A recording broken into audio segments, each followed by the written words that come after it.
that they cursed their own destiny the day they disrespected yours. Now imagine this for a moment. Chosen one.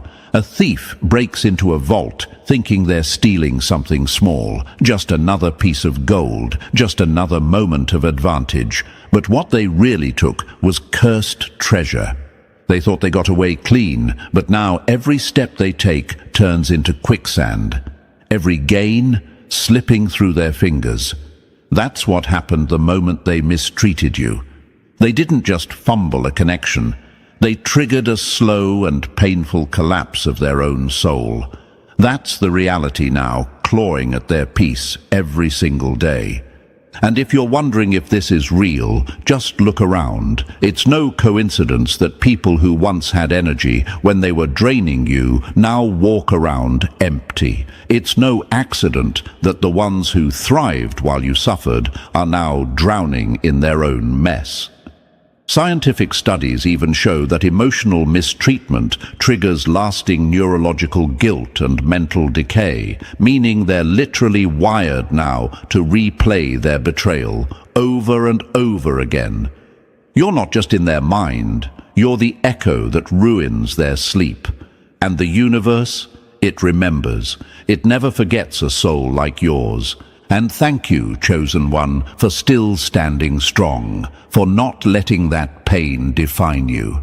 Don't forget to pay this message back by simply pressing the like and subscribe button to help spread this message to more souls.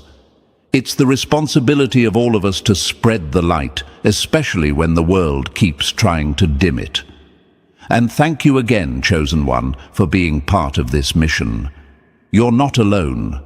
You're part of a force, one that was meant to rise from the fire. Now, let's get into the truth. They thought they were playing a game when they mistreated you. They thought pain was a tool they could use to keep you small, to manipulate your mind and control your actions. But what they didn't realize is this. Every move they made to hold you back became a nail in the coffin of their own future. You were never powerless. You were absorbing, transforming, and when you walked away, you didn't just take your body, you took your essence, and everything around them began to rot. People don't realize what they've done until their blessings vanish, when they lose sleep, when every relationship they try to build collapses under the weight of their own guilt. That's when it hits. That's when they realize, I should have treated them better. You became the only regret they can't escape. Even when they pretend like nothing happened, even when they act like they've moved on, the truth stalks them. They see your face in strangers. They hear your words in silence. And what haunts them most is that they know it was all their fault. The universe gave them a mirror through you, a reflection of light, potential, and healing, but they spit on it, mocked it, took from it, and now every day they live without you is a consequence. You see, chosen one, your energy wasn't just love, it was protection. It was divine timing. It was wealth in disguise. While you were in their life, they had favor, they had opportunities, they had strength, but they thought it was them. They didn't know it was borrowed power until the source walked away. And now, every door they try to open slams shut. Every connection they chase leads to disappointment. It's not just karma, it's spiritual recoil. The betrayal they threw at you has boomeranged with full force. And while you're glowing, healing, expanding, they're shrinking, aging, and breaking from the inside out. You didn't curse them, chosen one. You didn't wish them harm. But the universe has a law. When you disrespect the light, darkness becomes your roommate. So here you are, after all the trauma, all the pain, you rose, not just emotionally, but spiritually, mentally, financially. You've become proof that some people were only strong because they were feeding off you. And now they know it.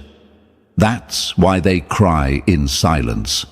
That's why they stalk your life from a distance. That's why they're deteriorating while pretending they're fine.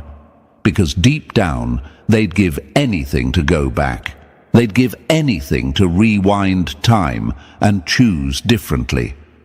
But there's no time machine strong enough to undo what's already set in motion. They cursed themselves by mistreating you, and the worst part, the pain they feel now isn't even close to the pain they'll feel when they realize it's permanent. You're not coming back. You've outgrown the cycle. You've outgrown the illusion. You are the one that got away, and the one they'll never replace. Stay tuned, chosen one. Because in every section that follows, we're going to break down exactly how your absence is tearing their world apart piece by piece, and how your rise is the loudest form of revenge this universe has ever seen. And listen closely, chosen one. What you just heard was only the first ripple, the full storm. It's just beginning to unfold. Are you ready to walk through every twist and turn of what really happens when people curse themselves by trying to destroy someone the universe had marked as protected? This isn't just another story. This is your confirmation. So if you feel that deep pulse in your soul right now, drop the number 777 in the comments below. That's the frequency of karma turning tables, of silent justice making noise. And if you feel moved to support the team delivering this truth, your super thanks blesses this mission more than you know. Every gift is fuel to push this message into places that need it most, where truth has been buried and souls like yours are waiting for light. And now, let's dive into this step by step. And believe me, if you are a true chosen one, you're not just going to hear this message, you'll feel it in your chest, because what's coming next isn't just insight, it's power. Let's begin. Number 1, you're the regret that stays on replay. They thought they'd forget you by now. Instead, you became the nightmare they can't wake up from. Regret doesn't come knocking with flowers. It kicks down the door when you least expect it, dressed in silence, armed with memories. That's what you are now, chosen one. A walking reminder of what they destroyed. The one soul they mishandled, thinking time would sweep you under some emotional rug.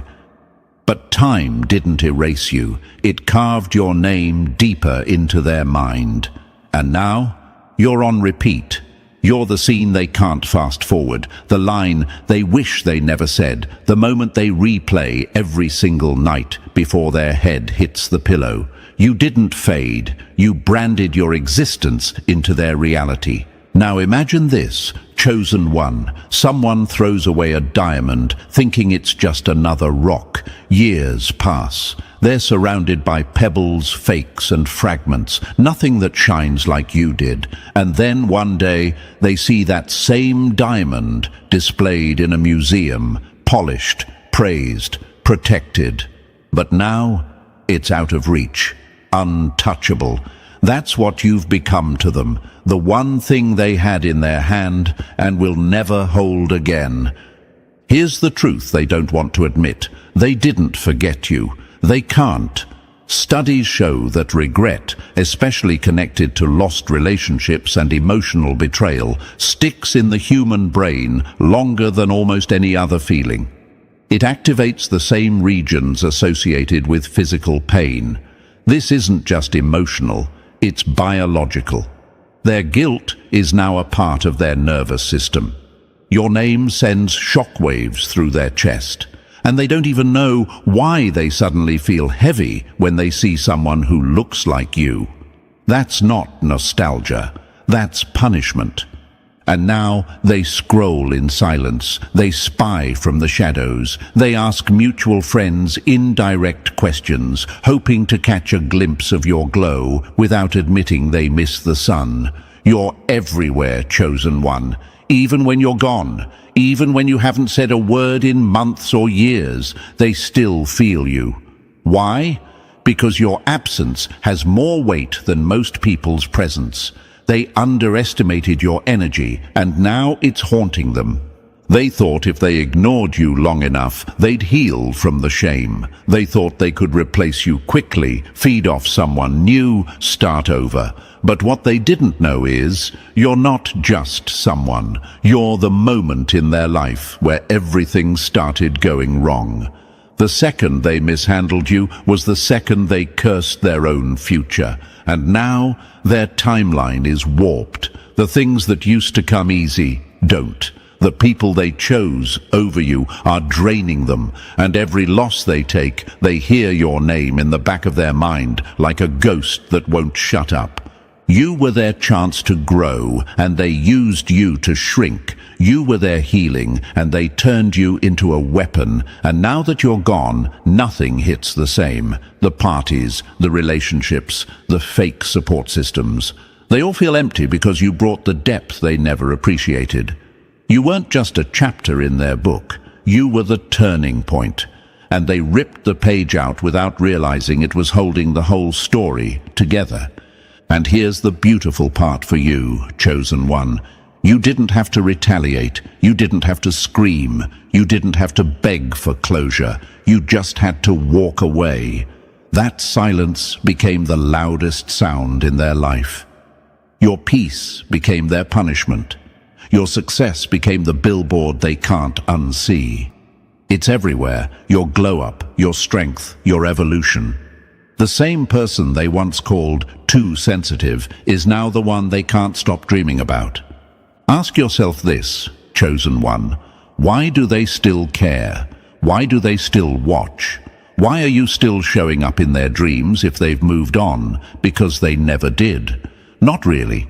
Their mouth says you meant nothing, but their spirit aches every time your name floats through a room. You left a mark no apology can erase. And deep down, they know they had access to royalty and treated you like a commoner. Even legends know this pain. Think about it. Walt Disney was told he lacked imagination before building an empire. Oprah Winfrey was fired for being unfit for television before becoming a media queen. People mistreated them early on, thinking they were replaceable. And now, the same world that laughed at them pays to hear them speak. You're walking that same path.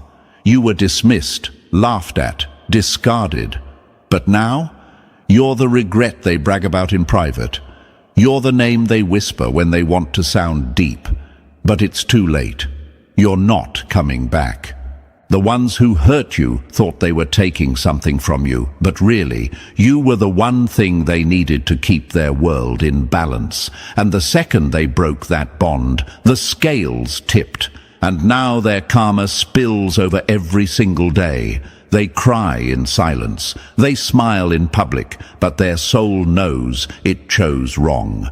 And that's your power, chosen one. You're unforgettable. Not because you force people to remember you, but because your presence was never ordinary. You were a rare alignment, a cosmic moment. And now, every person who tries to replace you exposes how irreplaceable you are. They thought they'd forget you, but now even silence reminds them of you. Even joy feels guilty. Even love feels hollow. Because once you've had real, everything else feels fake. You were real. You were pure. You were power in its quietest form. And now they're stuck in a loop, replaying the moment they let you go, wishing they could rewind time, but knowing deep down that chance is gone forever. Number 2, they tried to hijack your mind. They didn't want love, they wanted leverage, and now they're sick knowing they lost the one mind they could never conquer. Chosen one, let's make one thing clear. They never wanted peace with you. They wanted power over you. From the beginning, it wasn't about connection. It was about control. Attention was just the bait. But the goal, to hijack your mind, bend your perception, and make you question your own reality. They tried to twist your thoughts like strings on a puppet, believing that if they could control your inner world, they could own you forever. But what they didn't expect was resistance. They didn't know you were built with an internal firewall the universe installed for moments just like this. Now imagine this, chosen one. A hacker breaks into a system, smug, confident, believing the security is weak. They dig around thinking they've won, but suddenly, alarm, lockdown. The system doesn't just defend, it fights back. That was your mind. They thought they were slipping past your defenses, but they were only digging their own grave. Because the more they tried to infiltrate your peace, the louder your intuition screamed. And the second you started trusting it, game over. Psychologists call this tactic gaslighting. It's when someone tries to distort your reality so deeply that you begin to question your own memory, your perception, even your identity. They use confusion as a leash. And that's exactly what they did. They'd say things like, "You're imagining it," or "You're too sensitive," just to invalidate what your soul already knew. But here's what they underestimated. While they were playing emotional chess, you were busy mastering a game they didn't even know existed. Intuition, energy, vibration. You weren't reacting, you were reading, scanning, learning, and eventually you stopped explaining and started exiting. They wanted to live rent-free in your mind, but they didn't realize the price of admission was your silence. And once you stopped arguing, stopped explaining, stopped begging to be understood, the whole structure of their manipulation collapsed. You see, chosen one, your power was never about being louder. It was about being still long enough to hear the truth underneath their noise. And when that clicked for you, they lost their grip. Ask yourself this: why did they need to control your mind so badly? Why go through all that effort? Because your soul scared them. Your clarity, your insight, your instincts. They exposed their lies before they were even spoken. You could feel what they were hiding. You could sense the truth beneath their smiles, and that terrified them. So instead of changing their behavior, they tried to change your perception. But you can't rewire someone the universe personally upgraded. You are a blueprint they can't decode, a language they'll never be fluent in. Let's be real, they didn't want you independent. They wanted you emotionally dependent, because if you started trusting your instincts fully, they knew you'd walk away. They knew they couldn't hold you physically once you stopped needing them mentally. So they played games, hot and cold, mixed signals, guilt trips, false apologies, future faking, all designed to keep you guessing. But guess what? You stopped guessing and started knowing. And that shift, that's what sent them spiraling. They weren't prepared for you to go silent. They weren't prepared for your eyes to open. And now, the same mind they tried to manipulate is the mind that intimidates them. You're unpredictable now, unreadable. You're no longer swayed by emotion. You move by truth. That's dangerous to someone who lives in lies. That's threatening to someone who feeds on control. Even powerful people throughout history have had to face this battle. Think of Malcolm X. They tried to infiltrate his organization, corrupt his thinking, spin his words. But the more they tried to twist his vision, the sharper his clarity became. They couldn't touch his mind. Same with Maya Angelou. They tried to silence her with trauma, but her voice became louder than generations. Their minds were unbreakable, just like yours. Because when the universe chooses a soul for awakening, no amount of manipulation can rewrite that path. And that's exactly what happened. You woke up, you began questioning everything. You no longer chased apologies, you chased alignment. You stopped wondering if you were too much and started realizing they were just too small.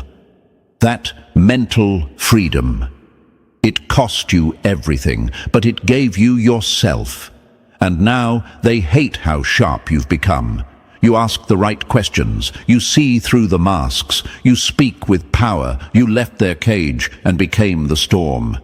But don't be surprised if they try to spin the story. Don't be shocked when they call you cold, distant, hard to reach. That's just what people say when they lose access to your mind. They'll call your clarity arrogance. They'll call your boundaries selfish. But deep down, they know you were the smartest one in the room the whole time. You were just too loyal to leave. Not anymore. And now they sit in their confusion, trying to re-enter a system that locked them out. They don't have the password anymore. The version of you they manipulated doesn't exist. The access point they used is gone, and what they're left with is silence. And that silence, it echoes louder than any argument. It says, "You never broke me, you just woke me up." So to every chosen one hearing this, you were never crazy, you were never too emotional, you were sensing exactly what they were doing. They tried to hijack your mind, but you rewrote the code, you upgraded, you transcended. And now they're stuck trying to guess your next move while you're already miles ahead, living a life built on truth, not confusion. And let that haunt them. Let it be known they didn't just lose you. They lost the only mind that could have elevated them, the only presence that truly understood them. And now they're stuck in their own maze, realizing that the mind they tried to trap has become the one they can't escape. Number 3, feeding off your life force.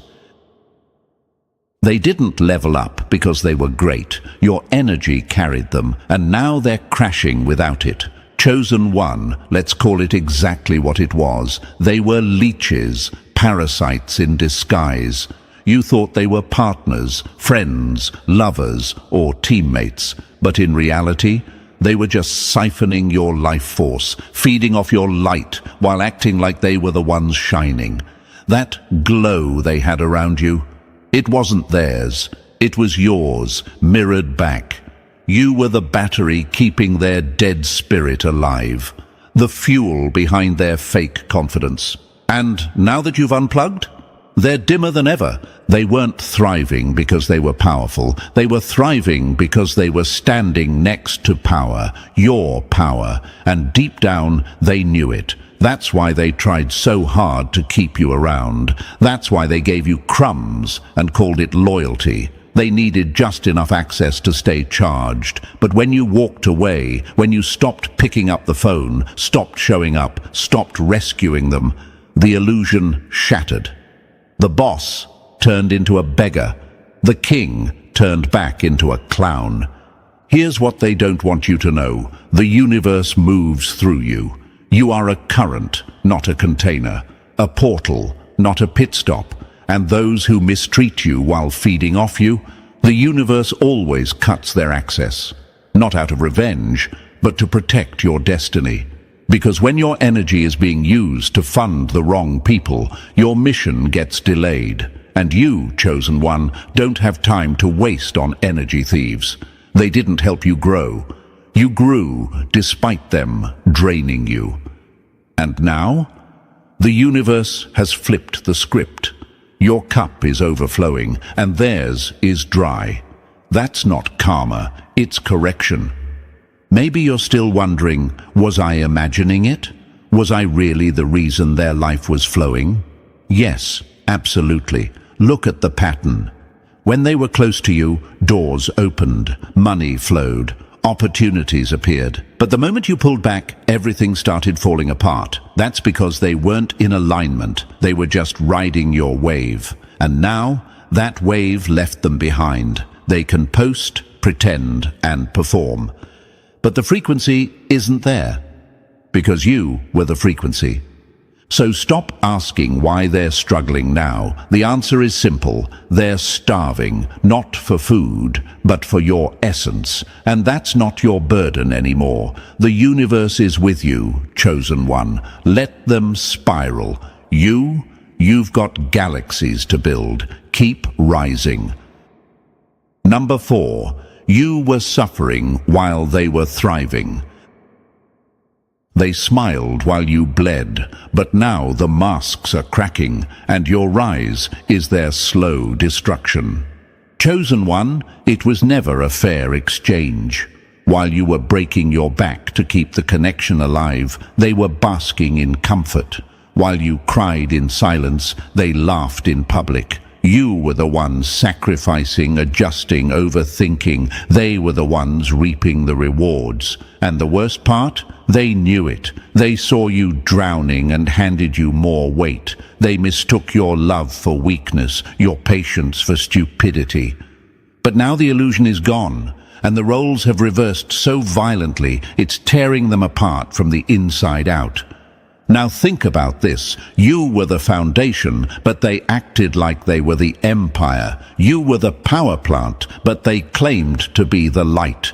You gave and gave and gave until one day something inside you snapped. You didn't explode. You evolved. You stopped fighting for people who wouldn't lift a finger for you. You stopped begging for peace from people who found entertainment in your chaos. And when you finally walked away, when you put yourself first, they lost the very advantage they'd been abusing all along. They thought you were dramatic when you were really just drained. They mocked your emotions while secretly feeding off the stability you brought into their life. And now that it's gone, everything around them is falling apart. Those smiles they used to wear like armor, gone. Those public wins they flaunted in your face, dry. Because the truth is, they weren't thriving. They were surviving off you, and now the supply is cut off. Your exit didn't just create distance, it created consequences.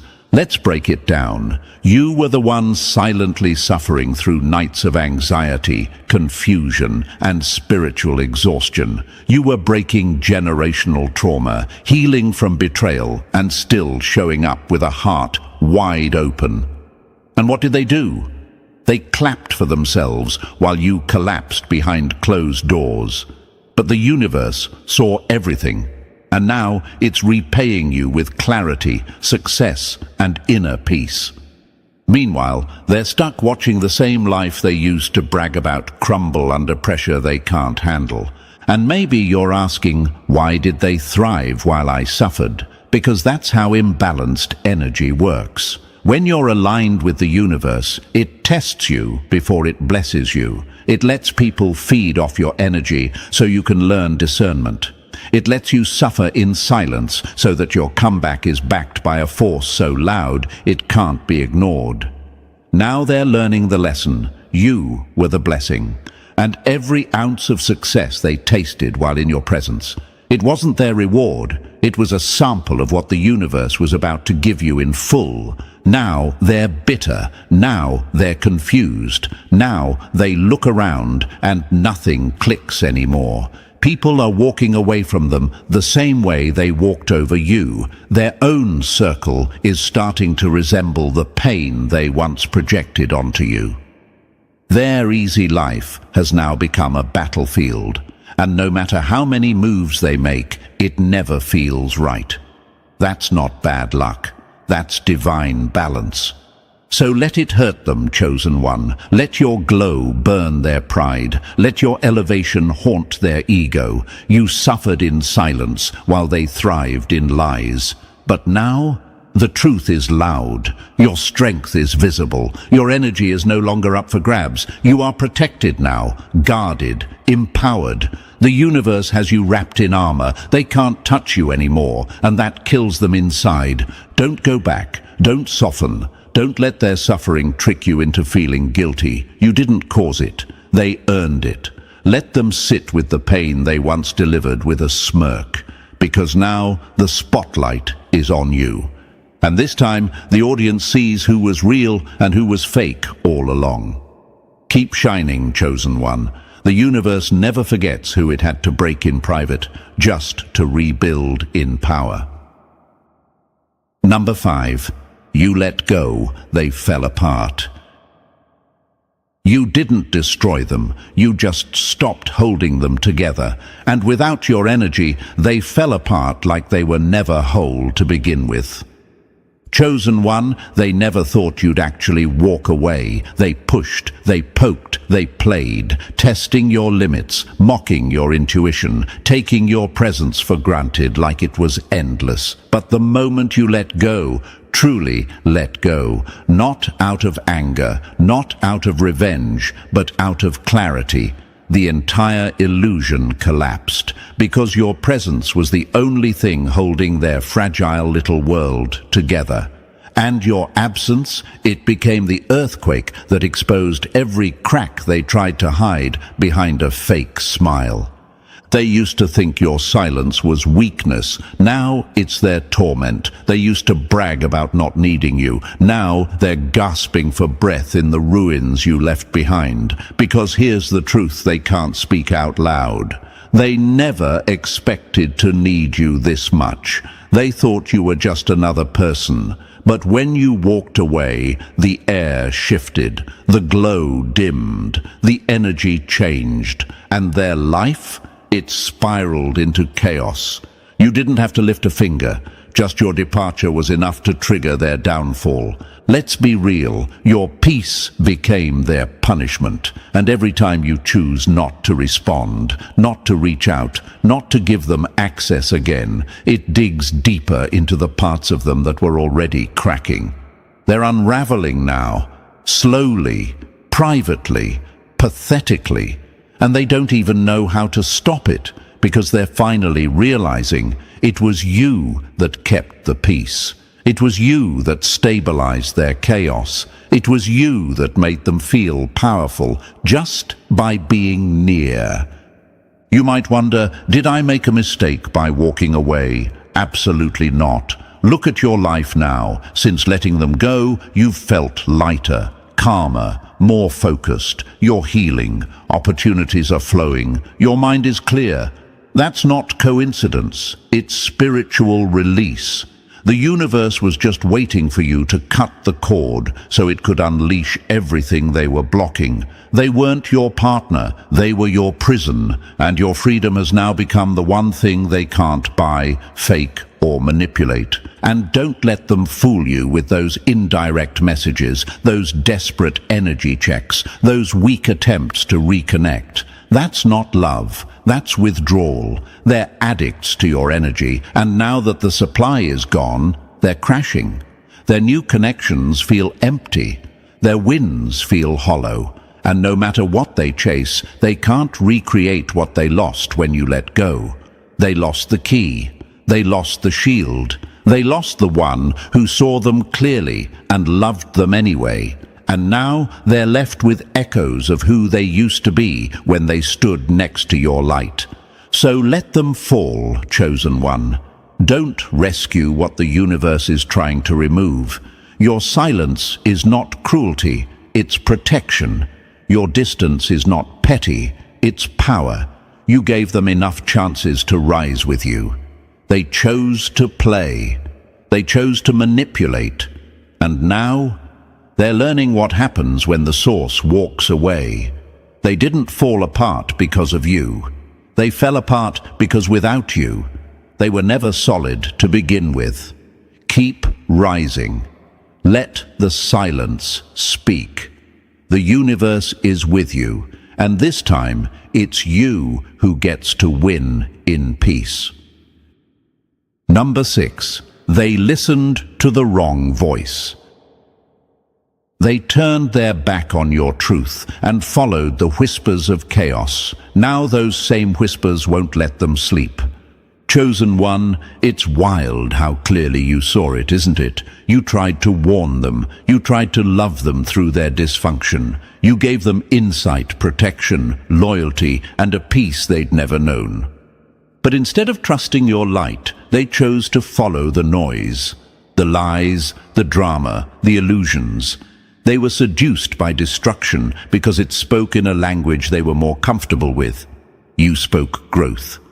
But chaos whispered comfort.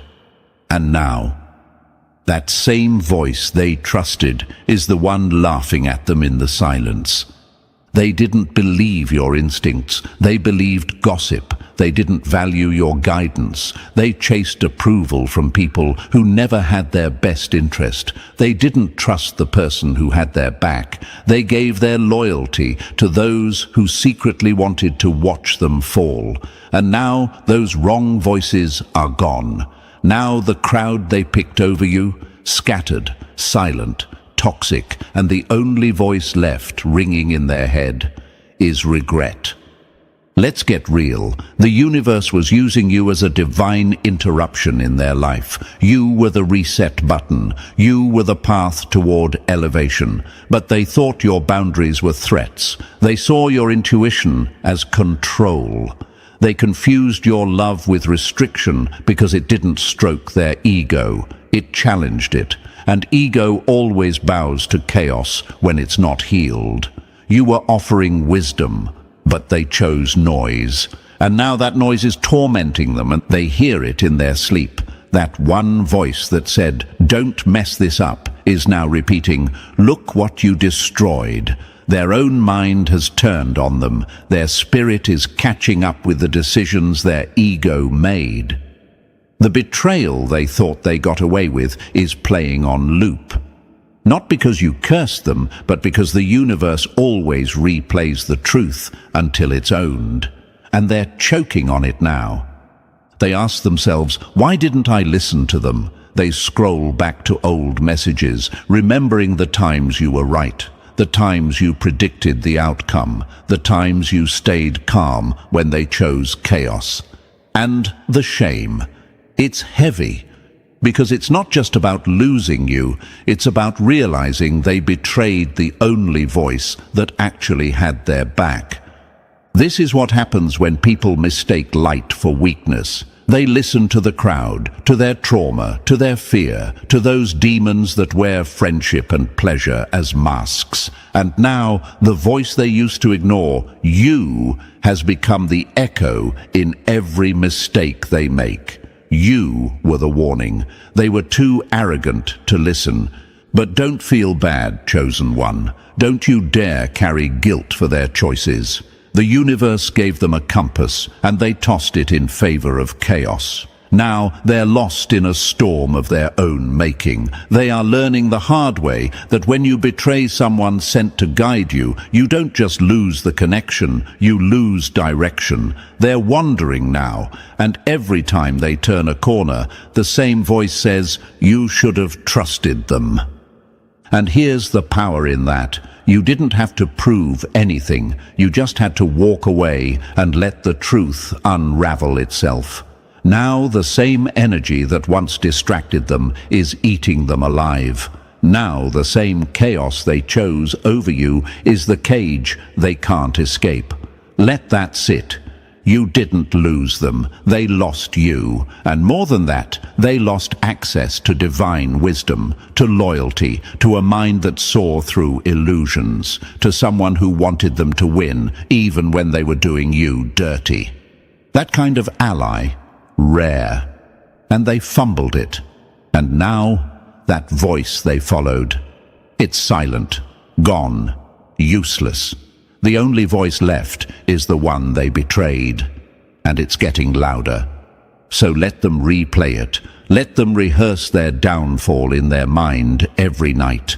Let the universe keep showing them what they chose over you, because you weren't just another voice. You were the right voice, and now they know it. Too late. You're gone, and the truth is screaming in their ears louder than any lie ever could. Keep moving forward, chosen one. They listened to the wrong voice, but you listened to the universe, and that's why you're protected, elevated, and finally free. Number 7. They took your energy and gave it to strangers. They drained your light just to hand it to people who never earned it, and now they're bankrupt in every way that counts. Chosen one, this one cuts deep. You gave them everything, your time, your love, your loyalty, your energy, not just in words, but in presence. You poured into them when no one else saw their worth. You encouraged their dreams when they didn't even believe in themselves. You became their power source, their emotional anchor, their spiritual charger. And what did they do with all that sacred energy you gave them? They passed it off, handed it to strangers like it was theirs to give, built up other people using the light you provided. They didn't just take from you, they exported you. You became the invisible hand behind their public smiles, their new relationships, their sudden confidence. But none of it was real, because none of it was theirs. They gave your sacred essence to people who only loved the mask, not the real version. And now that mask is cracking, and underneath it, emptiness, because you were the foundation the whole house was built on. And once they walked away with your energy, thinking they'd found better, the whole structure collapsed. You ever wonder why it hurt so much, chosen one? Because it wasn't just betrayal, it was spiritual theft. They didn't just break your heart, they stole from your soul, and not to invest in themselves, but to impress people who never deserved a glimpse of what you gave. They gave your words to new lovers, your ideas to new friends, your blueprint to outsiders who had no idea where it came from. And the universe, it saw all of it, and now the bill is due. That's why they're broke, not just in their wallet, but in their spirit. They can't think clearly. They can't connect authentically. Every time they try to recreate what they had with you, it backfires, because what you gave was real. What they're chasing now? Cheap imitations. Spiritually empty, emotionally shallow, and energetically dead. They're in rooms full of people who like the version of them you helped build, but they're still starving, because those people aren't you. And that connection, it isn't real. And here's what really haunts them. Those people they gave your energy to, they never lasted. They never stayed, because they weren't drawn to them. They were drawn to your essence. The light they were radiating wasn't theirs. It was borrowed. And now that it's gone, so is the attention, so is the affection, so is the illusion. They're left in the dark, trying to remember what it felt like to be loved the way you loved them. Let it be known, chosen one, when people take your energy and use it to elevate strangers, it's only a matter of time before the elevation collapses. The universe does not reward theft of the soul, and now you're the one glowing in silence while they're spiraling loudly, desperate to plug into something, anything that makes them feel like they once did with you. You are the source, the well, the original, and no copy will ever feel like home. Let them watch from the sidelines now. Let them ache. Let them replay every moment they gave your magic to the unworthy, because their karma isn't just loss. It's the knowledge that they had everything and chose to trade it for nothing. Keep rising, chosen one. You are no longer available for spiritual theft. The universe is replenishing everything they drained and multiplying it. Your glow is returning. Your power is intact. And this time, no one touches it unless they're truly deserving. Let the empty ones stay broke. You've got abundance coming that no one can steal. Number 8, you turned the pain into power. They thought they broke you, but all they did was activate a version of you they were never prepared to face. Chosen one, the pain was real. The betrayal, the lies, the emotional starvation. It wasn't in your head. It happened. It wounded you deeper than you even knew at the time. You were walking through life carrying cuts no one could see, while still trying to smile, still trying to love, still trying to forgive. They mistook that for weakness.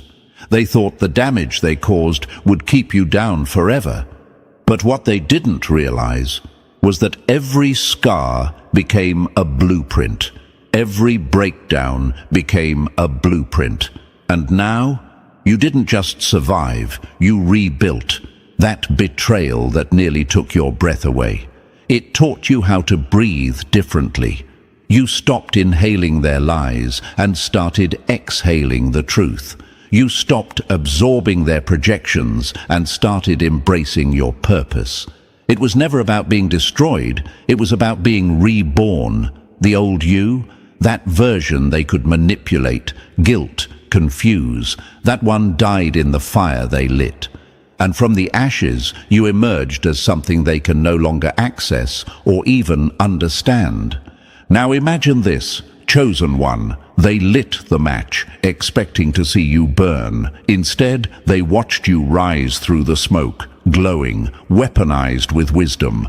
That's what they fear now. Not just your strength, but your clarity. You see through everything. You don't react the way you used to. You don't chase. You don't explain. That silence, that calm, that's your evolution showing its teeth, and it terrifies them. Psychologists say that post-traumatic growth is one of the most powerful transformations a human can experience. That's exactly what you went through. You didn't suppress the pain, you transmuted it. You sat with it, faced it, let it teach you, and then turned it into fuel. You're wiser now, sharper, colder to some, but warmer to yourself. And that's growth. That's power. That's what happens when a chosen one finally wakes up to who they are. You ever notice how different your energy is now? How you don't tolerate nonsense? How your peace is non-negotiable? That's not just healing, that's ascension. And it came because of what they did. So no, you don't have to thank them. But you can absolutely thank yourself for not giving up, for not letting their betrayal define your worth. You didn't fold, you forged. You didn't retreat, you refined. And now they're haunted by the version of you they helped create, but can no longer reach. You used to cry over them, now you see them and feel nothing. You used to wonder if they'd come back. Now you wonder how you ever let them so close. That shift? That's power. The universe didn't allow that pain to end you. It used it to build you. So if you ever question why it had to happen that way, remember this. Without that pain, you wouldn't have become this precise, this bold, this unapologetically aware. They gave you betrayal, and you turned it into breakthrough. They handed you silence, and you turned it into sovereignty. They left you in the dark, and you built your own sun. That's who you are. Let them deal with the consequences. You're not here to prove anything. You're not here to fix, chase, or explain. You're here to evolve, and the universe is walking with you every step of the way. What they thought was your end became your elevation, and now you are the storm they warned themselves about. Keep going. You're just getting started. Number 9. Dreams don't lie, they still see you. They wear a mask during the day, but when the lights go out, your absence becomes the nightmare they can't wake up from. Chosen one, people can lie with words, with silence, with forced laughter and fake pride. But there's one place where truth can't be hidden, the subconscious mind. That space where illusions dissolve, where masks fall off, and where souls are forced to face what the ego works so hard to bury. And guess what? You're still there. They act unbothered in the daylight, scrolling, smiling, pretending they've moved on. But the moment they close their eyes, you return. Not because you're trying to, but because the universe never gave them permission to forget you. You were a spiritual event in their life, not just a chapter, but a turning point, a moment their soul remembers, even if their pride wants to forget. You weren't just love, you were revelation, and even if they never admit it, They dream about you constantly. You show up in fragments, in old conversations, in distorted memories, in timelines where they chose differently, in versions of life where they didn't betray you, didn't lose you, didn't fail the test. Their subconscious keeps replaying those alternate paths because deep down they know they messed up the right one. Now imagine this, chosen one, someone walking through life telling everyone, "I'm good," while their dreams are full of the very person they pushed away. Every time they try to rest, your voice, your presence, your energy walks in, uninvited. That's not nostalgia, it's spiritual memory. Their soul hasn't let go, because it can't. You left a mark that time can't erase, a signature on their spirit. And no matter how many distractions they pile on, no matter how many people they entertain, you are still the one that shows up when everything else goes quiet. Psychologists say dreams often reveal suppressed emotions and unresolved trauma. And that's exactly what your presence is to them now, a reminder of the love they mishandled, the peace they sabotaged, the blessing they disrespected. The mind forgets what it wants. The soul remembers what it needs. That's why they keep seeing you, not because you're reaching out, but because their spirit is still crying out for the healing it once had in your presence. And yes, they'll lie about it. Of course they will. They'll claim they haven't thought of you in years. They'll joke about you, pretend they've moved on. But their sleep tells a different story. You're the shadow walking through their dreams, the unspoken name behind their heartbreak, the presence they feel when everything else disappears.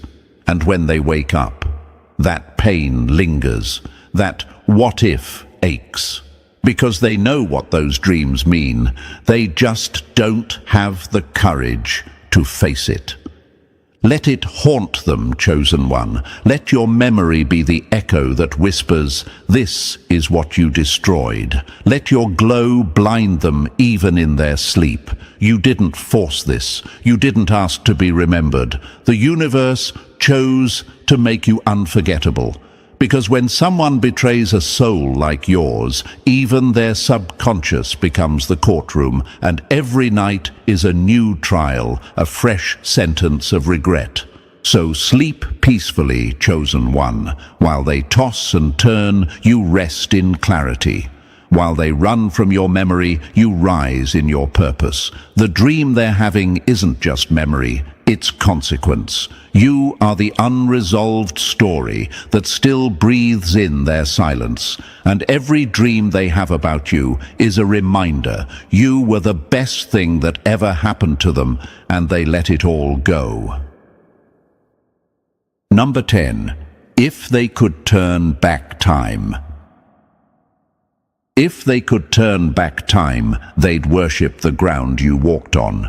But now that time is your shield, not their second chance. Chosen one, they swore they'd never need you again. They laughed when you walked away. They shrugged off your silence like it was temporary. But now, they sit in the echo of what they destroyed, begging the past for a do-over the universe will never grant. If they could go back, they'd answer the texts they ignored. They'd cherish the love they ridiculed. They'd protect the very soul they once tried to control. But the cruel truth, the perfect justice, is that there's no reset button. The bridge they burned doesn't lead anywhere anymore. Now imagine this, someone standing in front of a door they once walked through freely, now sealed shut. No key, no knock, no apology can open it. That's your life now, chosen one. That door is closed, locked and reinforced with every lesson you learned the hard way. You are no longer accessible. You are no longer naive. You are no longer the version of you who would have accepted breadcrumbs and called it love. That version is gone. And in their place stands someone who knows their value, their purpose, and their worth. They whisper to themselves now, if only I had done things differently. But the truth, they didn't. They had the time. They had the warnings. They had every chance. And they wasted all of it, believing you'd always be there. They gambled with a soul the universe had marked as rare, and now they're sick with the loss. They'd do anything to go back, but they can't even look you in the eye anymore. That's not just distance, it's divine protection. Let's get brutally honest. You are no one's second round. You are not an old option waiting for someone to wise up. You are a one-time alignment, a once-in-a-lifetime presence. And when mishandled, you don't recycle your energy. You reclaim it. That's what they didn't count on. They thought you'd always have space for them. But what they didn't realize is that your healing closed the gates for good. And what's guarding that gate now? Every sleepless night, every betrayal, every tear they pretended not to see, every red flag you ignored is now a locked door with no handle. They regret it all now.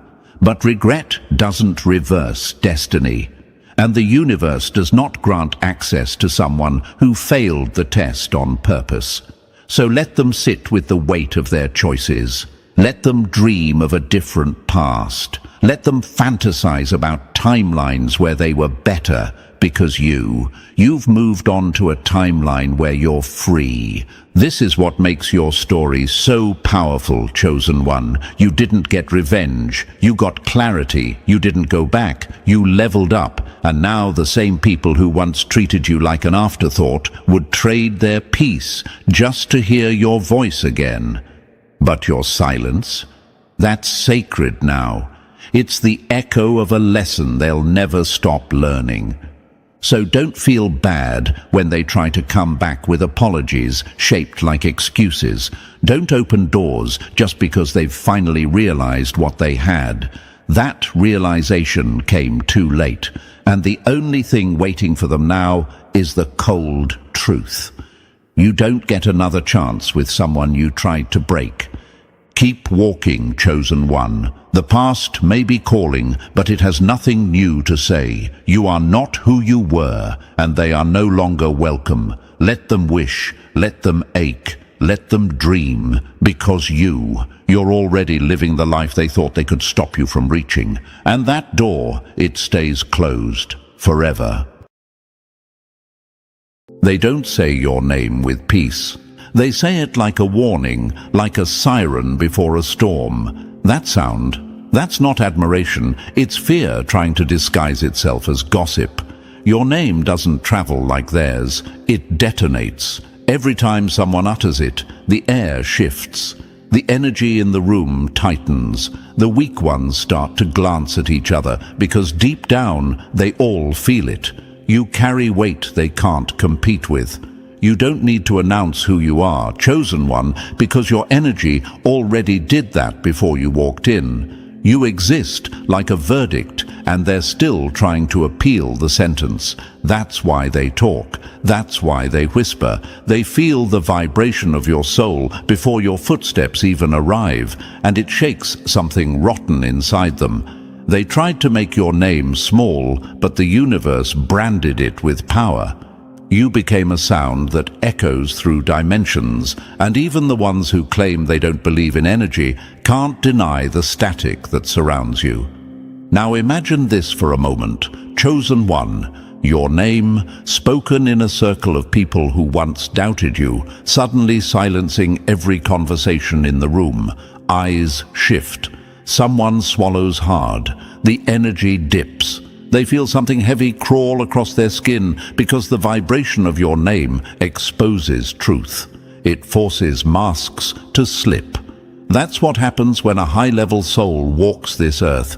Your existence becomes an alarm clock for the spiritually asleep. You're not their enemy, but your energy reminds them of what they refuse to become.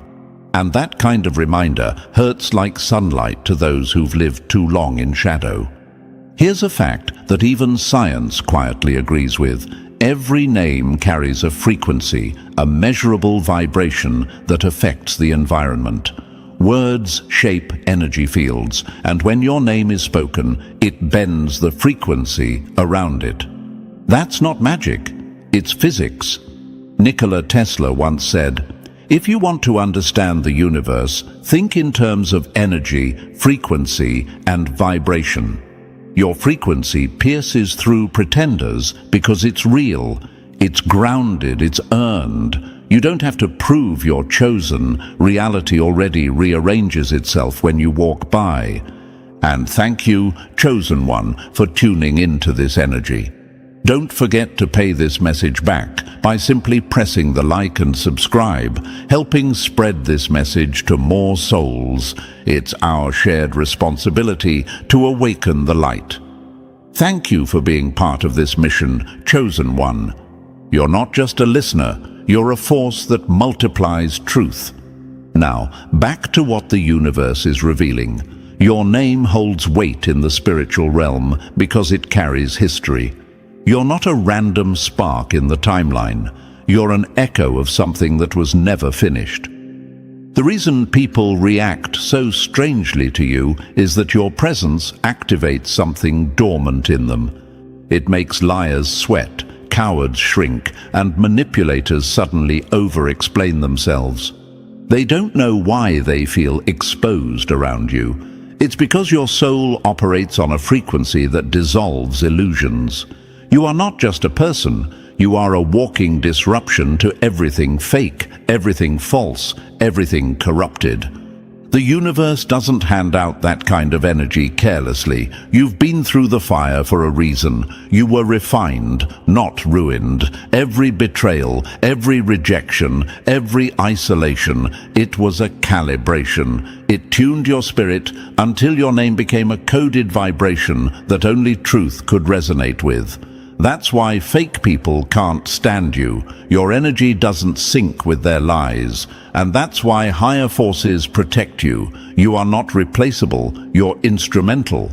When your name is mentioned, both light and darkness pause to listen because you represent balance restored. So when they gossip, when they mock, when they roll their eyes, don't flinch. They're reacting to spiritual authority they can't decode. Your name is the sound of karma catching up, the symbol of integrity winning in silence. Keep walking like the storm you are, Chosen One, because the realm already knows your rank. You were never meant to beg for respect. You were built to command it by simply existing.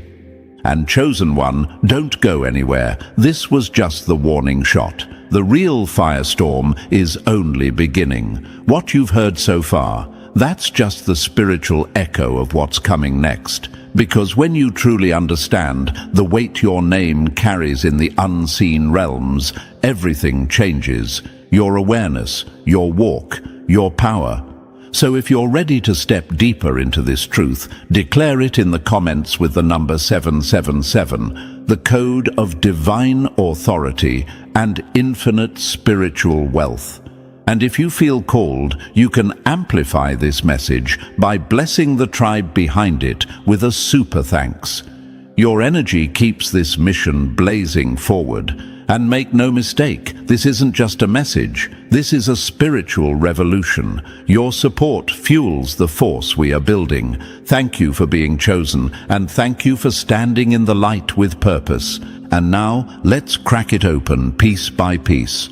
What you're about to hear will confirm everything you've felt but couldn't explain. If you're truly a high-level soul, your spirit won't let you walk away from this halfway. You'll feel it pull at your core like gravity. Let's begin. Number 1. Your name breaks ranks. Even the spirits respect it. Your name breaks ranks. Even the spirits respect it. They spit your name to stain it, but it left burn marks on their own tongue.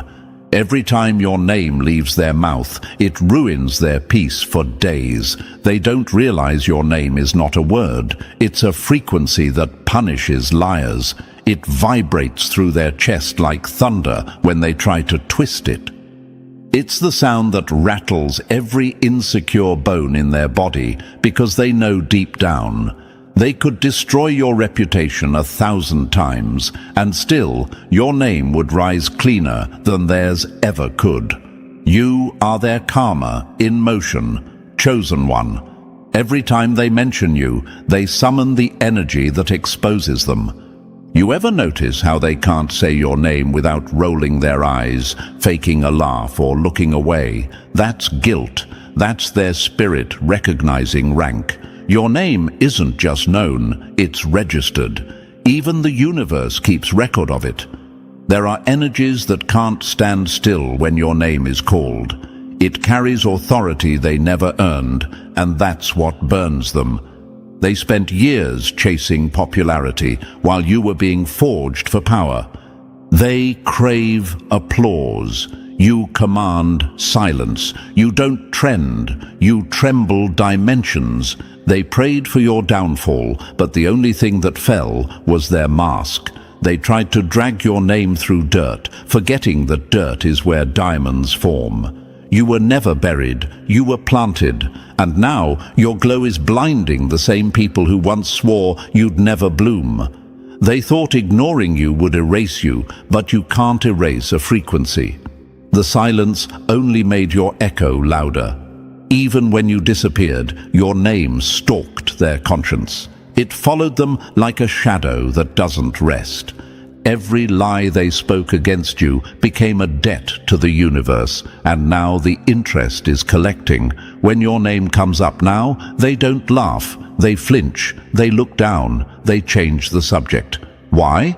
Because your name demands respect, even from those who hate you. That's spiritual law. They don't control that. You can't slander a soul that's stamped by truth. You can't compete with someone who isn't in the game. You were sent to rewrite it. Think about it. Michael Jackson, Tupac, Malcolm X, Prince. They didn't just have names, they had entities. Their names became storms, movements, frequencies that still make the room shift. You, chosen one, carry that same kind of charge. Your name is coded with rebellion, resilience, and revelation. It breaks ranks in silence. You don't need permission. You don't need validation. The spirits already know who's who. They recognize your energy before your words arrive. That's why they tremble. That's why doors open without knocking. That's why their spells collapse mid-air. They can't outshine you, so they try to out-talk you. They can't beat your truth, so they drown in their lies. But here's the thing, they can't unhear your name once it's spoken. It loops in their mind like a curse they cast on themselves. They tried to mock you, but ended up manifesting your relevance. Every insult they threw became fertilizer for your legend. Now, when they speak your name, it comes with evidence attached. Your success, your peace, your glow. They whisper your name because shouting it would sound like submission. They lie about you because honesty would sound like praise. They avoid you because presence exposes weakness. That's not hatred, that's spiritual inferiority revealing itself. Your name breaks rank because it carries the weight of truth, and truth always outranks noise. The universe listens when your name is spoken. It recalibrates energy around it. That's why their fake alliances collapse. That's why their connections turn to chaos after touching your energy. You didn't curse them, they cursed themselves by mishandling your name. Even the unseen forces know better than to test you twice. They learned that your silence is more dangerous than their gossip. You're not at war with them anymore. You're above their radar. They throw shade, but the light bends in your direction. That's what it means to be chosen. Your name travels through timelines, breaking the hierarchy they worship. You don't need to fight for a seat. You built your own table, and now everyone's starving for an invite. They can't figure out why you keep winning. It's because your name is not attached to chaos. It's backed by purpose. Every syllable of your name holds vibration strong enough to split falsehood in half. You don't even have to defend yourself. The frequency of your energy does it for you. That's why their gossip feels heavy on their chest. That's why their lies come back cracked with truth. You are not just respected in the spiritual realm. You're feared. Your name doesn't enter rooms. It commands them. So let them talk. Let them twist it. Let them throw shade behind your back. Every time they mention your name, the universe updates your file and stamps untouchable on your energy. Every time they plot, their own reflection betrays them. Because your name doesn't travel alone, it carries rank, resonance, and wrath. You don't chase recognition. Recognition chases you. You don't beg for loyalty. The universe enforces it around you. Your name breaks ranks because you were never meant to blend in with the spiritually bankrupt. You were built to walk through resistance, collect their doubt, and turn it into evidence. And now they finally understand. Speaking your name isn't safe anymore. It's an invocation. It's a mirror. It's the sound of every lie collapsing under the weight of truth. And that truth is you. Number 2. The enemy can't breathe right when you're mentioned. The enemy can't breathe right when you're mentioned. Your presence is so powerful, it turns their lungs into cages. The air betrays them the second your name is spoken. They don't cough because they're sick. They don't stutter because they forgot. They stammer, pause, and shift uncomfortably because your name takes the air out of the room. The moment someone mentions you, even casually, their whole body reacts like it's under spiritual arrest. That's not coincidence. That's your energy doing exactly what it was built to do: expose weakness and force masks to fall off. You don't even have to be present. Your reputation alone suffocates egos that were built on illusion. See, chosen one, they tried to reduce you to a rumor, but you rose like prophecy. They tried to delete your name from the conversation, but silence screamed it louder. Now, when your name comes up in rooms you've never entered, people go quiet, not out of respect, but because your frequency chokes everything fake out of the atmosphere. You are a walking truth serum, a natural lie detector. You don't just make people uncomfortable. Your very existence malfunctions their ego. Imagine this: a snake slithers into a room, quiet and unnoticed. It wraps itself around lies, gossip, jealousy. Then suddenly, your name drops like thunder. Instantly, that snake starts to choke on its own venom. That's what your name does. It doesn't just slap their mind, it paralyzes their energy. It makes them cough out every fake narrative they built about you. Because when you walk in truth, your very mention becomes a reckoning. That's why they twitch. That's why their throat gets dry, their voice shakes, their breath catches. Your name interrupts their nervous system. They think it's just nerves. No, it's exposure. Their spirit recognizes a higher vibration and panics. You're the soul that breaks patterns, the one that cracked the generational spell without even knowing it. And every time they hear your name, they remember what they'll never be. This isn't ego, this is energetic fact. You carry the kind of spiritual pressure that bends rooms without lifting a finger. That's why they can't talk about you for too long. That's why they suddenly need to go outside, get water, or change the subject. You're not a conversation piece, you're a mirror they can't escape. A spotlight that follows them even in the dark. It makes them crazy. Because how does someone so silent, so distant, so low-key shake the foundations of their peace? That's because peace never lived there. It was a mask, and your name is the storm that blows it off every time. They can't even enjoy their lies anymore. Every time they say you're nothing, the universe slaps them with your progress. Every time they deny your value, your energy demands interest on their disrespect. They can't even breathe right, chosen one. You don't need revenge. Your very existence is punishment enough. You're the type of person they try to erase, but the universe keeps reposting you. You're not the ex they can get over. You're not the friend they moved on from. You are the spiritual disruptor they can't outrun. Remember when they said you were too intense, too sensitive, too much? That was them gasping for breath because your truth hit too deep. You weren't too much, you were too real, and realness burns in lungs used to breathing delusion. Every room they enter now comes with the risk that you might be mentioned. And when it happens, it's like setting off an emotional smoke alarm in their chest. They'll smile and pretend, but watch closely. Eyes flicker, hands tremble, laughs become forced. That's spiritual asthma. Your name tightens their energy field. It exposes how small their confidence really is. You don't even want their attention anymore, yet they're suffocating on the thought that you still exist, thriving. You're the proof that truth doesn't need a platform. It creates one on its own. And here's the punch.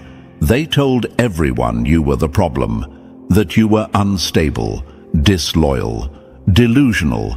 And yet now, those same people can't explain why your energy keeps showing up in their life like a ghost with unfinished business. That's because you weren't the problem. You were the final exam they failed. And now, every time your name is spoken, their soul remembers what it lost. You want a fact? Studies in neurobiology show that emotional memories are triggered by names alone, activating the limbic system and releasing the same stress chemicals from past experiences. That's science. Now apply that spiritually. Your name causes them to relive every lie, every betrayal, every insecure moment they projected onto you. Your name is an emotional flashbang, and they're caught in the blast every time. Chosen one, this is what power looks like. It's not shouting, it's not fighting, it's the invisible grip your name has on their reality. You haunt them without trying. They don't talk about you because they miss you. They talk because they need to let the pressure out, or else they'll burst. You are their unsolved equation, their unfinished karma, their failed spell. And they still don't get it. They think moving on erases the effect. But that's not how energy works. When you attack someone chosen, someone with rank, the universe writes it in permanent ink. Now every breath they take while mocking you gets filtered through guilt. Every lie they tell sticks to their tongue. They can't breathe because truth doesn't share oxygen with deception. You're not just a person, they know now. You're a checkpoint in their spiritual journey, and they failed it. Your name is the locked door they never had the key for. You don't just shake rooms, you cleanse them. You don't just show up, you shift tectonic plates. That's why they're choking. That's why their breath gets caught in their throat like barbed wire every time you're brought up. And the best part, you've outgrown needing their air. You no longer sit at tables where your energy isn't honored. You're breathing in new atmospheres now, ones that match your frequency. You're elevating while they gasp below, clinging to lies that are suffocating them slowly. So let them gag, let them twitch, let them whisper with shaking lips. Every wheeze is confirmation. Your name still carries pressure. Your silence still commands reaction. Your truth still haunts what they built on falsehood. You don't have to do anything, just keep rising, because the enemy's biggest fear is already happening. You exist. And every time they hear your name, they remember what that means. Number 3, they're stuttering because your energy jammed their spells. They cast spells with their tongues, but your silence reversed the curse. You were the glitch in their witchcraft, and now their words won't land right. They're stuttering, not because they're scared to speak, but because every syllable they spit now ricochets off the energy field surrounding your name. They tried to bind you with gossip, smear your image with lies, curse your future with crooked prayers and twisted intentions. But the universe doesn't answer jealousy. It answers vibration and your energy. It jammed the entire frequency they were operating on. You didn't even speak up. You just kept being real. And that truth fried their whole spiritual control panel. The enemy counted on your reaction. They thought you'd clap back, break down, or lose your mind trying to defend yourself. But you did the unthinkable. You did nothing. You moved in silence. You let the storms pass, and you let the lies expose themselves like cracks in a foundation. They built their whole identity around the idea of defeating you. But how do you defeat someone the universe keeps backing up with confirmation, protection, and miracles? They're choking on their own curses now, tripping over the very spells they thought would destroy you. See, chosen one, you don't need revenge. Your survival is the revenge. Every time you level up, it cancels one of their curses. Every time you laugh, it strangles one of their lies. You're walking proof that no weapon formed against truth can prosper, not even spiritual ones. Ever wonder why people who tried to ruin your name can't even speak clearly when your name comes up? That's not fear, that's energetic recoil. Their spirit knows it's trespassing. Your aura is a firewall now. Your essence is sacred ground. They can't walk across it with dirty motives and expect balance. That's why they twitch. That's why they stutter. You don't have to hex them. The universe already handled it. Because when you're chosen, your energy becomes an alarm system for the spiritual realm. Anything fake that tries to enter gets shut down instantly. That's why people who try to break you now look broken. Their speech is scrambled, their eyes dodge contact, their spirit is glitching like a system that met a firewall it wasn't prepared for. Keep your focus, chosen one. Don't look back. The universe is cleaning house for you. You're not crazy. You're not imagining this. Their stuttering is the sound of failure echoing back at them. Just keep rising and let them trip over every lie they told in your name. Number 4. Your presence set off alarms in places you've never been. Your presence set off alarms in places you've never been. They locked every door but forgot when the chosen one arrives, even walls develop ears and gates crumble from the pressure of destiny knocking. Your name doesn't walk into rooms, it breaks into systems. You weren't physically there, but your energy had already reached. Your presence slipped through timelines and cracked through frequencies. Before your body ever enters a space, your vibration shows up first. And when it does, it sets off every alarm. Not because you're dangerous to the innocent, but because you're a threat to deception, corruption, and illusion. You are the divine virus in their matrix.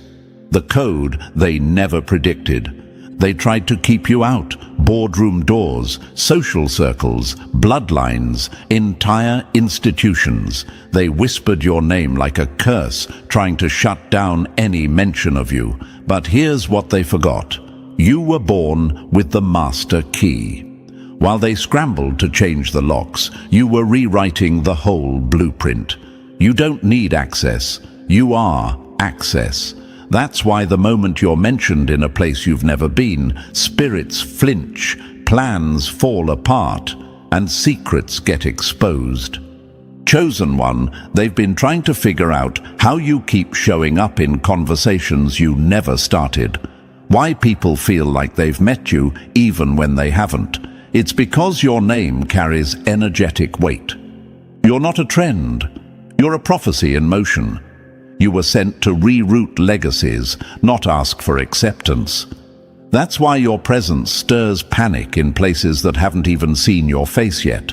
Because your energy is moving ahead of you, clearing paths, unlocking doors, and triggering karma in real time. Think of it like this. Before a storm hits, animals sense the shift.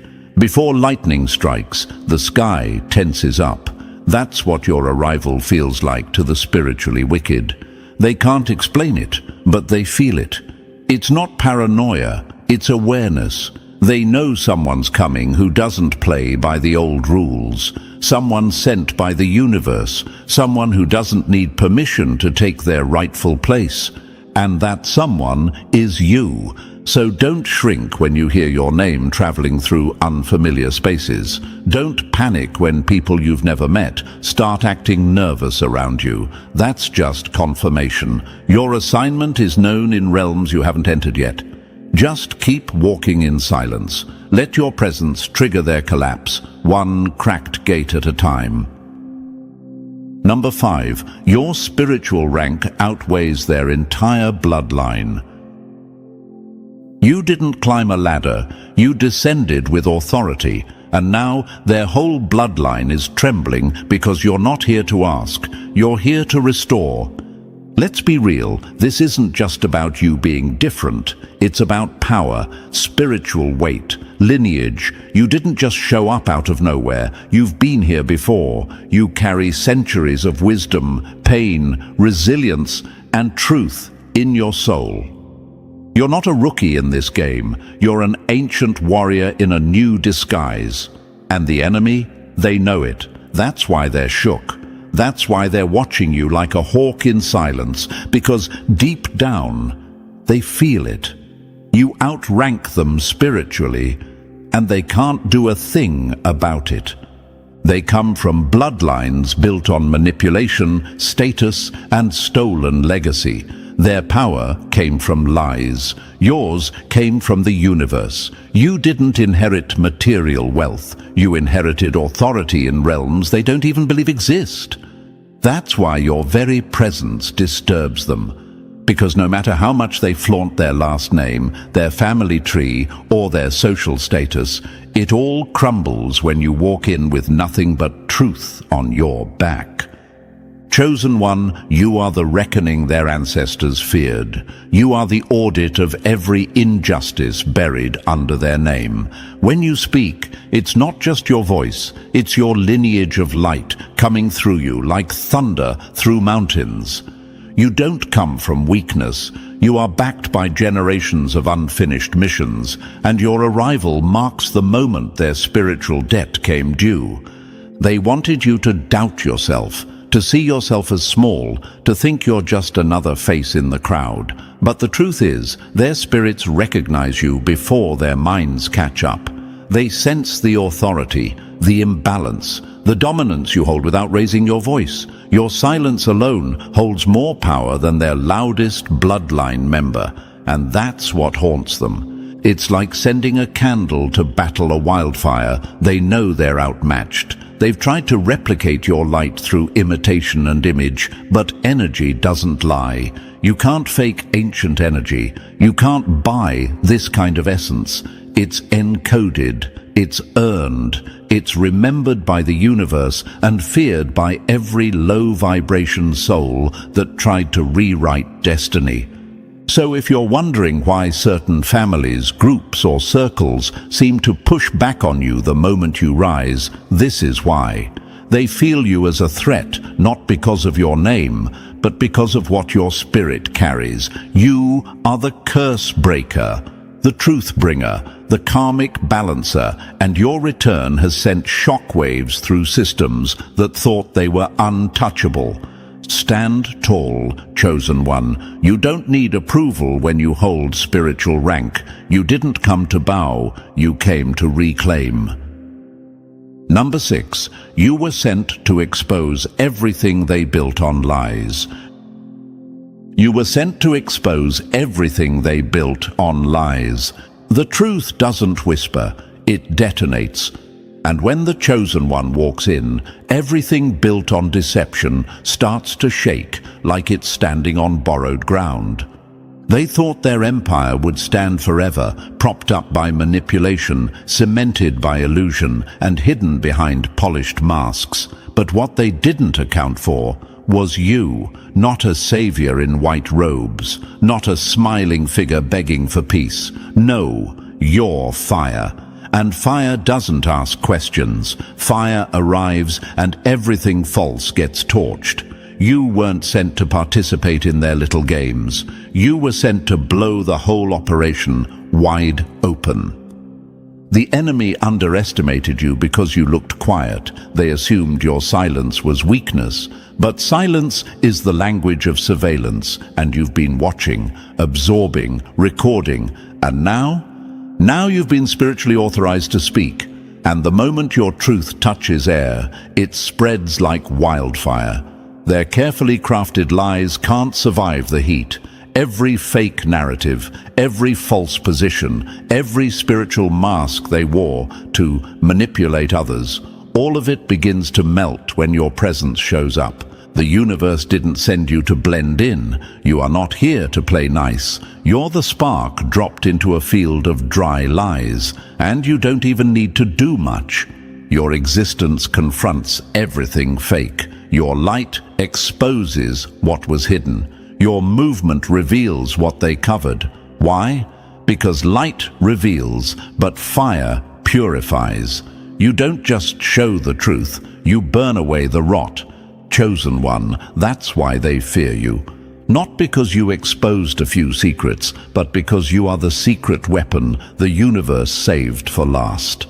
They know once you start speaking, people wake up, minds shift, eyes open, and once awakened, people don't go back to sleep. You're a walking alarm clock, a siren in their dreamland of lies. That's why they panic when you post. That's why they twitch when your name is mentioned. Because their walls weren't built on truth, they were built on silence, and now you're shattering it. You might be wondering, why me? Why did the universe pick me to carry this weight? Because only the brave are trusted with fire. Only the fearless can walk into rooms and set spirits ablaze with nothing but their voice. You're not too much. You're just the right amount of too real, and they can't stand it. So don't dim your flame. Don't apologize for your presence. Let it burn. Let the illusions fall. Let the masks drop. You weren't sent to fix their empire. You were sent to expose it. And once that truth hits, there's no going back. Number 7. They can't figure out why their manipulation fell flat on you. The spell only works on the asleep, and you've been awake for lifetimes. That's why their tricks bounce off you like broken arrows. They tried every tactic in the book: charm, gaslight, guilt, silence, triangulation, fake praise, sudden distance, but nothing stuck. Nothing cracked you. And now they're sitting there confused, obsessed, twitching at the thought of you because the same tricks that had others on a leash didn't even make you blink. You didn't flinch. You didn't fold. You didn't fall. You stood there, still, silent, and spiritually bulletproof. And that shook them to the core. They thought they had you figured out, that they could twist your emotions like they did with everyone else. They assumed your empathy meant weakness, but empathy with boundaries, that's spiritual armor. What they didn't know is you don't operate on illusion. You see through energy. You don't chase fake light. You watch where the shadows crawl. You don't beg for love. You watch who gets uncomfortable when you give it to yourself. You've become immune to manipulation because you learned the source code, truth, and truth makes the manipulators sweat. They thrive in fog, but you are clarity in motion. Their favorite weapon is confusion, and you've made it obsolete. You ask the right questions. You observe instead of react. You listen deeper than their lies can reach. So when they tried to play you, they ended up exposing themselves. And now they're spiraling. Why didn't it work? They're obsessing over it, repeating the timeline, replaying conversations, because your energy glitched their control system. Their illusion machine fell apart the moment it touched your frequency. You didn't just resist them, you refused to even participate in the game. You're not broken, you're not cold, you're just awakened. You've seen behind too many masks to ever bow to another, and that awareness is terrifying to them. It means they can't win, they can't mold you, they can't use you. You are unbotherable, and that is the most powerful thing you can be. So, if you've been asking why certain people pull away after trying to control you, this is your answer. You broke their mirror. You held up your own truth instead. And the moment you did, their fantasy of power shattered. Let them go. Let them whisper. Let them wonder. You weren't built to be fooled. You were born to be free. Number 8. Even your silence is a spiritual disruption. Your silence is not absence, it's pressure, and to the enemy, it feels like the sky dropping inches lower every hour, reminding them their time is almost up. You don't even have to open your mouth. You don't need a speech, a threat, or a warning. Just your stillness is a spiritual earthquake. Just your quiet is a countdown clock ticking in their ears. Why? Because your energy carries rank.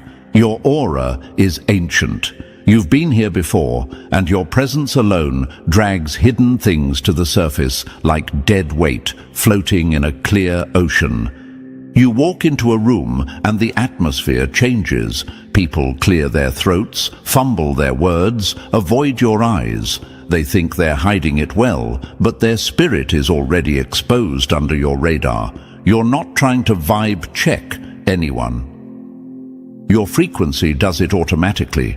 And when you choose silence, that's when it hits the hardest, because manipulators, liars, and low-vibration souls depend on noise, gossip, gaslighting, performance. But when you go quiet, they're stuck with nothing but their own reflection. Your silence is strategy. It's divine patience. It's you letting the universe whisper louder than your words ever could. Some people think you're passive, but the enemy knows better. They know silence is how the storm gathers. They feel it in the way your name keeps circulating when you're not around, in how people still talk about you like you're present even when you've vanished, because your aura lingers like unfinished justice. They want to provoke you. They want to drag you into messy conversations, into low-energy traps, but you don't take the bait. And that drives them insane, because silence from someone like you doesn't feel like distance. It feels like judgment. It feels like the universe pulling you back while preparing their downfall.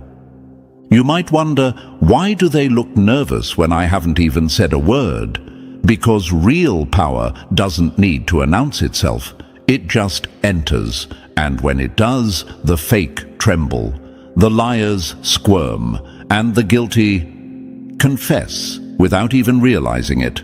So stay silent when you feel led to. Don't explain. Don't react. Don't dilute your energy. Your silence is already speaking volumes. And trust this, the ones who tried to destroy your name, they can still hear your silence, screaming, "I'm still standing."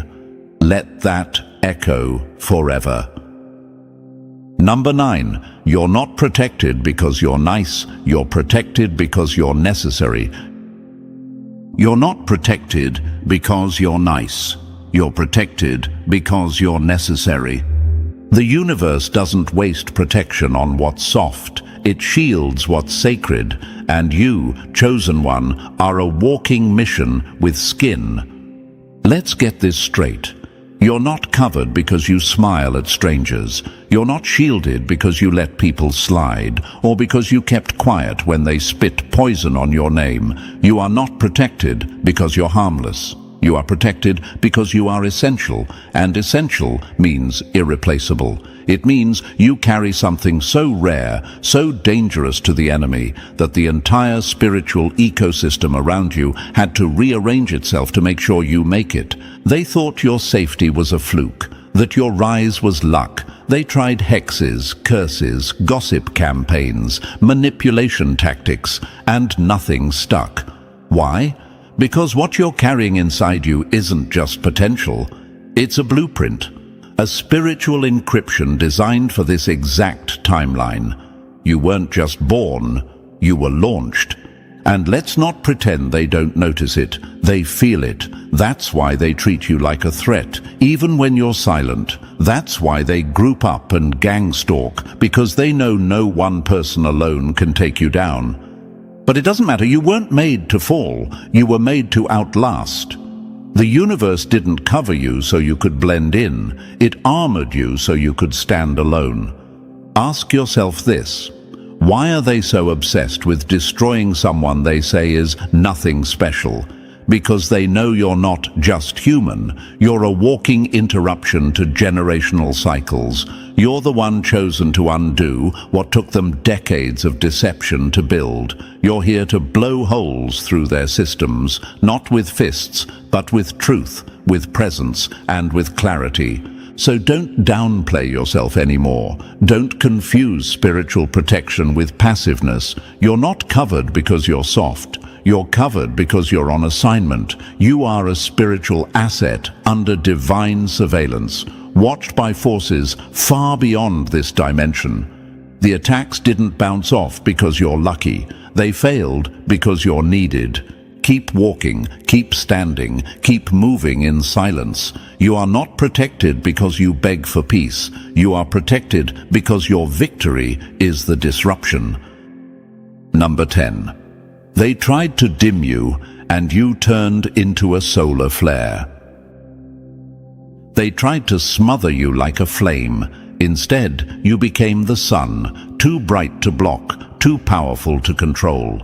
They thought they could dim you down with whispers, shade you with slander, bury your shine beneath their envy, their manipulation, their calculated silence. But you weren't built from validation. You were forged in pressure. And pressure doesn't shrink the chosen. It amplifies them. You were never meant to be digestible. Your energy was always meant to interrupt, to blind cowards, to make fakes twitch, to make liars choke. They thought if they ignored you long enough, you'd fade. But that wasn't light they saw fading. That was their illusion collapsing under the weight of your truth. You didn't respond with rage. You didn't chase them. You didn't beg. You simply expanded. And in that expansion, your light scorched every false narrative they built. That fake confidence they had in your silence, gone. Because now, every room you walk into, you radiate like you own the frequency. You're a solar flare, not even trying to burn them, but they're melting anyway. They need sunglasses now just to be in your orbit. And the funny thing, you're not even at full power yet. You're just getting started. Your glow isn't revenge, it's revelation. The universe didn't boost your signal to make you liked. It amplified you to expose. So when they act like you changed, remind yourself you didn't change. You expanded past their reach. And when they flinch at your presence, understand this. You are no longer in the category of manageable. They wanted you dim, dull, predictable. They thought your silence meant defeat, but it was evolution. And now you don't just walk in light, you are the light, a walking truth bomb, a living reminder that what they tried to kill is what the universe decided to crown. Let them look away, let them squint, let them stumble back into their shadows, because the sun doesn't apologize for rising, and neither should you. Number 11, you carry codes that unlock and destroy at the same time. You carry codes that unlock and destroy at the same time. You weren't sent to fit in, you were coded to cause collapse where lies live too long. You don't just open doors, you expose the rotting frame behind them. Let's make something clear. You were never just a good person who randomly attracted chaos. You were a walking cipher, a spiritual disruptor disguised in human skin. You carry codes, divine frequencies, ancient blueprints, and invisible algorithms that affect every space you enter. And the moment your energy touches a person, a room, a system, things begin to either bloom or burn. Some were drawn to your light, thinking it would bless them, uplift them, heal them, and for a time it did. But the second they tried to manipulate it, the second they tried to weaponize your kindness or steal your shine, the codes flipped, and what once unlocked comfort for them began to dismantle their lies. You weren't sent to babysit dysfunction, you were sent to expose it, to walk into rooms that looked peaceful but reeked of pretense, and flip the entire atmosphere just by being there. You triggered guilt in liars. You triggered fear in manipulators. You triggered shame in people who wore fake masks of light while moving with serpentine motives. And they hate you for it, not because you did anything, but because you didn't have to. You didn't need a stage. You didn't need an audience. You didn't even need words. Your presence alone decoded people, revealed who they were, and most dangerously, who they were never going to become if they stayed the same. You are the mirror they tried to avoid, the test they failed, the revelation they weren't ready for. You were their blessing if they chose humility, but most didn't. So now you stand as their lesson, the one they regret playing with, the one they can't forget, the one who rearranged their fake spiritual scaffolding and set it on fire. Chosen one, stop doubting your power. You were programmed with sacred interference. You activate what's pure and you crash what's false. You carry the kind of light that doesn't just comfort, it judges. The kind of truth that doesn't just open doors, it slams shut the ones never meant to be walked through. You're not dangerous because you're vengeful. You're dangerous because you're real. And in a world built on illusion, that alone makes you the most explosive force they've ever encountered. Number 12. This world was never meant to contain you. You were built to overturn it. They didn't reject you because you were broken. They rejected you because your spirit threatened the systems that broke them. Let's kill the illusion right now. You were never meant to be digestible, manageable, or controllable. You weren't born to walk in a straight line. You weren't designed to follow trends or repeat scripts. You're an interruption to everything fake, everything forced, and everything built on comfort that hides corruption. They labeled you too much, too intense, too deep. Not because you were wrong, but because you were right, and they couldn't stand the mirror you held up.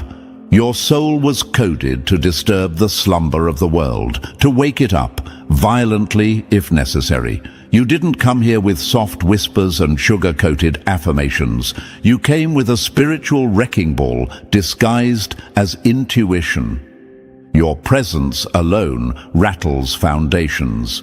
You walk into rooms and people start glitching because you don't match the simulation. You're not here to fit in, you're here to overturn. They wanted you contained, tamed, muted, but you're not a domesticated soul. You're a wild frequency, and every time they tried to box you in, your energy bent the bars and set off sirens. You don't carry just light, you carry voltage. You're the spark that catches when truth meets denial. You're the strike that sets fire to illusions wrapped in luxury, ego, and tradition. Look around.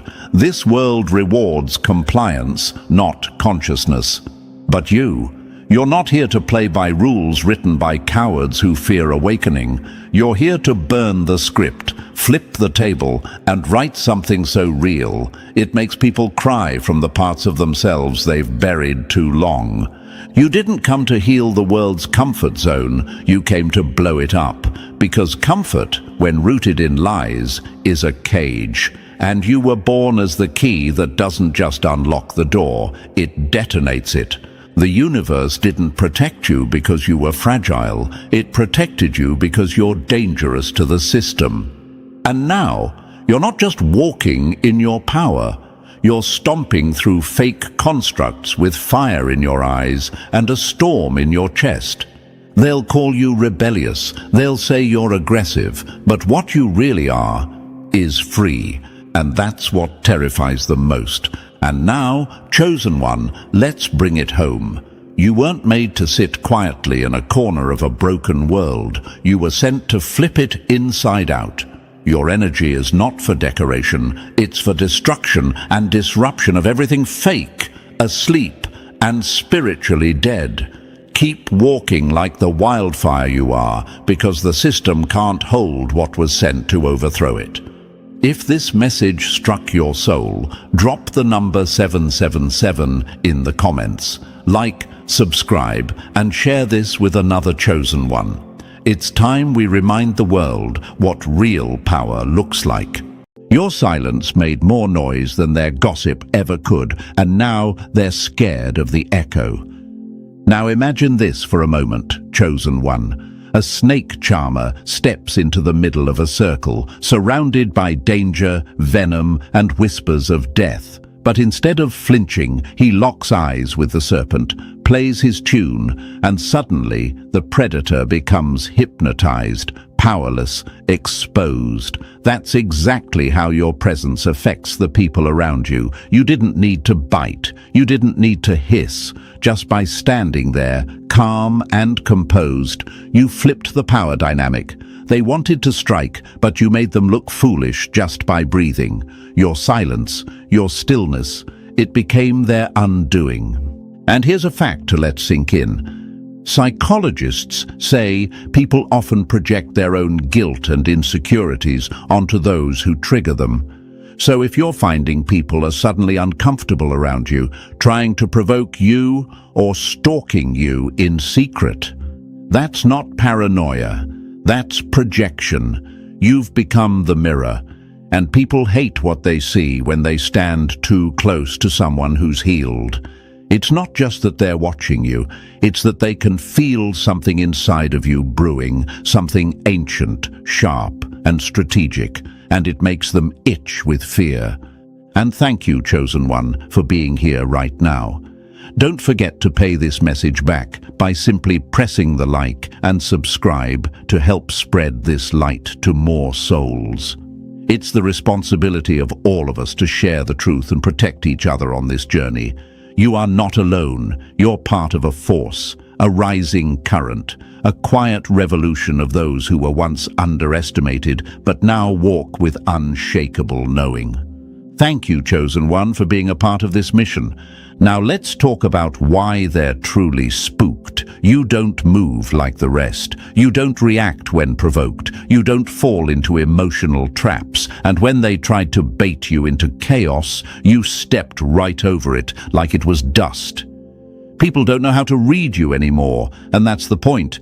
You've outgrown their predictable games. You've become something they can't predict, can't manipulate, and definitely can't dominate. They wanted to paint you as weak, unstable, or sensitive, but instead, you ended up being the one with the sword. They came for war, and you showed them spiritual warfare. You turned the game into chess, and they didn't even know they were on the board. What terrifies them the most is that you carry something they can't explain. You might not have millions in the bank or armies at your back, but the universe bends when you move. They feel the shift in the air when you enter a room. They pretend not to see it, but their body reacts before their mind catches up. Goosebumps, throat tightens, palms sweat. That's spiritual recognition and fear. They may call you names behind closed doors, but deep down, they know they're standing in front of someone who can't be fooled, someone who's been through fire and came out cold, precise, and unbothered. They thought you'd beg for validation. Instead, you vanished and let your absence haunt them. They thought you'd clap back with anger. Instead, you responded with elegance and let karma do the dirty work. The more they watched, the more afraid they became, not because you threatened them, but because you didn't have to. Your strength is quiet, your power is still, and that unnerves them more than any outburst ever could. You see, chosen one, people aren't used to someone who refuses to play the game. Most people can be poked, triggered or baited, but not you. You learned the art of restraint. You mastered the power of knowing that not every attack deserves a response. And that's why they see you now as the snake charmer. Someone who walks among danger and never gets bitten. Someone who hypnotizes even the haters. Someone who doesn't just survive the setup, but flips it into a spotlight moment. And what's brewing inside you? Oh, they feel it. They don't know whether it's your next move, your rise, your glow up, or your calling, but they feel something coming. That's why they're watching so close. That's why you've been showing up in their dreams, in their conversations, in their search history. You've become their curiosity and their fear all in one. And here's what they hate the most. No matter how much they try to figure you out, you keep becoming more unreadable, more powerful, and more untouchable. They're not just spooked by your presence, they're haunted by your potential, and they should be, because the more they try to dim your light, the more you absorb it and shine brighter. The more they gossip, the more they amplify your name. The more they envy, the more energy you're gifted. You're not just walking through life anymore. You're walking with a cosmic spotlight on your back, and even when you try to dim it, they still squint when you pass. So yes, people are spooked by you. And it's not because you're evil, it's because you carry a force that makes the wicked reveal themselves. Your very presence separates the real from the fake, the loyal from the opportunist, the healed from the hidden. And now that they've been exposed by your light, they can't pretend anymore. That's why they're scared. That's why they stalk you in silence. And that's why the next part of this message will reveal just how deep this fear runs and what's about to happen next. And listen closely, chosen one. What you just heard, that was only the spark before the storm. The full picture, the reason they can't stop watching you, the reason your energy keeps them up at night, is about to unfold step by step. So, stay close, because what's coming next isn't just information, it's confirmation. If you've ever wondered why they stare, why they whisper, why they fear you without cause, this message was carved out of the fire for you. Drop the number 777 in the comments if you're done shrinking yourself to make others comfortable. And if this message speaks to your bones, consider sending a super thanks to support the creators behind this mission. Because these aren't just words, this is warfare in plain sight. And your support fuels the continuation of these truths being brought into the light. And now, let's dive into this, layer by layer. You'll want to hear every part, because if you're truly one of the chosen, your spirit won't let you walk away mid-message. You'll feel it pulling you, holding you, speaking directly to your path. This isn't just a breakdown of why they fear you, it's a blueprint for why you were never meant to be ordinary. Let's get started. Number 1. They tried to trap you, but you flipped the script. The worst mistake they made wasn't trying to trap you, it was thinking you didn't know the game better than they did. You see, chosen one, they planned to humiliate you. They plotted in the dark, smiling in your face while planting landmines behind your every step. They thought they were slick. They thought they'd get away with it. But here's what they underestimated. Your awareness is decades beyond your age. You don't just see people, you read them. You hear what's not being said. You sense tension in silence. And before they even laid the trap, you already saw the string, the bait, and the shaking hand that set it up. You let them think you were walking into it, and then you flipped the entire script. You didn't just survive the setup, you turned it into their downfall. Now they're the ones exposed, unraveling, paranoid, and embarrassed. This is the power of being chosen. Your setbacks are scripted by the universe to look like losses until they flip into victories that shame the enemy in public. That's the divine twist they can't handle.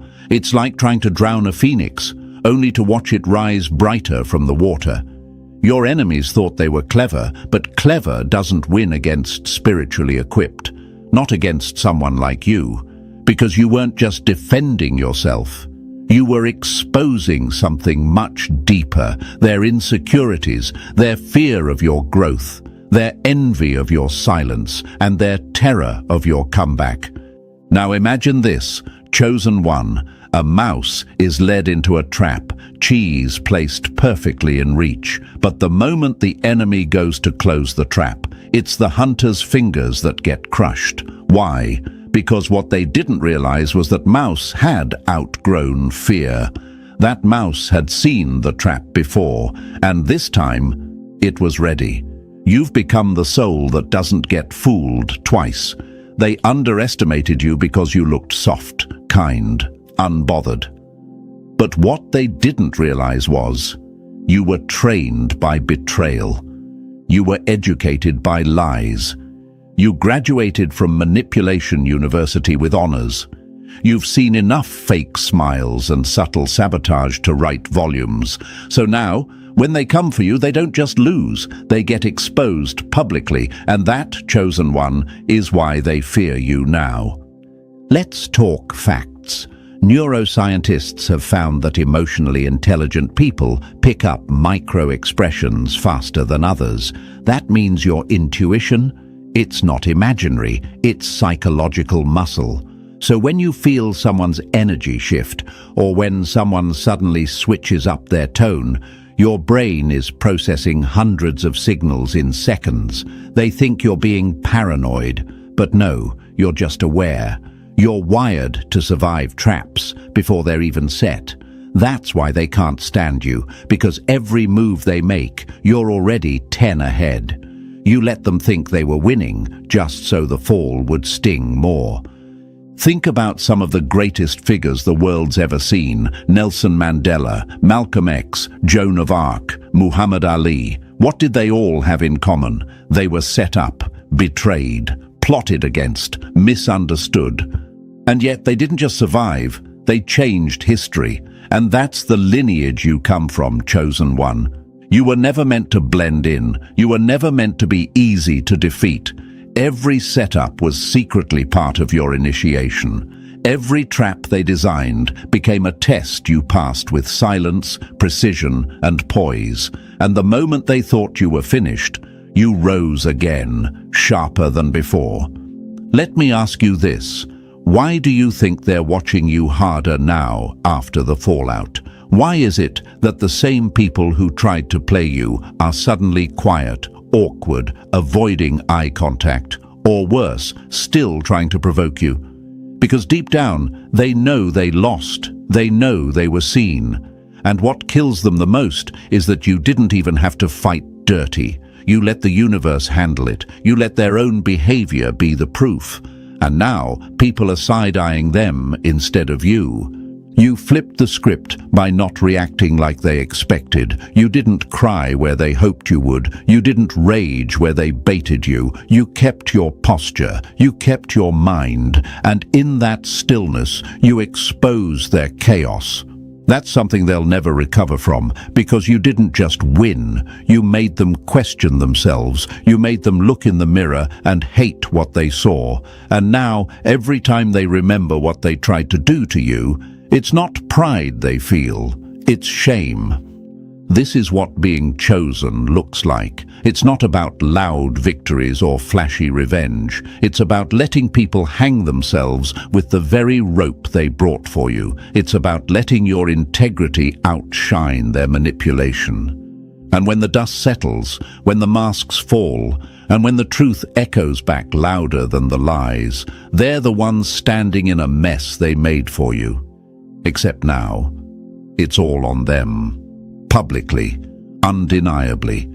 Don't ever feel bad for not clapping back. Don't regret not exposing every detail, because what's coming next for you is elevation, and what's coming for them? Consequences.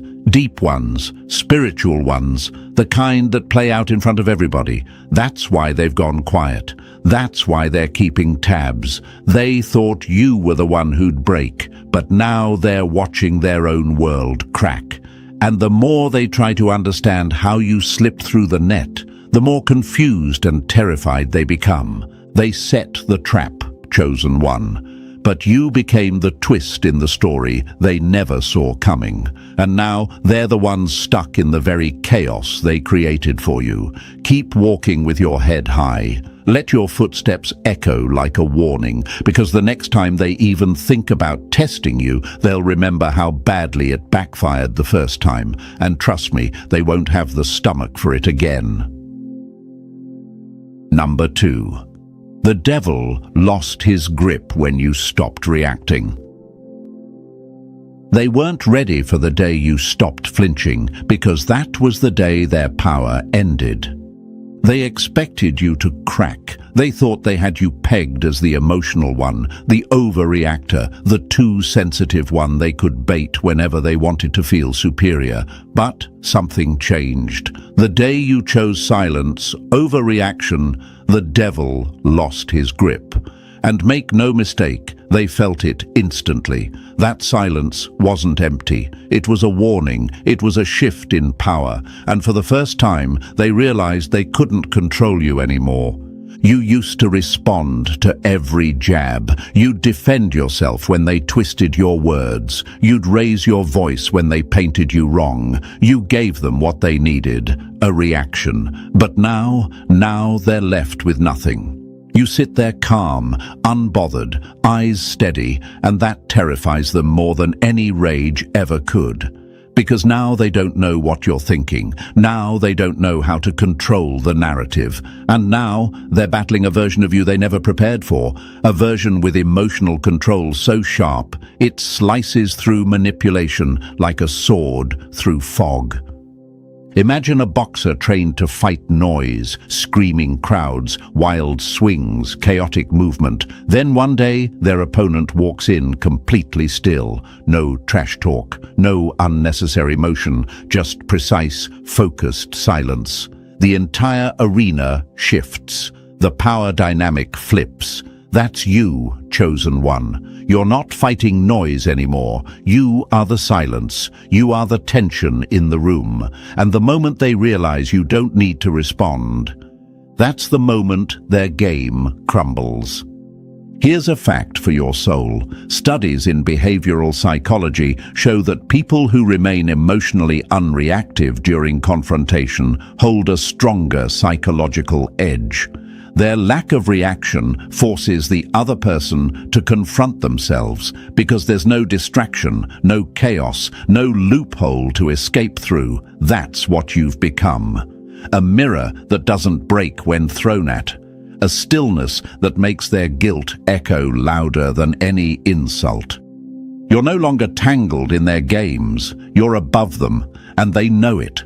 They wanted you to scream so they could call you unstable. They wanted you to cry so they could label you weak. They wanted you to lash out so they could play victim. But instead, you gave them stillness. And in that stillness, they met themselves. That's the moment everything shifted, because now they're stuck with their own reflection, and they hate what they see. That's what silence does. It turns the table without lifting a finger. Do you want proof this power works? Look at any powerful figure in history, Martin Luther King Jr., Gandhi, even modern icons like Michelle Obama. When they go low, we go high. Why does that echo so hard? Because restraint is power.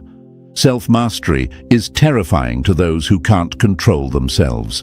And you, chosen one, have mastered something they never will: detachment from their noise. Let's go deeper. Why does silence scare them so much? Because silence gives them nothing to twist. No screenshots, no gossip, no evidence, and most importantly, no access. When you react, they feel in control, but when you stop reacting, they feel exposed. Your lack of reaction becomes its own kind of confrontation, one they can't escape from.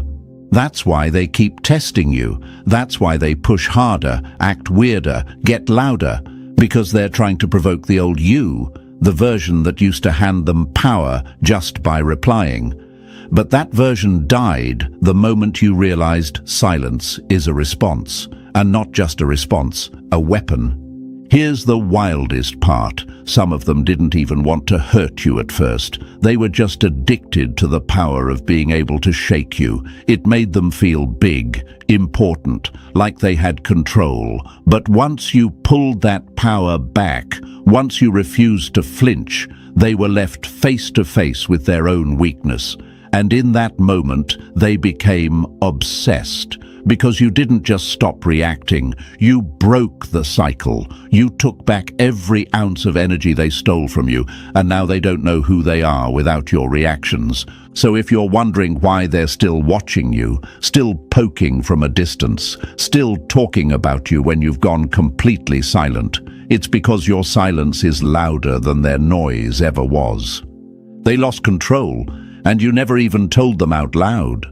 That's the kind of power that makes people unravel. That's the kind of growth that separates chosen ones from everyone else. And I know what you might be thinking, but what if they think I'm weak now? What if my silence is being taken as submission? Let me stop you right there. Weakness is yelling just to be heard. Weakness is reacting just to feel alive. Strength is knowing you could destroy them and choosing not to. Strength is letting their karma do the talking while you walk away with your peace intact. And trust me, they know the difference. They see it. They feel it. That's why they're nervous now. Because the real threat isn't someone who fights back. It's someone who no longer needs the fight. And that's who you are now. You don't owe them explanations. You don't owe them closure. And you definitely don't owe them another moment of your energy. You've graduated. You're no longer responding. You're evolving. And while they're still trying to poke holes in your peace, you're building something they can't even comprehend. That's why the devil lost his grip the moment you stopped reacting, because he knew you weren't just healing, you were rising. So let them talk. Let them twist the story. Let them whisper in circles. Your silence will scream louder than their gossip ever could. And when they realize you're not coming back to the old battlefield, that you've moved on to a higher war they can't even reach, they'll feel it in their bones. You didn't just stop reacting. You ended the game. And now they're the only ones still playing it. Number 3. Your logic cut deeper than their chaos. They called you quiet because they couldn't hear your strategy. Now they're bleeding from wounds they never saw coming. They played loud, you played smart. While they scrambled to create chaos, you were calmly constructing your next 10 moves in silence. They thought they had you confused, tangled in their drama, lost in their mind games. But they forgot one thing, chosen one. You don't operate on emotion, you operate on precision. While they were busy performing, you were observing. While they were trying to draw attention, you were collecting patterns. And when the time came to move, you didn't scream, you didn't swing wildly. You made one decisive cut, and it ended everything. Your logic cut deeper than any insult they threw. Why? Because they thrive off confusion, disorder, and emotional reactions. But you don't give them any of that. You give them silence, strategy, and outcomes they can't argue with. They want chaos, because chaos makes people easy to control. But you don't get pulled into it anymore. That's what scares them most. They know you're not the one to bluff. You don't bark. You act. And when you act, there's no coming back from it. Let's break this down. Studies in conflict resolution show that people who can remain logical under pressure almost always win in power dynamics. Why? Because emotion clouds judgment. But logic cuts. That's what you mastered. You stopped trying to prove yourself. You stopped justifying your worth to people who weren't even qualified to be in your presence. You let your results speak. You let the silence become your sharpest weapon. And now, they're stunned. Because all that energy they wasted trying to trap you was no match for a single move made in clarity. And you know what's making them spiral now. The fact that you saw them before they ever saw themselves.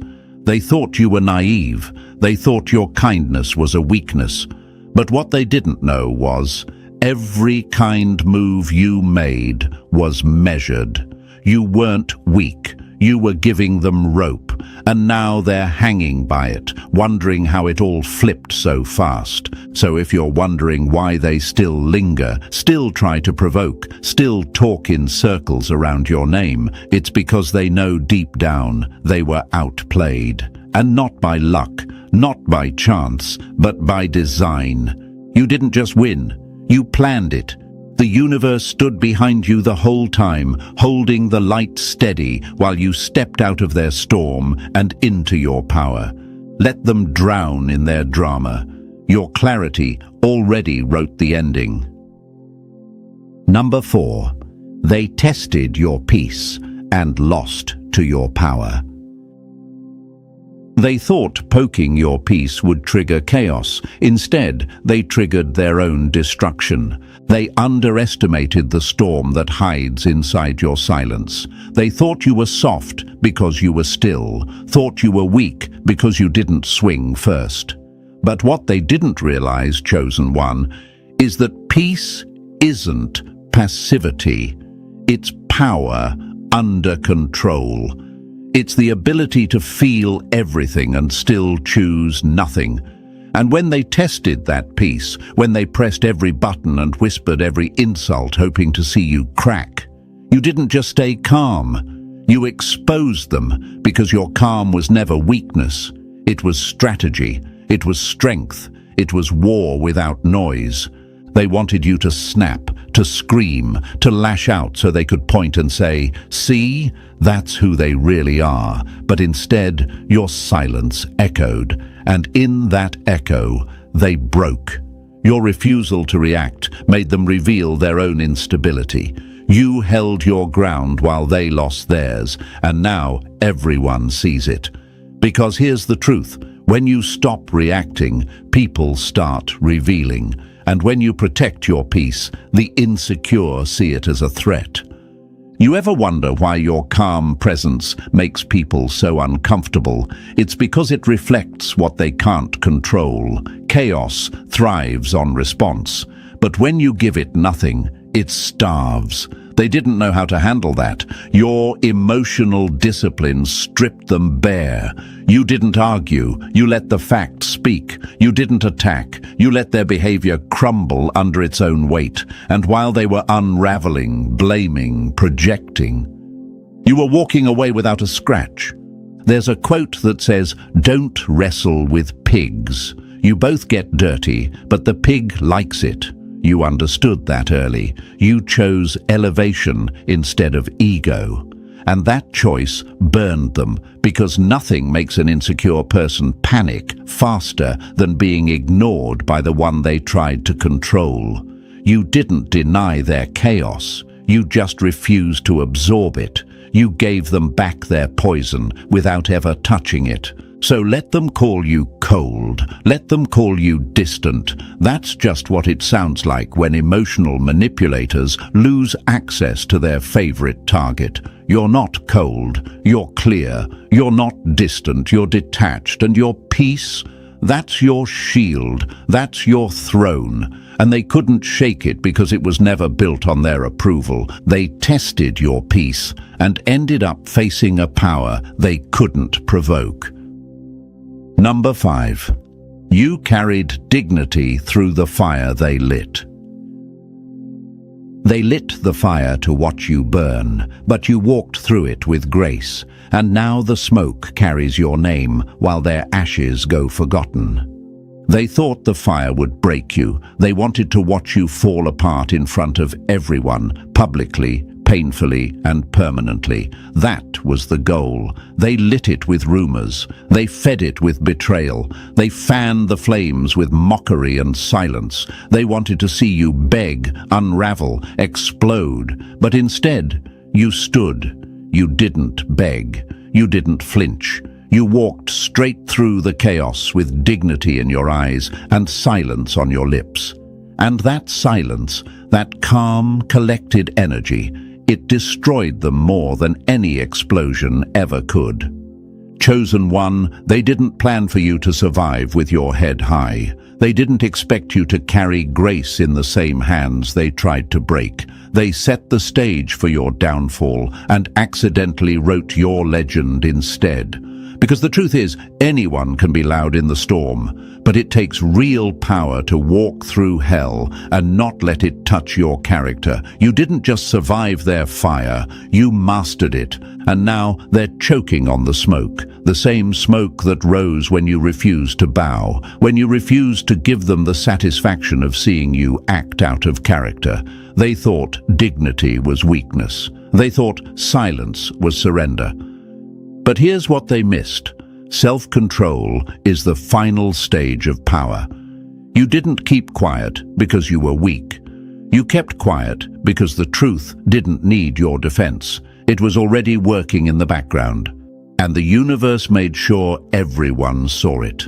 Ask yourself, why did they get louder the calmer you became? Why did they team up while you stood alone? Because even in your isolation, you made them feel threatened. That's what real presence does. It speaks without needing to shout.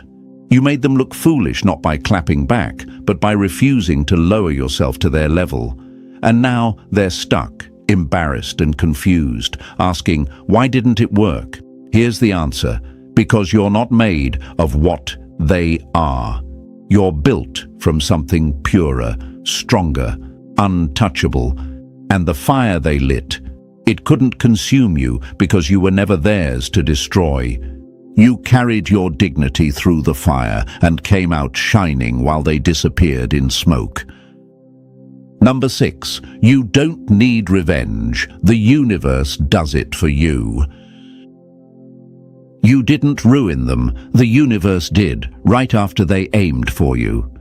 They thought your silence meant surrender, that walking away was weakness, that your lack of revenge meant you lost. But now they're learning the hard way. Your absence wasn't retreat, it was alignment. You stopped clapping back, and the universe started clapping louder. You didn't fight dirty because you didn't have to. The moment you stepped out of the way, their own energy swung back and hit them like a freight train. And that impact? It's not a coincidence, it's cause and effect. Chosen one, what they don't understand is that you walk with an invisible protection they can't decode. While they were busy scheming in secret, mocking you behind screens, wishing for your downfall, you were being upgraded in silence. They threw shadows, but light surrounded you. They sent energy to block you, but that same energy boomeranged back and tore holes in their lives. They're breaking down now, and their confusion is deafening. They're asking, why is everything going wrong for me lately? And the answer is simple. Because they played with someone the universe doesn't play about. There's a saying, the universe doesn't ignore energy. It just waits for the right time to respond. And oh, chosen one, the timing has been perfect. The same people who laughed when you were hurting are now choking on their own karma. It's subtle, it's delayed, but it hits surgically. Friendships falling apart, money drying up, peace disappearing, some even facing public exposure. And all of it came after they tried to throw dirt on your name. You didn't have to throw a punch.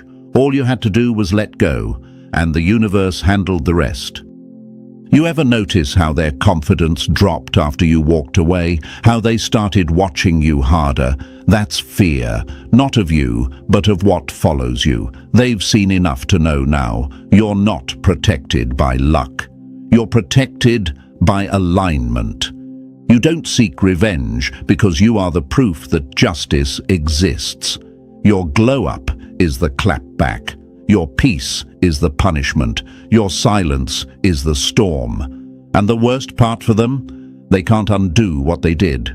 It's written. And now the universe is simply reading it back to them. So keep walking, chosen one. Don't turn around. Don't waste your time explaining what's already being proven. You never needed revenge. The universe never misses. Number 7. You wore the crown in silence. Now they bow without asking. They used to laugh behind your back. Now they lower their eyes when you walk in the room. You never had to beg for respect. You earned it in silence, while they mocked you, doubted you, and underestimated every step you took. You were quietly transforming. You didn't clap back. You didn't try to prove yourself. You just became undeniable. And now, the same ones who once looked down on you are looking up, pretending they never had anything to say. They feel it now, that presence, that pressure, that shift in the atmosphere when you enter a room. You don't need a title. You are the title. You wore the crown in silence, and now they bow without asking. Chosen one, this is what happens when someone builds themselves in the dark. They wanted to see you sweat, stumble, beg for attention, but you chose to move differently. While they were shouting, you were sharpening. While they were gossiping, you were glowing. And now they're realizing you don't have to say you're chosen. Your aura screams it louder than words ever could. Your silence burns them because it reminds them they were wrong about you. And nothing haunts a fragile ego like watching someone they belittled become someone they now fear. Let me give you a fact. In sociology, power is often recognized not by what someone says, but how others respond to them without being told. That's you now. The ones who used to cut you off mid-sentence are now quiet in your presence. The ones who gossiped about you are now following your every move. They don't say it publicly, but behind closed doors. They speak your name with caution. They ask questions. They study you. They wonder how you did it, how you stayed calm, how you kept your dignity, how you turned nothing into sovereignty. But here's the part they'll never admit. They need your energy now. That's why they linger. That's why they orbit. You became what they never expected, a force. You don't ask for loyalty. You don't demand recognition. And yet, you get both. Because real power doesn't chase validation, it attracts it. And your crown? It was never placed by man. It was revealed by pressure. So don't be surprised when the same mouths that mocked you start speaking your name with respect. You didn't just change the narrative, you became the story. And now, silence is your throne, and power is your presence. Let them bow. You earned it. Number 8. Your energy exposes everything they hide. You didn't need to expose their secrets. Your energy made them confess without a word.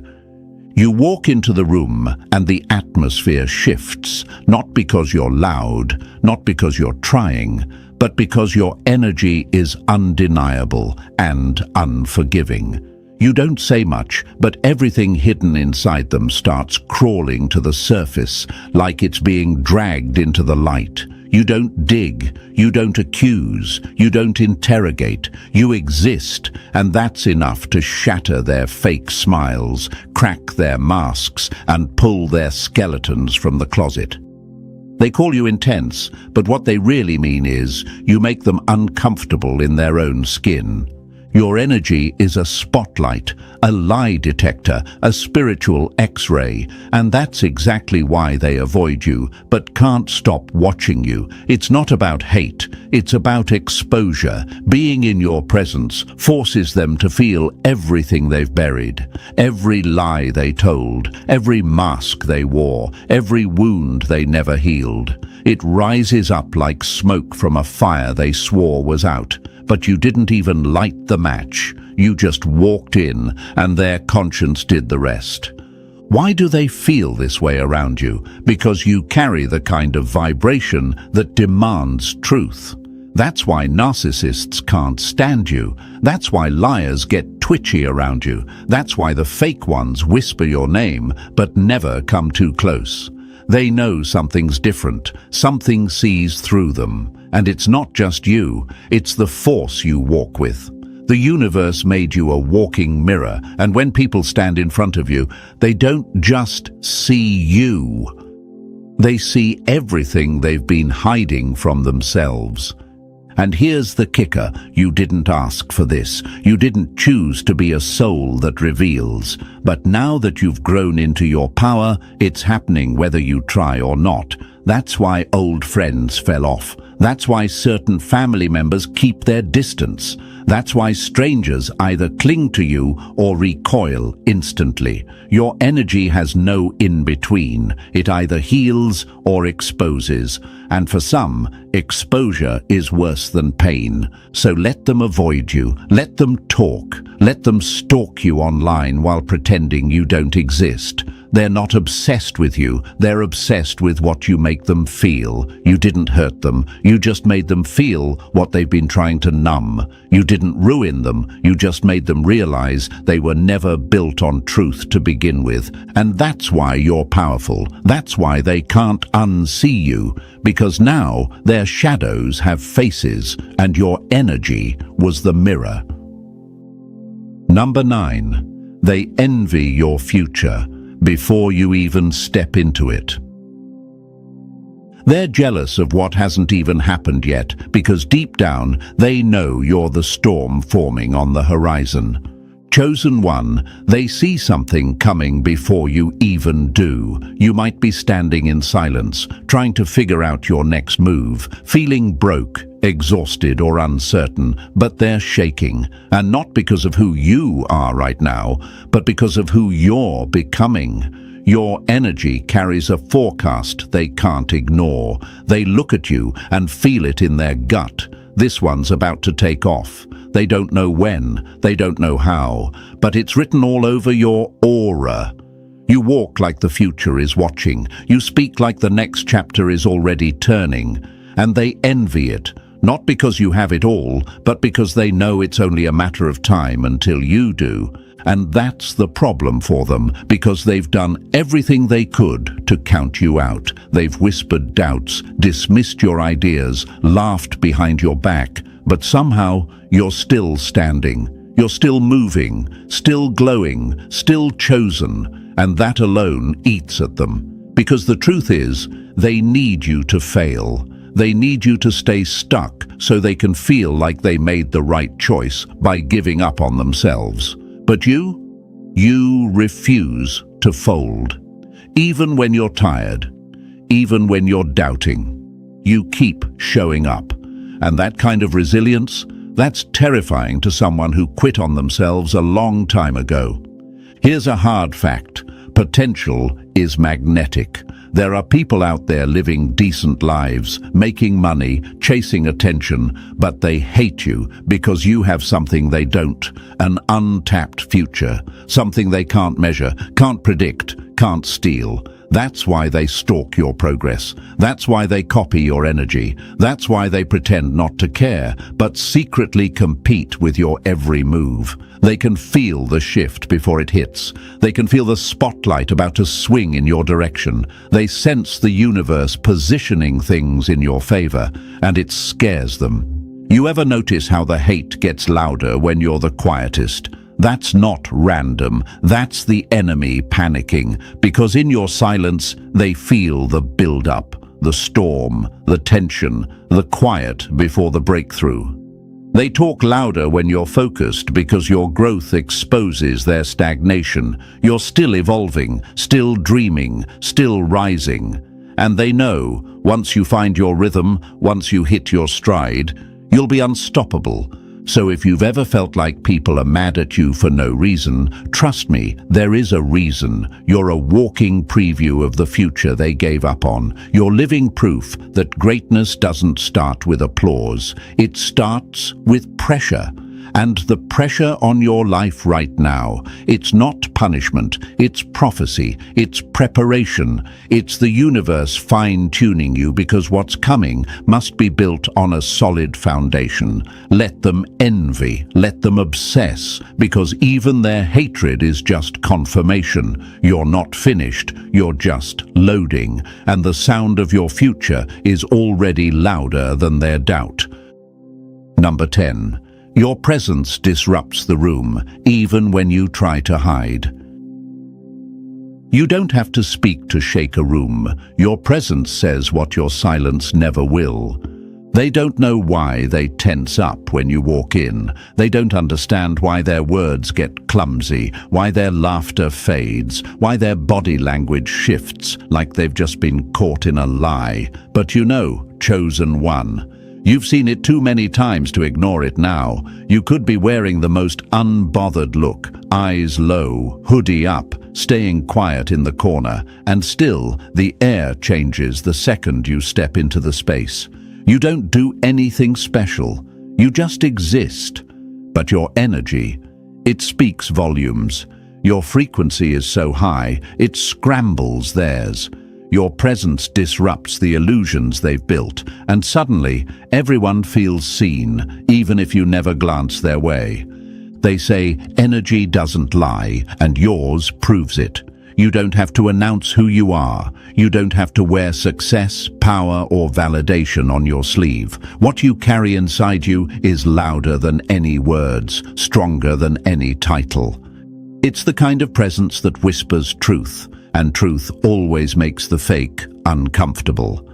That's why they get quiet when you show up. That's why the room shifts. Your glow is not just light, it's pressure, and people feel it even when you're trying to hide. You ever wonder why you're the one they watch, even when you're doing nothing? Why they throw shade when you haven't even spoken? It's because your energy reveals their insecurity. You remind them of what they're not, of what they abandoned, of who they pretend to be. You walk in carrying everything they try to fake, and that shakes them deeply, because no matter how much attention they demand, it's always your stillness that commands the room. Here's the truth most won't admit. The ones most disturbed by you are the ones most threatened by the power you don't flaunt. Real light doesn't beg to be noticed. It just shines, and in doing so, it exposes everything in the shadows. That's you. Your presence is a spiritual highlighter. It shows who's hiding behind charisma, who's empty behind confidence, who's loud because they're afraid of being seen clearly. That tension you feel when you walk in isn't hostility, it's respect, masked as discomfort. They won't say it out loud, but their energy screams it. This one's different. And that difference? That's the weight of being chosen. You were never meant to blend in. Even when you try to shrink, your presence expands. Even when you try to disappear, the universe drags attention to you like a spotlight. Not for ego, but for purpose. So don't mistake their awkward silence for dislike. Don't take their side eyes and whispers as weakness. Those are symptoms of intimidation. You don't have to argue with it. You don't have to fight for space. You are the space. And when you show up, everything false starts to fall apart. That's the disruption. That's the earthquake in their nervous system. And it's not because of what you say, it's because of who you are. So keep walking in silence, chosen one. Keep holding your peace like a sword. Let them feel it. Let the ones who tried to dim you squint in discomfort, because your presence, it was never meant to keep them comfortable. It was meant to shake them awake. Number 11. They're obsessed, stalking, and scared all at once. They don't watch you because they care. They watch you because they can't stop the rise they once laughed at. They said you were nothing, dismissed you, played games with your name, moved like they were 10 steps ahead. But now, they refresh your stories like it's the news. They scroll your feed like it's prophecy, and every post, every smile, every calm day you share rattles them. They can't figure out what's coming, but they know something is. It keeps them up at night. Your silence is louder than their gossip ever was, and that silence, it's driving them mad. You're not making noise, but the energy you're building screams through every room they walk into. Chosen one, the obsession is real. They're lurking, watching in secret, pretending not to care while taking notes like students sitting at the back of your class. Why? Because your future is whispering in their spirit. And that whisper is saying, you were wrong about them. Something powerful is coming. They feel the shift. They don't know if it's your breakthrough or their breakdown, but either way they're scared. Scared because the one they thought would stay down is rising without explanation, and the rise feels divine. Let's be clear, this kind of stalking doesn't come from curiosity. It comes from fear. Fear of being left behind, fear of you proving everything they said about you was a lie, fear of the universe rewarding you publicly. Because if you win, it confirms they were never on your level. If you rise, it proves their efforts to bury you failed. And that's a level of shame their ego isn't ready to handle. Psychologists call it monitoring behavior. When someone feels threatened by your potential, they obsessively track your progress to prepare for a blow they can't prevent. That's what they're doing now. Checking who you're with, what you're posting, how you're glowing. Because they're praying for a crack in the story. But they're not finding one. All they see is a mystery they can't decode, and that's what haunts them most.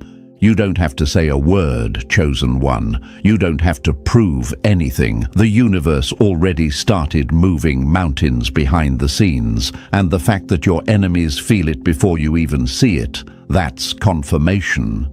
Their obsession is proof that your destiny is louder than your history. Keep your path clean. Keep your spirit grounded, because while they stalk you for updates, the universe is preparing to shock them with the finale. Let them keep watching. You don't owe them a trailer. The full feature is coming, and it's going to leave them speechless. Number 12. The next time they see you, they'll act different. Trust me. They mocked you when they thought you were alone. Now they fear you because the universe made it clear you were never alone. They thought there were no consequences, that they could throw shade, lie, sabotage, or laugh behind your back without ever being held accountable. But the next time they see you, their whole energy is going to shift. The smirks will vanish, the fake confidence will fade, and suddenly they'll be quiet, careful, overly polite. Some will act like nothing ever happened. Others will overcompensate with forced kindness. Why? Because they've seen too much. Not just your strength, but the consequences of disrespecting someone divinely backed. They've had dreams, flashbacks, wake-up calls, and real-life experiences they can't explain. One moment, they tried to play with you, and the next, their life started to fall apart, piece by piece. Don't be surprised if they never admit it. But trust this, they know. They felt the universe slam a door in their face. They lost opportunities, faced conflict, got exposed, and something in their gut screamed, "This is because of how you treated that person." That person was you, chosen one. See, karma doesn't need to shout, it just works. And when people cross a chosen one with bad intentions, that energy doesn't vanish, it returns, fast, precise, ruthless, and the ones who laughed loudest, they felt the loudest echo come back to them. Now they can't unsee who you are. They realize you're not ordinary, you're not weak, you're not someone to casually dismiss. You're aligned, protected, and most terrifying of all, you're just getting started. You don't need revenge. You don't even need an apology. Their changed behavior is the apology. That awkward energy when they see you again. That's guilt, embarrassment, and fear all rolled into one. They know better now. The old version of you might have let it slide, but this version glows different, walks different, and the universe shows up for you instantly. So when they suddenly start treating you better, don't fall for the performance. It's not love, it's fear. It's the fear of what happens if they ever come against you again, because the last time they tried, they lost something they weren't ready to lose. And this time, they won't risk it. You didn't have to clap back. You didn't have to beg for respect. The universe did it for you. So stand tall, chosen one. Smile. Walk with peace, and let their silence be your confirmation. You've been vindicated by something bigger than words. And the next time they see you, trust me, they'll act like they saw a ghost. And now you know, chosen one, they're not just spooked by your presence, they're haunted by their own choices. You didn't have to fight for validation, you became the evidence. Let them keep watching, guessing and shifting in discomfort. You were always the one, and now the world sees it too. If this message hit your spirit, like and subscribe to help spread this truth to other chosen ones waking up to their power. Drop 777 in the comments if you're ready to keep walking in silence while the universe speaks loud for you. And don't forget to share this with someone who needs to hear it.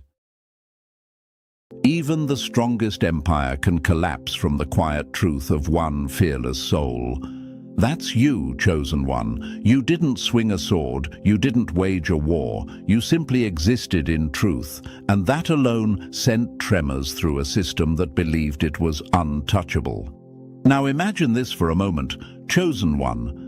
An empire of glass towers built high on deception and fear, reflecting power so convincingly that everyone below believed it was real. But one day, a single vibration, your vibration, ripples through its walls. It starts as a faint crack, almost invisible at first, until suddenly the glass begins to splinter. That's what you did. You just put a huge dent in someone's empire, for the very first time in their life. Here's a fact most people never consider. History's biggest collapses didn't happen from explosions. They began with small fractures, a truth exposed, a name whispered, a number dropping, a loyal follower leaving. Every empire that thought itself invincible was undone not by armies, but by conscience. Rome fell because of moral rot long before barbarians ever arrived. The markets crash when people lose faith, not when money disappears. And in your case, chosen one, their collapse started the moment the universe shifted attention from their illusion to your authenticity. That's the power you hold. You didn't just dent their empire, you shattered their delusion of control. And thank you, chosen one. You being here isn't coincidence. It's confirmation. Don't forget to pay this message forward by simply pressing like and subscribe to help spread this message to more souls awakening across the planet. It's the responsibility of all of us to keep the light moving and expose the darkness that hides in plain sight. You are part of a force, one that changes the course of timelines, even when the world doesn't notice. Thank you for being part of this mission. Now, back to what just happened, because make no mistake, this wasn't random. You hit something big. You touched what others feared to question, the so-called untouchables, those who built their influence through control, manipulation, and silence, have now felt something they've never experienced before: vulnerability. For the first time in their reign, they felt powerless. Their business, their organization, their social network, whatever they built, is showing cracks they can't patch up with charm or deceit. You dismantled what they built without even trying, by standing in your truth, by walking away, or by simply refusing to bow to intimidation. That's the thing about power built on lies. It can't survive in the presence of truth. It's like sunlight hitting a fungus. Exposure alone is destruction. And chosen one, your energy carries that exposure. You are the sunlight to their illusion. You probably didn't even realize how much of an impact you had. A few words spoken, a boundary set, a truth revealed, but those actions echoed through their entire foundation. The employees, friends, or followers who once looked up to them are now questioning everything. Numbers are dropping, loyalty is dissolving, and they're sitting in silence, wondering how it all fell apart so fast. It's because they never accounted for you. You were the variable they couldn't calculate, the person they underestimated. Every manipulator's empire depends on one assumption, that no one will challenge them. The moment someone does, the illusion starts to crumble. You didn't just dent their structure, you awakened those trapped within it. You ended the era of their control by removing the one thing that kept everyone obedient: fear. And once fear is gone, the entire kingdom trembles. Behind the scenes, they're panicking. The same rooms that once felt like fortresses now echo with tension. The confidence they displayed in public is gone. Even their homes, the places they once took pride in, feel cursed now. They walk through their halls and can't shake the feeling that something's changed, that the air itself knows the truth. They can't rest in stolen comfort anymore because their mind keeps whispering your name. It's poetic justice, when the oppressor becomes haunted by the energy they tried to suppress. And here's the deeper truth: empires built on intimidation always collapse under their own fear. What you've done isn't rebellion, it's rebalancing. You've exposed a diseased system that thrived on silence. You've become a mirror showing them exactly who they are without the masks, and the reflection terrified them. That's why it hurts them so deeply, not because you attacked, but because you made them see. You reminded them that every throne made of manipulation eventually turns into a trap. Chosen one, you're witnessing the early stages of collapse. You might notice strange patterns, people distancing themselves from you, systems shifting, businesses losing momentum, but don't mistake that as loss. That's alignment. When you dent corruption, the universe begins cleaning up the debris. And this time, you're not the target, you're the trigger. You set a universal chain reaction in motion that's dismantling everything false and elevating everything real. So hold your ground, because that dent you made, it's not just a mark, it's a message, a warning shot across the world of illusion that says, truth lives here now. You didn't plan to be the one who exposed the cracks in their empire, but the universe chose you precisely because you move with integrity when others hide behind image. And now, for the first time in their entire existence, they're learning that the higher you climb through deceit, the harder you fall when truth knocks. The untouchables just got touched by you. And hey, chosen one, don't go anywhere yet, because what you just heard was only the spark. The real explosion is still coming. This was the trailer, but the main story is about to unfold, and it's all centered on you. The one who just put a huge dent in someone's empire for the very first time in their life. So, are you ready to see how deep this impact truly goes? Are you ready to understand why their system is trembling, why their power is draining, and why their silence is louder than ever? Then stay right here. Drop the number 777 in the comments if you can feel that energy shift. Because this isn't just a story, it's confirmation of your effect on the world. And if you want to support this movement of truth and awareness, hit the super thanks or bless the team behind this message. Your energy keeps this mission alive, helping more chosen ones awaken to their power.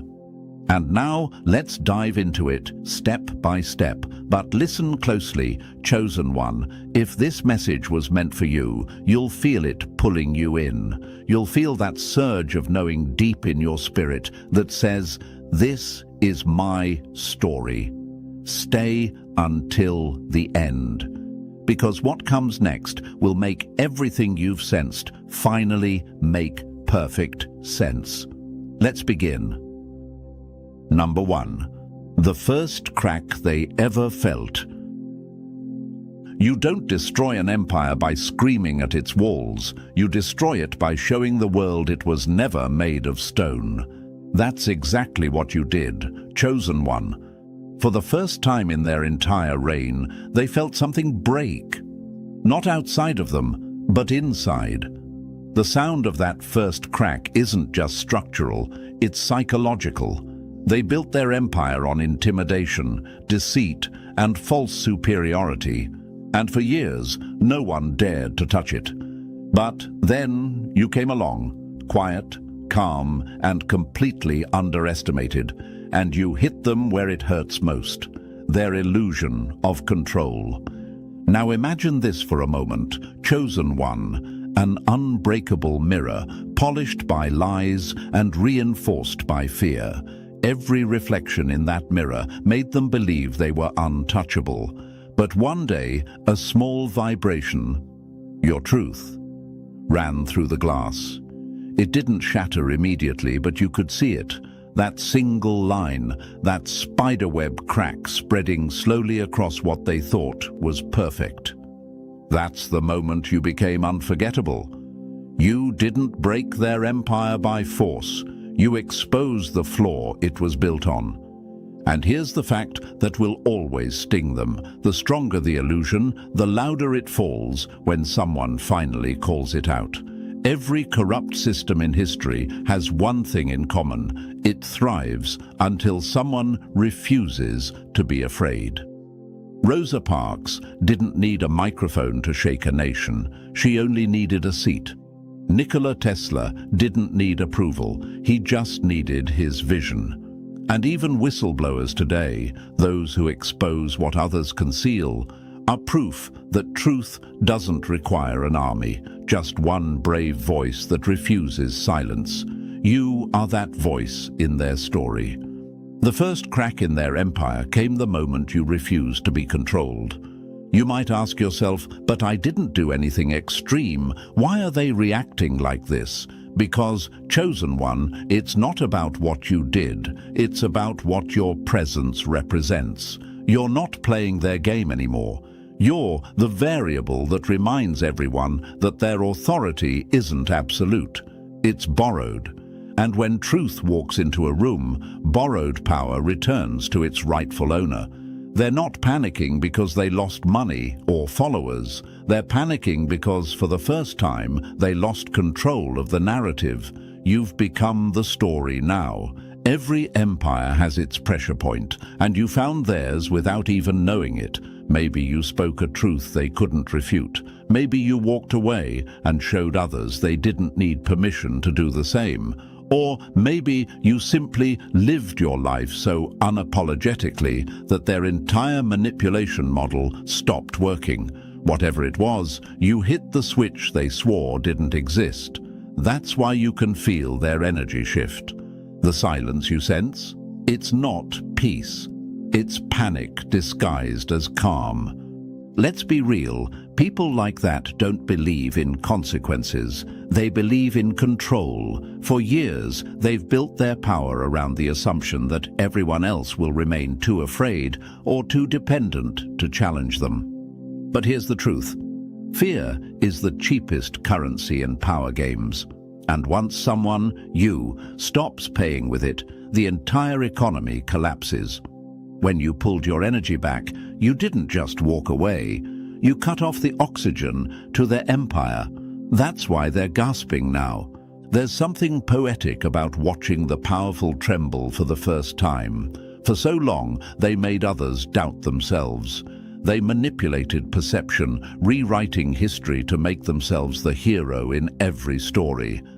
But now, chosen one, you've rewritten the ending. The hero isn't the loudest, it's the one who exposes the truth without needing validation. The one who fights silently, not for revenge, but for balance. That's you. You didn't hit them with hate, you hit them with honesty, and nothing burns more than that. Do you know what makes your impact even more devastating? They can't fight back the same way they used to. Their tricks don't work on you anymore. The guilt traps fail. The emotional manipulation falls flat. Even their allies are questioning their integrity. They're realizing that their dominance was built like a sandcastle, impressive from afar, but one strong wave, one truth, and the whole thing begins to dissolve. And that wave was you.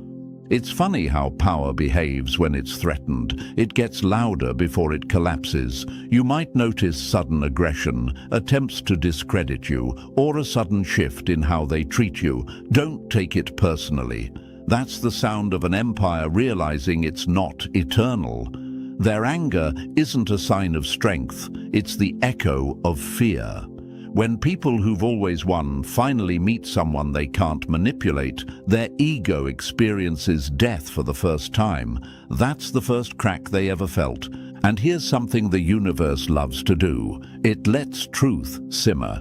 You won't always see immediate justice, but over time, you'll notice patterns. You'll hear about their losses, their sudden misfortunes, their energy fading. They'll call it bad luck. You'll know it's accountability. Because the universe doesn't punish, it balances. The energy they used to take from others is now taken from them. Every sleepless night they caused someone else is now theirs to endure. That's not cruelty, that's symmetry. But don't misunderstand, chosen one, your mission was never destruction. You weren't sent to tear them down, you were sent to reveal the truth they hid behind. The dent you made wasn't revenge, it was reality pushing through illusion. That's why your power feels different. It's not about ego, it's about equilibrium. The universe always sends one to balance the scales, and this time, that one was you. You see, being chosen isn't about perfection, it's about purpose. It's about being the reminder that truth doesn't need permission to exist. You were never meant to fit in, you were meant to expose the cracks in systems that rely on silence. The moment you stopped seeking their approval, you gained their attention, and nothing terrifies manipulators more than someone they can't control. They'll tell themselves stories to cope, that you're lucky, that you cheated, that you had help, anything but the truth, that their empire wasn't as strong as they claimed. But deep down, they know. Every empire has that moment when it realizes it's not as immortal as it thought, and that moment wears your name. So stand tall, chosen one. You didn't just dent an empire, you dented their legacy. You reminded them that even the mighty can tremble when truth walks in. You are the crack that turned into collapse, the whisper that started an earthquake, the reminder that integrity always outlasts illusion. You are proof that no empire, no matter how powerful, feared or fortified, can survive the day the universe decides to balance the scales through someone who refuses to bow. The first crack they ever felt was you, and now nothing in their world will ever feel solid again. Number 2. When fear stopped working. Fear only works until someone decides they're not afraid anymore, and that someone was you. That was the moment everything changed, chosen one. The instant you stopped flinching, their entire structure began to collapse. Their empire wasn't built on skill, talent, or wisdom. It was built on fear. That's what they used to control, to manipulate, to silence. They ruled not because they were powerful, but because they were feared. But when fear stopped working, their whole illusion crumbled like wet paper. You were the storm that soaked their lies, the quiet defiance that ripped their invisible leash to shreds. Now imagine this, chosen one, a massive circus tent filled with thousands of people. The lights are flashing, the ringleader stands tall, his voice echoing through the speakers. Everyone claps, not because they believe, but because they're afraid to stop. Every trick, every illusion is held together by the audience's silence. But then someone, you, stands up and simply says, "Wait, that's not real." The music stops. The spotlight flickers. The crowd starts to see the strings, the mirrors, the wires. That's what you did. You didn't need to scream or fight. You simply revealed. You removed the fear that kept everyone pretending. The truth is, fear is the most powerful psychological weapon ever invented. History proves it. Dictators used it to build nations, corporations used it to enslave minds, and even social groups use it to maintain fake hierarchies. Fear is the invisible contract that says, "Obey me or lose everything." But here's what terrifies them now. You tore that contract apart without even negotiating. You proved that losing fake peace is better than living in real chains. They've spent years studying how to manipulate emotion. They knew that once people believe in their dominance, the fight is over before it starts. But you didn't play by their rules.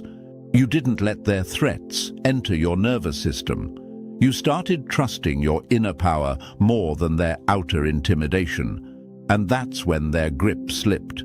Because the moment you stop fearing the consequences, you start controlling them. Look at history, chosen one. Every revolution started with someone deciding not to be afraid.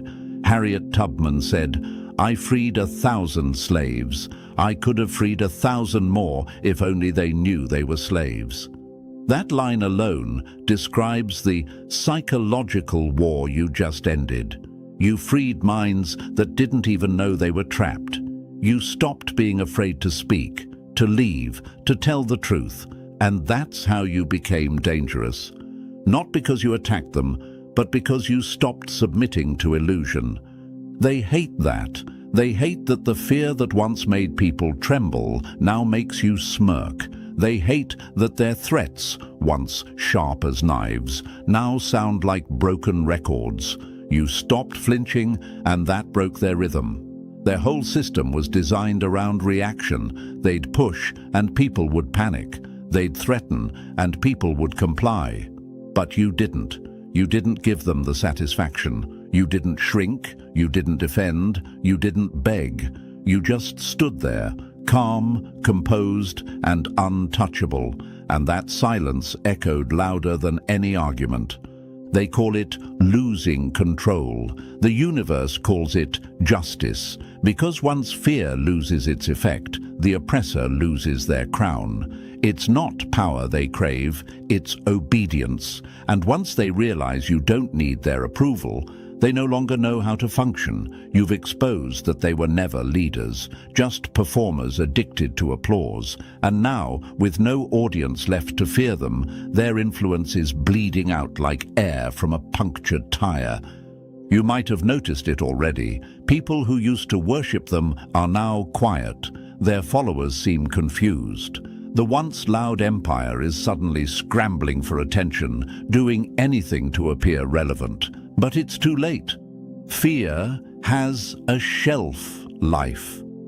Once people see that the monster behind the curtain is just a man pulling levers, the entire illusion ends. You became that revelation. You made others realize that the threat was always psychological, never real. And yes, chosen one, this is why they're furious. Not because you exposed their lies directly, but because you did it indirectly, by no longer being afraid. Fear was their electricity, and you cut the power line. You walked away, and suddenly they couldn't light up the room anymore. They're standing there with their tricks and titles, but no energy left to fuel them. Their intimidation tactics fall flat now because everyone sees the truth. Fear only has power when you agree to participate in it. But let's pause for a second. Maybe you wonder, why did I even have to face this? Why me? Because, chosen one, the universe uses people like you to end cycles of manipulation. Not everyone can confront fear and walk through it. Most freeze, most run. But you looked it dead in the eye and smiled. You didn't need permission to be brave. You became proof that fear can't survive in the presence of awareness. That's your gift. Awareness that cuts through illusions like lightning in the dark. Here's a fact that psychologists have known for decades. When people refuse to play a manipulator's game, the manipulator loses psychological oxygen. Narcissists, bullies, and power-hungry leaders all depend on reaction. That's their food source. When you stop reacting, they starve. And chosen one, you didn't just starve one manipulator. You starved an entire network of them. That's why they're collapsing now. That's why their unity is breaking apart. Their empire wasn't a structure. It was a feeding system. And now it's gone cold.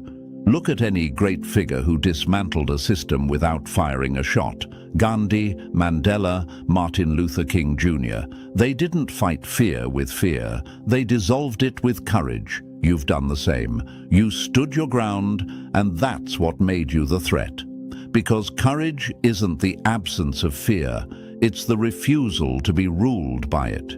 You mastered that truth without even realizing it. And now they're watching helplessly as everything they built starts crumbling under the weight of its own deceit. You'll start noticing the ripple effects soon, conversations shifting, people asking questions they never dared to before, the energy in the room changing when you walk in, not because of arrogance, but because truth carries its own gravity. You've made others see that it's possible to stand up without losing peace. You've become a walking example of what happens when fear stops working. You've become the reminder that freedom isn't granted. It's taken back. And the best part? You didn't have to destroy anything. You didn't have to scream, expose, or fight dirty. You simply stopped believing in their illusion. That's what they can't forgive, that their empire didn't fall because of rebellion, but because of realization. You didn't push them over, you just stopped holding them up. That's why you are different, chosen one. You're not a victim of the system, you're the glitch that made it malfunction. You've proven that no matter how powerful fear appears, it collapses the moment someone stops feeding it. The day you refused to kneel, their power supply went dark. So let this be a reminder. The next time they try to intimidate you, remember this moment. The empire is crumbling, not because of chaos, but because of calm. You've shown that true strength is silent, composed, and unshaken. You're not just surviving their system, you're rewriting it. Because when fear stopped working, their kingdom stopped breathing. And that, chosen one, is the ultimate revenge. Watching those who ruled through fear realize they were never powerful, just protected by illusion. You shattered that illusion forever. Number 3, the unraveling begins. An empire built on deception doesn't crumble all at once. It unravels, thread by thread, the moment truth touches it. Chosen one, that's what's happening right now. You didn't just wound one person, you hit the center of an entire system. The shockwaves from your truth are moving through their entire circle like fault lines through a city built on sand. Their alliances are breaking. Their followers are walking away. The illusion of unity they bragged about is cracking in real time. Because when a house is built on lies, every voice of truth sounds like thunder. And you were that thunder. Now the unraveling begins. Their empire was never as strong as it looked. It just had a good paint job. They spent years pretending they had loyal connections, influence and control, but all of it was smoke held together by manipulation. The moment you stopped playing their game, the smoke cleared, and everyone saw the machinery behind the curtain. That's why people are leaving. Not because you told them to, but because truth naturally repels what's fake. The universe always rearranges itself to match the frequency of authenticity. You might be wondering, why does it feel like chaos right now? Because exposure always looks like destruction before it looks like clarity. You pulled one thread, and now the whole fabric of their false identity is falling apart. Their business partners are suspicious, their friends are distant, even their allies are whispering behind their back. You didn't start a war, you revealed one that was already happening in silence. And here's the poetic part. The same people who once defended them are now defending you in secret. They've seen the truth. They've seen how they were used, controlled, and blinded by fear. You became the mirror that made everyone else reflect on what they were enabling. You broke a psychological chain, chosen one, and those who were once enslaved by loyalty are now waking up. That's how revolutions begin, not with violence, but with awareness. The universe is with you in this unraveling. It's not punishing anyone, it's purifying the field. It's removing the energy that can't stand in your light anymore. That's why things are falling away so quickly. The truth doesn't need your help. It's doing the cleanup itself. You just had to light the match. And yes, the enemy feels it. You'll notice they're trying to act unbothered, posting, pretending, laughing louder, but their silence behind closed doors says it all. They've lost control of the narrative. The same people they used to manipulate are now questioning them, doubting them, walking out quietly without explanation. You didn't destroy their reputation. Their own lies did. You just turned on the lights. Remember this, chosen one, the unraveling isn't a setback, it's confirmation. You weren't sent to blend in, you were sent to break patterns. This collapse isn't happening to you, it's happening because of you. And that's how you know the universe is moving on your behalf. The lies are falling, the masks are slipping, and every fake alliance is dissolving like dust in the rain. So don't fear the unraveling, embrace it. This is justice in motion. You are watching deception eat itself alive. And soon, when the dust settles, everyone will remember who started the chain reaction that truth demanded. The chosen one who stood alone and made the entire empire tremble. Number 4, the home that doesn't feel like home anymore. When guilt moves in, peace moves out, and even a mansion starts to feel like a haunted cage. Chosen one, that's exactly what's happening to them right now. Their comfort zone, the same place they once paraded around as a symbol of success, now feels like a trap. The walls that used to echo with laughter have gone silent. The rooms they used to brag about now whisper their secrets back to them at night. They can't rest, can't sleep, can't even sit still in the spaces they once flaunted. Because deep down, they know everything they built was never earned in truth. It was built on the pain, silence, and sacrifice of others. Now their empire feels cursed by its own history. You were the one who cracked the illusion, and once that happened, they could no longer escape the sound of their own conscience. The lights in their home don't feel as bright anymore. The bed that once represented power now feels like a battlefield of insomnia. Every time they try to rest, the universe plays back what they did to get there. It's not magic, It's the natural law of energy. Whatever is built on deceit can't hold peace. It vibrates with unrest until it falls apart. Think about it, chosen one. People can fake confidence in public, but they can't fake peace in private. That's the difference between you and them. You can sleep with an open heart, they sleep with open eyes, terrified of the karma knocking on their door. Even science backs this up. Studies show that guilt and anxiety physically disrupt the body's ability to rest, triggering insomnia and stress responses. The universe uses both the mind and the body to deliver reminders that truth can't be escaped. You might wonder, why should I care if they're suffering? Because this is confirmation that your impact was real.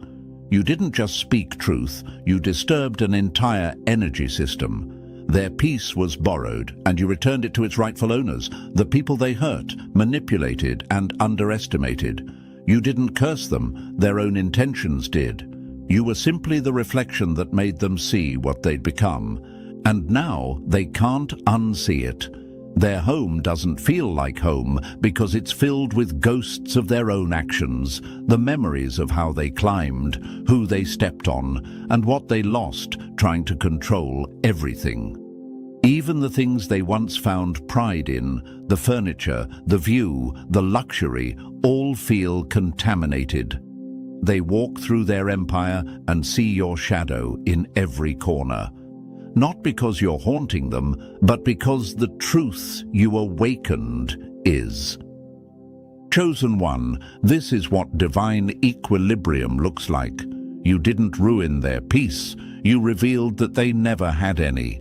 The universe is simply returning balance. You can't plant cruelty and harvest serenity. You can't manipulate light and expect it to let you rest. They called themselves untouchable, but now their own comfort betrays them. So don't waste energy watching their collapse. Leave them to the silence they created. Because while their world feels smaller, yours is expanding. Their walls are closing in, yours are opening wide. You've been through your season of unrest, and now it's their turn to face the energy they sent out. You're protected, chosen one, because your foundation was built in truth. Theirs was built in illusion, and now even their home reminds them of it every single night. Number 5. The quiet that feels like punishment. When the truth walks in, noise runs for cover. Chosen one, have you noticed it? The sudden silence, the quiet that once felt like peace, now sounds like punishment echoing through their empire. These are the same people who couldn't stop talking, who loved the sound of their own lies, who needed attention like oxygen.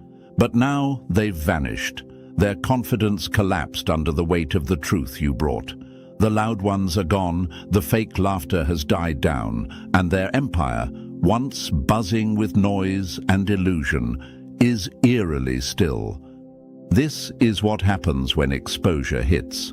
The universe doesn't always bring chaos through thunder. Sometimes it delivers justice through silence. You didn't just make them speechless, you stripped away the energy that fueled their arrogance. You were the mirror they couldn't face. They mocked you, dismissed you, and underestimated you, but now they replay every word you said. Every time they open their mouth, they feel the weight of how wrong they were. Their silence isn't power, it's paralysis. Now imagine this for a moment. Chosen one, a lion that spent its whole life roaring, suddenly loses its voice. That's them. That's how this quiet feels to them. Unbearable, unnatural, humiliating. Because for years they fed off attention, control, and manipulation. The moment that energy stopped coming, their empire began to crumble. Silence is their karma. The same quiet they used to avoid, the one they filled with gossip and noise, is now the only thing they have left, and it's deafening. You might be asking, why do they go quiet after exposure? Why not fight back? Because deep down, they know the universe doesn't argue, it delivers. They've learned that once the truth lands, there's no statement, no spin, no lie that can undo it. Silence is the sound of their defeat. It's the pause between downfall and realization. They can't attack what's protected, and they can't fix what's already unraveling. Even psychology confirms it. When people lose control, their first instinct is withdrawal. It's not peace, it's panic disguised as calm. They go silent because they're trying to contain what's falling apart. But here's what they don't realize. The quiet only makes their guilt louder. They feel your energy even in your absence. Every room they walk into feels emptier without the illusion of power. Chosen one, this silence is your victory anthem. You don't need applause or recognition. Their silence is enough proof that your truth hit its target. You silenced the noise that once overshadowed you. And while they sink into isolation, you're rising into alignment. The universe is repositioning you, making sure your peace speaks louder than their ego ever did. So let them stay quiet, let them sit in the echo of their own choices, because what they hear now, in that unbearable stillness, is the truth of who they really are, and the truth Chosen One has never needed to shout. Number 6. When the universe starts auditing. When the universe starts its audit, no lie survives the light. Chosen One, this is that season where you don't have to lift a finger because the universe is already flipping through the pages, checking the receipts, and balancing every hidden account. What you triggered wasn't just emotional or personal, it was energetic justice. You were the signal that set off an investigation, one that no lawyer, no PR team, and no fake apology can silence. Every lie, every betrayal, every shady move they buried deep is now under review, and the spotlight is merciless. For the first time, their untouchable empire is being examined line by line. The universe doesn't forget, it records. Every manipulation they justified, every person they exploited, every stolen opportunity now sits on an invisible ledger that's finally due for payment. You were the one who pressed the audit button. You didn't plan it, you simply lived in truth, and truth always demands inspection. That's why things around them are falling apart so precisely, like dominoes toppling in slow motion. Now imagine this, Chosen One, a massive skyscraper that looked flawless from the outside, but underneath, the foundation was rotting. You didn't destroy the building, you just flicked the light switch on in the basement. The moment illumination touched it, the cracks revealed themselves. That's the power of divine accounting. It exposes without noise. You didn't need revenge. Exposure is automatic when energy aligns. And this is where the universe becomes the ultimate auditor. It reviews not just what they did, but why they did it. Motive matters in universal law. That's why your energy remains untouched. Your intention was pure. You didn't act from hate. You acted from awareness. They, on the other hand, thrived on control, deception, and greed. And now, those same motives are being held up like evidence under a celestial microscope. You might wonder, but how will I know when justice is happening? You'll see it in their patterns, deals collapsing, relationships falling apart, allies disappearing without warning. It won't always be public, but it'll always be precise. The universe doesn't need headlines. It works in alignment, not announcement. What's falling apart now is not random. It's a cosmic audit in real time. And Chosen One, this is your confirmation. When the universe audits, it protects the honest. That's why you've been spared while they've been exposed. You may not have seen every detail yet, but it's already unfolding. The laws of energy are exact. They don't bend, they balance. You've passed your test, and now they're facing their invoice. So stop worrying about being believed. You don't need to argue, defend, or explain anymore. Truth has its own gravity. It pulls everything back into order.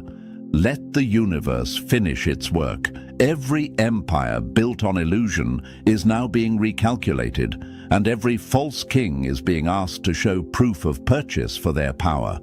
You've already done your part, chosen one. Now step back, breathe, and watch the universe do what it always does. Make sure that everything stolen in the dark is repaid in the light.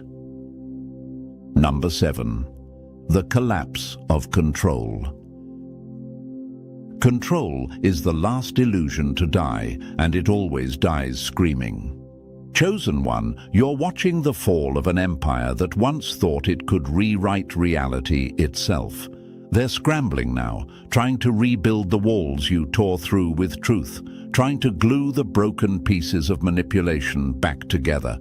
But nothing's sticking. Their strategies fall apart before they even begin. Their words, once sharp enough to control crowds, now sound empty. The same charm that used to hypnotize people has lost its effect, because once the illusion breaks, it can never be reassembled. You see, control isn't real power. It's borrowed energy, temporary, fragile, and entirely dependent on belief. Once you removed the fear and showed others what was behind the curtain, the spell shattered. Their control was built like a hologram. It looked solid until someone touched it. And chosen one, you were that touch. You reminded people that authority without integrity is just performance. Now, everything they try to rebuild collapses under its own weight. You might even notice it. Projects delayed, partnerships dissolving, promises turning into dust. It's not coincidence, it's timing, because the one thing they can't manipulate, the one force even the most deceptive minds can't rewrite, is universal timing. The same timing that once favored them has now turned its back. Their season is over, and no amount of influence can restart the clock. Think of it like this. When a storm passes, trees with shallow roots get uprooted first. That's them. Their entire empire was rooted in illusion, in control, not connection. You can't rebuild what was never real to begin with. They'll try everything, new narratives, new alliances, even sympathy plays, but none of it will land. Because once truth enters the equation, manipulation loses its currency. And maybe part of you wonders, why is this happening now?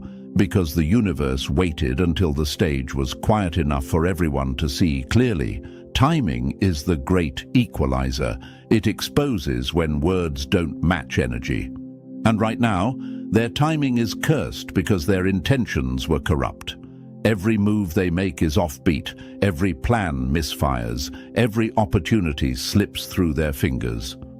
Meanwhile, look at you. The same timing that's betraying them is blessing you. You're stepping into alignment as they step into chaos. The universe does that deliberately. It ensures that false power can't stand in the way of authentic purpose. You are no longer the target, you are the proof. Their collapse isn't just their punishment. It's your confirmation that real power never needs to control. It simply is. So don't get caught up in their noise, chosen one. Let them keep trying to rebuild what the truth destroyed. You don't rebuild illusions, you outgrow them. And that's exactly what you've done. The collapse of their control is the rise of your freedom. Number 8. The light returns to you. When false light fades, the real glow finds its way home. Chosen one, this is your return. The moment the dust begins to settle, you start to feel something that had been missing for far too long. Peace. The fog that clouded your thoughts, the heaviness that sat on your chest, the weight of their chaos. It's lifting, because the universe is recalibrating everything that was stolen, drained, or delayed. The energy that once powered their illusion is coming back to its rightful owner. You. For so long, you walked through the storm thinking you were losing your light, when in truth, it was simply being refined. You weren't broken, you were being purified. Every betrayal sharpened your intuition, every loss refined your vision, and every lie you survived trained you to recognize realness instantly. And now, that awareness has turned into power. The fog of confusion that once surrounded you was never yours. It was theirs. It belonged to the empire of manipulation you stood up against. The moment you stopped feeding it attention, it started to crumble. Now imagine this. Chosen One, a lighthouse that was dimmed by smoke. For a while, ships lost their way and chaos ruled the waters. But once the smoke clears, that same light, your light, becomes the beacon again. That's what's happening now. Your joy is returning not as it was before, but stronger, deeper, indestructible. You might be wondering, why do I suddenly feel lighter even though nothing around me changed yet? Because your soul knows something your eyes can't see yet. The energy has shifted in your favor. The universe restores balance with precision, and you're entering the phase of restoration, where once your efforts seemed invisible, now every ounce of energy you give out comes back multiplied. That's how universal law works.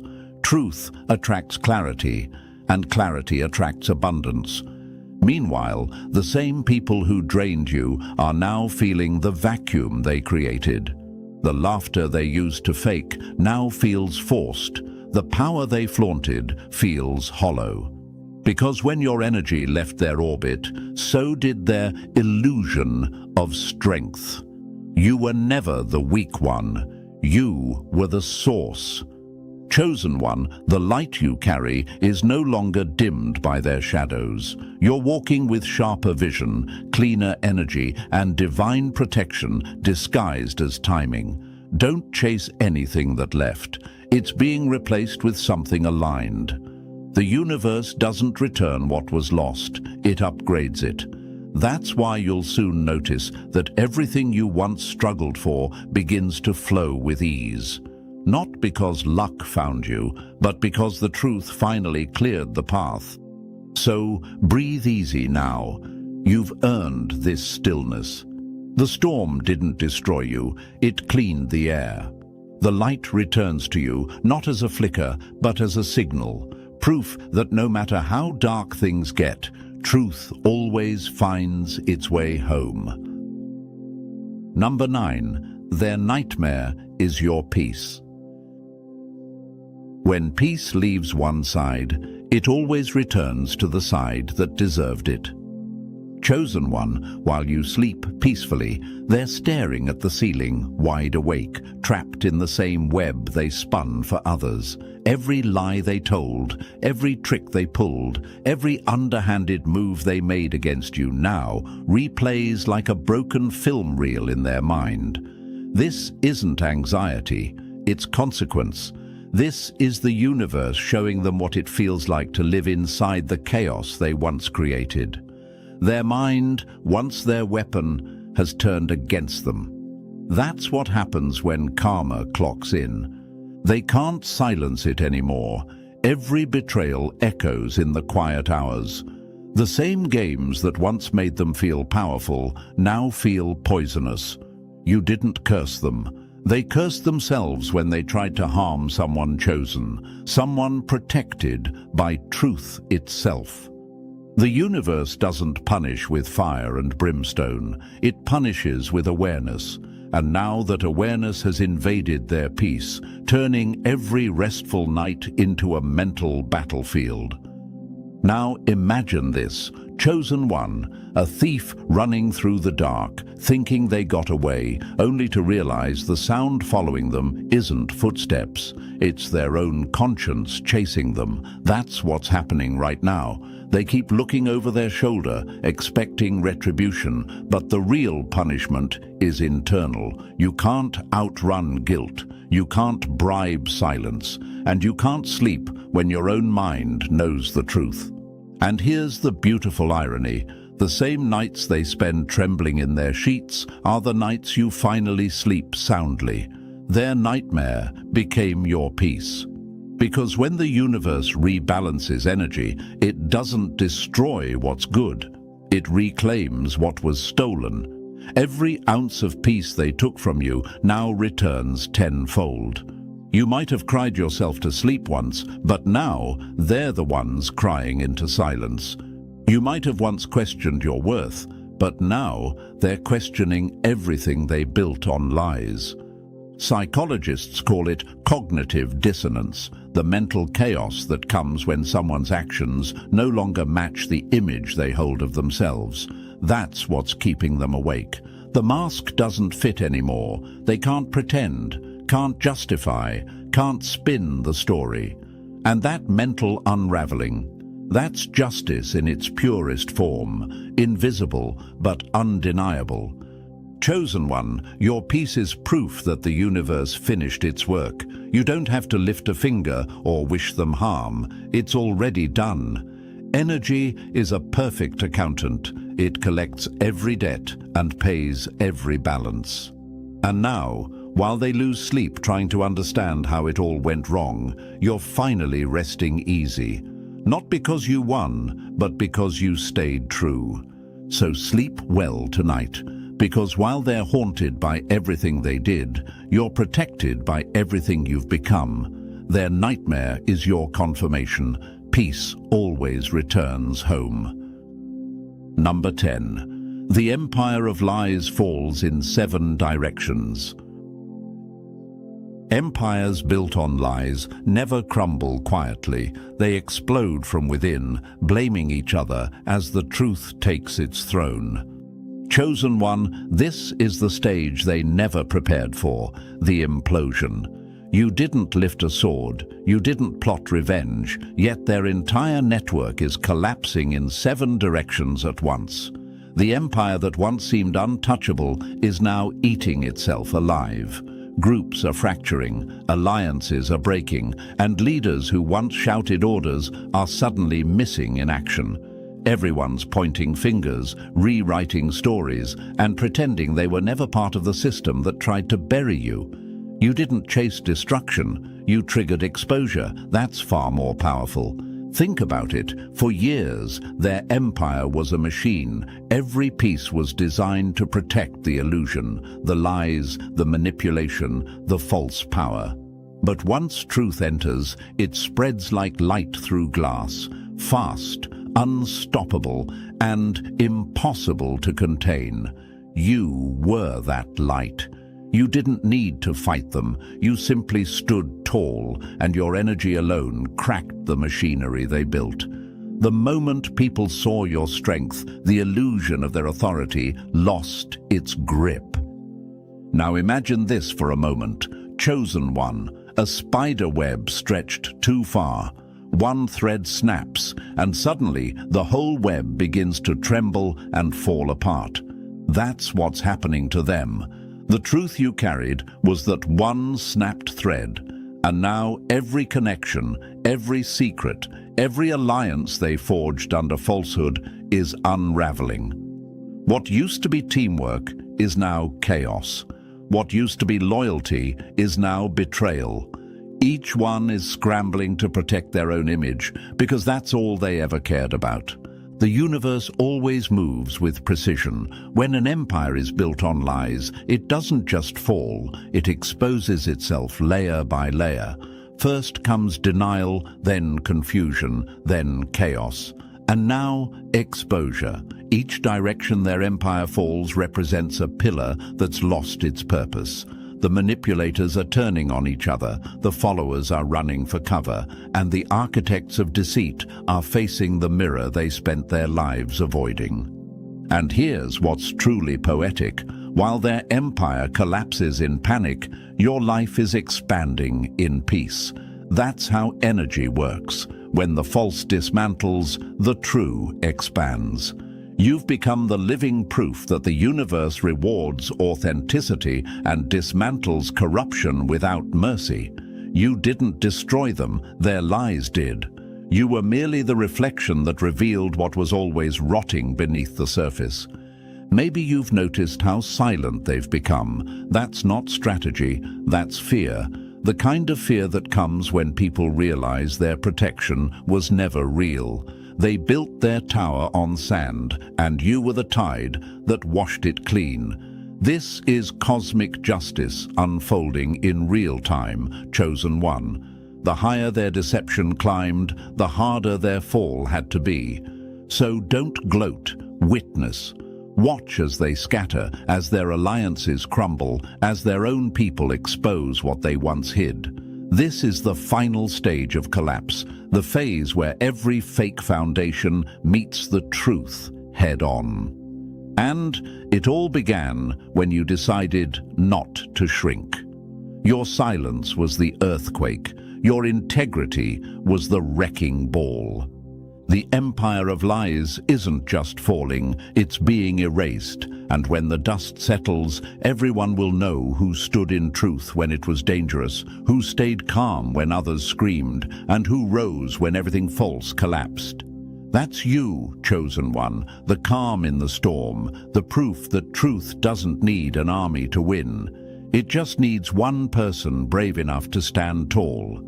And as the dust finally settles, chosen one, remember this: you didn't just witness an empire fall, you outlasted it. The universe saw every silent battle you fought, every moment you stayed true when lies surrounded you. Now, your peace, your power, and your purpose are untouchable. You were never meant to blend in. You were meant to break patterns. And thank you, chosen one, for walking this journey with strength and light. Don't forget to drop the number 777 in the comments if this message resonated with your soul. Like, subscribe, and share this message. Let's spread the truth together. They laughed when you were quiet. They mocked you when you were kind. Now they're terrified because the one they underestimated just got backed by a force they can't understand, and it's not backing down. Now imagine this for a moment. Chosen one. Someone tried to play you like a pawn, thought you were naive, slow, soft. But turns out you were the storm dressed in silence. You were the chessboard, not the piece. And now they can't sleep. Why? Because the same person they dismissed as harmless is the one their spirit now warns them to never cross again. You didn't threaten them with words. Your existence became the consequence. Let's talk facts. Studies in behavioral psychology show that people don't fear what they see. They fear what they can't control. And, chosen one, you are uncontainable. Your growth didn't ask for permission. Your glow didn't beg for acceptance. Your evolution broke the illusion they lived in. The fear they feel now, that's their subconscious realizing that underestimating you might have been the biggest mistake they ever made. And thank you, chosen one. Don't forget to pay this message back by simply pressing the like and subscribe to help spread this truth to more souls. It's the responsibility of all of us to spread the light, to call out the darkness, and to remind others they're not alone in this war. Thank you, truly, for being part of this mission. You're not just a viewer, you're part of a force. Back to the truth that's rattling the wrong ones right now. You've got people shook. And it's not because you're loud, aggressive, or trying to prove anything. It's because you don't have to.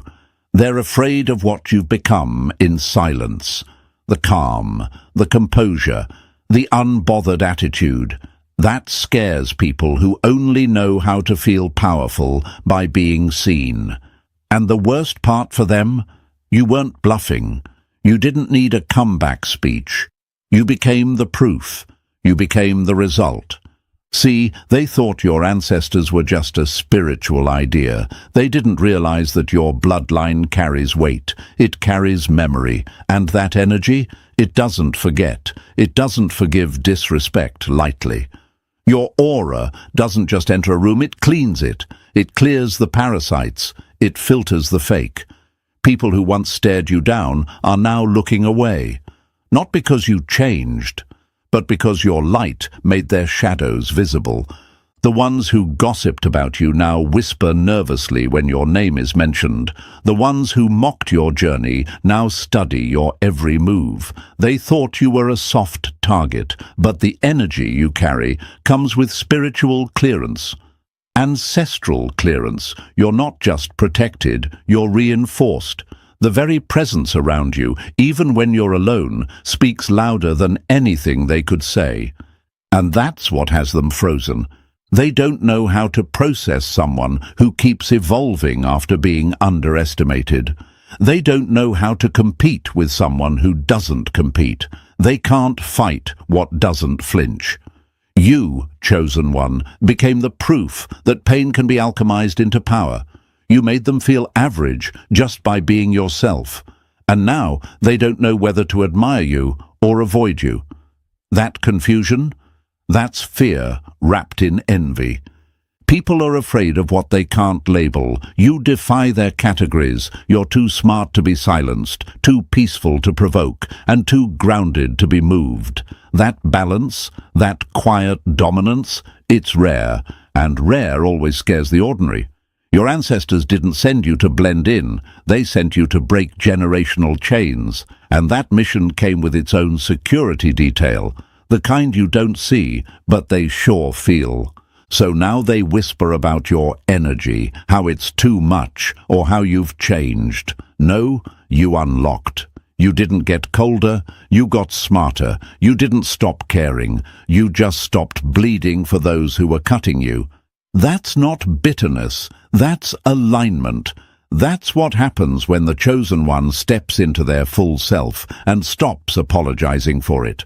And the wildest part, you didn't even mean to scare them. You were just trying to survive, heal, elevate.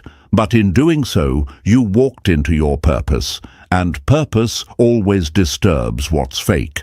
The people who played with your name are now haunted by the power behind it. Because it's not just your name anymore, it's a signal, a vibration, a warning. They hear it in conversations, they feel it in silence, and their fear, that's confirmation. So when you feel that tension in the air, when people start avoiding eye contact or suddenly going quiet when you enter the space, don't take it personal. Take it as proof you have someone who underestimated you scared right now. And no, your ancestors don't play. They never did. And now, neither do you. And listen closely, chosen one. What you just heard, that was only the warning shot. The full truth, the one that'll make everything click, the one that explains why they're so scared of you now, is just beginning to unfold. So, don't move a muscle. Stay with me as we break this down step by step and expose every layer of fear your enemies are hiding under. Drop the number 777 in the comments if you've ever felt someone silently panic the moment they realized they underestimated you. And if you feel called to support the force behind this message, your super thanks fuels this mission. You don't just donate, you arm the truth. Your presence here isn't just support, it's part of a bigger correction, a spiritual balancing act, and we see you. And now, let's dive into it, one layer at a time. And trust me, if you're truly one of the chosen, something deep in your spirit won't let you look away. You'll feel the pull to stay until the very last word. Let's get into it. Number 1, your energy walks in first, and it clears the room. They didn't hate your presence. They hated that the moment you entered, they no longer mattered. You didn't say a word, and suddenly the whole room remembered their lies. That's the thing about being chosen. You don't chase attention, it surrenders to you. You don't ask for respect, it's felt in your silence. The moment you walk into a space, everything shifts. Not because you're loud, not because you're flashy, but because you carry something real, something undeniable, something they tried to bury in themselves a long time ago. And the second your energy brushes against theirs, they remember what authenticity feels like. And it terrifies them. Now imagine this, chosen one. You walk into a room full of people who spent days gossiping about you, doubting you, laughing at the idea that you'd ever rise. But the second you step in, their mouths go dry, their voices shrink. Why? Because your presence brings accountability. You didn't have to confront them, they're already confronting themselves in your reflection. You didn't raise your voice, your energy raised the volume of their guilt. That's not arrogance, that's frequency, that's alignment. Your aura isn't loud, it's louder than loud, it's undeniable. People can ignore words, but they can't ignore vibration. They can dismiss your posts, your pictures, your lifestyle, but the feeling you give off, that's what lives rent-free in their chest. And now they're uncomfortable. Why? Because liars get exposed just by standing next to someone who tells the truth with their life. They feel naked next to you, even when you're fully clothed. That's why the laughter dies when you walk in. That's why the conversation changes. That's why some people suddenly remember they have somewhere else to be. It's not in your head, chosen one. You didn't imagine the tension. That was their mask slipping. They can't stand the light because it reveals too much. People often ask, why do they act weird around me when I've done nothing wrong? But that's the thing, you've done nothing wrong, and that's what makes them squirm. You're not gossiping, you're not competing, you're just existing, and yet your existence alone is disruptive, because the peace you radiate feels like a judgment on their chaos, because the discipline in your posture feels like a mirror reflecting their laziness, because the truth you walk in without effort feels like punishment to people who live in lies. And the more you elevate, the worse it gets, because now they're not just annoyed, they're scared. They're scared because your energy entered a room they thought they owned, and suddenly they realized they were never in control. That's why so many people get aggressive with you out of nowhere. That's why the passive aggression creeps in. Because the lie they told themselves about being the smartest, the most spiritual, the most attractive, the most successful, it collapsed the second you showed up, without a word, without a flex. You are the reminder they didn't ask for, but the one the universe delivered anyway. Don't believe it. Look at history. Look at people like Maya Angelou. She didn't need to be explosive. Her presence carried power. Her words cleared rooms. Or think of someone like Malcolm X. Whether people agreed with him or not, he couldn't walk into a space without every eye turning. Because people feel what can't be faked. Energy precedes intention. And the chosen ones throughout time have all carried that same undeniable weight.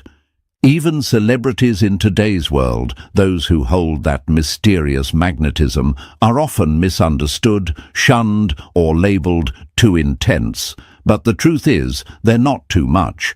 The world just isn't used to real power that doesn't come in a costume. You are the same. You're not just here to be liked. You were wired to disturb the fake peace of shallow spaces, and that's exactly what you do every time you walk in. So when they avoid you, pull away, or whisper behind your back, don't ask, "What did I do wrong?" Start asking, "What truth in me did they try to run from?" That's when it clicks. You were never the problem. You were the trigger. You were the truth they couldn't process. And the silence that follows you into the room? That's not awkwardness. That's recognition. It's their soul acknowledging something ancient in you. Your ancestors don't just walk behind you, they walk in with you. That's why doors open. That's why snakes scatter. That's why the room clears. Not because of you alone, but because of the force that walks with you. They can't explain it, and that's why it scares them even more. They thought you were weak because you were humble. They confused stillness with submission, but now they see the truth. You're not quiet because you're small. You're quiet because you're strategic. You don't roar because you don't need to. And every time they try to test you, life makes them regret it before you even react.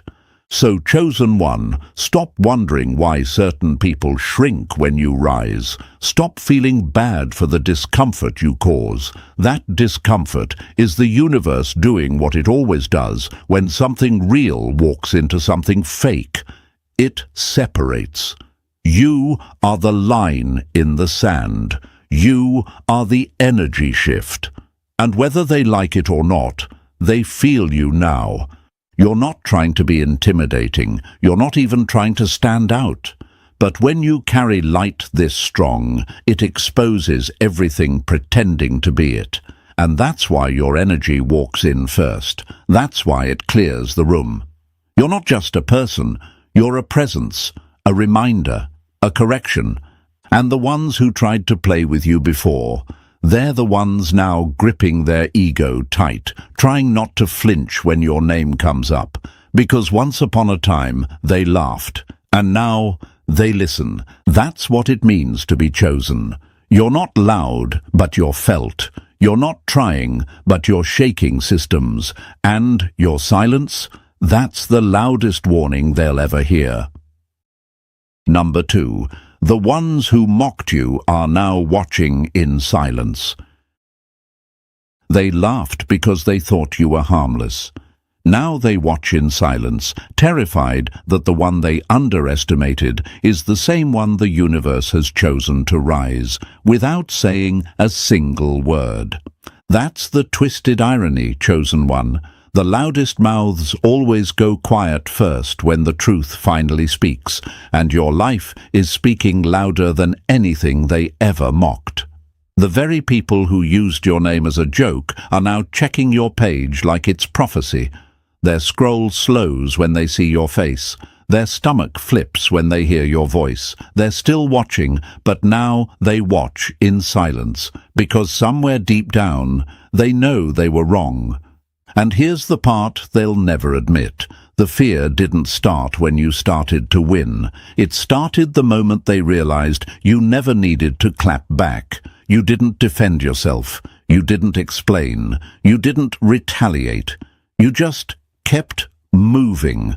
That quiet, focused energy, that's what scares them, because they live off reactions. They thrive in chaos.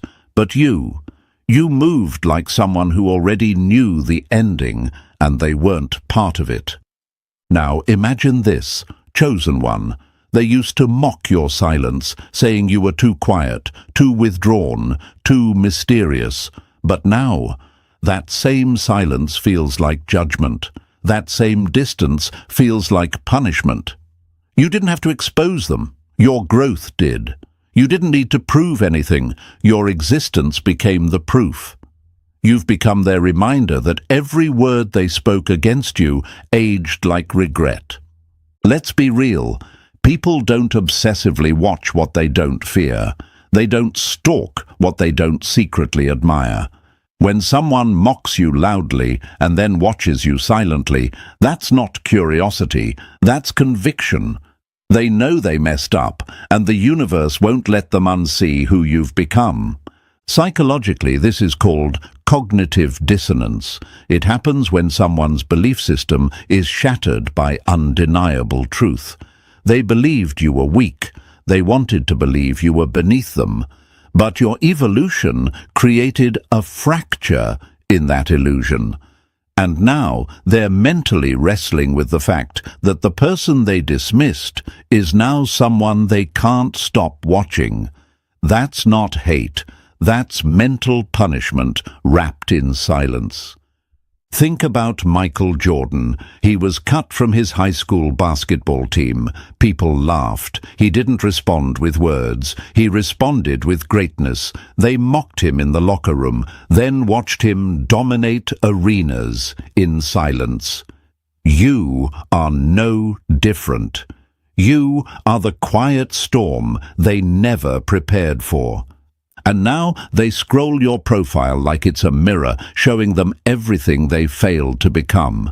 They try to act unaffected, but their silence is the loudest confirmation you could ever ask for. They've run out of jokes. Because now you are the standard.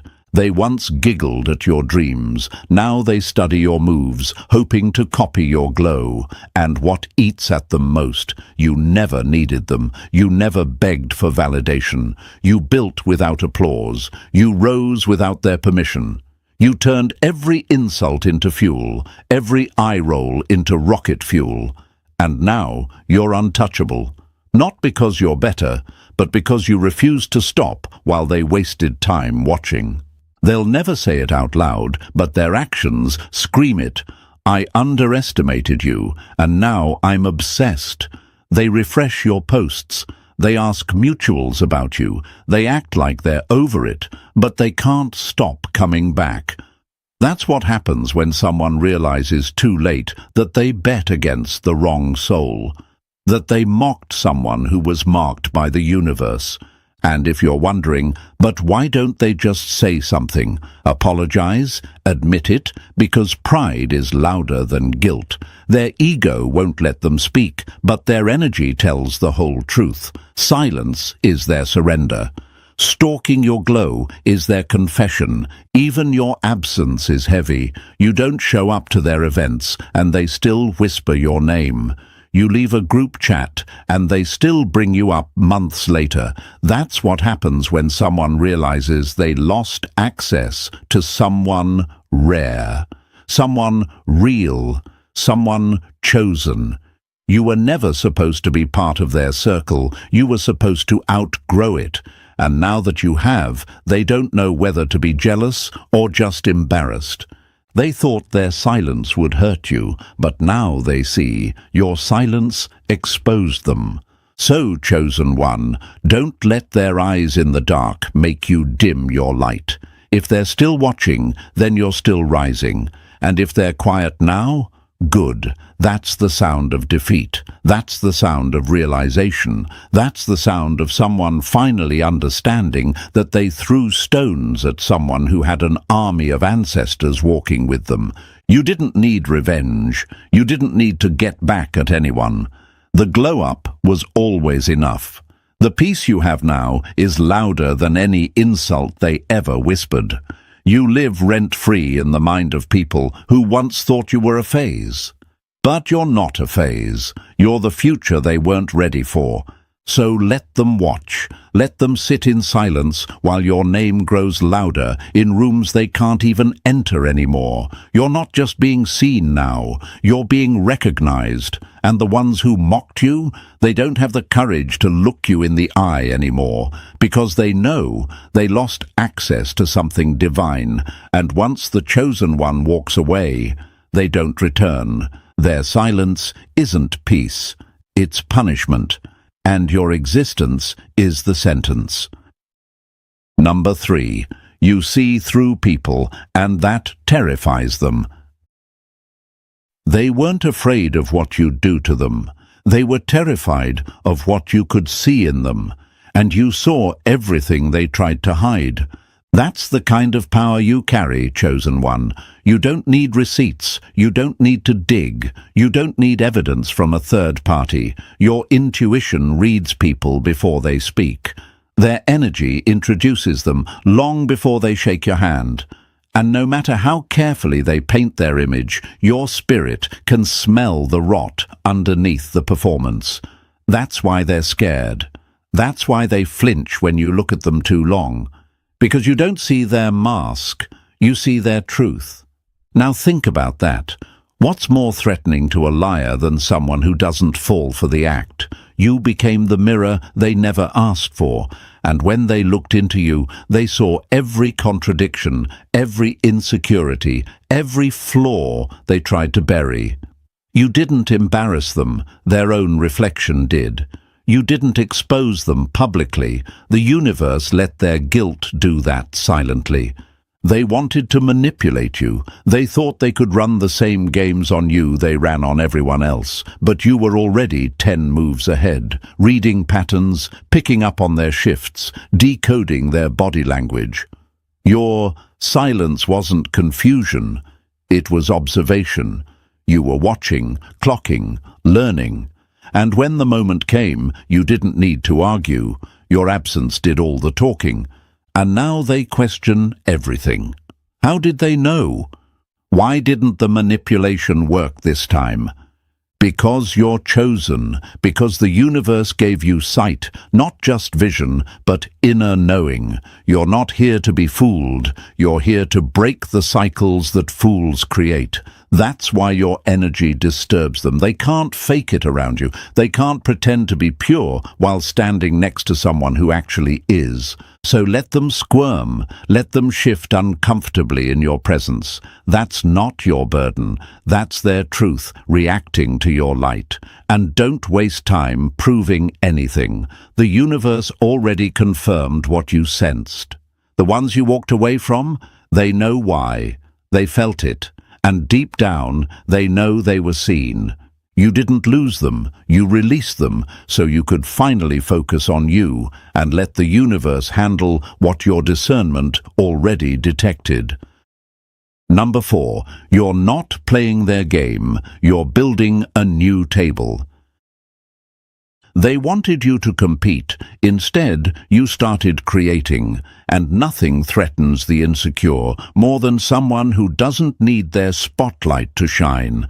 That's the silent war you've been fighting, chosen one. You were never built to play their rigged games, the fake popularity contests, the loud performances for clout, the empty alliances just to climb a social ladder to nowhere. While they were busy fighting over plastic crowns, you were out here building kingdoms. You were never interested in sitting at a table built on ego, backstabbing, and insecurity. You wanted something real. So, what did you do? You started building your own.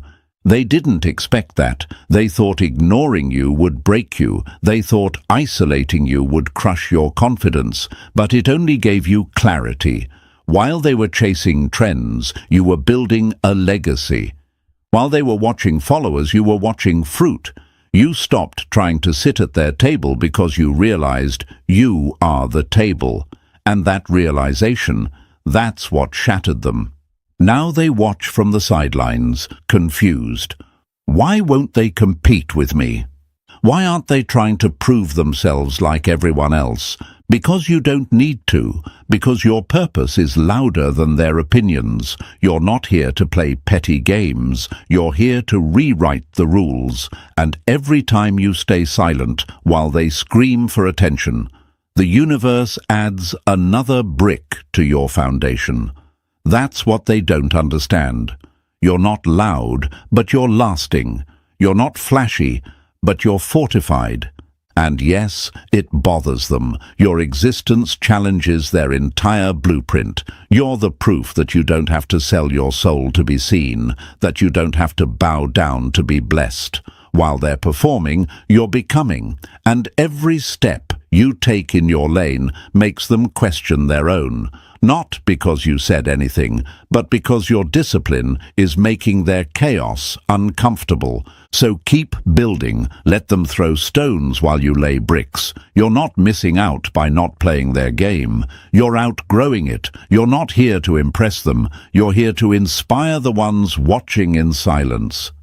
And the universe, it's backing every move. Stay locked in, stay focused.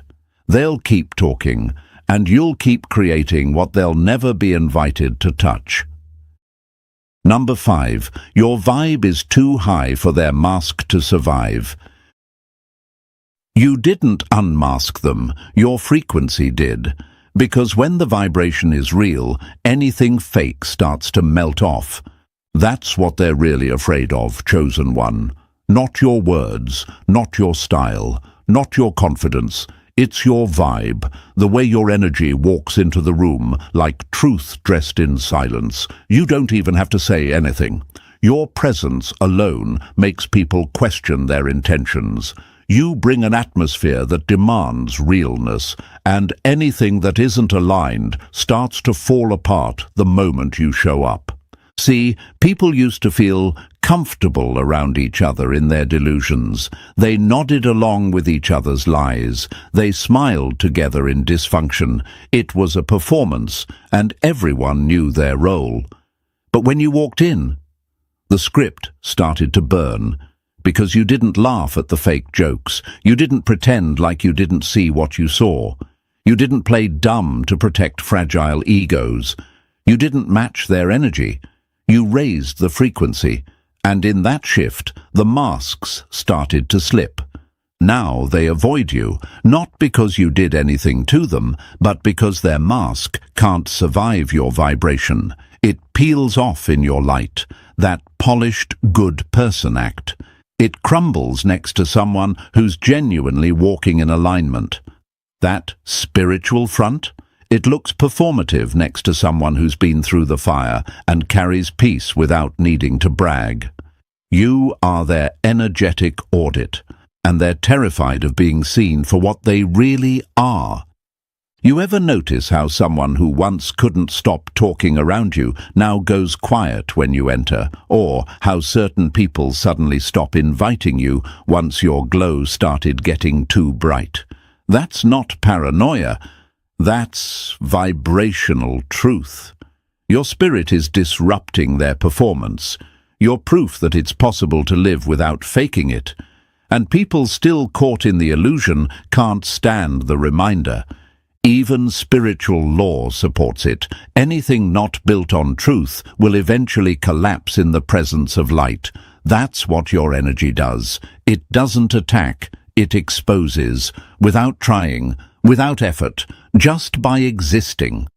So don't lower your frequency to make others comfortable. Don't shrink to fit into rooms you were sent to disrupt. You're not here to play along. You're here to break the illusion. Keep vibrating higher. The universe moves with you, and the more their masks fall, the more your power will rise. Number 6. They thought you'd need them. Now they need to watch you. They thought they were above you until the universe lifted you so high they couldn't even reach the bottom of your shadow. Now they sit in silence, watching the one they once called nothing become everything. That's the silent shift they weren't prepared for, chosen one. At first, they looked down on you, quietly or boldly, doesn't matter. They thought you were beneath them, that you'd always need them, that you'd be stuck, asking for support, validation, crumbs of attention.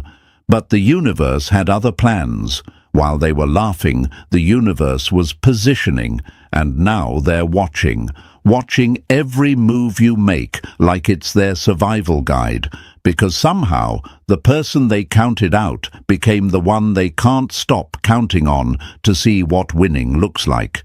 It's almost funny, isn't it?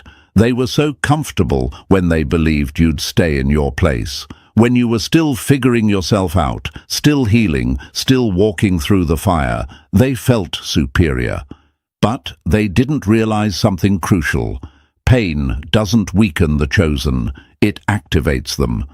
While they were mocking your struggles, those very struggles were turning you into a weapon of light, into someone who doesn't just recover, but rises. Now they refresh your page in silence. They pretend not to care while studying your every word. They act indifferent in public, but in private, they're analyzing your steps, trying to figure out how you're doing it. How are they rising like this? How did they get ahead of me without my help? Simple. because the universe is helping you. Your protection doesn't come from people, it comes from purpose, and that scares them more than anything, because they can't control that. They can't stop that. They can't even compete with that. They never imagined you'd have the audacity to grow without them, but you did. You left the table they were so proud to sit at and built one out of everything they used to break you, and now they're starving, watching from the sidelines while you feast on alignment, on purpose, on peace. And let's be real, nothing hurts someone's ego more than realizing the one they dismissed doesn't need them at all. This is your reminder. You never needed their approval. You needed their rejection. That dismissal was divine direction. The betrayal, it was a redirection. And now their silence is filled with confusion, guilt, and regret. Wrapped in fake smiles and forced small talk. So keep shining, chosen one. Keep elevating. Let them watch. That's their new role now. Observers of the very greatness they once tried to bury. They thought they were the ceiling. Turns out they were just the floor. You had to walk over to reach the sky. Number 7. You carry an aura they can't compete with. They couldn't match your light, so they convinced themselves it was too bright. Because when someone's aura outshines the entire room, the insecure won't rise. They'll try to pull the curtains. That's what you're experiencing, chosen one. You don't just walk in with looks or brains or charm. You walk in with presence, with a frequency that doesn't need to prove anything, and that's where the fear begins. You're not performing. You're not asking to be seen. You simply exist in your truth. And that alone unsettles those who only feel powerful when others feel small. You're not loud, but you're unforgettable. And that terrifies people who've spent their lives hiding behind noise. Your intelligence, it doesn't come from books alone. It comes from lived experience, from trauma you survived, from betrayal that refined you. From silence you sat in for years while others underestimated your mind. Your beauty. It's not just surface. It radiates from alignment, from the peace you fought for, from the self-respect they still haven't found. And your peace, that's what shakes them the most. Because when everything around you is chaotic, you're still grounded. That inner calm makes their insecurity scream. Now, instead of working on themselves, they try to bring you down. They'll make comments like, "You're too much," or "You think you're better." No, you don't. You think clearly. You live differently. You vibrate higher. That's what they're trying to dim.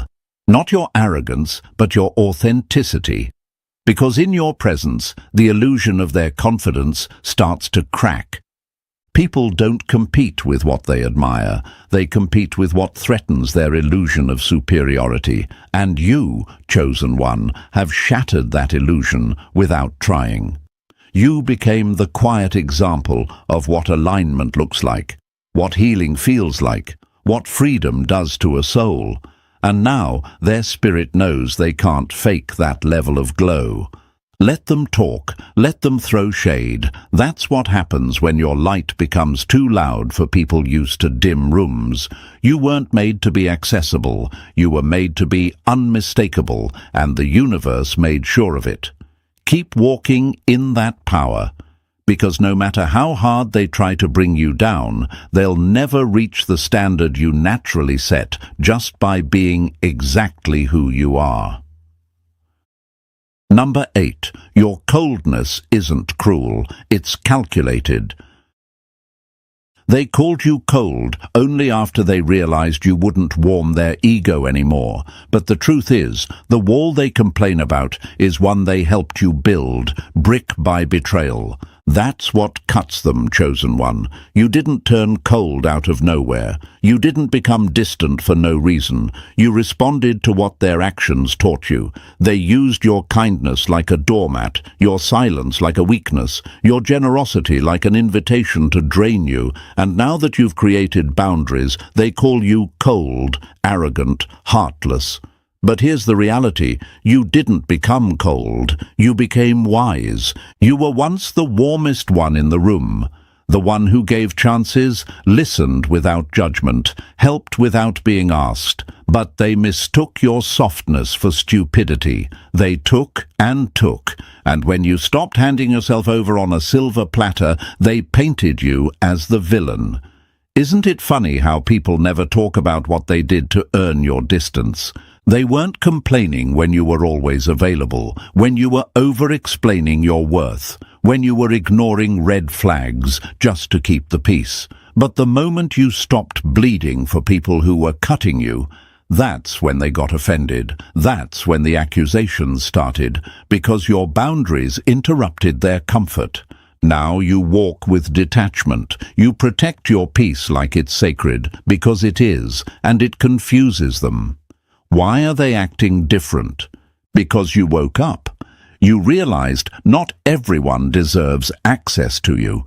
You understood that giving your warmth to those who refuse to warm themselves is a waste of divine energy, and since they can't reach you emotionally anymore, they try to shame you into returning to who you used to be, the version of you that allowed them to stay unhealed.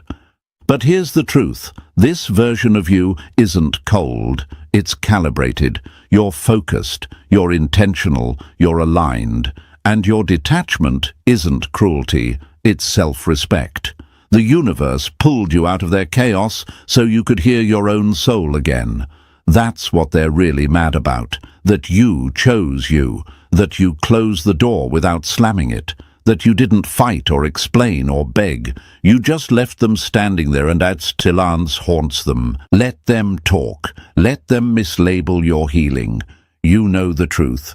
Your ancestors know the truth. And the universe knows the truth. It pulled you away for a reason. Keep your distance. Keep your wall.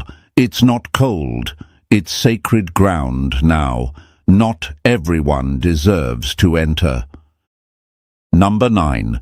People pleasers hate you because you don't perform. They bend, twist, and fold themselves to be accepted. You stand still and get respected, and that's why they can't stand you.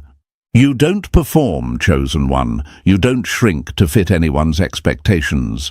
You don't clap when you're not impressed, and you don't smile when you sense something's off. You've freed yourself from the exhausting performance that most people call fitting in. And that's exactly why people pleasers resent you.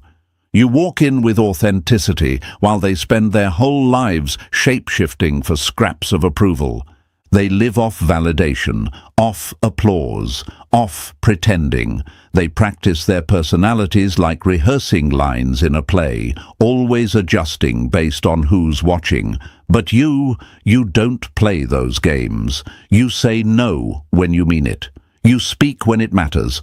And most dangerous of all, you're comfortable being unliked. That right there is what unhinges them, because they've built their entire self-worth on being accepted. You, on the other hand, built yours on truth. And truth makes people-pleasers uncomfortable. You remind them that there's another way to live, one where you don't need permission to be yourself, one where you're not addicted to being liked, one where your identity isn't built on being agreeable. They don't hate your attitude, they hate your freedom. Why can't they just be nicer? Why don't they ever try to win people over? Because you were never sent here to win people over. You were sent here to be real.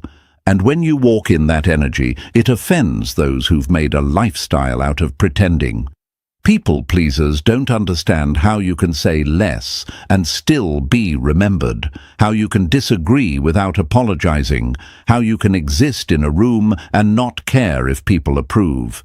To them, that's rebellion. To you, that's peace. They need constant reassurance. You walk with quiet certainty. They need attention. You need alignment. And because they can't figure out how you're so secure without the external praise they chase daily, they'll try to flip the narrative. Call you rude. Call you difficult. Call you too much. But what they're really saying is, I can't manipulate them the way I manipulate others. Let them be uncomfortable. You're not here to be agreeable. You're here to be authentic. You were never meant to be another puppet on their stage. You were meant to be the reason they finally realize the show isn't worth watching anymore. Keep showing up as you.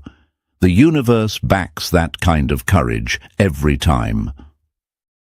Number 10. You're a living paradox, and they can't label you. You're the glitch in their matrix, the one soul they can't categorize, decode, or dismiss. And because they can't label you, they try to limit you. That's the threat you carry, chosen one. You're not confusing, you're just uncaged. You don't walk, talk, dress, think, or move the way they expect someone like you to. You're the calm storm, the quiet power, the rebel with no banner. You're soft-spoken but sharp. Humble but untouchable. 1 minute you're invisible, the next you've taken over the whole atmosphere, and that kind of unpredictability unnerves them. Because people fear what they can't understand, and they hate what they can't control. They want to put you in a box, spiritual or secular, masculine or feminine, friendly or cold, introverted or social, but you're all of it and none of it. You contain contradictions that make sense only to those on your frequency. And since most people operate on surface level, your depth feels like a threat. They want a file they can name. You gave them a riddle they can't solve. Ever notice how people try to study you like a project? 1 minute they admire your kindness, the next they question your silence. 1 moment they say you're inspiring, the next they label you intimidating. They keep flipping between opinions because you don't behave according to their expectations, and their fragile minds are used to predictable patterns. You broke their algorithm. That's why their compliments come with shade. That's why their praise feels like an interrogation. How can someone like you exist? Because you're chosen, and the chosen don't play by the rules of those still trapped in survival. You were designed to confuse systems that tried to erase uniqueness. You weren't built to be understood by the masses. You were built to awaken those who are ready to see beyond the illusion. Even history proves this. Visionaries, geniuses, and trailblazers were always seen as contradictions. Nikola Tesla, Prince, Maya Angelou, none of them fit into clean categories. They were misunderstood first, worshipped later. And you? You're walking that same road. Don't let their confusion become your cage. You don't have to explain yourself. You are the explanation. You are the living proof that boxes are for the insecure, not for the divinely designed. Let them be confused. Let them whisper. Just remember, the universe intentionally made you too complex to be copied and too rare to be cloned. Keep moving. Keep breaking the mold. You were never meant to be understood. You were meant to be felt. Number 11. They dream about you because they can't escape your energy. They can't stop dreaming about you, because some truths echo louder in silence, and your energy speaks even when you're not around. You haunt them, chosen one, not because you did anything extreme, but because your presence left a fingerprint on their spirit, a vibration they can't scrub off. Even in their sleep, your name carries weight. Your energy doesn't ask for permission. It lingers. It visits them when they're most vulnerable, when their ego is off, when the masks drop. That's when the universe whispers, "You messed with the wrong one." Imagine that. Someone cursed your name by day and then saw you in their dreams by night, not smiling, not angry, just present. And that presence, it's not just a coincidence, it's confirmation. The energy they tried to mock is the same energy now interrupting their rest. Because you don't walk alone, you never did. Whether they believe in karma, spirit teams, or nothing at all, their spirit knows what their ego refuses to admit. You're not just protected, you're divinely backed. They thought smearing your name would come without a cost, but the universe doesn't operate on gossip, it operates on energy. And yours? It's sacred, it's guarded, it's untouchable. That's why they wake up uneasy. That's why their dreams feel heavy, confusing, distorted. Some of them have dreamt of you standing above them, or watching silently, or surrounded by light. Others have felt warned in their sleep. It wasn't paranoia, it was spiritual consequence. That's how powerful you've become. Your peace is haunting, your silence is punishment, your elevation is prophecy fulfilled. They never thought someone like you would rise without their help. Now they're watching, even in their unconscious state, as the universe reminds them what they tried to destroy is not only still standing, it's ascending. And don't think for a second that these dreams are just random. The most stubborn hearts often get messages when they're most defenseless. So when they dreamed of you, it wasn't about you, it was about what they did to you. It was their guilt putting on a play. It was your aura, pure and unbothered, confronting their shadow. Let them keep dreaming, chosen one.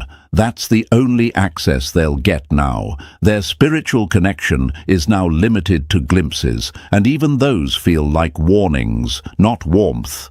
You've been removed for a reason. The ancestors, the universe, the forces that walk with you, they've sealed your presence. You don't chase revenge because your existence is the reminder, the lesson, the echo that keeps returning long after you've walked away. That's the power of being chosen. You don't just live in people's memories, you live in their corrections. So stay focused, stay aligned. While they dream about you, you're building, you're rising, you're aligning with everything meant for you. And the dreams? That's just the universe reminding them they lost access to what they'll never replace. Number 12. Your ancestors are not playing. They warned them already. They thought they were fighting you. What they didn't know is they picked a fight with every soul that ever protected your bloodline. And your ancestors, they don't play fair. They play for keeps. This was never just about you, chosen one. The reason their attacks didn't work, the reason their manipulation backfired, the reason they're suddenly paranoid and restless is because they were never just dealing with a person. They were dealing with a lineage, a sacred assignment, a spiritual force that runs through your veins like electricity. When they came for you, they triggered generational defense. They touched something that's ancient, something the universe protects like sacred ground. See, you were born into a war that existed long before you took your first breath. But instead of running from it, you were chosen to end it.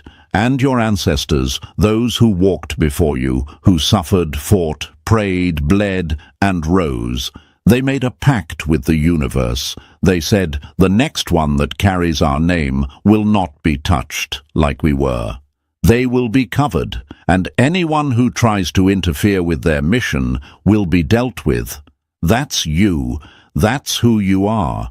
So when people talk about you, slander you, throw shade, or try to block your blessings, they're not just offending you, they're violating a divine contract. And your ancestors don't need to scream.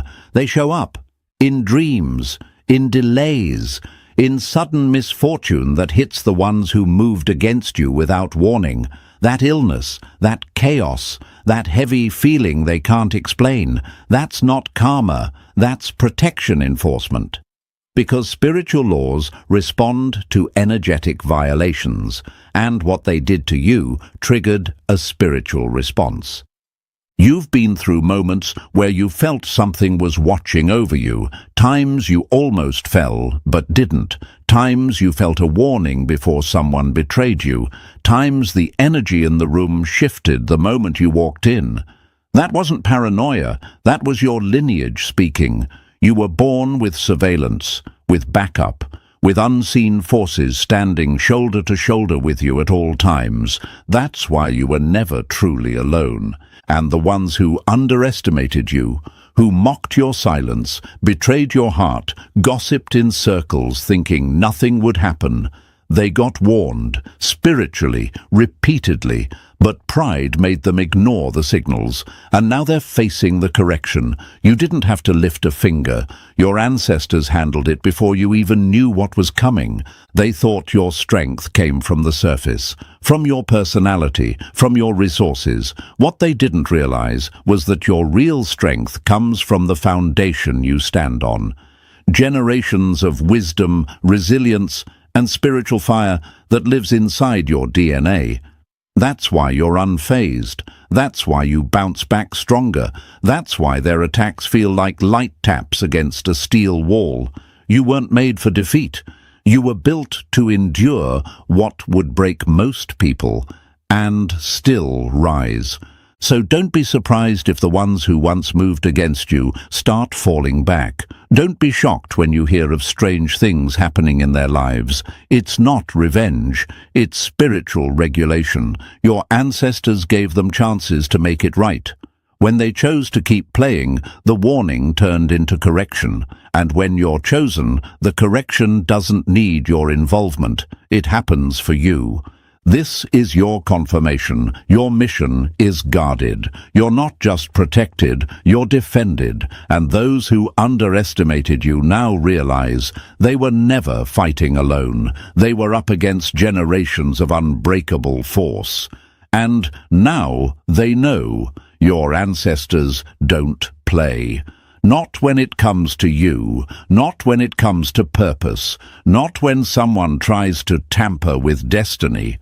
And that, chosen one, is why the fear surrounding your name isn't random. It's earned, it's spiritual, it's generational. You're not just walking with power, you are the power. And those who tried to touch it, they're learning the hard way that your protection doesn't blink.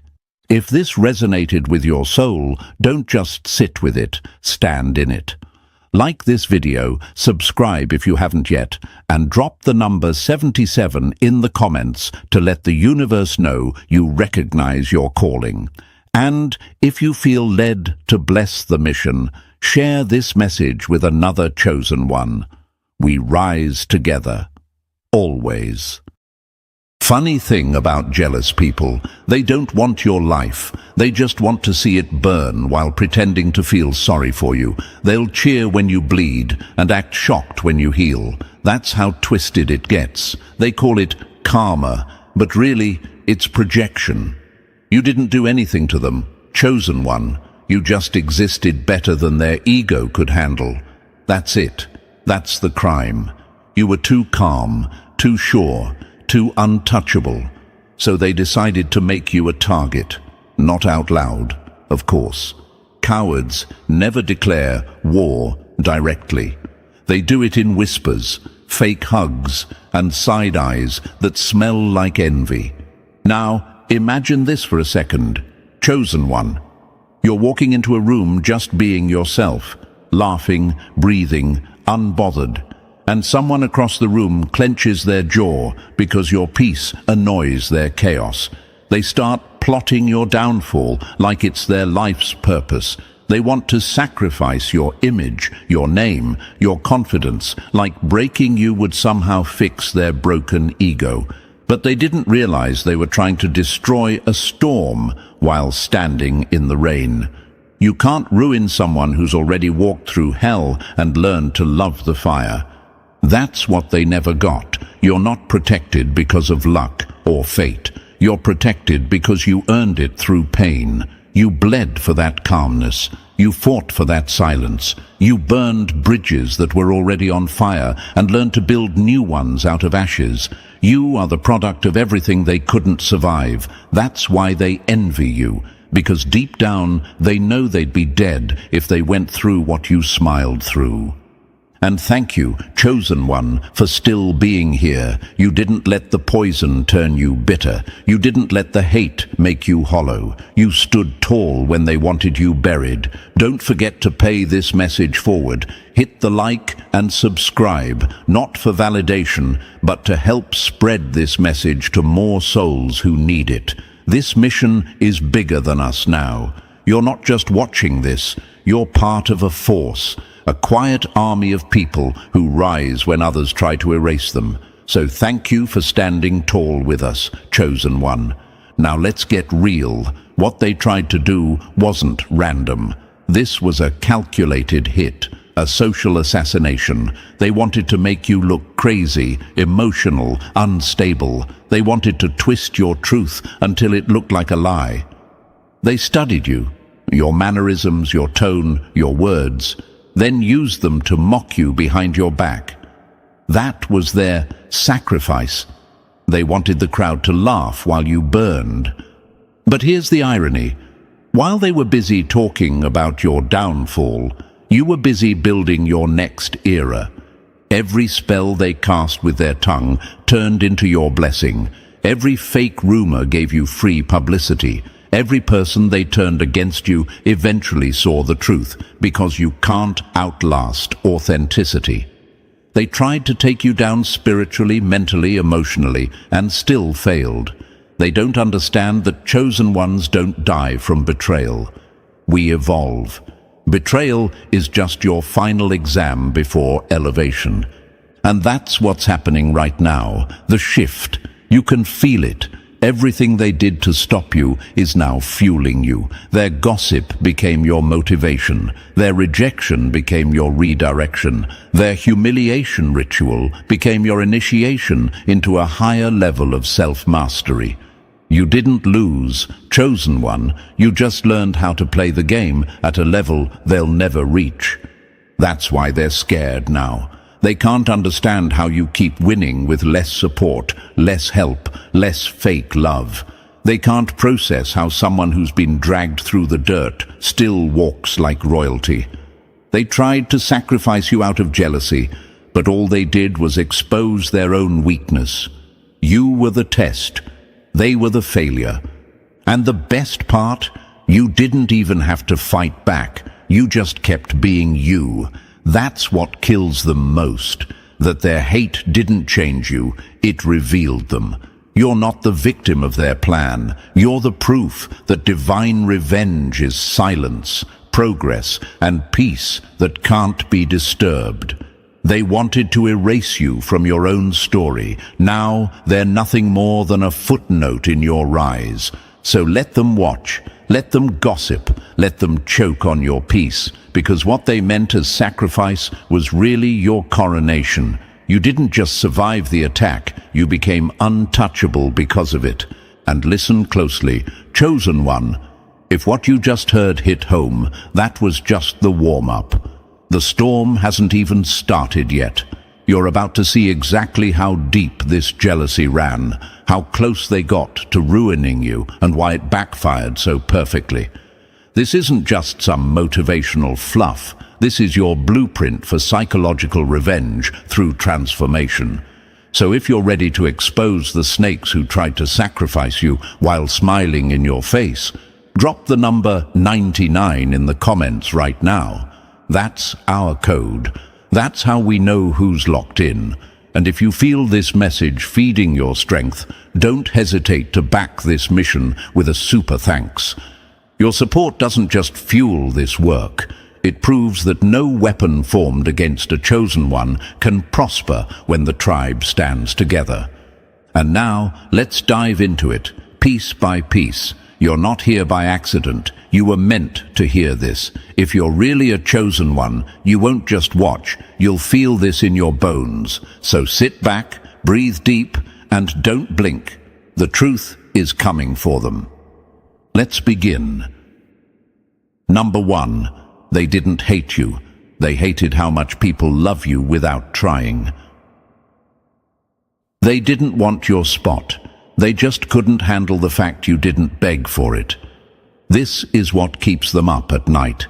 The fact that you don't chase validation. The fact that people naturally gravitate toward you. That your silence holds more weight than their loudest performance. That your presence makes people lean in while they're still out here screaming for attention like unpaid background actors. You didn't do anything wrong. You just existed better than they did, and that alone made you a threat. See, being chosen comes with a price. The moment you walk into a room, you don't need to announce yourself. People feel you, that energy, calm, real, grounded. It makes noise without making a sound. And that's what destroyed them. You're everything they pretended to be. You're what they post about but can't live like. They studied confidence, read books on charisma, copied mannerisms, faked peace, bought fake status, and here you are, being you, and still eclipsing all of it without effort. That's the sacrifice. That's the hate. That's the silent war you didn't even ask for.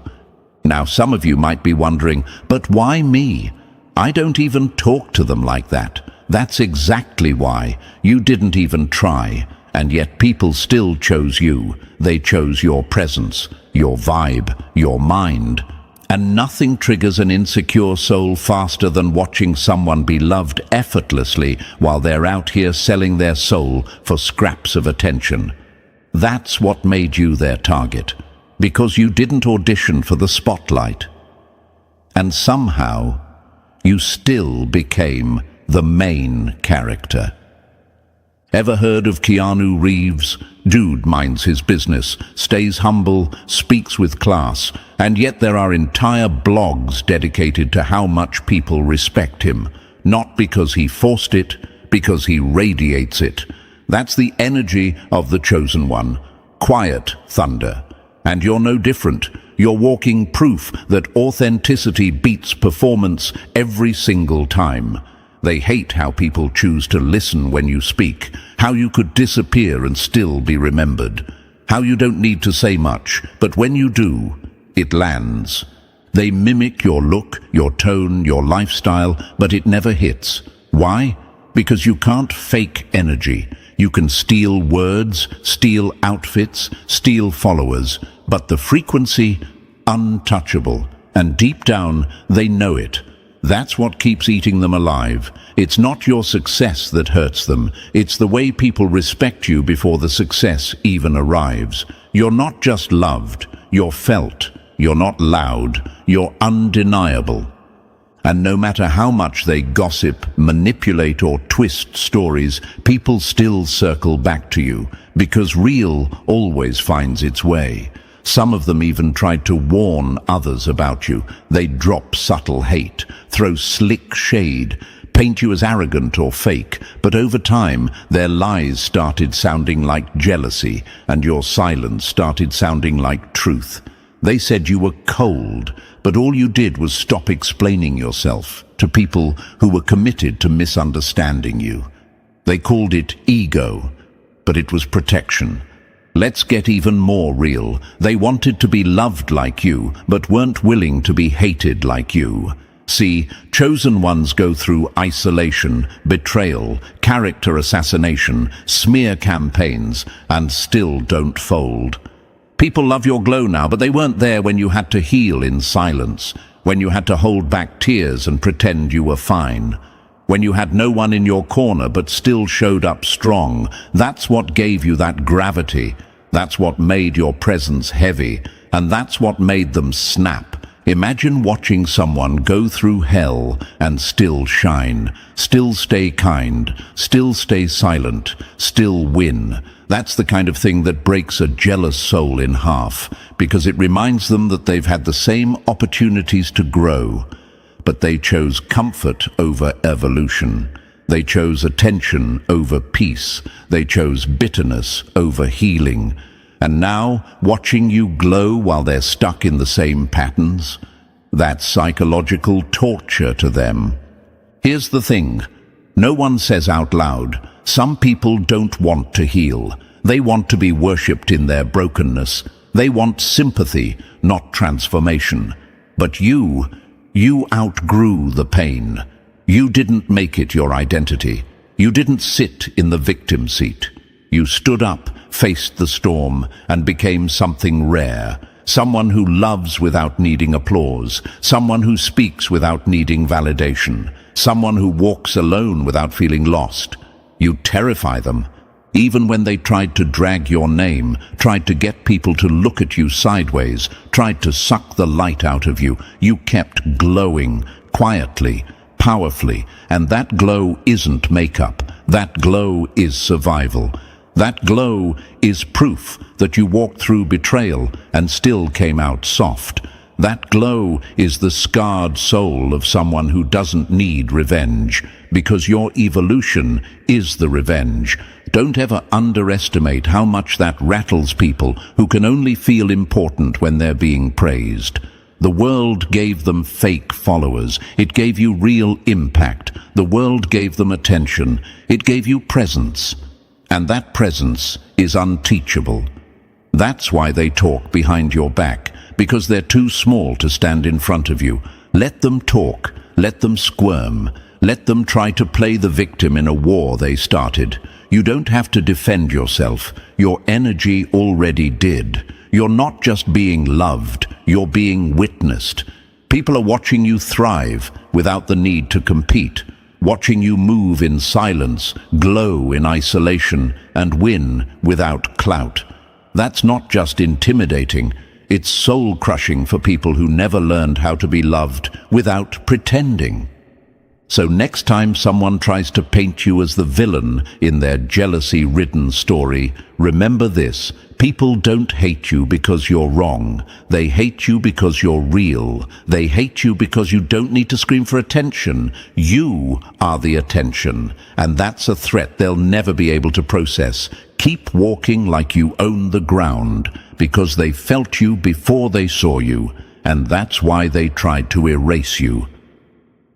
Number 2, they tried to humiliate you publicly, but ended up exposing themselves.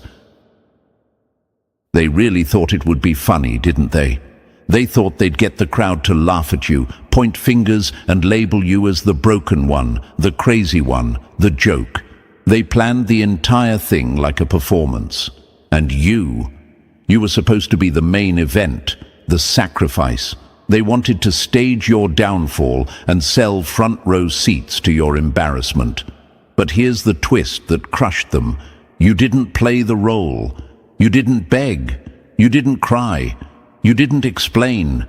You just stood there, calm, composed, terrifyingly silent. And that silence, that's what ruined the show. Because real chosen ones don't defend themselves in chaos.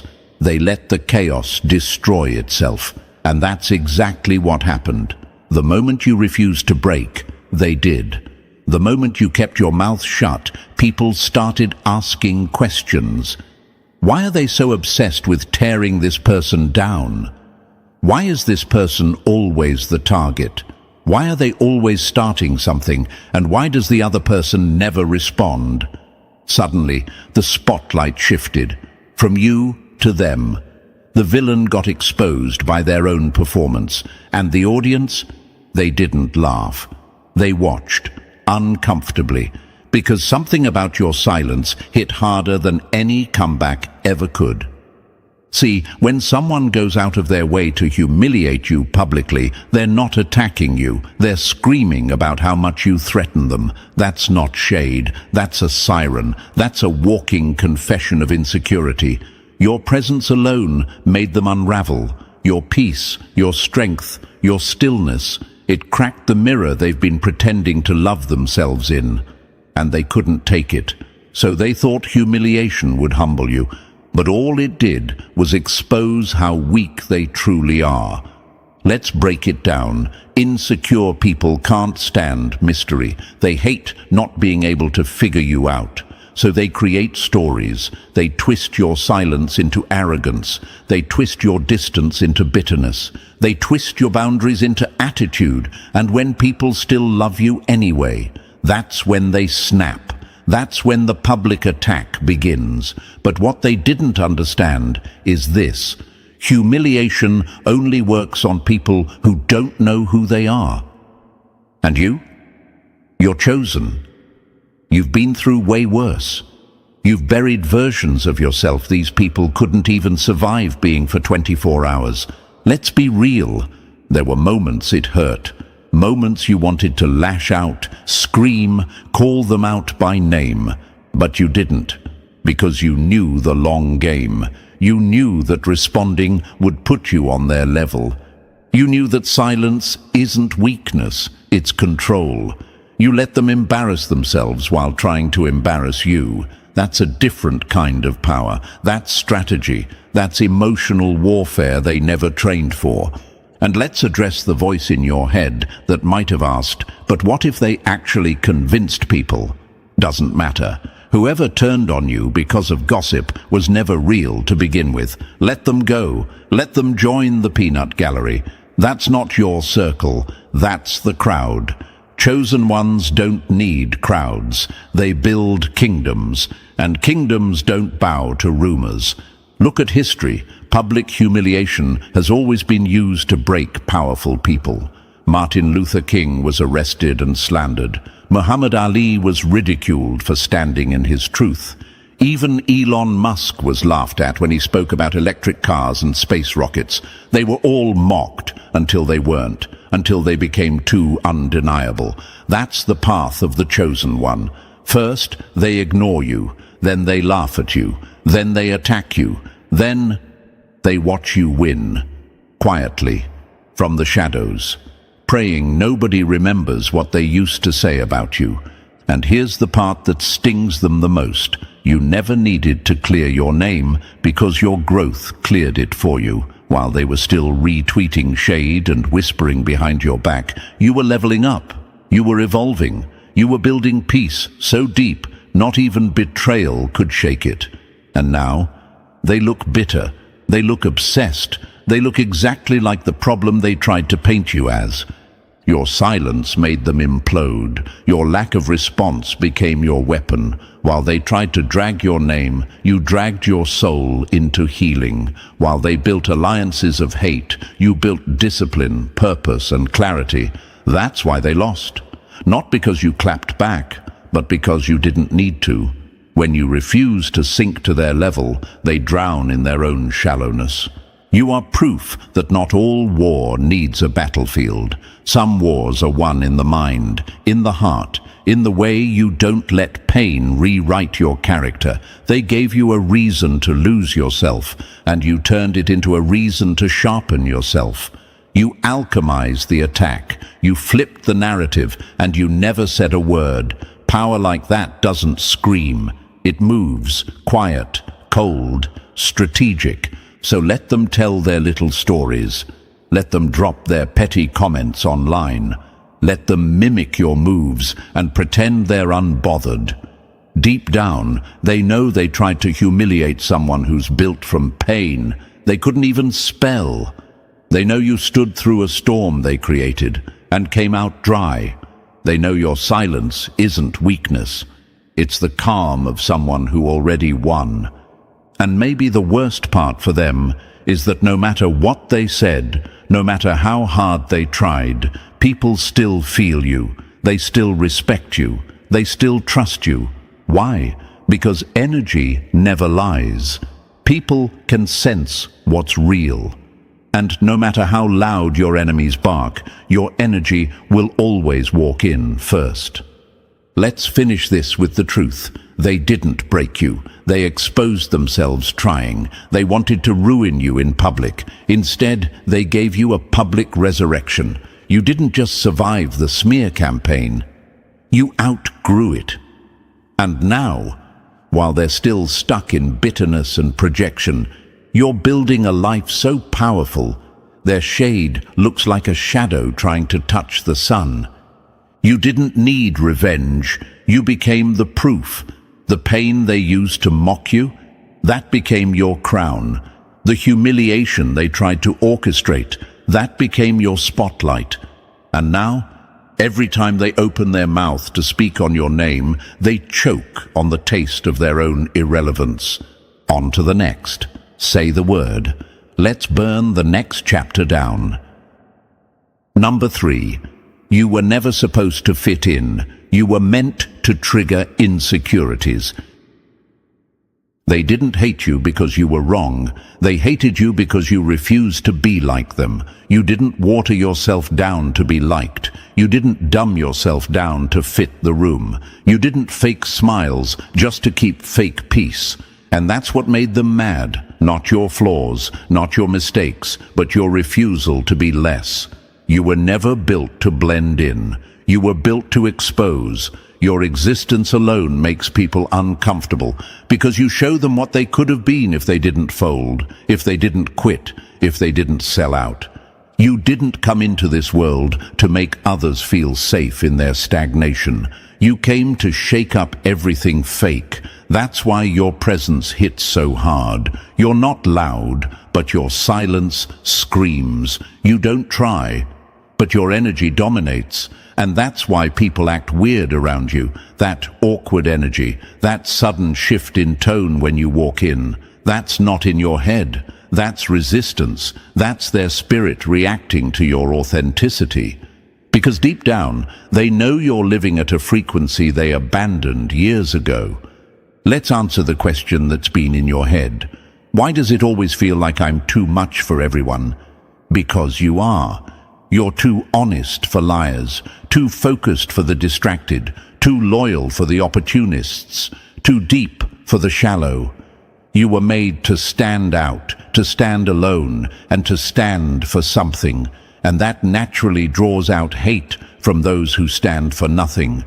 They see you and realize they've been faking peace, faking strength, faking purpose, and you just are. No act, no gimmick, no apology. That's why they tried to dim you.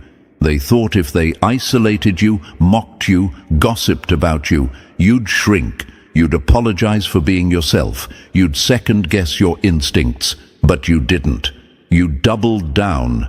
You leaned deeper into your power. You didn't break. You became undeniable. And now their insecurities have nowhere to hide. Because every time they look at you, they don't see too much.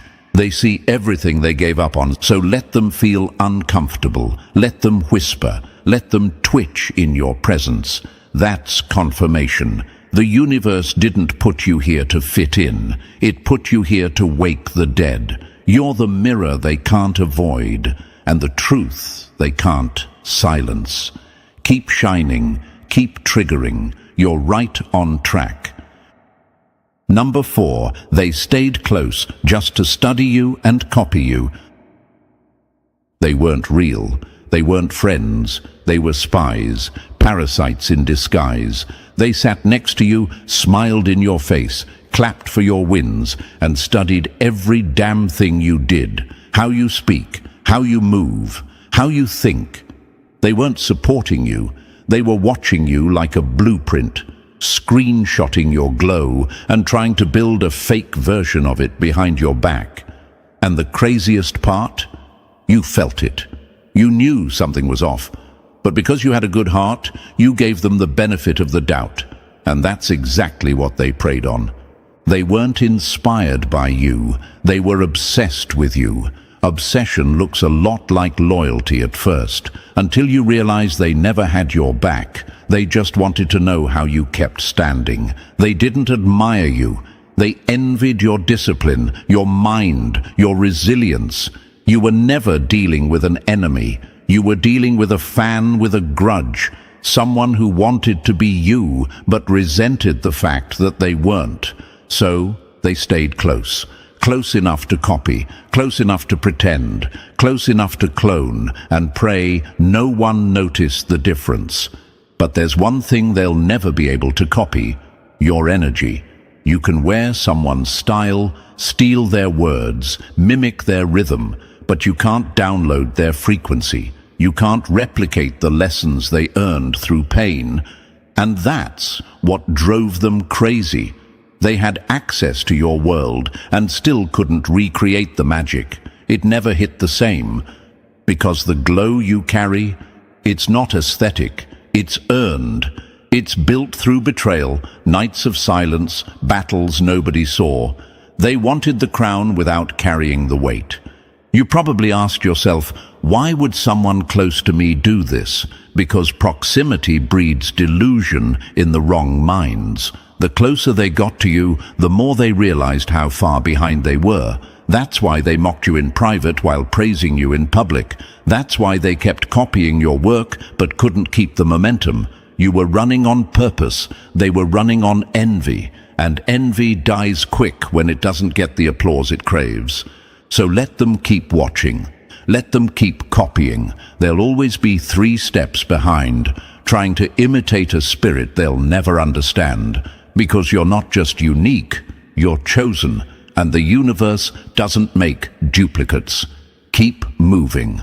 Let the fake ones chase your shadow while you live in the light. Number 5, you don't perform pain, and that's what makes you dangerous. They were waiting for your breakdown. They were waiting for the Instagram story, the dramatic meltdown, the "I'm done" post, the crying, the oversharing, the emotional explosion that would let them say, "See, I knew they weren't okay." That was the plan. They needed your pain to be loud, messy, and public because they wanted to feed off it. They wanted to use it to validate their secret jealousy, but you didn't give them the show. You didn't perform. You didn't crumble on cue, and that's what made you lethal in their eyes. You bled in silence. You stitched your own wounds behind closed doors. While they watched your page like a hawk, waiting for signs of collapse, you were busy rebuilding, quiet, calm, ruthless. You weren't hiding your pain out of weakness. You were guarding it like gold, because you understand something they don't. Not everyone deserves access to your healing. Some people want to see your scars just to poke at them. Some people want to witness your vulnerability just to weaponize it later. But you went ghost and came back stronger. That's what messed them up. Because people like them need an audience to feel alive. They need sympathy, drama, and attention to survive. They cry for clout, suffer for views, and twist trauma into personality. You're the complete opposite. You don't broadcast pain. You process it. You don't explain your silence. You weaponize it. That contrast? It exposed the hollowness in their soul. You probably had nights where it felt like no one saw your pain. And the truth is, they didn't, because you didn't let them. You learned early that showing too much invites the wrong energy. So you stopped sharing with people who secretly celebrated your setbacks. You stopped performing grief for people who wanted to feel better about their own miserable lives. And that decision, that's what turned you into a threat. Because now they don't know what phase you're in. They don't know if you're hurting, healing, or plotting your next move. And that silence drives them mad. Let them wonder. Let them drown in their own questions. The truth is, your silence is power. Your pain, it was never a weapon for them. It became armor for you. And now, you walk different. You move like someone who's been through hell, came back with lessons, and refused to hand those lessons over to people who never deserved the story in the first place. You are dangerous because you survived, and you didn't make it a performance. You made it a transformation. Keep it that way. The universe sees you. Keep rising. Number 6. They tried to ruin your reputation, but you're uncancelable. They thought smearing your name would stop you. They thought if they whispered enough lies, twisted just enough stories, got a few people to believe the worst, it would ruin you, make people turn their backs, make you irrelevant. But that's the thing about chosen ones. You're not powered by public opinion. You're powered by truth. And truth doesn't flinch when lies get loud. They tried to cancel you, but how do you cancel someone who never needed permission to exist in the first place? You didn't climb here off clout. You didn't beg for platforms or fake alliances. You built this off scars, off silence, off real pain you turned into power. That's why their attacks didn't land, because the people who rock with you feel you. They don't follow you for the image, they follow you for the energy. And that kind of loyalty, that's bulletproof. Let's be honest, at some point you wondered if they could actually destroy your reputation. You saw people switch up, go cold, act funny, and for a second it made you doubt yourself. But then something clicked. The people who fell off were never solid to begin with. The lies didn't break the bond. They just revealed who was never real in the first place. That's not a loss. That's a cleanse. Meanwhile, the truth just kept speaking for you. While they were busy telling stories, people were watching you move, watching how you carried yourself, watching how your character stayed steady. You didn't need to defend yourself. You didn't post long rants. You didn't chase validation. You let your actions burn their lies down, one silent move at a time. And that's what they couldn't fight. You didn't fight them at all. You let reality do the work. Because at the end of the day, your energy doesn't lie. You're too raw to be faked, too consistent to be questioned. You've been through too much to fold under gossip. They tried to throw dirt on your name, but forgot one thing. You were planted, not buried. And now you're growing louder than their lies ever could. So let them keep talking. The ones who were never for you are already gone. The real ones, they never left. And you're still here, still standing, still rising. Because chosen ones don't get cancelled, we get confirmed. Every attack just proves we're on target. Keep going. The universe is watching. Number 7. Your calm mind made their manipulation useless. They tried everything: guilt trips, gaslighting, passive-aggressive jabs, sudden cold shoulders, twisting your words, playing the victim, creating fake problems just to watch how you'd react. That's how manipulators operate. They don't throw punches. They play mind games. And they expected you to break, to crack, to chase, to start over-explaining yourself and begging for peace in a storm they created. But what did you do, chosen one? You did the one thing they can't handle. You stayed calm. You didn't take the bait. You didn't match their chaos. You didn't play therapist to their drama. You watched the circus, and instead of buying a ticket, you walked away from the damn tent. That's when they lost control. Because manipulators thrive off reaction. They feed off the energy of confusion and conflict. But when you gave them nothing, when you just blinked and carried on with your day, they felt powerless. And powerless people get desperate. You probably asked yourself at some point, why do they keep poking at me? Simple. They're trying to pull you into their emotional mess. They want to destabilize you, but they don't realize you've already mastered yourself. You've already been through the storm they're trying to fake. That calmness they hate, that's not apathy. That's power. That's experience. That's you knowing damn well that reacting would only give them what they want. You played it smart. You let them spin their web. You acted like you didn't see the trap. But deep down, you already knew every move they were about to make. You read their patterns like a book. You listened to what they didn't say louder than what they did. And when the time came, you cut them off with no warning, no explanation, no guilt. That's the part that shattered them the most. Not the silence, the clean exit, no closure, no goodbye, just done. See, people like them can only manipulate the emotionally reckless. But you got still. You paused. You sat with yourself. You let the storm pass without reacting, and they never recovered from that.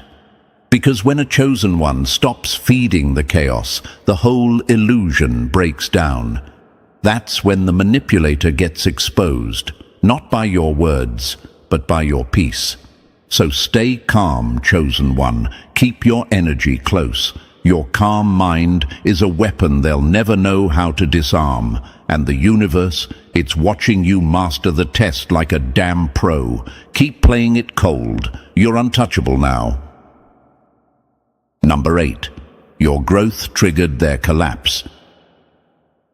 They thought they were winning. While you were healing, reflecting, building and elevating, they were watching you from the shadows, sharpening their jealousy like a blade.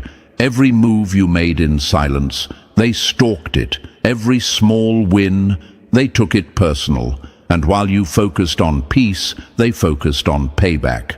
That's the level of delusion they were on. They thought your growth was an insult to their existence, and that somehow cutting you down would make their misery feel smaller.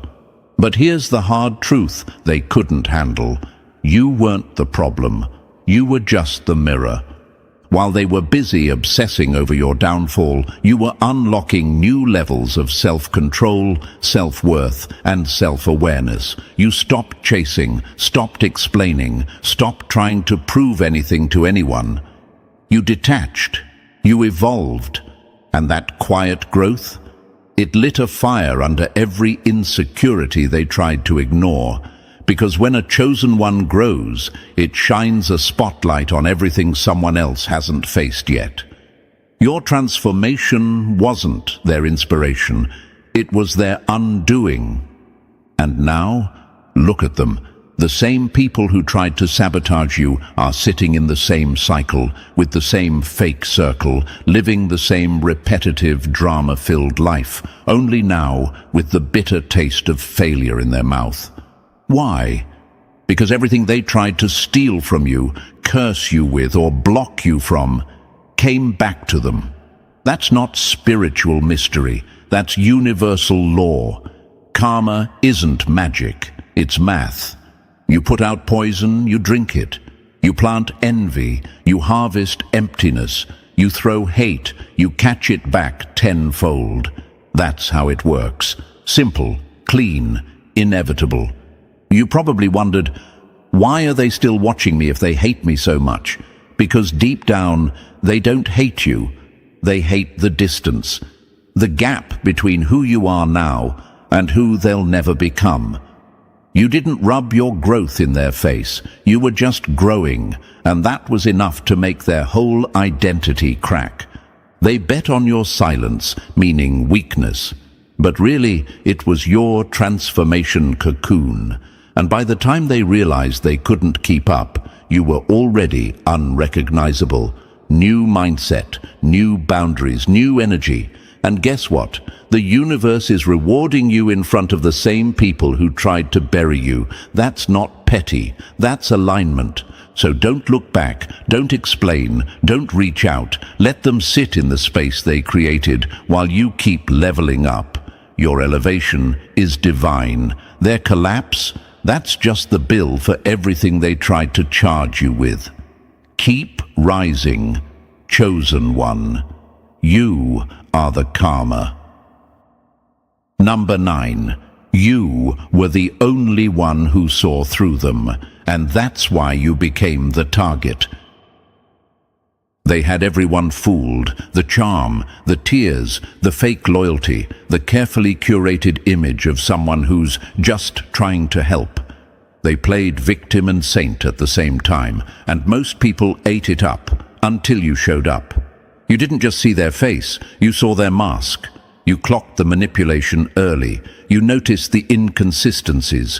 You paid attention to the subtle jabs hidden behind compliments. And unlike everyone else, you didn't get hypnotized. You didn't fall for the act. And that's when it became personal. They realized you were the one person they couldn't control, couldn't gaslight, couldn't fool. You weren't blinded by fake apologies or performative empathy.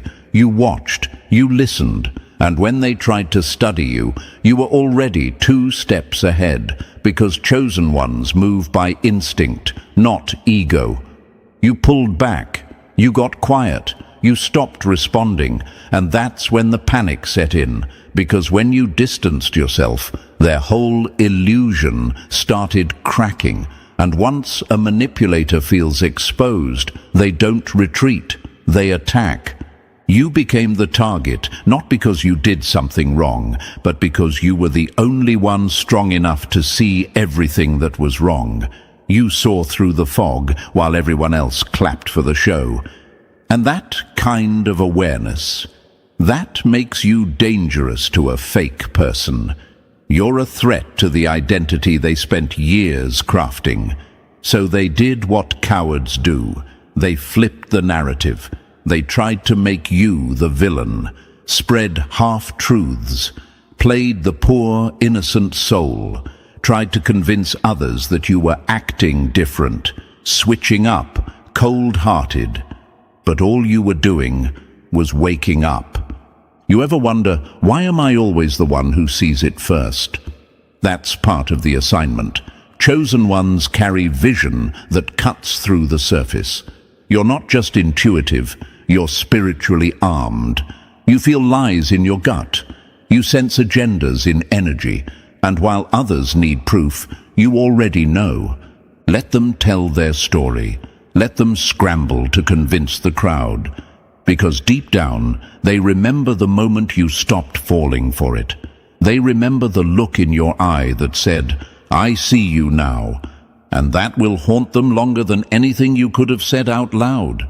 Stay sharp, chosen one. The universe gave you clarity not to hurt you, but to protect you. Let them expose themselves trying to take you down. You've already won the moment you saw the truth. Keep your peace. You're not the target because you're weak. You're the target because you're the threat. Number 10. They thought you'd break in private, but you thrived in silence. They wanted you to disappear. They wanted you to fall off the map and quietly rot in isolation. No status updates, no photos, no wins, just silence, the kind they thought meant defeat. That's what they were hoping for. They wanted your glow to dim behind closed doors. They pictured you crying alone, overthinking, questioning yourself, doubting your worth. They wanted to believe that without them, or without the noise, you'd collapse. But chosen one, instead of falling apart, you rebuilt. You didn't post about it. You didn't make an announcement. You just vanished into the shadows and turned into something deadlier. You used that silence as a laboratory. You studied yourself. You dissected your patterns. You rewired your mindset. While they were out there bragging about fake peace and flexing for attention, you were laying bricks, one by one, building a version of yourself they never saw coming. You ever wonder why they started acting nervous the moment you got quiet? Because manipulators can't handle not knowing where you stand. They rely on access. They feed off reaction. So when you stopped responding, stopped showing up, stopped playing the same emotional ping pong, they panicked. Your silence was supposed to be a funeral. Instead, it became your training arc. Now look at you, sharper, wiser, quieter. You walk with precision now. You speak with intention. You move like someone who has nothing to prove. And that's what terrifies them, because the version of you they tried to break, that version is gone.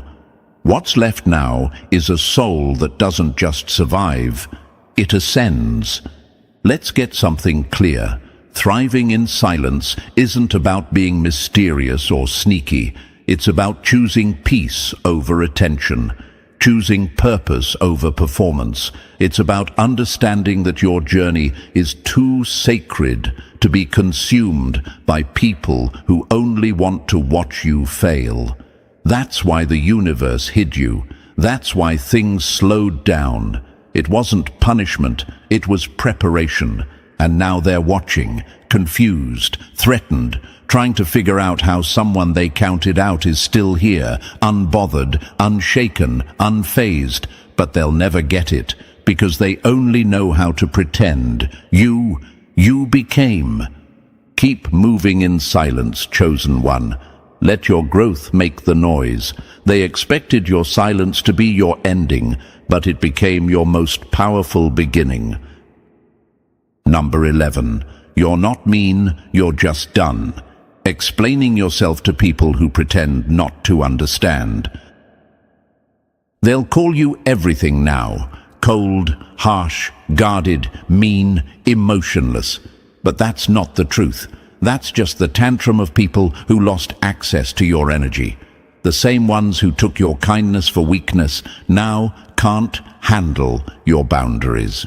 Because you used to explain everything. You used to soften your tone, over-clarify your feelings, justify your distance. You bent over backwards, trying to make people feel safe while you were bleeding internally. But now you've evolved past all that.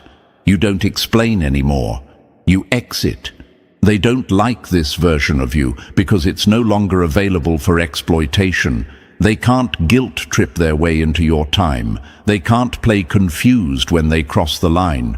You don't play nice with fake confusion anymore. You know they heard what you said the first time. They just didn't respect it. So now they're mad that you finally meant what you said. You stopped translating your soul to people who were never listening to understand, only to drain. You're not mean, chosen one. You're just clear now, clear on who deserves your softness, clear on who weaponized your emotions, clear on who clapped when you were vulnerable, only to turn around and gossip when you turned your back. You don't owe people explanations for the boundaries they forced you to build. You don't have to soften your tone for people who were stabbing you while smiling in your face. And let's get one thing straight. There's nothing wrong with being distant from what drains you. That's not cold. That's protection. That's intelligence. That's what survival looks like after you've given too many second chances to the wrong people. The version of you they want back, the over-giving, over-explaining, self-sacrificing version, died the moment you realized your peace is more important than being liked. Now they're out here calling you different, good. You are, because now you don't entertain confusion. You don't sit at tables where your worth has to be argued. You don't let people who play dumb get a front row seat to your evolution. You don't need to explain your growth. Let them sit in their assumptions while you rise in your power. You are the boundary now, and the universe is honoring that shift by removing everything and everyone that can't meet the new standard. Let it. You're not heartless. You're just done watering dead plants. Number 12. Their attacks only started when your success couldn't be denied. They were quiet when you were down, silent when you were overlooked, nowhere to be found when you were grinding in the dark. But the second you started winning, suddenly they found their voice. Suddenly you're a problem. Suddenly you're arrogant, fake, lucky. Understand this, chosen one. The hate didn't start when you failed. The hate started when failure was no longer an option for you. That's not random.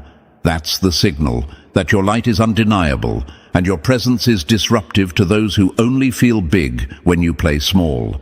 They didn't attack you because you were weak. They attacked you because you were proving them wrong by existing. Everything they said you'd never be, you became. Everything they tried to block still broke through. Every door they slammed in your face, you kicked open. And the universe, it made sure they had a front row seat to watch it all unfold. That's not coincidence. That's poetic. That's divine justice showing up like, now clap, coward. See, as long as you were struggling, they tolerated you, not because they supported you, but because it made them feel better about their own stagnant lives. You struggling meant they didn't have to evolve. But the moment you started rising, you exposed everything in them that's been rotting quietly under the surface. You reminded them of the potential they wasted, the confidence they faked, the dream they gave up on. That's why they got loud. You probably asked yourself, why now? Why are they turning on me when I've done nothing but grow? The answer is simple. Your growth makes their stagnation impossible to ignore. Your wins remind them that the excuse train has stopped running, and they can't stand to see someone who went through hell, kept their integrity, healed in silence, and still came out on top. It burns them, it breaks them, because you weren't supposed to bounce back. You were supposed to stay broken, but you didn't. You rose, with receipts, with scars, with class. You didn't clap back, you clapped forward, and now they're choking on your consistency, scrambling for ways to spin your glow into something dark. But the truth? It's too late, because your energy tells the whole story. Your aura speaks louder than their gossip. Your elevation is now undeniable. Let them bark. Let them throw shade. Let them keep pretending your wins aren't real, because nothing they do matters anymore. You're already gone. You outgrew the room, outgrew their version of you, outgrew the limits they tried to place on your name. They can't touch what's been written in your spirit, and what's coming next for you. They wouldn't even believe it if you told them. You didn't just survive the attacks. You became living proof that no amount of hate can cancel purpose. The universe never stopped believing in you. It just wanted to see if you would keep believing when no one else did. And you did. That's why you're winning. That's why they're bitter. And that's why you're not done yet. This is only the beginning, chosen one. Let your success keep making the noise, and let their envy keep proving your power, and that brings it full circle, chosen one. Every attack, every smear, every silent war, all of it failed. You're still here, stronger, smarter, and more focused than ever. They tried to erase you, but all they did was reveal themselves. And now your glow is untouchable because it was built in the dark.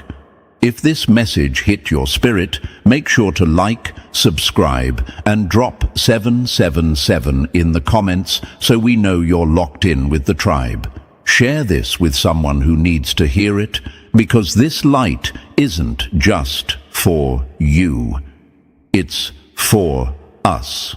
You were never made to be liked. You were made to be feared. Let that sink in, because deep down, they don't dislike you.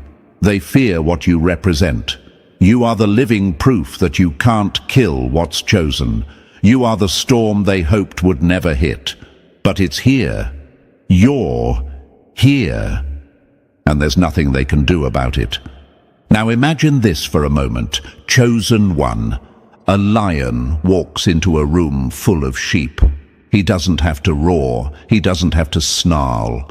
The silence alone rattles every fragile soul in the place. Not because the lion's aggressive, but because his existence alone makes them feel weak, fake, exposed. That's you.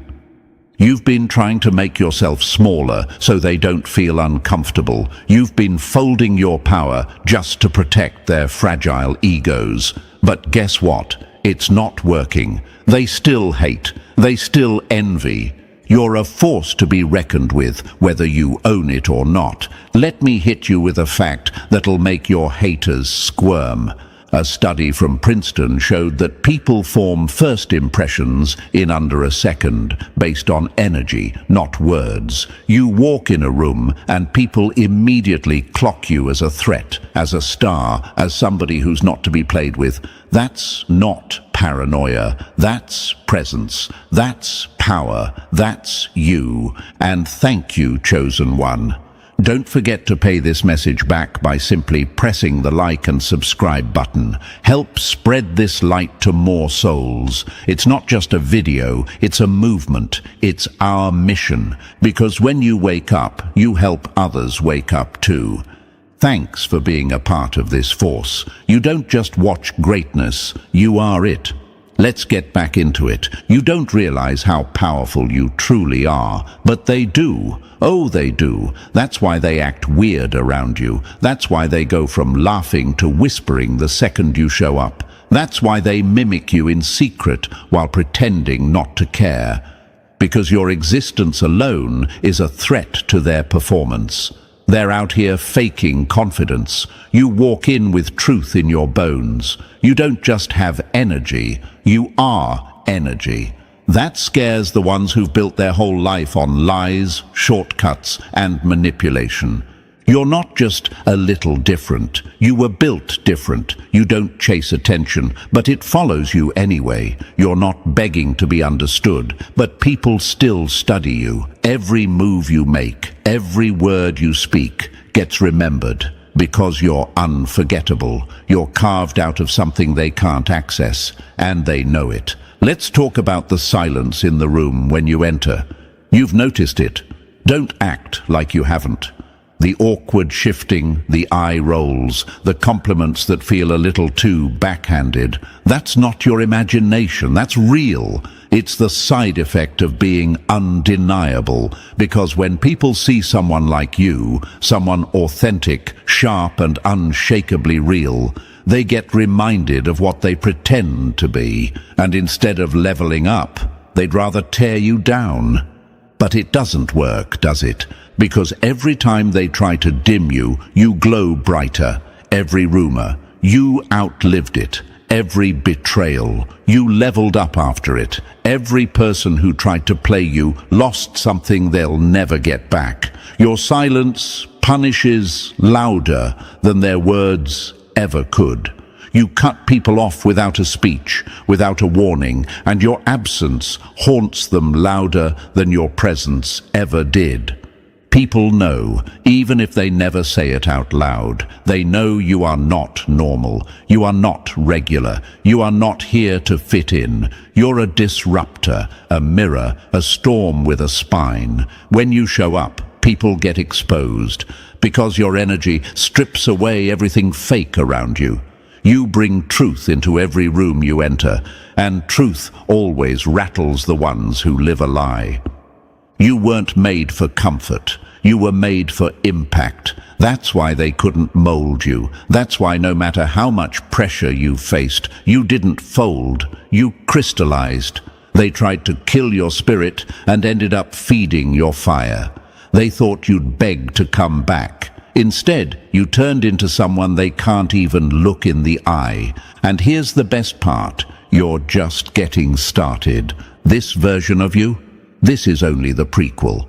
The quiet storm before the explosion. 2026.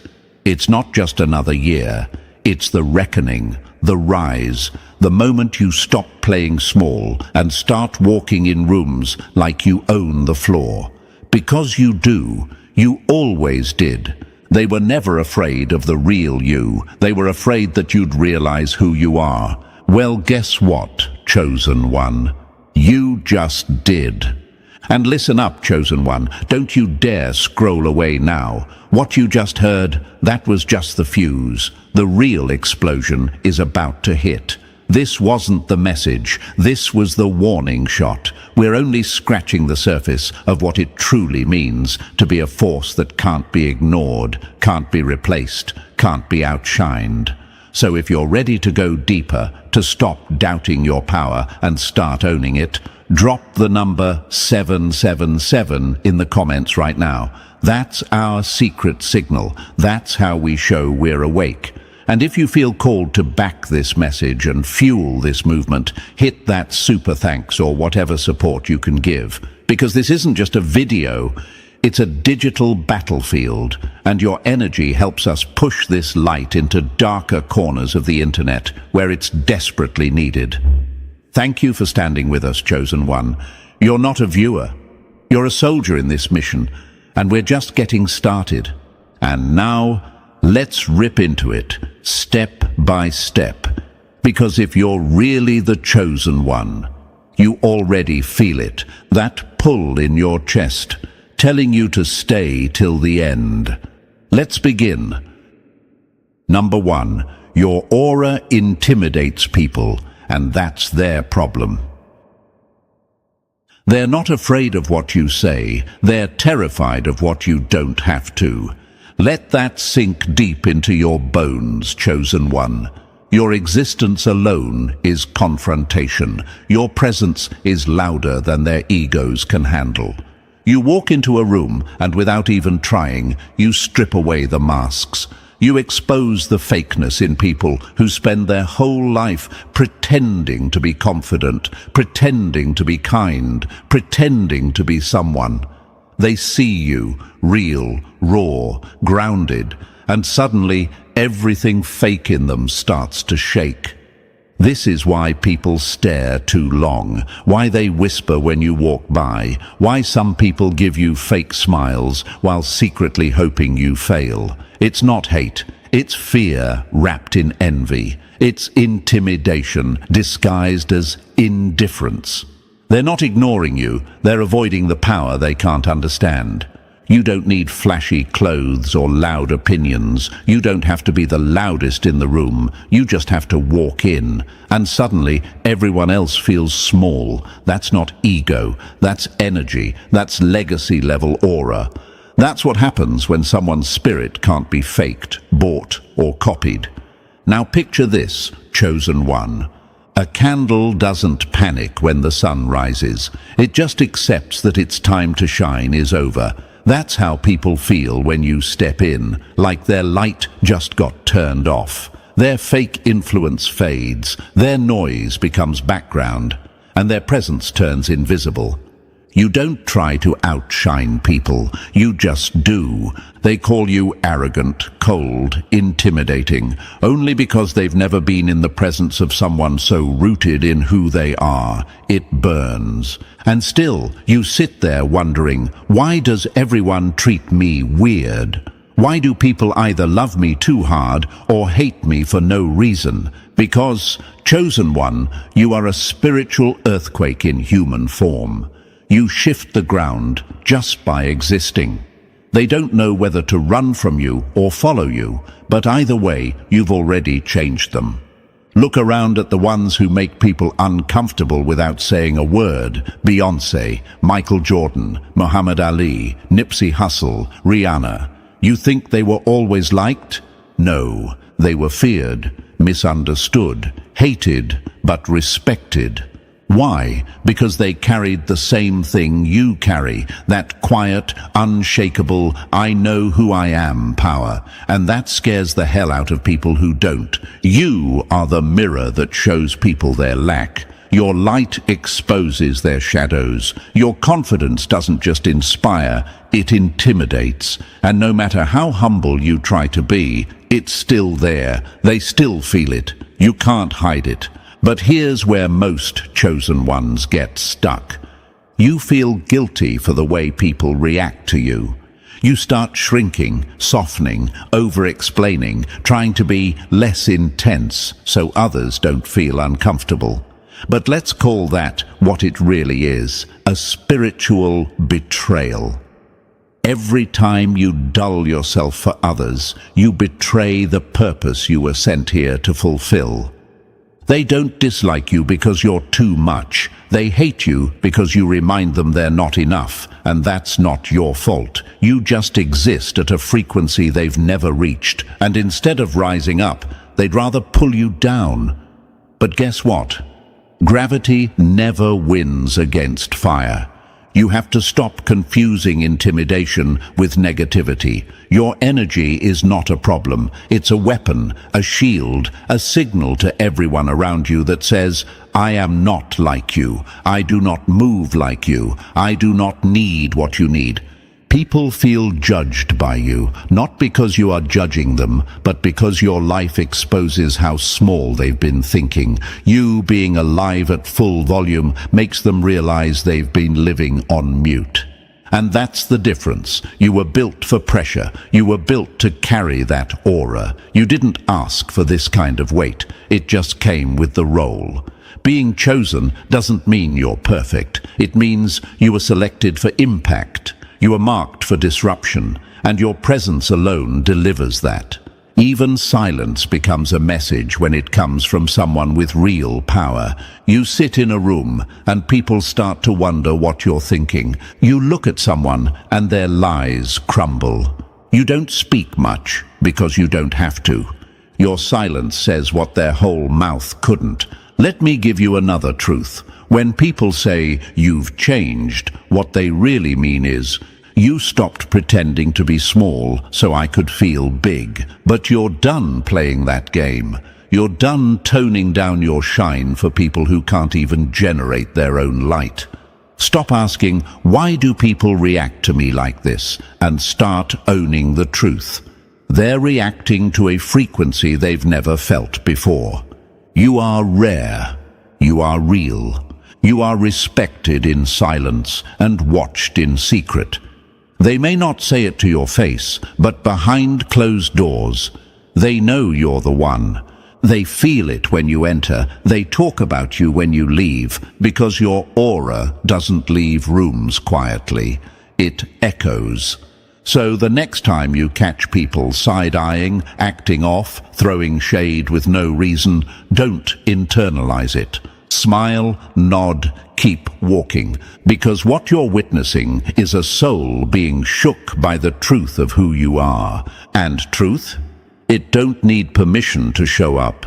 You've spent enough time trying to be relatable, trying to be liked.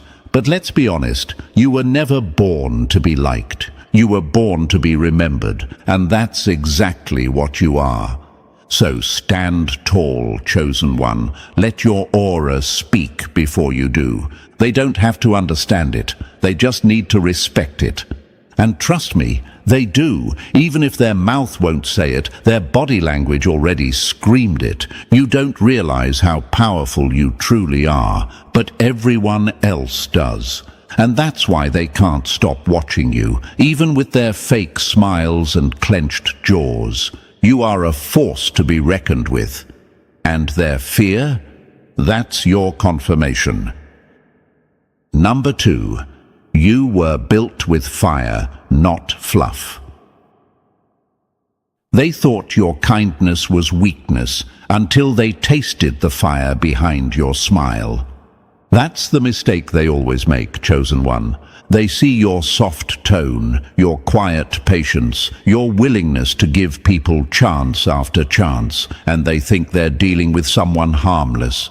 But what they don't see, what they never see until it's too late, is the monster you become when pushed too far. You were not built with fluff. You were built with fire. The kind of fire that burns bridges unapologetically. The kind of fire that doesn't scream, it consumes. And when you finally snap, it's not drama, it's justice. Let's be clear, you're not the villain. You're the balance. You gave warnings, you gave chances, you held back the storm longer than you should have, but they kept poking, kept lying, kept disrespecting, thinking you'd never strike back. And then you did, and just like that, they learned what it means to play with fire.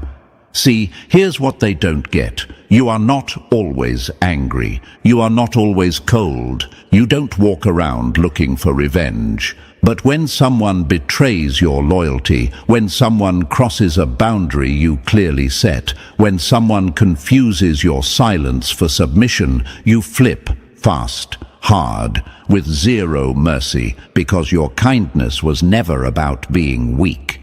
It was a choice, a strength, a gift. And when people abuse it, you don't explain, you erase. Now imagine this. You're holding a cup of boiling water. You're calm, smiling. The heat is there, but contained. Someone walks by and thinks they can just snatch the cup from your hands. They don't realize the heat they're about to grab. That's you, all the time, peaceful, but not safe, kind, but not soft. They get close and don't realize until too late. Your soul has scars shaped like armor. You didn't become like this on accident. You were built this way by betrayal, by watching people pretend to love you while secretly envying you, by trusting snakes dressed as soulmates, by giving your energy to the wrong ones over and over until the fluff got burned off and all that was left was flame. People always act shocked when the chosen one flips, but they never ask what it took to get there. They see the clapback. They don't see the years of silence you held. They see the cutoff. They don't see the thousands of chances you gave. They see the explosion, not the pressure you've been swallowing in silence for years. You are light and shadow. You are peace and war. You bring calm until chaos is needed. You offer love until someone forces your hand. You protect, but when pushed, you annihilate. That's not being two-faced, that's being whole. You've got that angelic smile and a demon resting behind your eyes that only shows up when needed. You're that quiet storm, the person everyone thinks is so sweet, until the switch flips. And when it flips for good. Let's be real, they don't recover after they cross you, because they thought they were dealing with a doormat, but they stepped on a landmine. Your love is strong, but your rage, it's ancestral, it's generational, it's righteous. You carry the fire of all your past versions, the kid who kept quiet, the teen who got betrayed, the young adult who was too loyal to people who didn't deserve it. And now, you've evolved into something they can't manipulate, use, or break. That's why they call you cold now. Because you don't tolerate what you used to. Because you don't beg for clarity anymore. Because you've turned your boundaries into walls with razor wire. They say you've changed, and they're right. You're no longer willing to bleed for people who wouldn't even hand you a bandage. You're no longer scared of being alone because you realized your solitude is safer than fake loyalty. Look around at the greats, the real ones who left a mark on this world. Tupac, he loved deep, but he flipped when betrayed.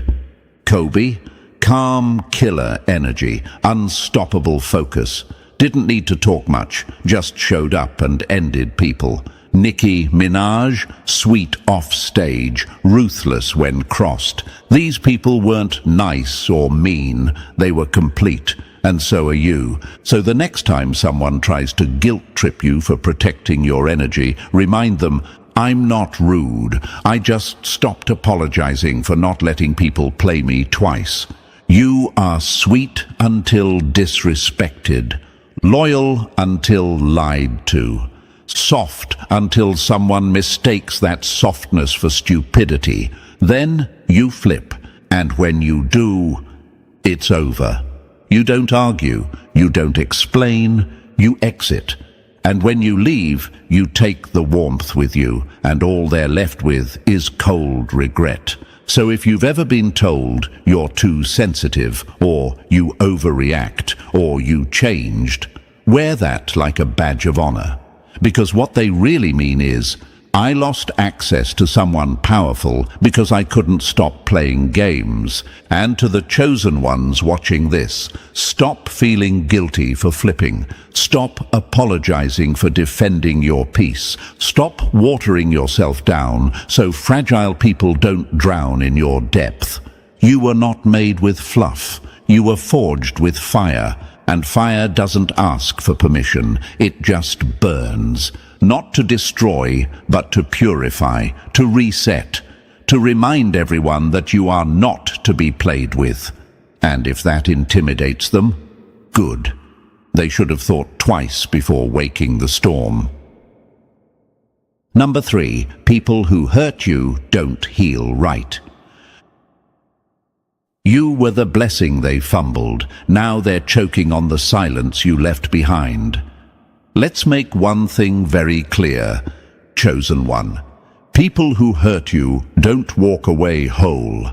They may smile, they may act unbothered, they may post like they're glowing and thriving. But deep down, they're bleeding where nobody can see. Because when someone betrays, uses, or plays a chosen one, they don't walk away clean, they walk away cursed. You weren't just another person in their life. You were the shift, the upgrade, the one who gave them real love, real loyalty, real energy, and they spit on it, played with it, mocked it, took it for granted. And now, the universe is collecting interest on the disrespect. They don't heal right after you, not because you hexed them, not because you're petty, but because they violated the contract the universe made with them when it sent you. You were their shot, their test, their divine opportunity to grow.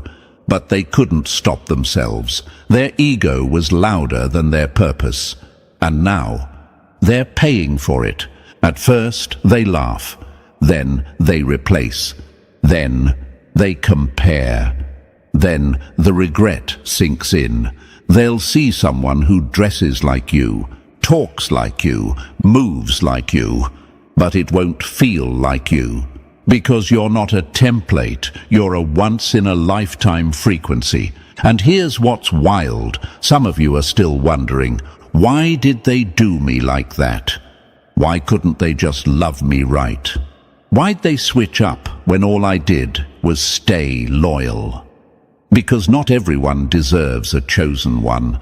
Some people are so broken, they self-sabotage the second something real walks into their life. They confuse healing with control. They confuse peace with boredom. They confuse your calm with weakness, so they fumble you, and then life starts falling apart slowly, but exactly as it should. Listen closely. You are karma in human form. You didn't need to seek revenge. You were the revenge. Because nothing hits harder than realizing, I'll never find that again. The universe already handled it. That's why you don't hear from them. That's why they lurk from burner accounts. That's why they repost fake confidence and vague quotes. They're haunted, not by your absence, but by your kindness, by how pure your energy was, by how easy they had it, and how permanent the loss became. So stop stalking their page. Stop wondering if they ever cared. They did, they do, but the damage is done. You were a divine opportunity, and they failed. Keep walking, chosen one. The universe saw what they did in private, and it's building something public for you in return. Number 4, you're unreadable, unreachable, unbothered. They can copy your walk, your talk, your look, but they can't clone your soul, and that's why they'll always fall short. Let's get one thing straight, chosen one. You are not supposed to be understood by everybody. You were never built to be figured out. You're the glitch in their system, the unsolvable puzzle, the rare frequency they desperately want to decode, but can't. And it drives them crazy. That's why they watch you so hard, why they talk in circles about you, why they imitate your phrases, your style, your entire identity. But no matter how hard they study, no matter how many times they repost your energy in a weaker version of you, they can't be you, because you're not a product, you're proof. Proof that you can rise without permission. Proof that you don't need validation to be valuable. Proof that authenticity never goes out of style. You were sculpted from pressure, not popularity. You didn't chase aesthetics, you chased truth. You didn't learn to look powerful, you became powerful. That's why they can't reach you. That's why their version of you is always glitchy and off. They ask, who do they think they are? And the answer is simple. Someone you'll never be. You're unreadable because you don't beg to be known. You move in silence. You drop blessings with no warning. You transform without announcing. That unsettles the people who live for attention, who have to be seen to feel real. You? You're the storm that doesn't need thunder to make impact. You're the lion that doesn't need to roar to demand respect. And then there's the reaching part. They try to touch you, emotionally, spiritually, physically, but they can't. Not really, because you're unreachable by people who aren't aligned. They'll text you, stalk you, try to bait you with fake drama. But you've outgrown low-level energy. You're vibrating in a realm where distractions don't land anymore. So they panic. They create fake narratives, start saying, you switched up. Nah, you leveled up, and they stayed broke spiritually. Here's the truth they won't say out loud. You intimidate them because you don't need them. You don't crave the spotlight, but it still follows you. You don't perform, you just exist, and somehow that's enough to get them talking. You're not for everyone. You're for the few who get it. And the rest? Let them gossip. Let them mimic. Let them burn energy chasing your shadow. Because even their best version of you is still a watered-down echo. You were built from truth. And truth don't need validation. It just is. Number 5. Your silence makes people go crazy. Your silence is louder than their entire personality, and that's why it haunts them. Let's be real, chosen one. You don't even have to raise your voice to break someone. All it takes is your absence, your silence, your sudden distance, and boom, they spiral. Because when you stop replying, when you stop showing up, when you pull your energy back, everything starts to collapse. You don't ghost for attention, you ghost for protection, because you've learned something deadly. Your energy is expensive, and not everyone can afford it. You've stopped explaining yourself to people who never really listened. You've stopped overthinking for people who never considered your peace. You've stopped pouring into people who show up with leaky cups and draining hands. And now they're sitting there, replaying every conversation in their head, wondering what they did wrong. Why did they go quiet? Did I say something? Are they over me? Yes, you are. Because silence is your final form. Not the kind that's passive-aggressive, but the kind that screams, I'm done playing small for people who never deserved the real me. When you go quiet, it's not confusion, it's closure.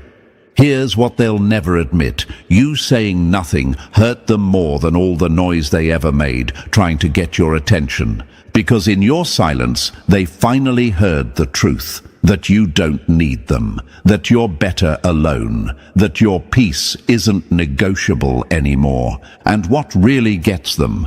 You're out here glowing, healing, building, leveling up, and they're left reading into nothing. They check your last scene, refresh your socials, ask mutual friends about you. They try to bait you with drama just to get some kind of reaction. But you don't move like them. You don't chase closure. You become it. You don't need to clap back. Your evolution is the loudest comeback possible. You've mastered the art of disappearing to protect your peace, and now your absence is the punishment they never saw coming. They thought you'd argue. They thought you'd cry. They thought you'd beg. Instead, you vanished and left behind an echo that still shakes them. Because your silence, that's the sound of your power being unbothered. And there is nothing louder than a chosen one who simply walks away and never looks back. Number 6, your intelligence is weaponized. They can fake words, fake love, fake loyalty, but they can't fake energy. And that's what your intelligence reads like a sniper scope. Let's get something straight, chosen one. Your intelligence isn't just book smarts or degrees on a wall. It's survival, it's instinct, it's precision built from pain. You don't just think deeply, you see deeply. You catch the lie before it leaves their mouth. You sense the shift in tone before they even finish the sentence. And while they're still busy rehearsing the manipulation in their head, you're already 5 moves ahead, emotionally checked out.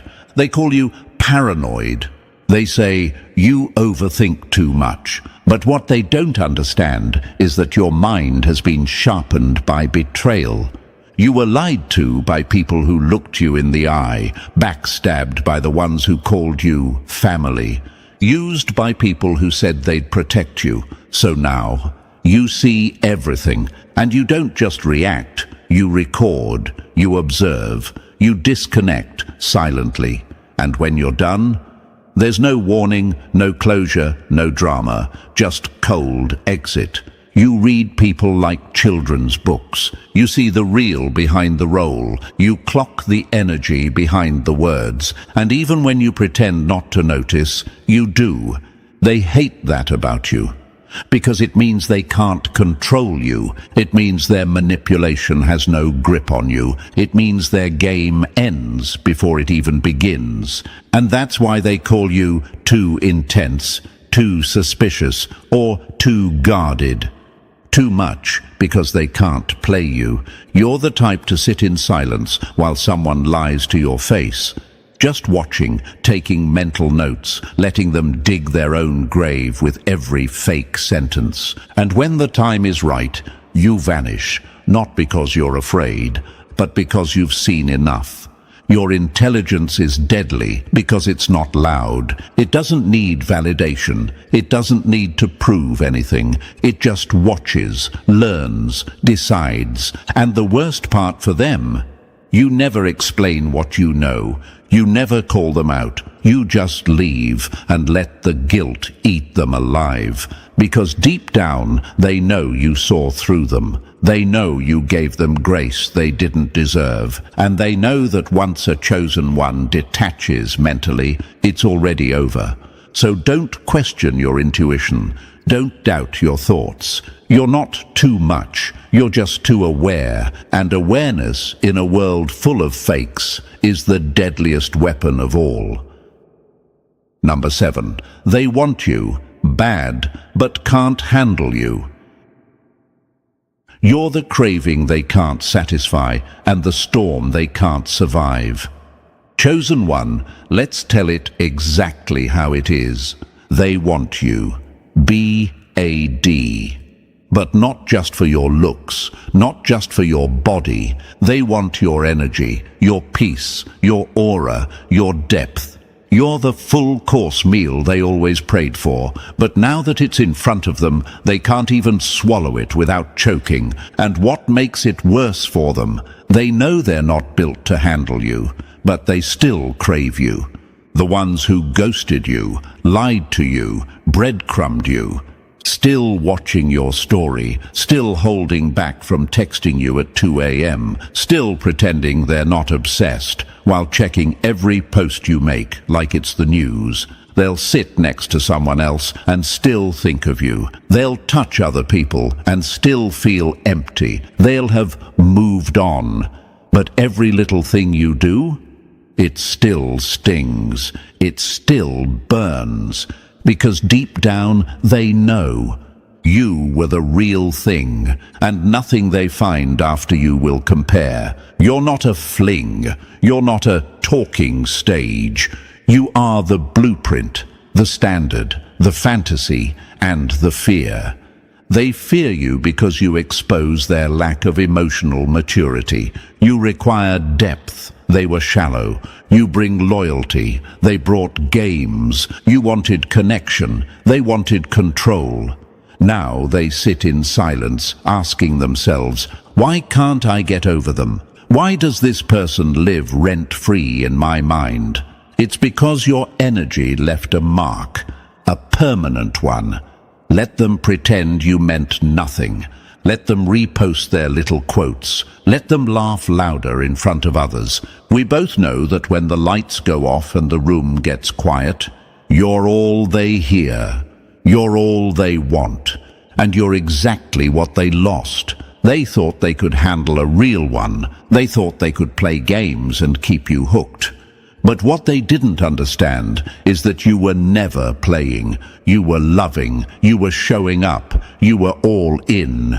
And now they're stuck with people who look good in photos but feel like cardboard in real life. You are not someone people move on from. You are someone people never recover from. So the next time you wonder, do they miss me? Yes, every damn day. But guess what? They don't get access anymore, because what you carry isn't casual, it's sacred. And once someone fumbles sacred energy, the universe doesn't give them second chances. It gives them lessons. They want you, they need you, but they can't handle you. And that's exactly what keeps them awake at night. Number 8. Every betrayal fueled you like jet fuel.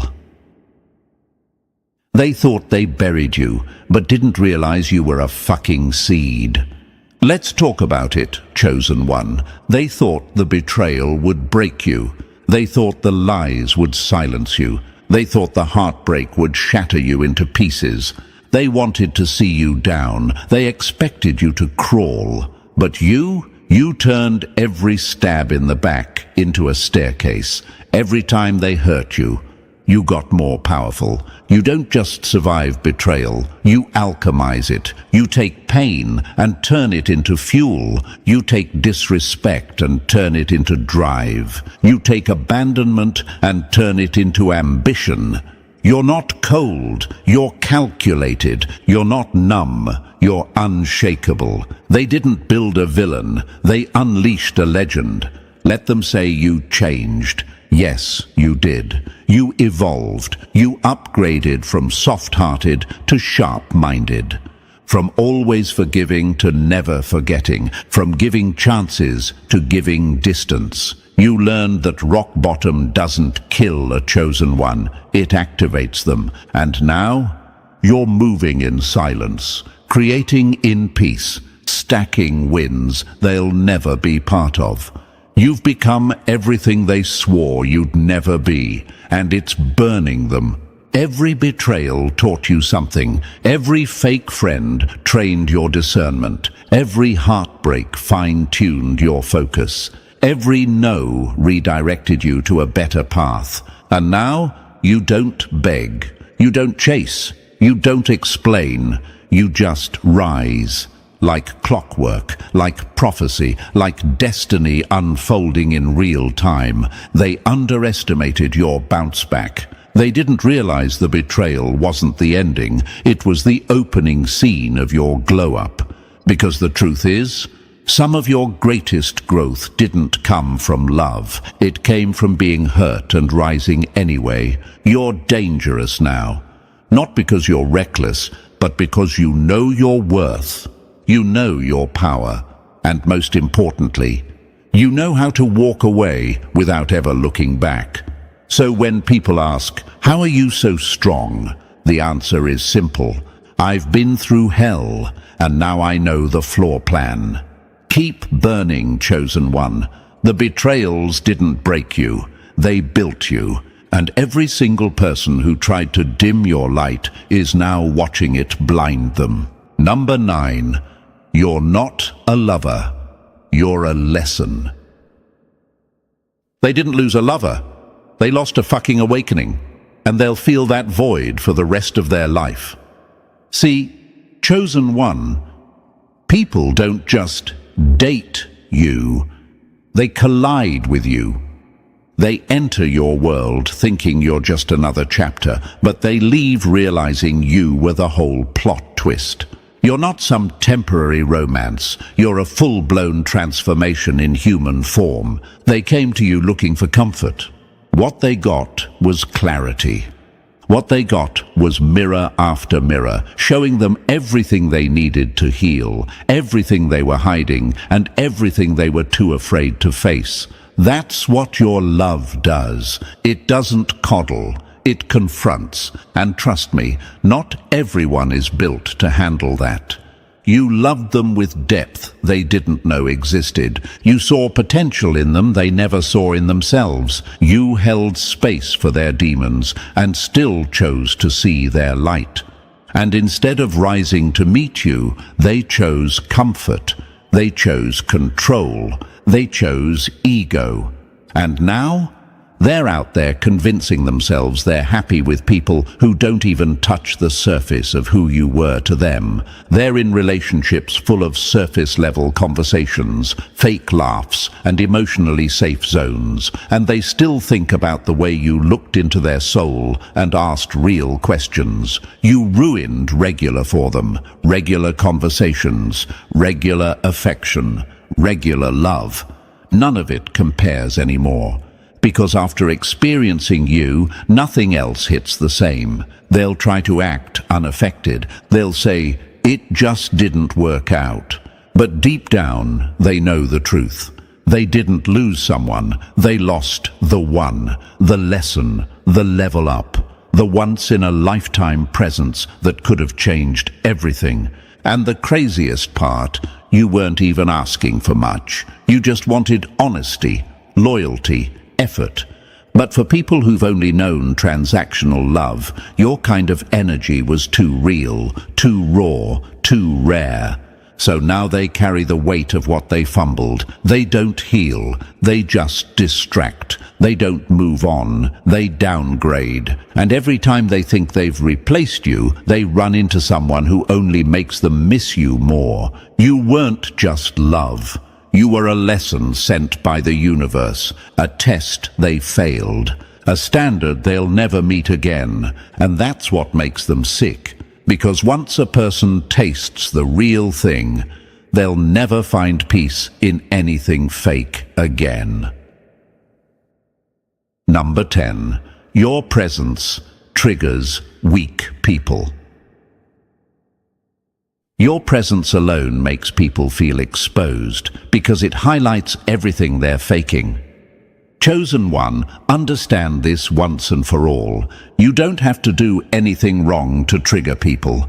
You just have to exist because your energy. It's disruptive, it's loud without speaking, it's bold without needing attention. And weak people, they don't know what to do with that. So they hate, they project, they talk, because that's all they can do. Jealous people will hate you for no reason. They'll twist your confidence into arrogance, your peace into pride, your silence into shade, because to someone who's insecure, your stability feels like a personal attack. Old friends, the ones who knew you before, they start getting uncomfortable when you grow past them. When your glow-up starts to make noise and they're still stuck in the same spot, they start whispering, "Oh, they changed." No, you evolved.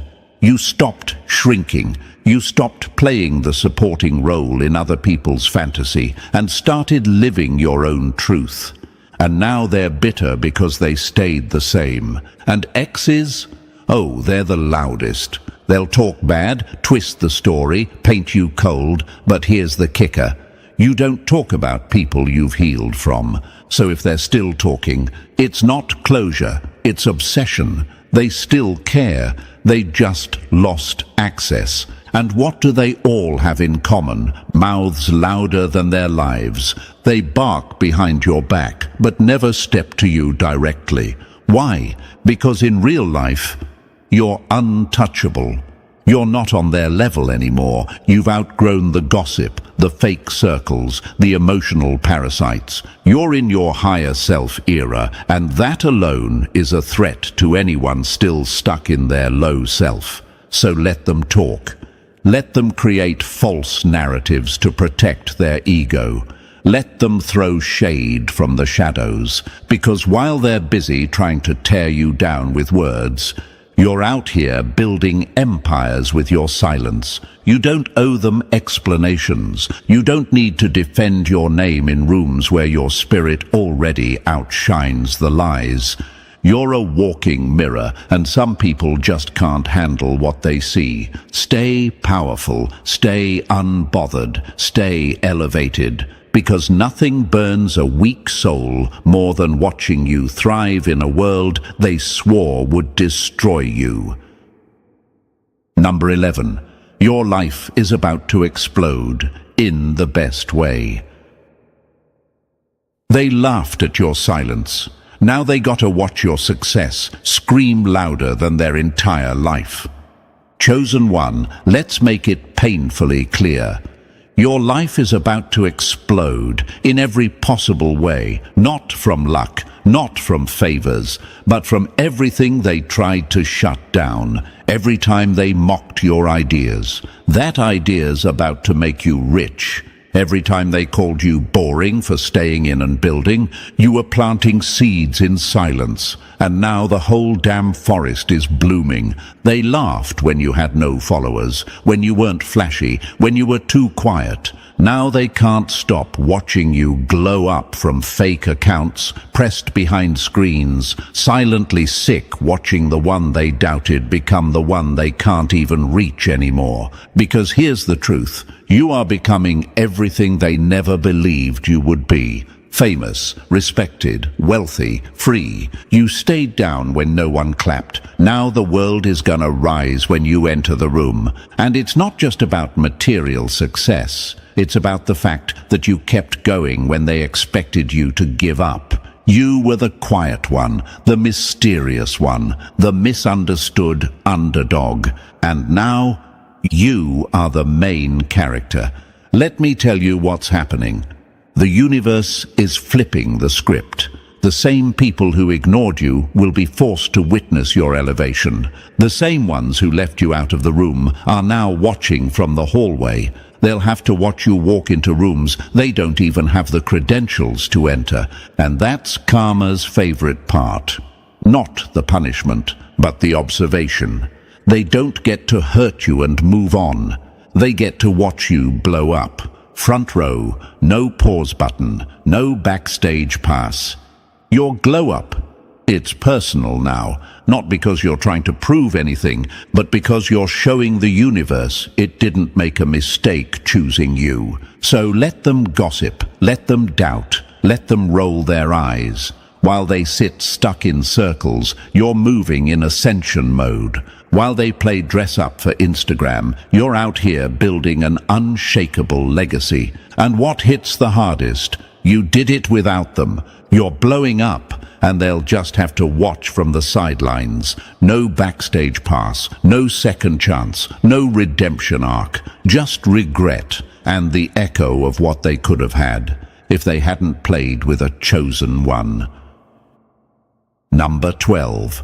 Nobody compares, nobody competes, nobody comes close.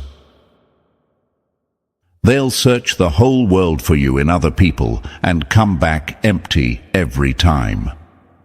Chosen one, you are not unique in the cute, overused Instagram caption way. You are one of one.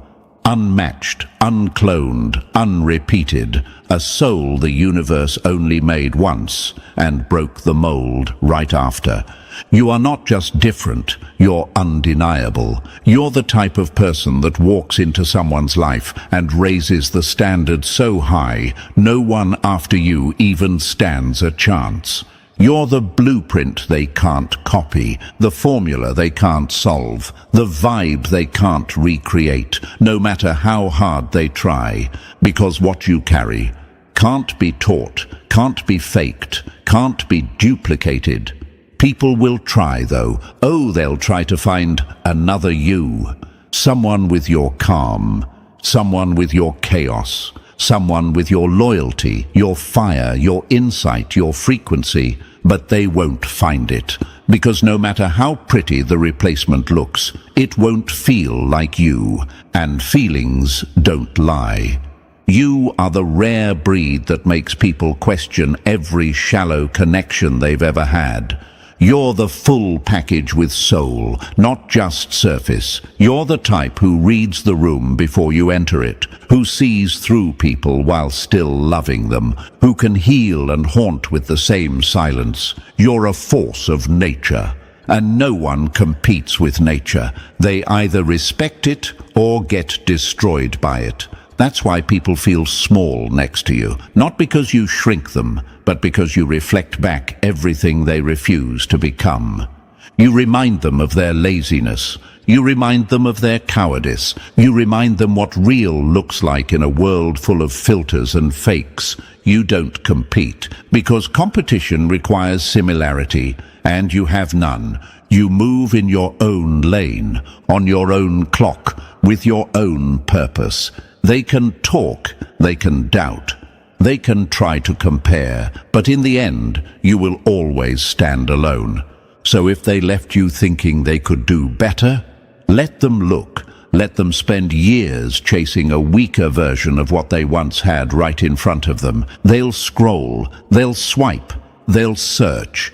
But the deeper they go, the clearer it becomes. Nobody compares, nobody competes, nobody even comes close. And that, chosen one, is the exact reason they'll never get over you. Because they didn't lose a person. They lost a once-in-a-lifetime experience. And there is no refund, no reset, no replica. And now you see it? Chosen one, it was never in your head. You've always been a force. Every silence, every setback, every betrayal only proved one thing. You are built different.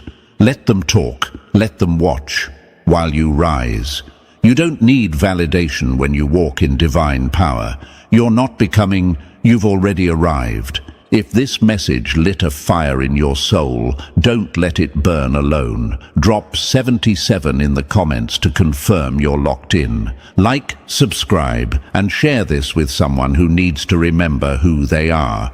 We rise together, chosen one. The enemy's biggest mistake was thinking you'd stay quiet forever, but silence is just the pause before thunder. Now imagine this for a moment.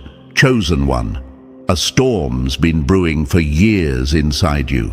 Not the kind that destroys, but the kind that awakens. And just when they thought you were out of moves, out of strength, out of purpose, boom. The shift happened. Quiet, subtle, precise. A glitch in their matrix. Something cracked. And the universe, which doesn't waste its time on the average, decided it was your turn. Not because you begged for it, but because you earned it. Let's hit 'em with a fact. Biologically, when you break a bone, the spot where it heals becomes stronger than it was before. That's not poetry, that's science. The scar becomes armor. And chosen one, your life's been nothing but breaks, bruises, and rebuilds. But what they didn't expect was how your pain would become precision, how your losses would train your vision, how being overlooked turned you into the sharpest observer in the room. So when you felt that shift, that invisible click in the air, it wasn't random, it wasn't just a feeling. That was your reality pivoting. That was the next level unlocking. That was the silent alarm going off in the soul of a chosen one. You weren't supposed to see this message today. Nah, you needed to. This message has your name carved into it with fire. And thank you, chosen one. Don't forget to pay this message back by simply pressing the like and subscribe button to help spread this message to more souls. It's the responsibility of all of us to spread the light, to amplify the signal, to remind others of what the world keeps trying to make them forget. And thank you, chosen one, for being part of this mission. You're not just watching a video, you're part of a force. Now let's get back to why you're here, because this isn't just another feel-good ramble. This is a code red, a message that slipped past the noise and landed in your lap like a loaded weapon. You see, you weren't going to be told today, you were going to be tested. That's how it works with people like us. The universe doesn't send us flowers, it sends us fire. And how we walk through it determines whether we rise or repeat. In the next 72 hours, something's coming. A person, a situation, a choice. It might look like an apology, a second chance, a door that once slammed in your face, suddenly opening again, just wide enough for you to wonder, should I? But here's the truth they won't tell you. Not everything that returns is meant to be re-entered. Some doors open not to invite you in, but to see if you'll finally walk the hell past it. See, the pressure you're feeling, it's not anxiety, it's activation. It's your soul recognizing a crossroads. The energy is shifting because something's arriving, and how you respond this time, that's the whole game. The old version of you would have panicked, would have begged, would have tried to prove your worth to people who couldn't even see their own. But that version of you died quietly the moment you chose peace over permission. Right now, you're standing on sacred ground, not in a church, not in a temple, but in your own mind, in that split-second moment between the old trigger and the new decision. And this time, you're not flinching. This time, you see the pattern. You are the glitch, the exception, the one who broke the rules by surviving what should have broken you. So let me tell you this, if something or someone pops up in the next 72 hours, it's not coincidence. It's the universe poking you like, all right, let's see what version of you shows up this time. Will it be the one who second guesses? Who settles? Who says maybe when they mean no? Or will it be the version who's been in training behind the scenes, sharpening their sword in silence, waiting for this exact moment?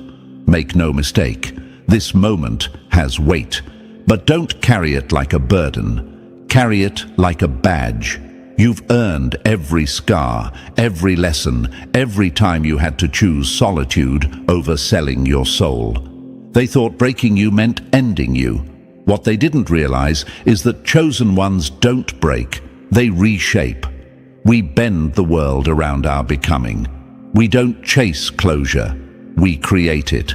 This isn't about ego, it's about alignment, about choosing what aligns with the evolved you, not the desperate, distracted, damaged version they used to know, the one who'll smile at the door opening but won't walk through unless it honors their future. So yeah, you weren't supposed to hear this today, but here you are, and now the clock's ticking. Whatever shows up in these next 3 days, recognize it for what it is, a mirror, a test, a trigger, a trap, or a ticket forward. The choice is yours.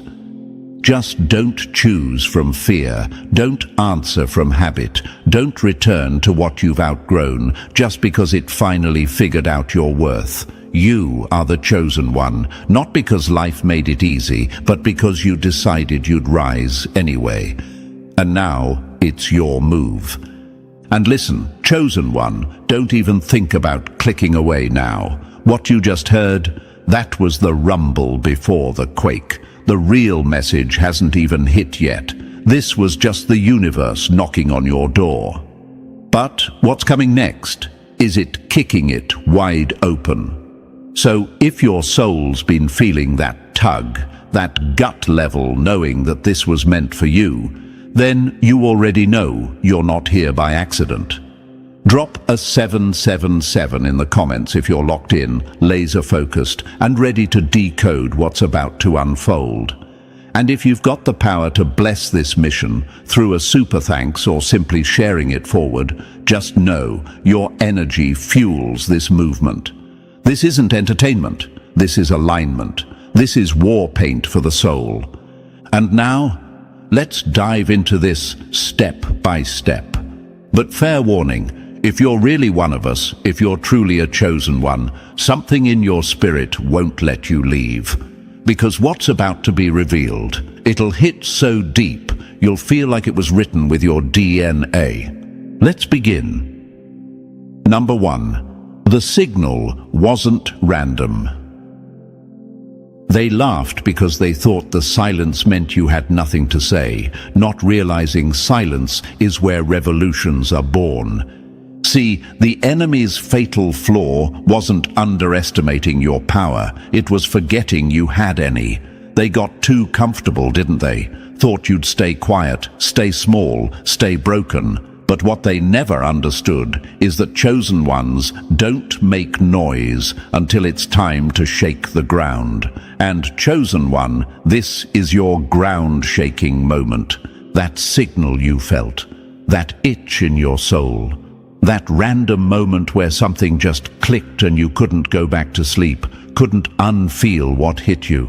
That wasn't coincidence. That was alignment snapping into place. That was your higher timeline brushing past you like a warning shot, like a whisper saying, "Are you ready, or do you want to keep pretending you're not built for this?" Because let's make one thing clear, you are built for this. Now imagine this, chosen one, you're sitting alone, scrolling, trying to shake off that weight you can't explain, and out of nowhere you find this message, boom, right in your lap. No hashtags, no plan, just truth. That's not the algorithm. That's not chance. That's divine interference. That's the universe rerouting your path like a GPS saying, turn here or stay lost. You think great ones never got that same signal. You think Malcolm didn't feel the air shift before they knew his name. You think Maya Angelou didn't feel the pull before the world ever heard her voice. You think Elon, Oprah, Kendrick, even Ali didn't feel like outsiders, misfits, outcasts, until bam, that one moment hit and everything realigned. That moment where life whispered, "This world doesn't define you, you define the world." That's the signal, and you just got yours. But hold up, I know what your mind's doing right now. But why me? Why now? Why does it feel like I've been on pause while everyone else lives on play? Let me tell you why. Because when you're chosen, you get prepped in silence. While they post highlights, you've been building muscle in the shadows. While they run their mouths, you've been sharpening your sword. While they chase clout, you've been training your spirit. And now that the time has come, they're going to call it sudden. But you and I both know this wasn't overnight. This was overdue. The signal wasn't random. It was the final echo of all the nights you cried and nobody noticed, all the betrayals you swallowed, all the days you showed up without recognition, every single scar carved into your timeline like proof that you survived what would have buried someone else. And now it's time to cash in on all that pain you turned into purpose. You ever hear how bamboo takes years to break the surface? It grows deep underground for years, building a root system so solid that when it finally pops through, it shoots up feet in days. That's you. That's your story. You weren't stagnant. You were setting foundation. And now you're breaking through. Let them laugh. Let them think it's a fluke. Let them watch confused while you rise out of nowhere. That's the price they pay for misreading your silence. You don't need to explain your signal to people who never cared to tune into your frequency. Still doubting? Let me hit you with something heavier. Your DNA is ancient. Your intuition sharper than a sword. Your resilience unmatched. You've survived emotional warfare most people couldn't even imagine, and still you rise. You've walked through fires that should have taken your voice, your vision, your mind. But here you are, not bitter, not broken, just brutally aware. That's the thing about chosen ones. We feel too much, we see too far, we love too deeply. And for a long time, that felt like a curse. But now it's your superpower, that voice in your chest, the one that told you to keep going, even when everything in your life screamed, quit. That was the signal.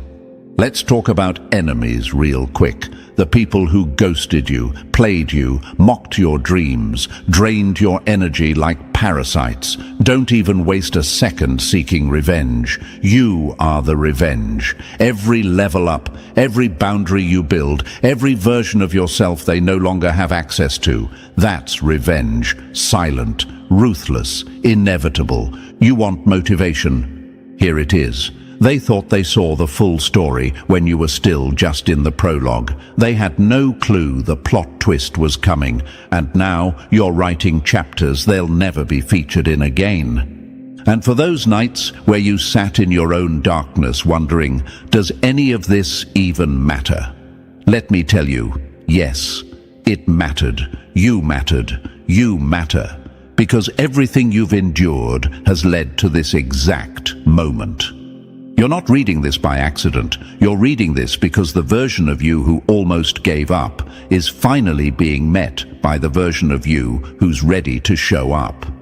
So what do you do now? You listen. Not with your ears, but with your instincts. You listen to the pull that says this isn't just a video, this isn't just content, this is a confirmation that the isolation had a purpose, that the setbacks were sacred, that the weird timing, the dead ends, the breakdowns, they weren't punishments, they were preparation. And the people who once dismissed you, they're about to realize they weren't ignoring someone weak. They were ignoring someone dangerous, someone chosen, someone called not to fit in, but to break the mold entirely.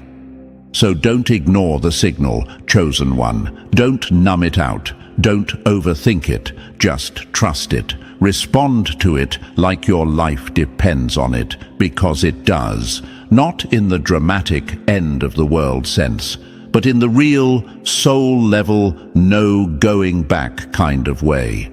You can't unsee what you've seen now. You can't unfeel what you've felt. And you damn sure can't go back to pretending you're just like everyone else, because you're not. You never were. So move like someone who's been called. Speak like someone who's seen the blueprint. Decide like someone who's already crossed timelines. And own the path that's being carved under your feet as we speak. The signal wasn't random. You were meant to receive this. And now that you have, what are you going to do with it? Number 2, a door will open, but it's not what it seems. They won't tell you this, but some doors open just to see if you're still dumb enough to walk through them. Let that sink in. The enemy loves to dress old traps in new costumes. Same manipulation, just a better outfit. And you, chosen one, you've been marked. Not just by the universe, but by the same people and systems that want you to forget your worth. They're watching to see if you're still gullible enough to pick comfort over calling. So hear this loud. Just because the door opens doesn't mean it's your path. Sometimes it's bait. This is what they don't understand about chosen ones. We don't move off impulse anymore. That version of us, dead, buried, gone. We've stepped off that channel where emotion overrides intuition. We've stopped confusing urgency with alignment. Now we wait, we watch, we discern. Because we've been burned enough times to recognize that not every opportunity is a blessing. Some are recycled distractions, reruns dressed up as redemption. Imagine this. You're walking down a road, tired, hungry, lost in thought. Suddenly, a glowing door appears. It looks familiar. You've been here before. That same ex texting, just checking in. That old job offering one last chance. That voice whispering, maybe this time it'll work. But what they don't know is you've studied the playbook now. You've memorized the patterns, the language, the timing. You know when it's real and when it's a setup. And this time, you're not biting. You're not stuck on the same emotional loop anymore. You've learned that not every hand extended toward you is trying to lift you up. Some just want to drag you back down. Some want to see if they still have access to the version of you that lacked boundaries, the version that flinched at abandonment, the version that confused chaos for chemistry, the version that didn't know their own value, so they accepted anything just to feel something. But now you've seen behind the curtain. You've felt the sting of regret and the sting of growth. And you've chosen growth, even when it was lonely, even when it meant leaving everything familiar behind. That takes power. That takes nerve. And chosen one, you've got more nerve in your pinky finger than most people have in their entire bloodline. Here's the truth. The universe is going to test you, not to trick you, but to prove you. It wants to know if you're ready for the real thing, or if you're still attracted to half versions of love, purpose, and success. So, yes, something will show up soon. A door will swing open. But this time, it won't have fireworks. It won't scream, "Pick me." It'll feel subtle, familiar, dangerous, because it'll mirror something from your past. And you'll be tempted, not because you want it, but because it used to feel like home.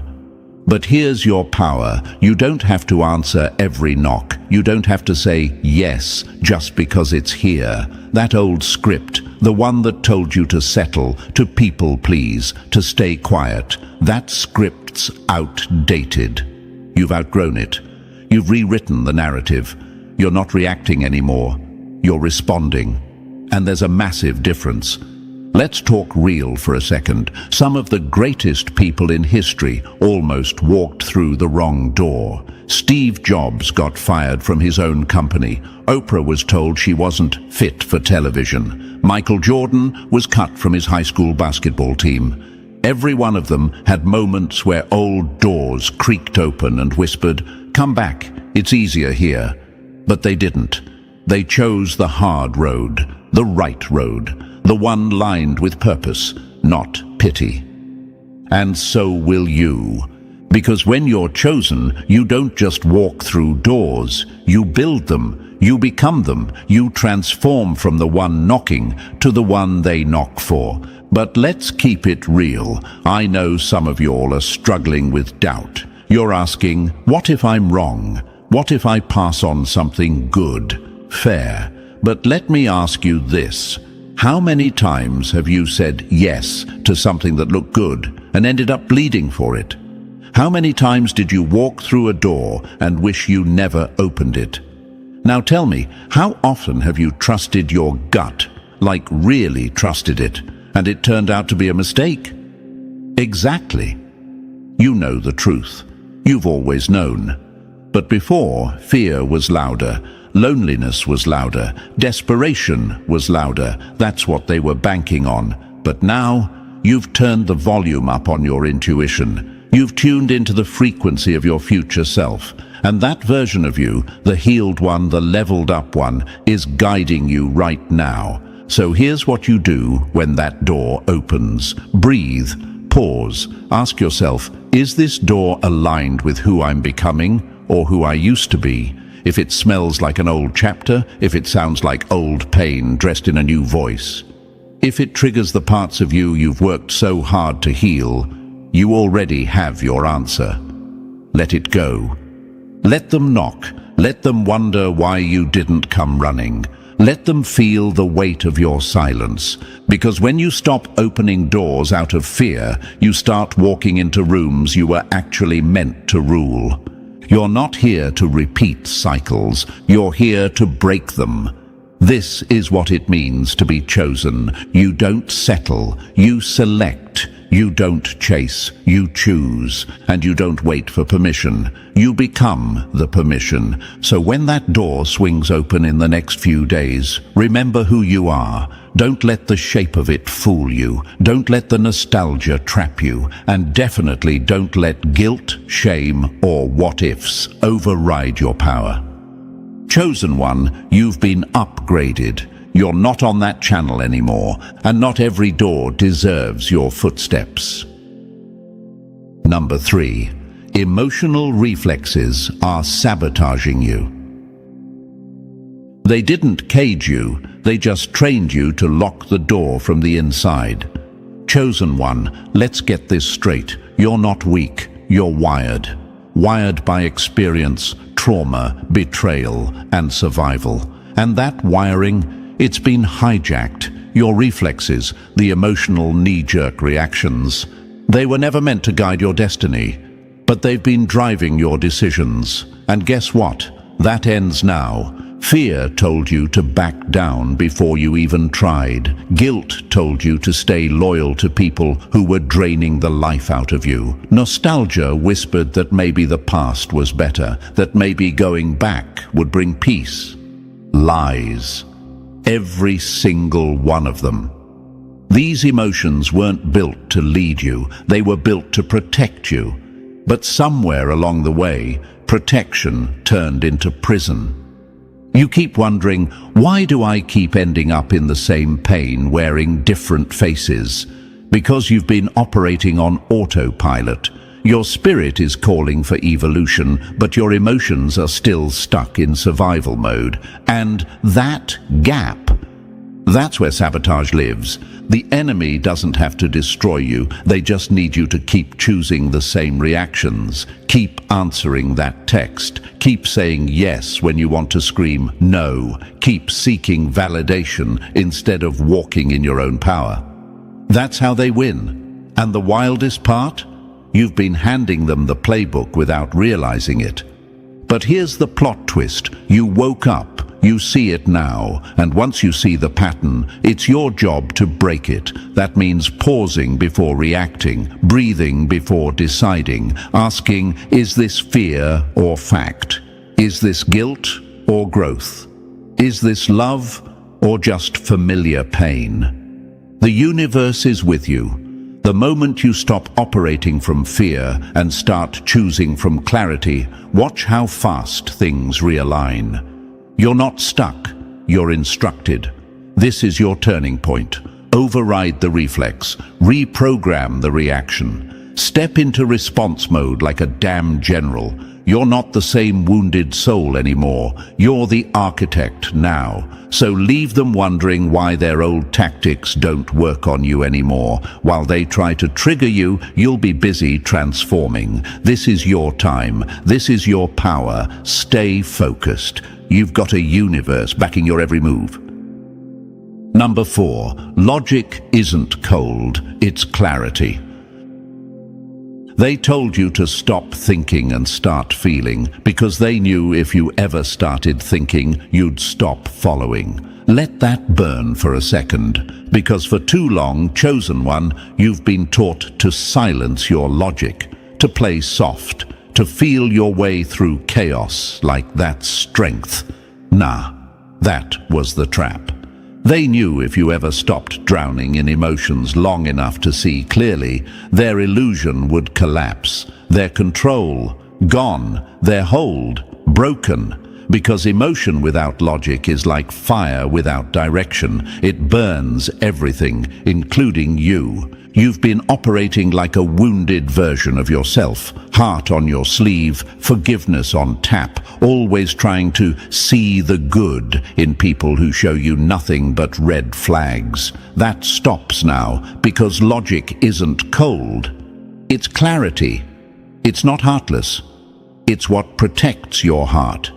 You're not overthinking. You're outgrowing delusion. You're not distant. You're discerning. You're not becoming mean. You're becoming unavailable to manipulation. You're thinking like a warrior now, sharp, calm, calculated. You don't react just because it feels familiar. You observe, dissect, and then move with precision. That's what scares them the most. The enemy thrived when you were led by guilt, empathy, and second chances. But now, you're cutting through the fog like a blade made of truth. You're surgical with your energy, efficient with your time, deadly with your focus.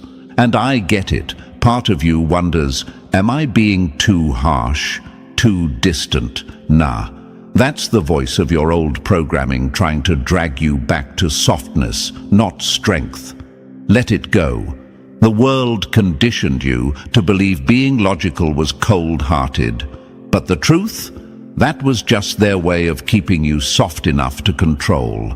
Start looking at everything through that warrior lens. That text from someone who ghosted you. Read it like a threat assessment. That opportunity that sounds too good to be true. Break it down like a blueprint. That gut feeling that something's off? Validate it with evidence, not excuses. The universe didn't gift you pain and experience so you could ignore the data. It sharpened you so you could see, so you could finally start moving like the strategist you are, like the chosen one they hoped would never fully wake up. And now you have. So move wisely, move clearly, and never again confuse clarity with cruelty. You're not cold, you're just finally in control. Number 5. Ask yourself the uncomfortable questions. You can't outrun a pattern you refuse to confront. It'll just put on a new face and meet you at the next chapter. Chosen one, it's time to stop flinching at the truth. You keep asking the universe for a breakthrough, but you've been dodging the mirror, and now the mirror's talking back. So let's get raw. Why do you keep rejecting the things you claim you're ready for? Why do you chase what breaks you, ignore what heals you, and push away what you prayed for the second it gets too real? You already know the answer. Fear, unworthiness, control, childhood wiring you never asked for. But here's the kicker. If you don't ask the hard questions, your story keeps glitching on the same page. Same pain, different body. Same loss, new job, same abandonment, better disguise. Every time you ignore the truth, the pattern just gets more creative. Now imagine this. Someone offers you the exact opportunity you swore you were ready for, and suddenly you feel this urge to run, to downplay it, to sabotage it before it even begins. That's not intuition. That's your trauma defending its turf. That's your old script, fighting to survive. And unless you sit down and ask, why do I do this? Where did this even come from? It'll keep ghostwriting your life. The enemy thrives when you stay distracted. They want you spinning in cycles, confusing movement with progress. They'll let you chase unavailable people, toxic jobs, fake friends, anything that keeps you too busy to face yourself. But you've come too far to keep playing hide and seek with your own shadow. Sit with it. Ask the hard ones. Why do I fear peace? Why do I settle for potential instead of proof? Why do I feel safe in struggle but anxious in stillness? Those questions hurt, but they're keys, and every answer unlocks a new level. Avoid them, and you stay stuck. Ask them, and you become unstoppable.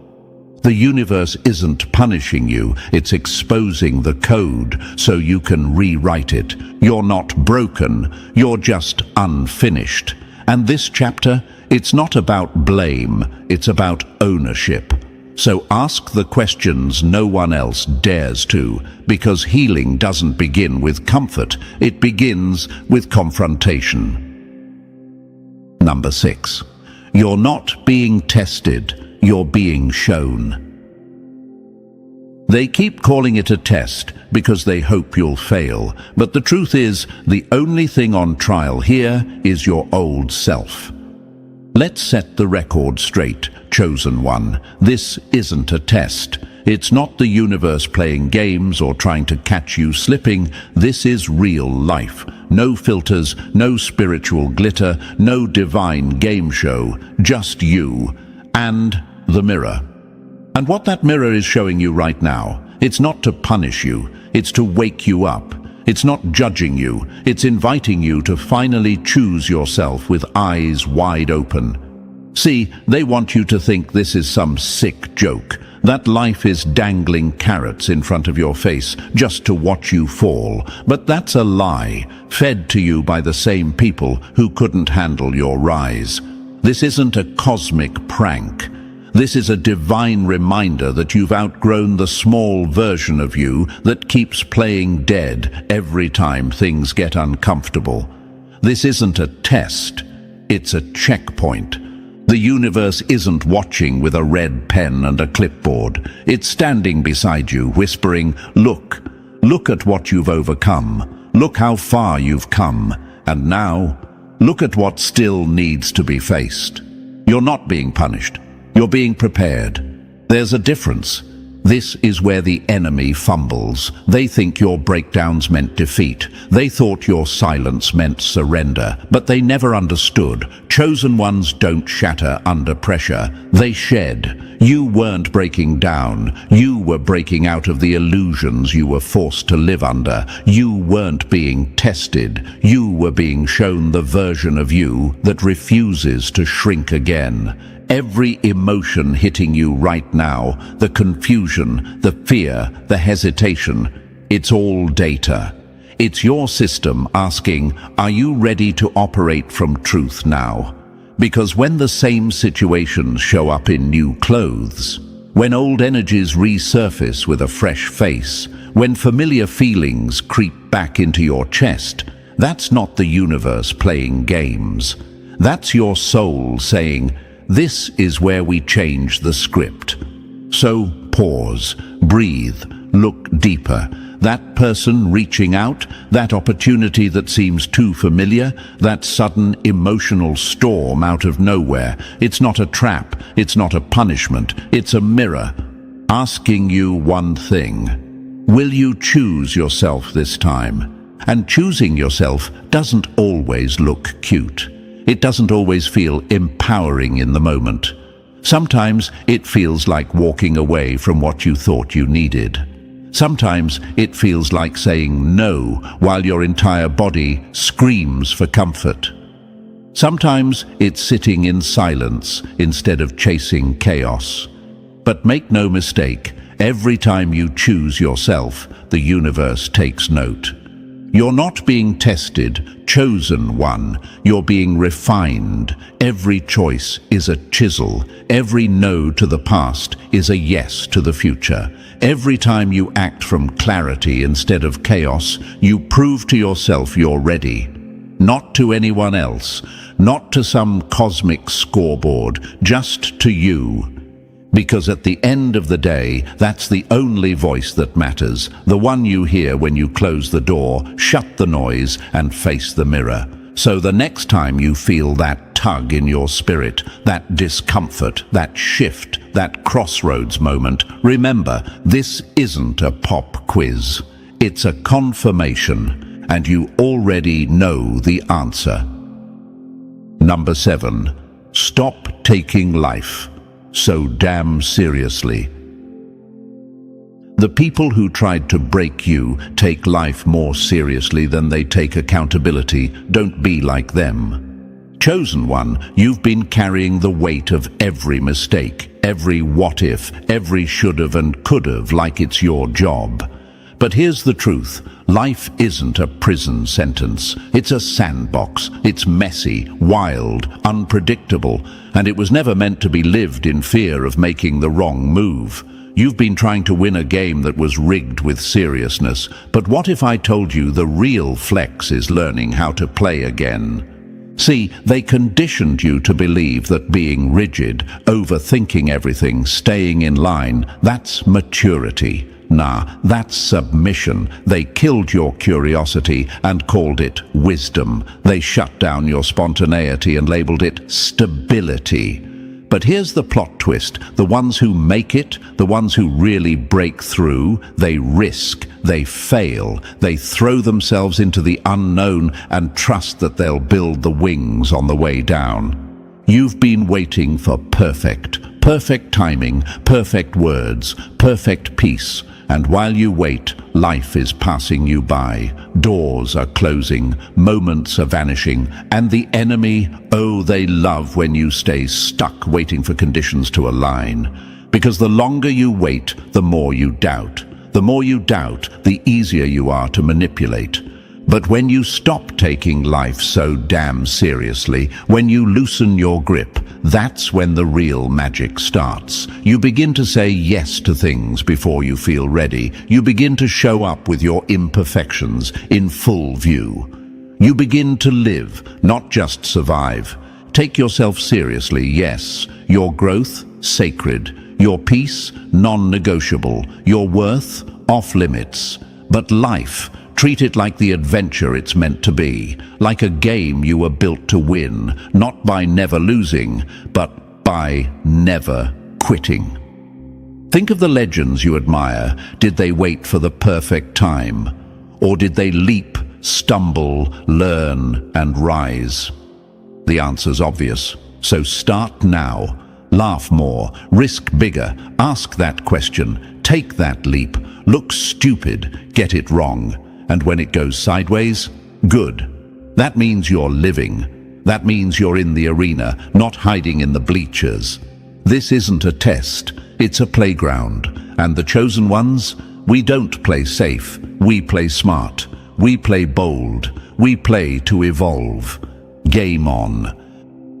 Number 8, it's not about them, it's about you. They only come back to see if you're still starving enough to accept crumbs. Chosen one, let's make this loud. When someone from the past shows up, it's never just about them. It's about you, about who you are now, about what version of you is standing at the door. They don't hold the power anymore, you do. And this time, it's not about what they want.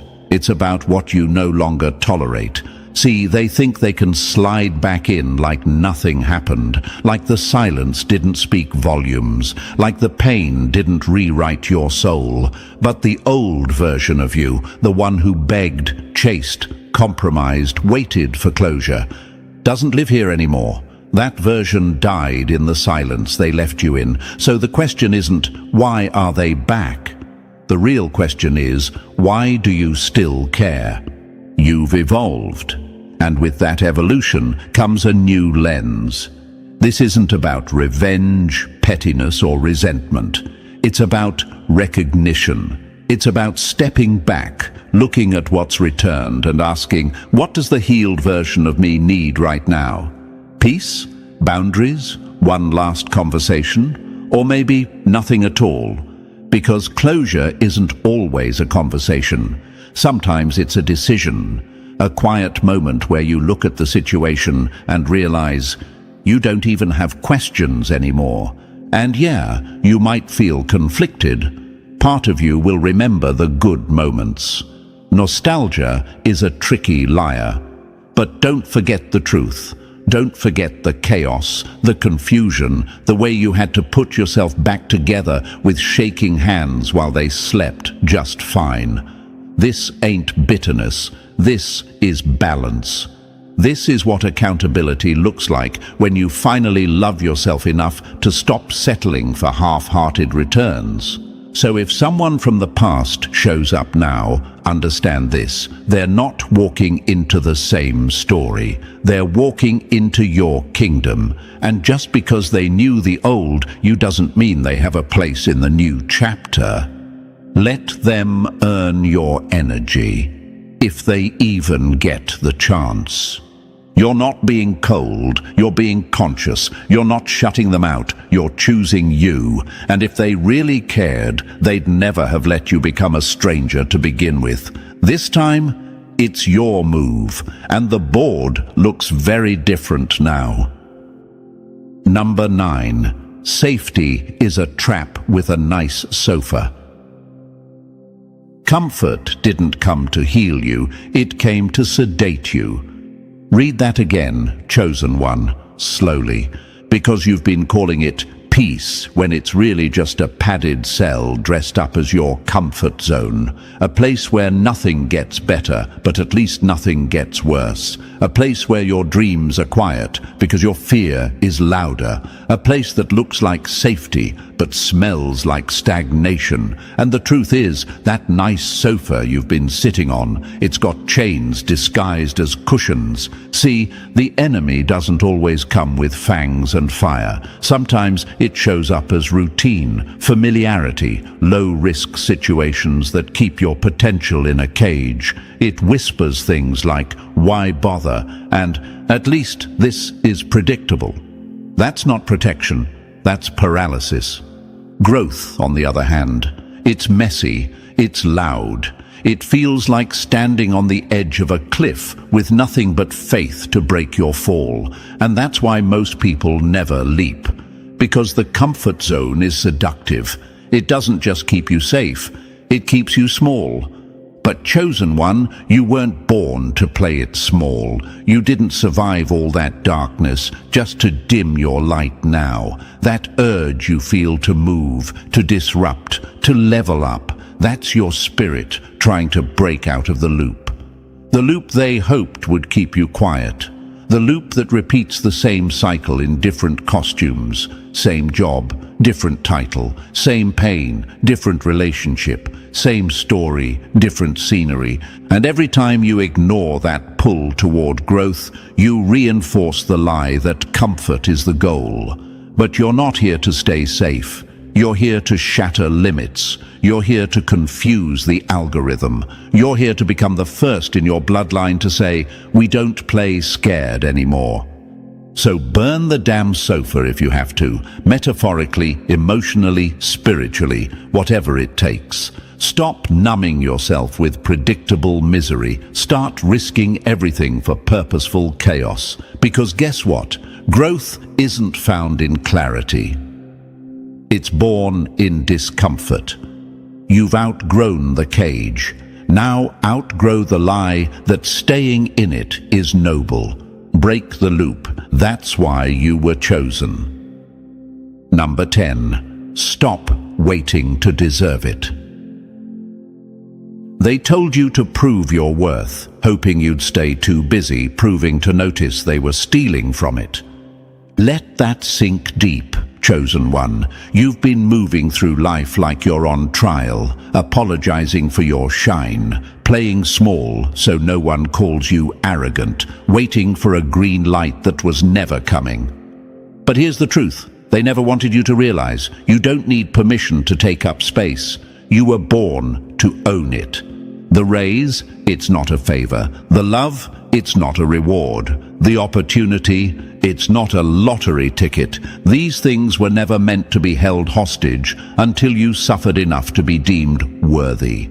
That's the matrix they put you in. Work harder, bleed more, sacrifice everything, and maybe you'll earn a crumb. Nah, that's slavery with pretty branding. You're not here to earn your place. You're here to claim it. Chosen one, think about this. Trees don't audition to grow. Stars don't apologize for shining. Lions don't whisper in the jungle. They just are. And so are you. Your existence is proof enough. You have survived more than most could handle, not to prove you deserve love, peace, and abundance, but to remember that it's already yours. How many times have you delayed your blessings because you thought you weren't ready, thought you had to fix one more thing, heal one more wound, check one more box? That's the programming talking. That's guilt, shame, and trauma keeping you on the sidelines while your soul is screaming, "Put me in the damn game."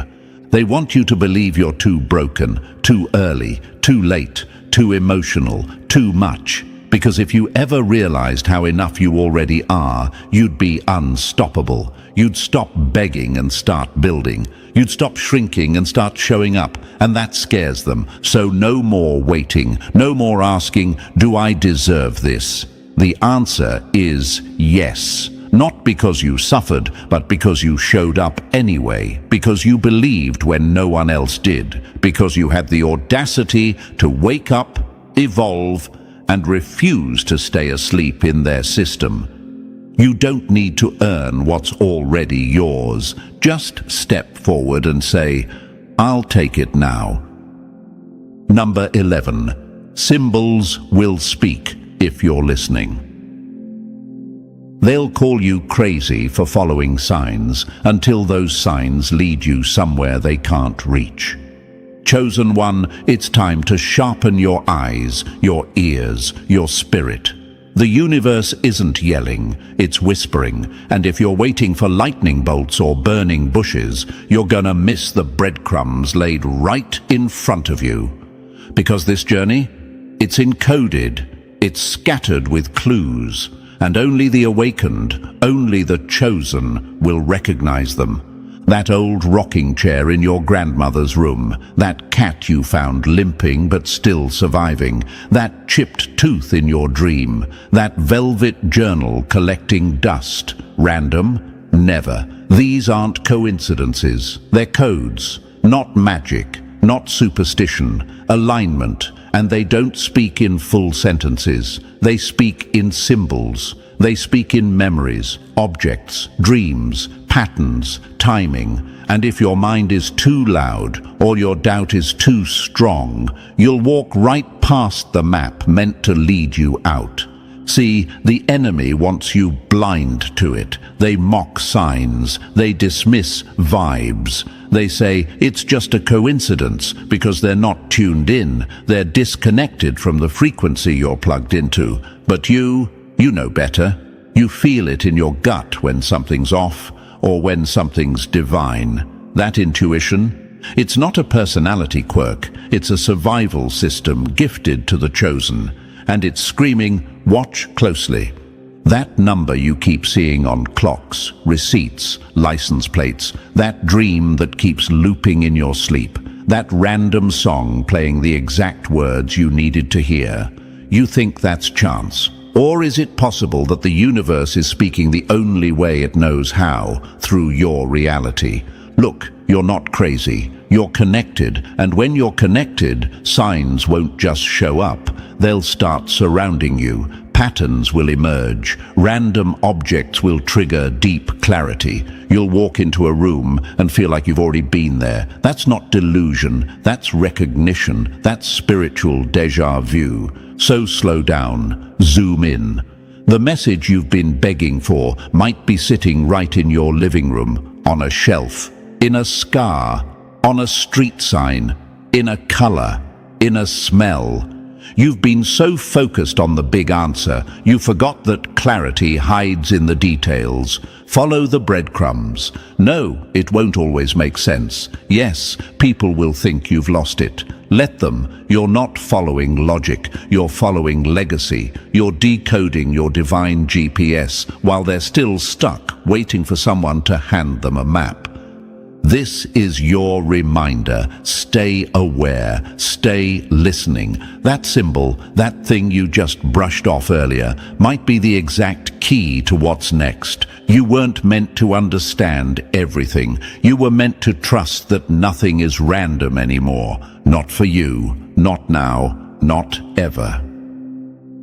Number 12. Your new era begins when you say yes. You don't need a new beginning. You just need to stop betraying yourself every time the door opens. Chosen one, this is it. The line in the sand. The moment where fantasy steps aside and reality takes the wheel. This isn't about reinventing yourself for the 100th time. You've done that already. You've shapeshifted, healed, rebuilt, collapsed, resurrected, doubted, and repeated. But now it's time to stop starting over and start starting real. This new era, it doesn't begin when they apologize. It doesn't begin when you feel ready.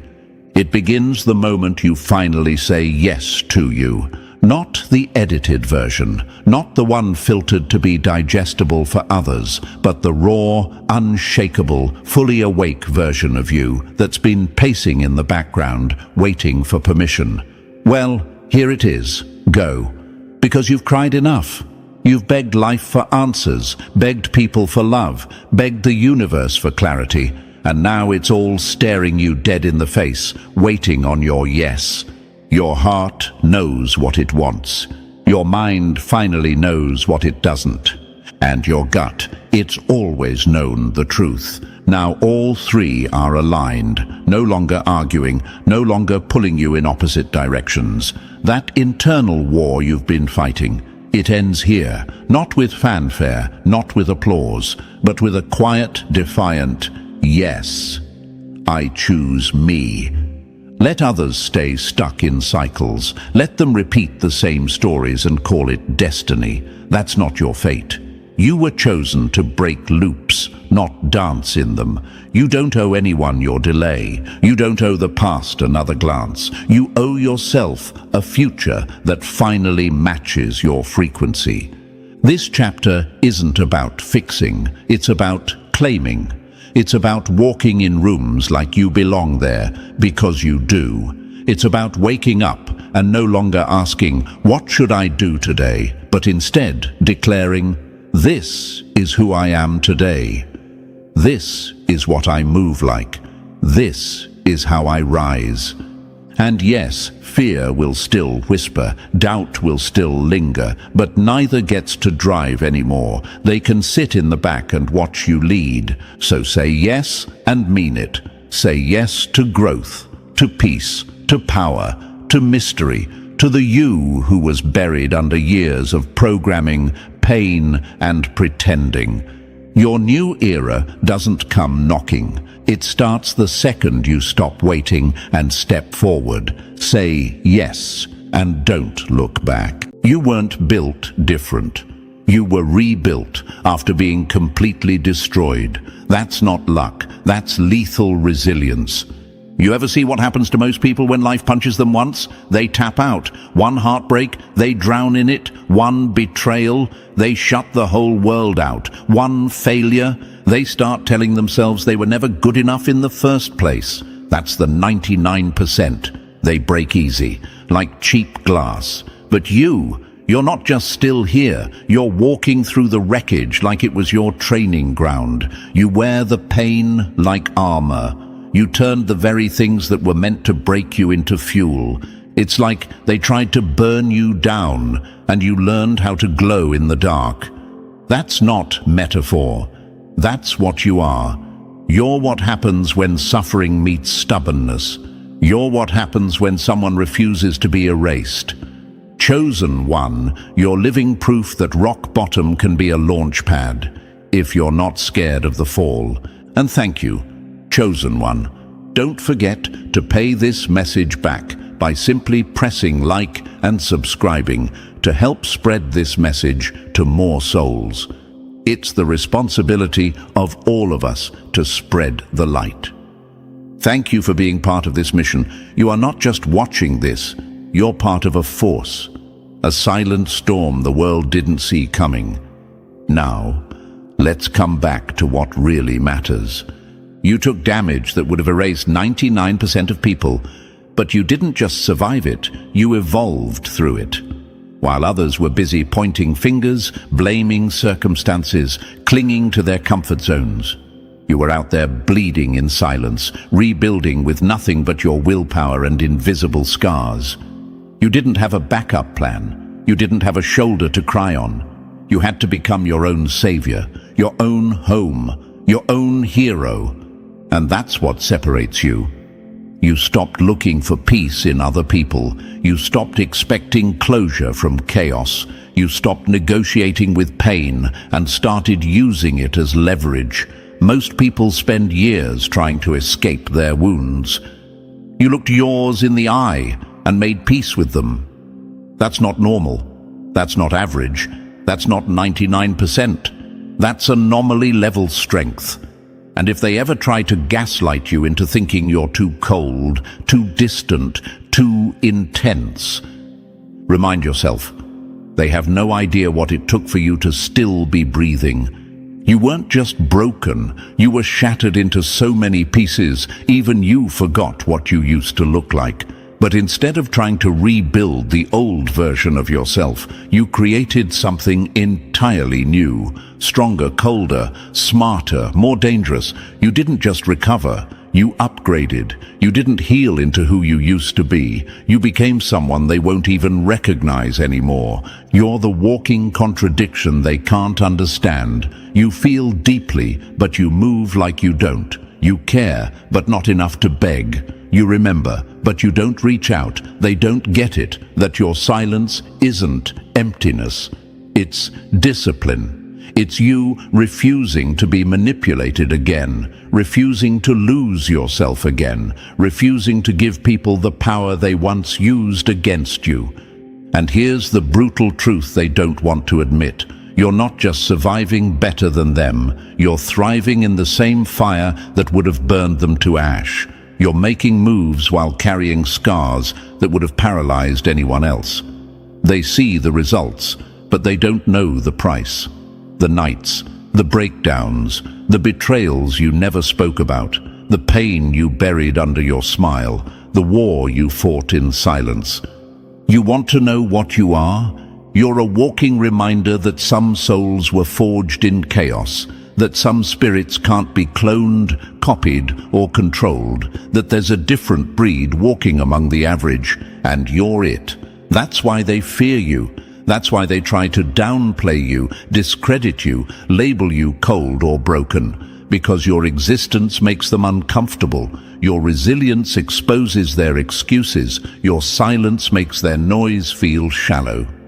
And your power? It reminds them of everything they couldn't survive. So don't expect them to clap for you. Don't wait for validation. Don't expect apologies or closure or recognition. You're not here for applause. You're here to dominate in a world that tried to delete you. You are the aftershock they didn't prepare for. You are the proof that not all damage destroys. Some damage transforms. Some pain awakens. Some people become unstoppable when they hit zero. And you, chosen one, you are the living, breathing definition of that. You're not the comeback story. You're the plot twist. They thought you were done? Nah, you were just getting dangerous. And hey, chosen one, seriously, thank you for showing up to this moment. You didn't click on this by accident. You're here because something inside you knows you're not like them. You've taken hits that should have ended you. And yet, here you are, still breathing, still dangerous. So before we dive into the next part of this journey, drop a 999 in the comments if you know that your pain didn't destroy you, it evolved you. And if you feel this message speaking straight to your soul, consider showing love with a super thanks. Whether it's a cent or a stack, it keeps this mission alive and helps us reach the others like you, the silent survivors, the ones who were never supposed to make it. And now, let's break this down, piece by piece. No fluff, no filler, just raw truth. And if you're truly one of the rare few who made it through hell without turning bitter, you won't be able to look away.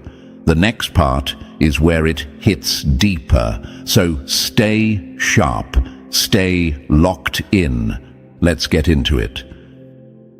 Number 1. They partied at your funeral, but you woke up and walked out. They weren't clapping for your fall. They were clapping because they thought it finally made them taller. They didn't just witness your pain, they celebrated it. When you fell, they toasted. When you lost everything that once made you feel alive, they laughed in the group chats they thought you'd never see. You were buried under betrayal, heartbreak, loss, isolation, and they treated it like a trending topic, something to gossip about, to meme, to mock. You weren't just going through hell, you were their entertainment. But here's what they never understood. The storm you were caught in was never meant to end you. It was meant to erase everything weak inside of you. The old you died, sure, but not in the way they hoped. You didn't stay dead. You weren't erased. You were reborn, different, colder, more focused, and every laugh they shared at your expense, that was just more weight you carried through your resurrection, more fuel for the fire that now lives in your chest. And yeah, let's talk facts. Most people would have folded completely. They lose a relationship and spiral for years. You lost everything, love, support, direction, even your sense of self, and still kept moving. You were grieving while working, healing while staying silent, breaking down in private and showing up in public like nothing happened. That's not surviving. That's next-level evolution. That's being forged in a kind of silence that screams louder than applause ever could. You ever wonder why they were so quick to call you crazy, cold, or too distant after everything? It's projection. They see in you what they couldn't become.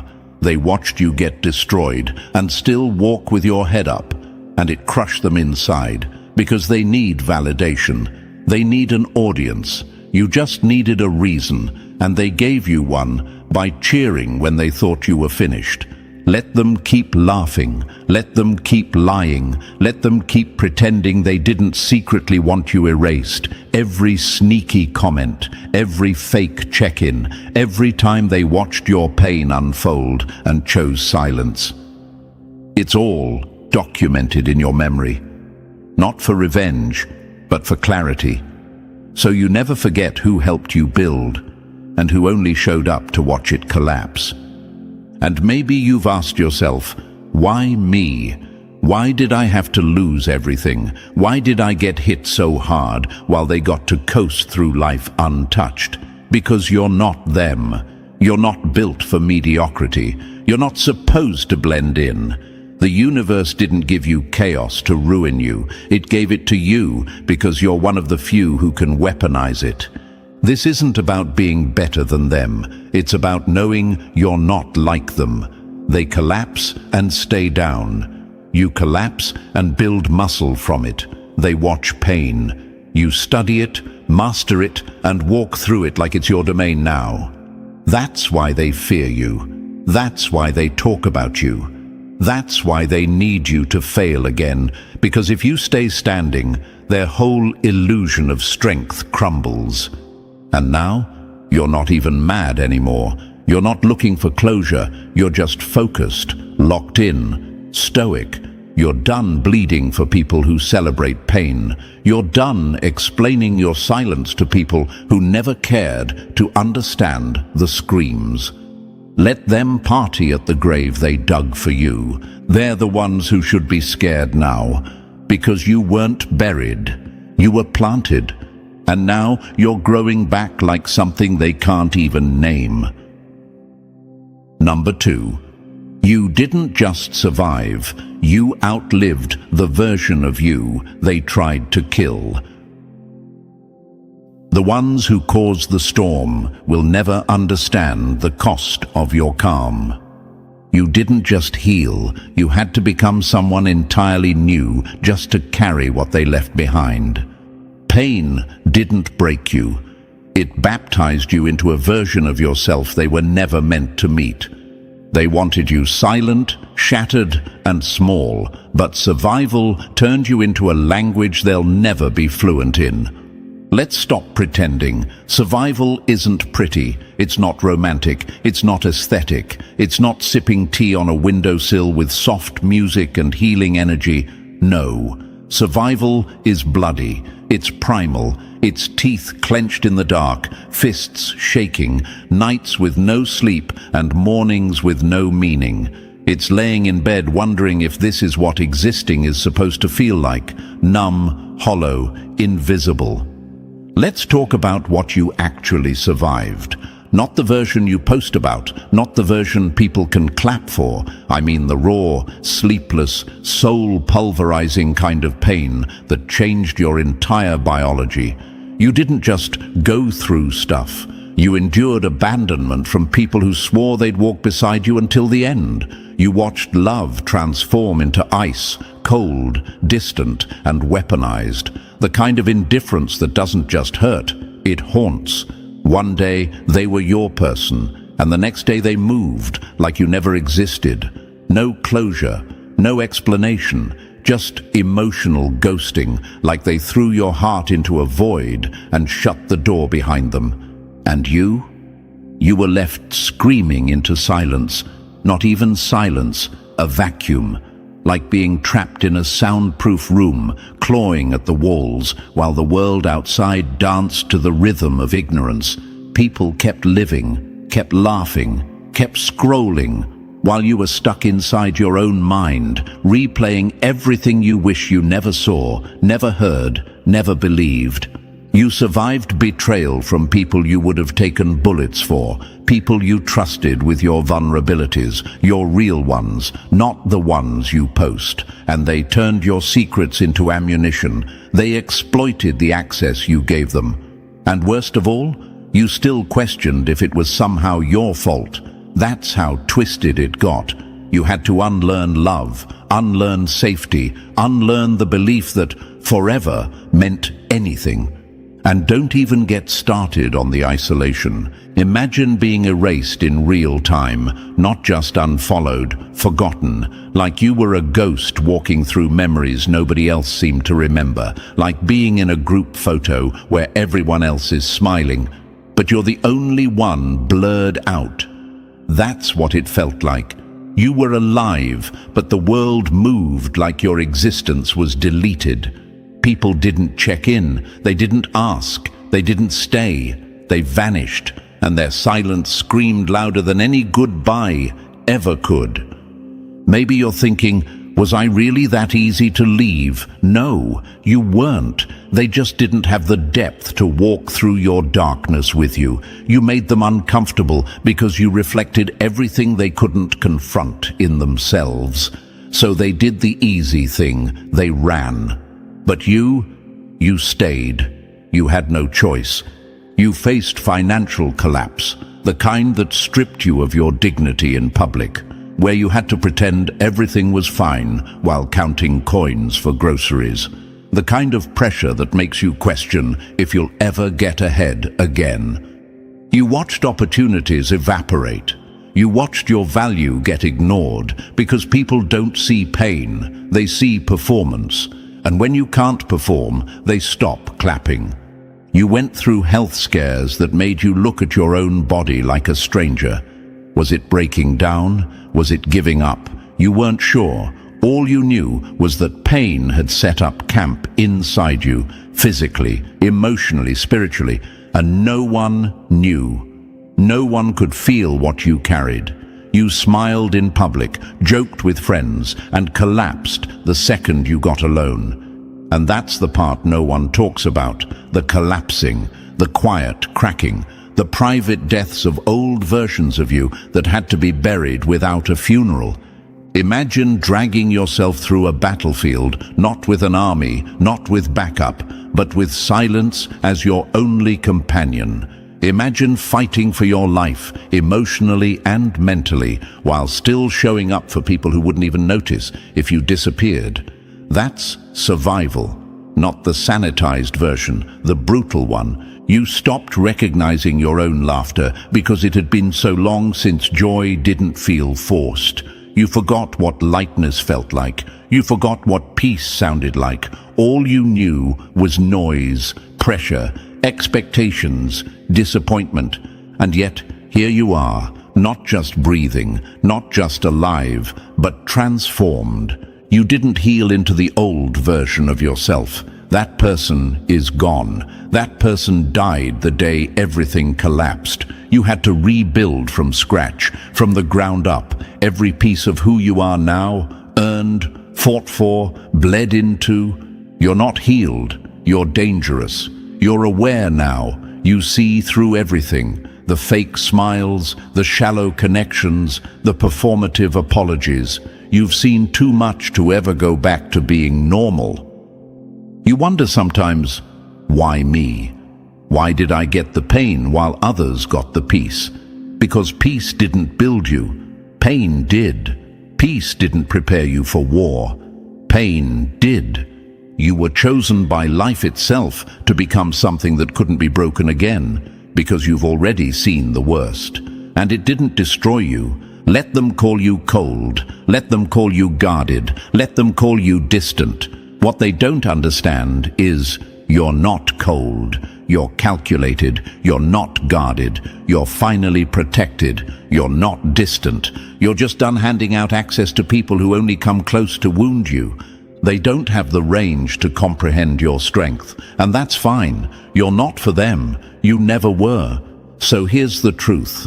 You survived what most people couldn't even talk about. You went through things that would have broken 99% of the world. And while they danced on your pain, while they threw dirt on your name, you stayed silent. Not because you were weak, but because you were focused. Because you knew deep down you weren't meant to stay down. You weren't meant to stay hidden. You were meant to rise in a way that would make them question everything they thought they knew about survival. And that's exactly what you're doing now. This is not your comeback. This is your arrival. Number 3. You healed in a way they'll never understand because it didn't come with a hashtag.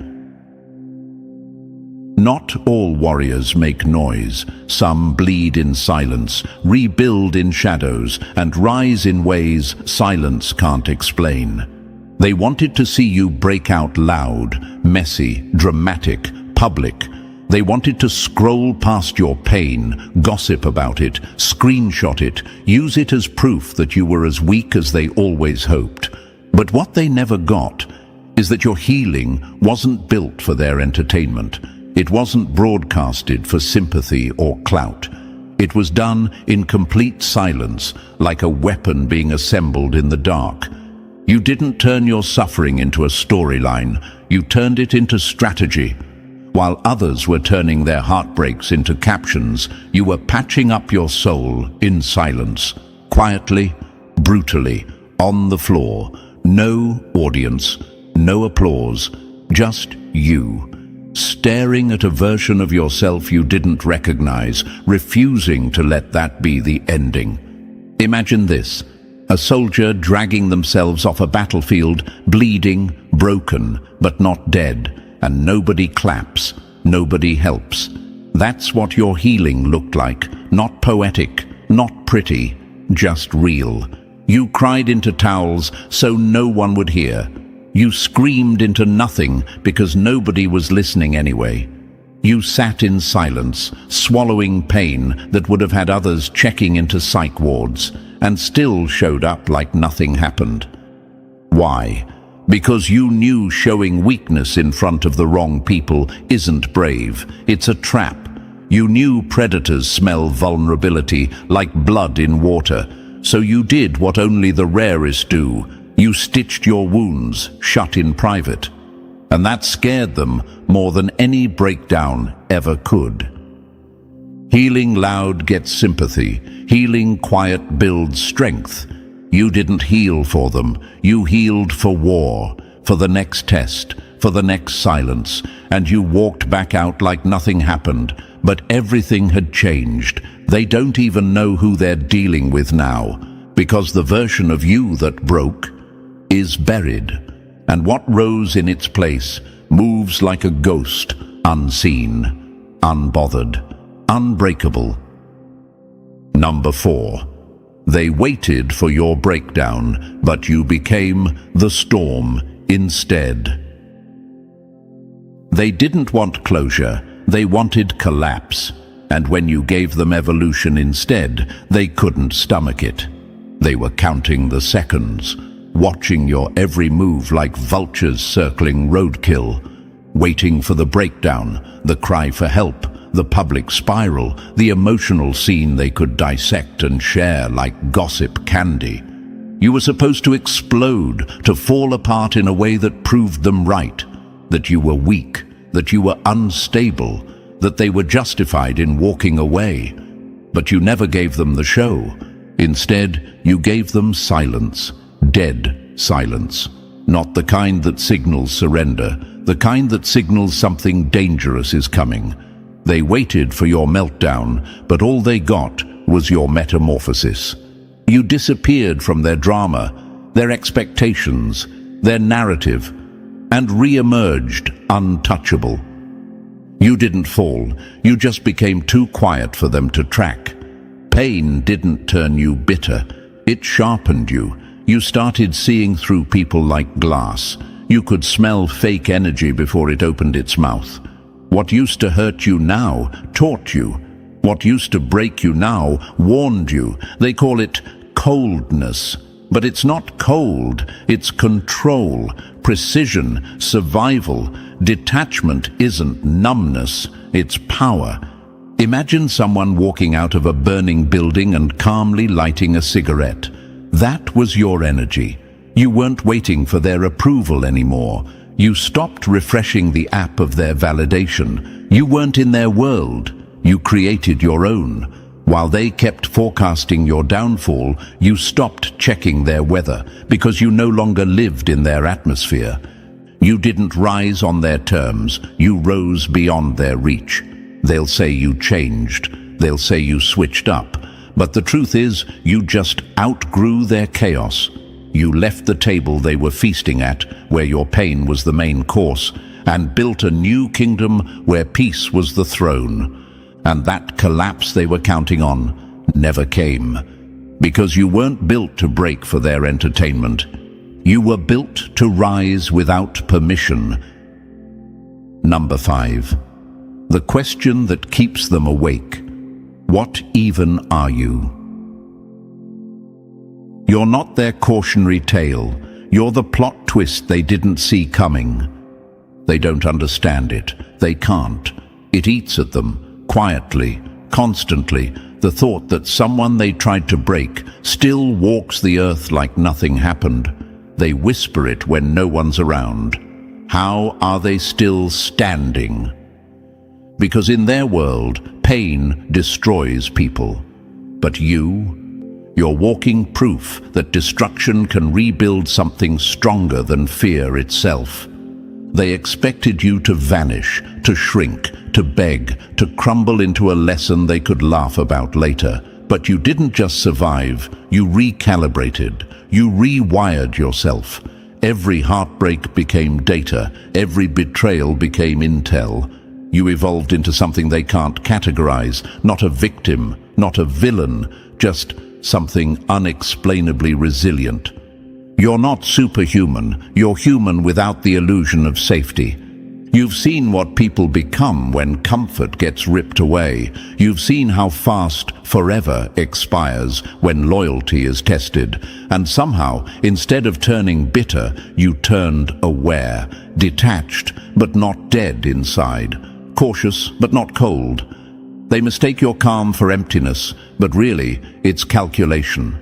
You don't react anymore because you already ran the simulation in your mind 100 times before they even moved. Imagine this.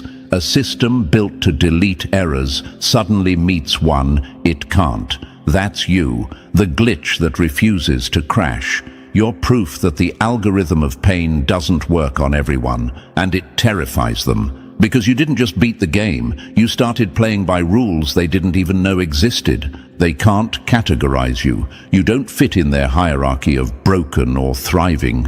You're both. You're chaos and composure in one breath. They see your stillness and think it's peace. They don't know it's awareness, the kind that can end a situation before it even begins. You're not untouchable because nothing touches you. You're untouchable because everything already did. And now that's what haunts them most. Not your pain, not your past, but your persistence. Because no matter what they took, you're still here, and they still can't explain why. Number 6. You didn't just make it. You're thriving in a world that prayed you'd stay broken. They wanted survival to be your ceiling, but you turned it into your floor and built higher than they can even imagine. You're not just alive. You're not dragging yourself through the days, barely breathing and calling it progress. No, you're operating like someone who saw death, despair, and rock bottom, and decided that wasn't the end. You're awake now. Painfully, gloriously awake in a world full of emotional sleepwalkers. They run from pain. You studied it. They numb out. You tuned in. They crumble at discomfort. You sharpened your soul with it. That's why they don't understand you. That's why they say you've changed, because they expected your entire life to become a cautionary tale. But you flipped the script. They thought you'd stay broken, bitter, maybe functional, if you were lucky. Instead, you became terrifyingly effective. Cold? No. Clear? Bitter? No. Boundaried. You didn't just get back up, you upgraded. You walk into rooms now with energy that says, I've seen worse, and I still choose power. You didn't just bounce back, you reloaded. Imagine this, a building leveled by an earthquake, and instead of rebuilding the same structure, the architect creates a fortress. That's you. You didn't just want your old life back. You built something smarter, stronger, and damn near impenetrable. You stopped chasing people, approval, comfort. Now, people chase your energy and wonder why they feel so unqualified to hold it. You're sprinting where they thought you'd crawl, smiling in ways they thought were gone for good, building legacies while they're still obsessing over who left who. They can't process it because they thought pain would slow you down, not launch you into a higher dimension. Your glow isn't healing, it's evolution. They called you too much, too serious, too intense, but that's just code for too healed to be manipulated again. You don't play the game anymore, you design the rules. You don't need their apology, their praise, or their permission. You're not just surviving life now, you're out here thriving, and doing it so silently they don't even know you've already passed them. Number 7. The most dangerous thing you did was free yourself and stay that way. They can't control you anymore, and that scares them more than your silence ever did. You want to know what really shakes people? It's not rage, it's not revenge, it's your indifference, it's your freedom. You're dangerous now, not because you're unhinged, but because you're unavailable. They can't use guilt to bait you. They can't twist your loyalty against you. You no longer dance for scraps or beg to be understood. You walked away from the cage and left the door wide open behind you. And they hate that because people don't fear what they can break. They fear what they can't control.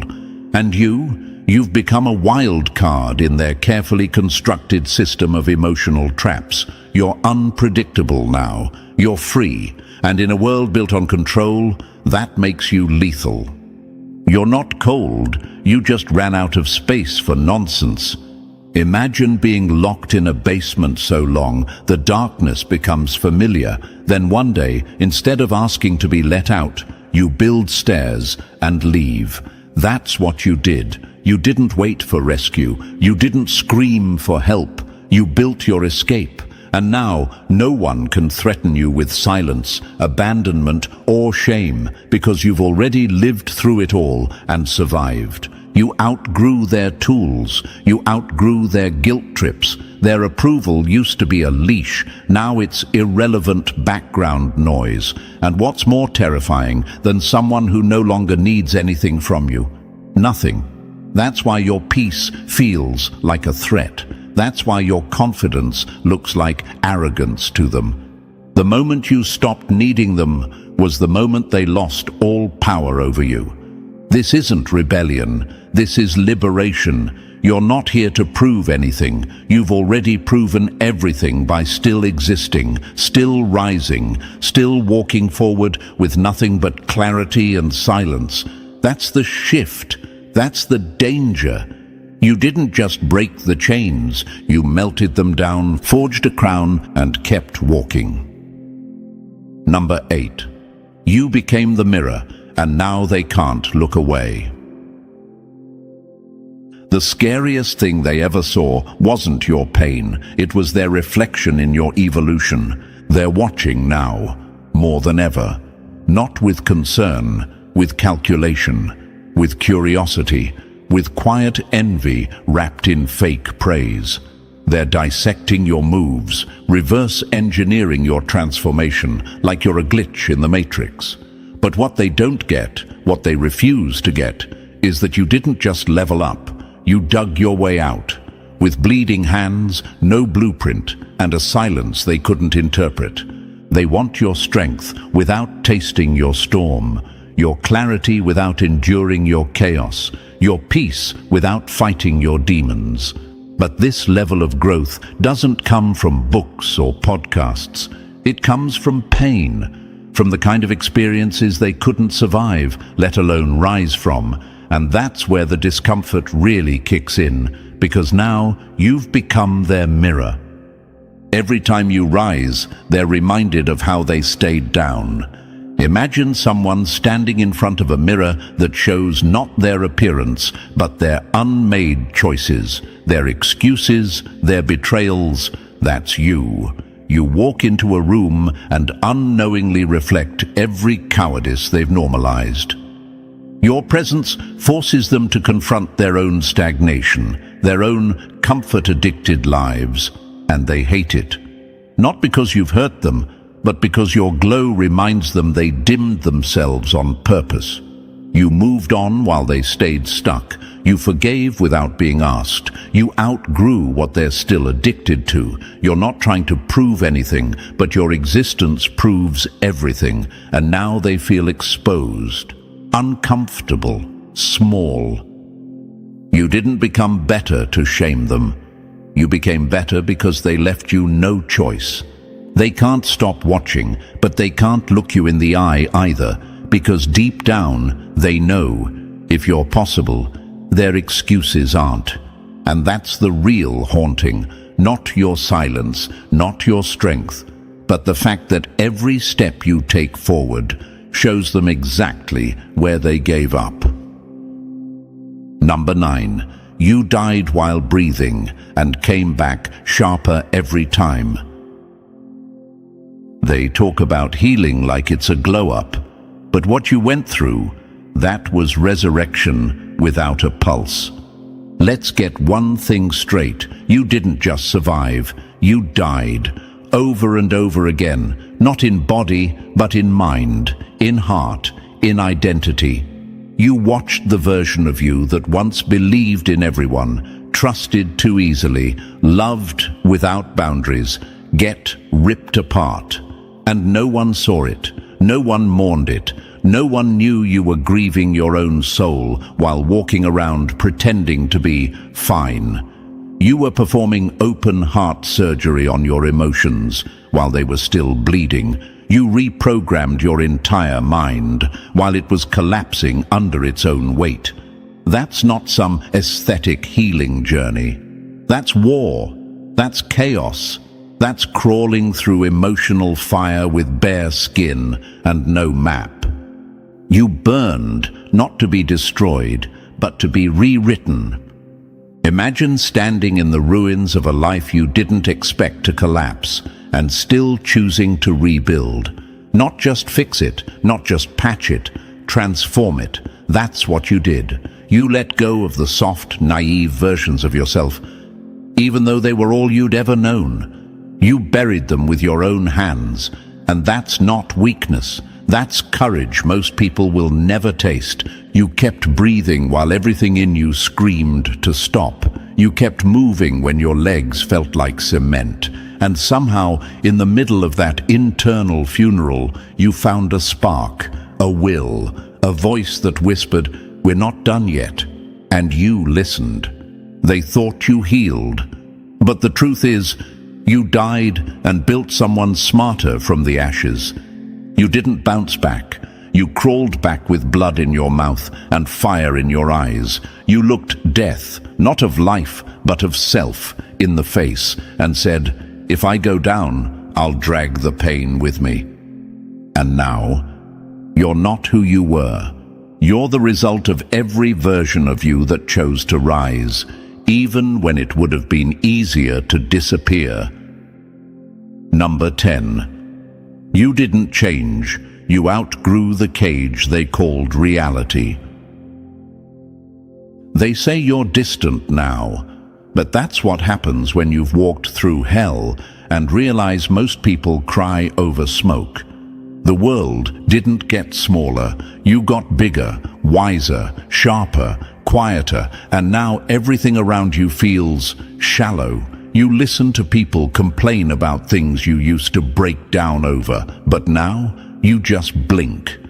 Because once you've sat face to face with real loss, betrayal, and soul-deep agony, the little stuff doesn't hit the same. The chaos doesn't shake you. The noise doesn't distract you.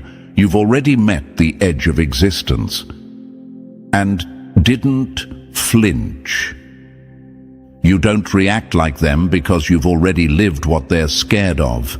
Imagine surviving a war no one saw and being dropped back into a town obsessed with gossip, trends, and fake smiles. That's what it feels like. You hear them speak, but it doesn't reach you. Their worries seem small because you've carried burdens twice their size in silence. They still think the storm is out there. You are the storm now. They think you've become cold, but you're not cold. You're calibrated. You stopped wasting energy on what doesn't matter. You stopped explaining your silence to people who only listen to reply. And when they say you've changed, they're right. You're no longer reachable through shallow energy. You grew out of the emotional playground they still swing on. You didn't evolve to be understood. You evolved to survive. You've joined the silent tribe, the ones who've been forged, not just formed, the ones who grew teeth in their soul just to chew through the pain, the ones who carry peace like a blade, not for violence, but protection. You're not walking around looking for approval. You're walking around reading energies like weather patterns, and most of them forecast irrelevant. This isn't arrogance, it's awareness. You didn't leave them behind. You just refused to keep shrinking, to fit into a world you were always meant to outgrow.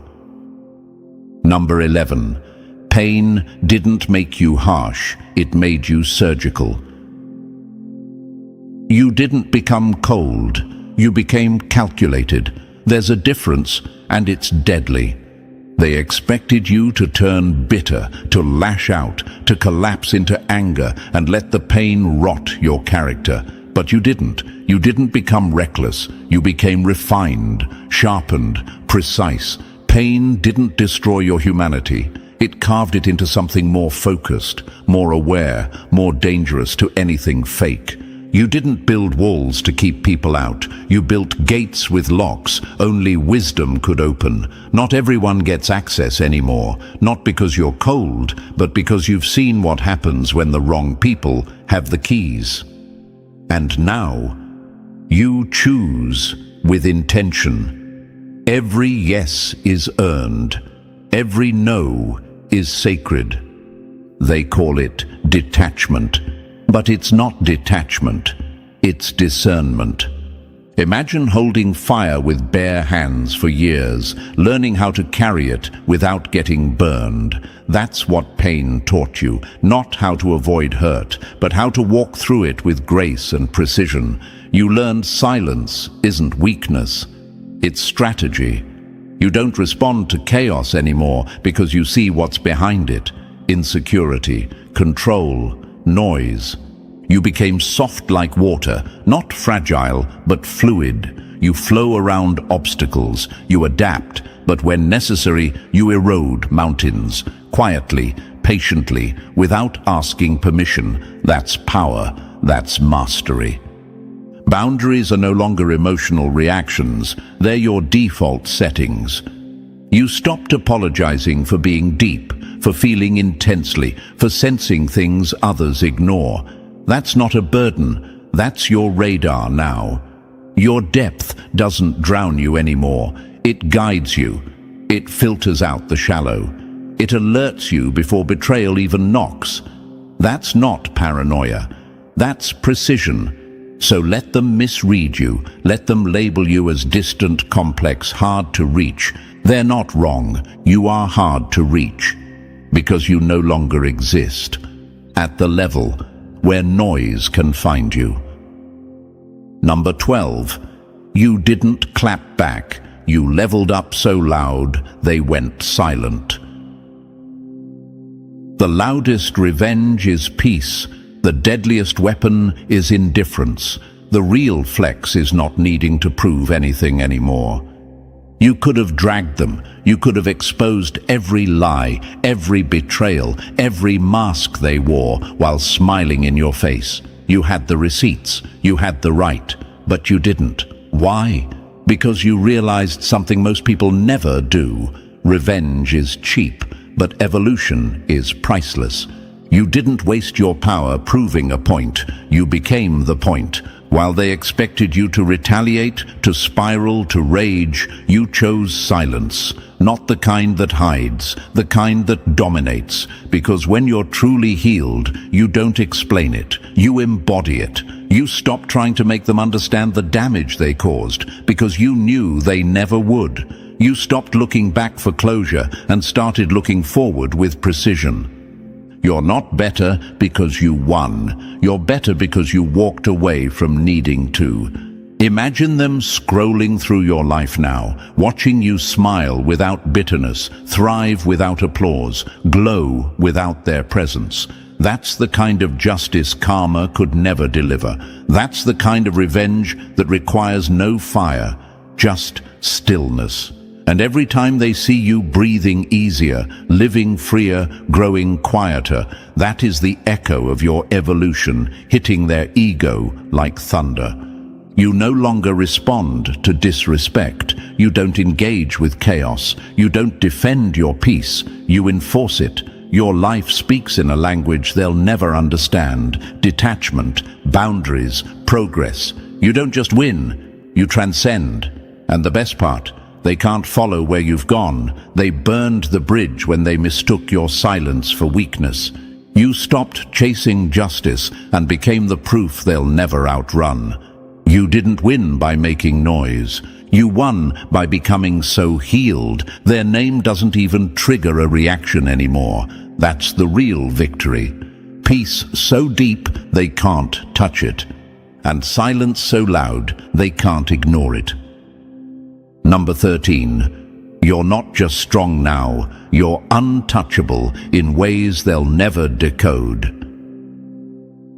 You didn't just survive the fire, you became the temperature they can't handle. You move different now, slower, sharper, louder in your silence. There's a stillness in you that makes noise quake. You don't flinch when things fall apart anymore because you've already lived through worse than endings. You've sat in the middle of your own collapse and built empires out of rubble while no one was watching. That kind of experience, it doesn't make you loud, it makes you lethal. You don't chase anymore. Energy either aligns or it disappears. You're no longer begging for clarity from people who only speak in confusion. You don't try to prove your worth. Your presence is the proof. You don't explain yourself to the blind. You simply walk like truth and let them wrestle with their illusions. They can't manipulate what they can no longer reach, and you've made peace unreachable to the undeserving. Imagine a weapon that looks like a whisper. That's you now. Calm doesn't mean soft. It means in control.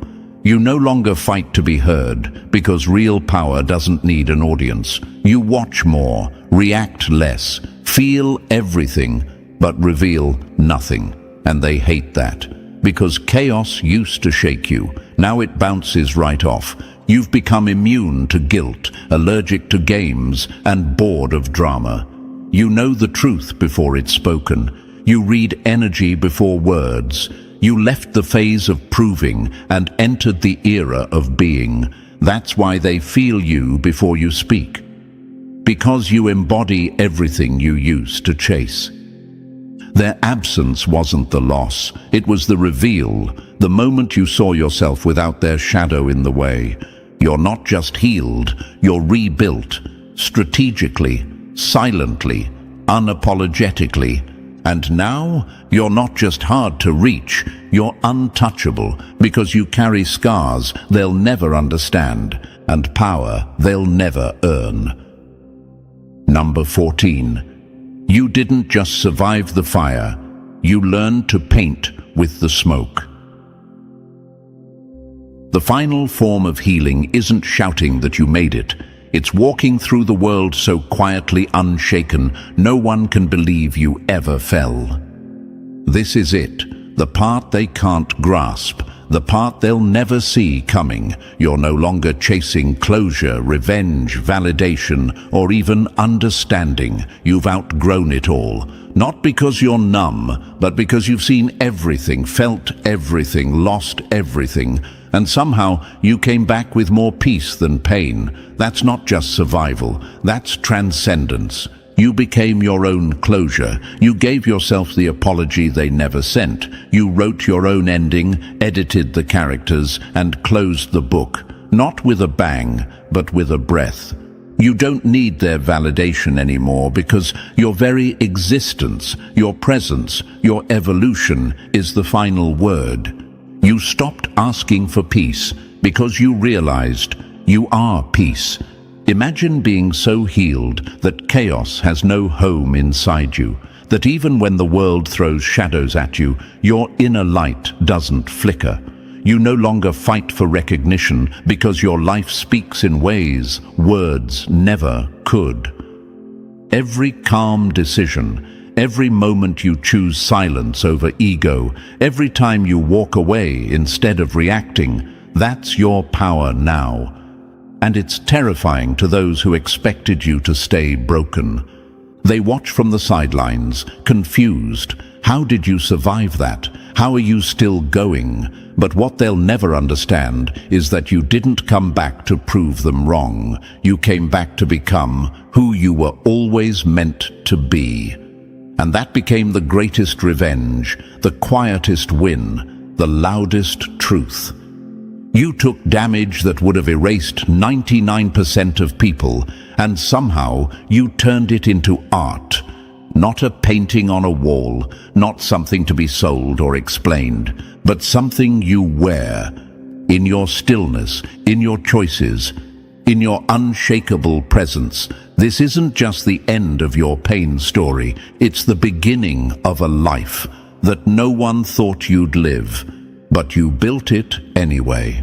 And now, you are the benediction. If this message hit your soul like truth always does, press that like button if you haven't already.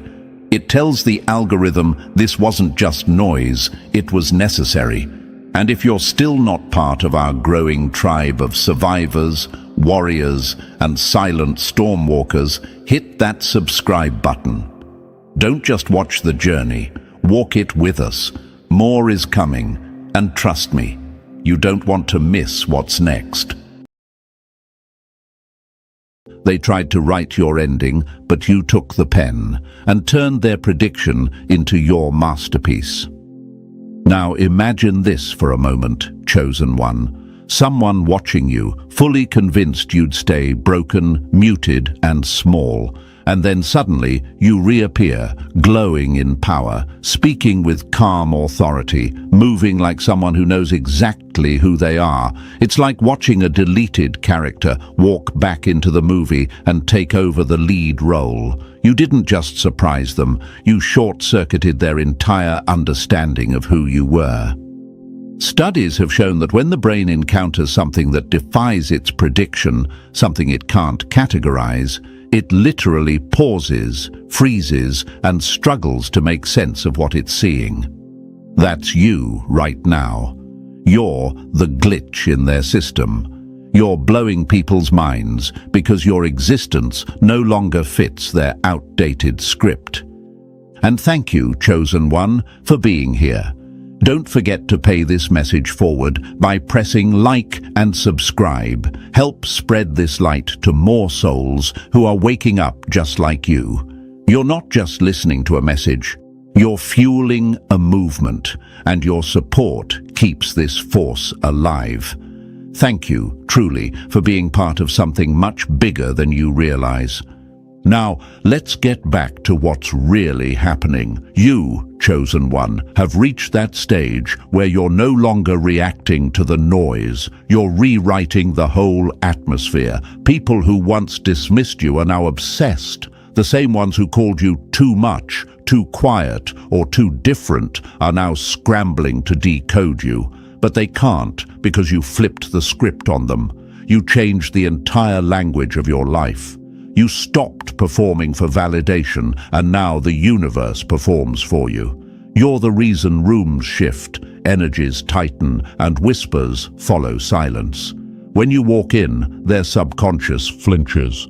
That's not our control. You see, the world conditioned them to expect repetition, predictable behavior, recycled souls, cloned personalities. But then you appeared. You didn't play their social games. You didn't bow to trends. You didn't shrink to fit. And when they couldn't label you, they panicked. because human psychology is wired to categorize. It's a safety mechanism. When the brain encounters something that doesn't fit its stored patterns, it triggers discomfort, even fear. So yes, chosen one, you literally scare people without trying, not because you're doing anything wrong, but because your authenticity threatens the illusion they're still living in. There's a saying, first they doubt you, then they fear you, then they copy you. You're living that in real time. The same energy that once mocked your silence is now mimicking your confidence. The same voices that laughed when you were rebuilding are now quoting your mindset. You're not following trends, you're creating them. But what truly blows their minds isn't your success. It's the way you made peace with yourself while they were at war with your image. They expected your rise to come with noise and showmanship. Instead, it came with silence, focus, and grace. And that contradiction, that's your superpower. You became the living example of what happens when pain becomes purpose, when failure becomes wisdom, when solitude becomes power. You turned every closed door into a private laboratory for reinvention. And now that you've emerged, polished by pressure, grounded by growth, they can't believe it's the same person. Because it's not. The old you died quietly the day you stopped needing approval. The new you doesn't even speak the same emotional language. You exist on frequencies their ego can't translate. You've reached that iconic status, not by pretending to be invincible, but by refusing to surrender to what broke you. Every scar on your soul has turned into architecture. Every betrayal became a blueprint. You're not lucky. You're earned. Your calm, your confidence, your glow, they're all battle medals. And when people see you now, they don't see the full story. They just see results that don't make sense.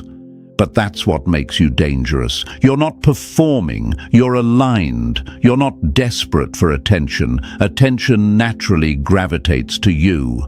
And that's what flipping the script really means. You took the same storyline everyone thought they understood. Pain, struggle, loss, and you made it a legend. You took the same humiliation they used as a weapon and turned it into applause. You became proof that no one can bury a soul that was born to be seen. Even in silence, you're loud. Even in humility, you're commanding. Even in distance, you're magnetic. So when people stare, whisper, or overanalyze your every move, remember, their confusion is your confirmation. They are witnessing transformation in real time, and it's rewriting their understanding of what resilience looks like. You didn't just get better, you became unrecognizable. You outgrew their projections, and now they're stuck studying your shadow because they can't handle your light. You are not the same soul who once needed validation. You are the blueprint. You are the reversal. You are the storm that learned to smile. And that's why, chosen one, you are blowing people's minds right now. Not because you changed too much, but because you refuse to change for them. And listen closely, chosen one. Don't go anywhere, because what you just heard was only the opening shockwave. That was the first crack in their illusion. The real truth. It's just starting to unfold. If this beginning already shook you in your core, trust me, what's coming next will electrify your spirit. We're about to go step by step into why the world can't stop talking about you, stalking you, studying you, and how you became the script flipper they never saw coming. Drop a comment with the number 100 if you've ever felt like people couldn't believe your glow-up, your mindset shift, or your silent comeback. Because that's how you know you're one of us. And if this message hits your soul and you'd like to return the energy, consider dropping a super thanks to help fuel the force behind these transmissions. Your support doesn't just bless us, it protects the light we're spreading across the grid. Thank you, Chosen One, for being part of this mission. You're not watching this by chance. You were summoned. And now let's dive into it, step by step. And believe me, if you're a true Chosen One, you'll feel the pull to stay until the final word. Let's get started. Number 1, the walking contradiction they can't figure out. They thought you'd break, but you came back unbreakable. They can't understand it. They just can't wrap their heads around how you came out of the storm, not only still standing, but thriving. You look too calm, too composed, too unaffected by everything they thought would destroy you. You've become a walking contradiction. You should be shattered, right? You should be a product of your struggles, weighed down by the burdens they tried to place on you. But instead, you've transformed every wound into armor. You've turned pain into purpose. You've risen from the ashes like a phoenix. But this time, you didn't just rise. You redefined what it means to be alive. And that's what makes you dangerous. It's easy for people to dismiss the broken, the ones who stay in their trauma, who let their struggles dictate their story. But what happens when someone doesn't fall apart? What happens when they take all the darkness that was thrown at them and turn it into pure light? That's what you've done. That's why they can't figure you out. They tried to predict your downfall, and instead they're left watching in awe as you shine brighter than they ever thought possible. You know what they don't get? You were never meant to be what they thought. Your whole existence defies their narrative. You are the exception, not the rule. They can't box you in, label you, or tell you who to be because you've already rewritten your story. Every time they tried to push you down, you pushed back harder.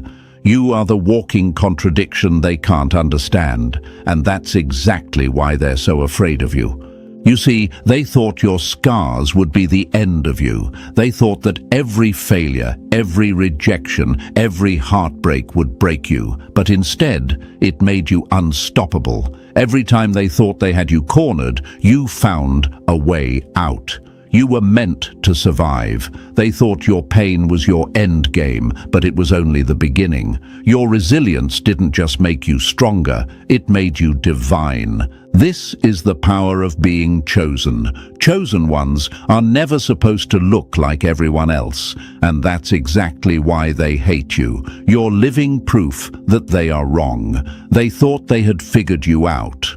They thought that by controlling your circumstances, they could control your story. But they can't, because your strength doesn't come from your circumstances. It comes from within. The universe made you untouchable.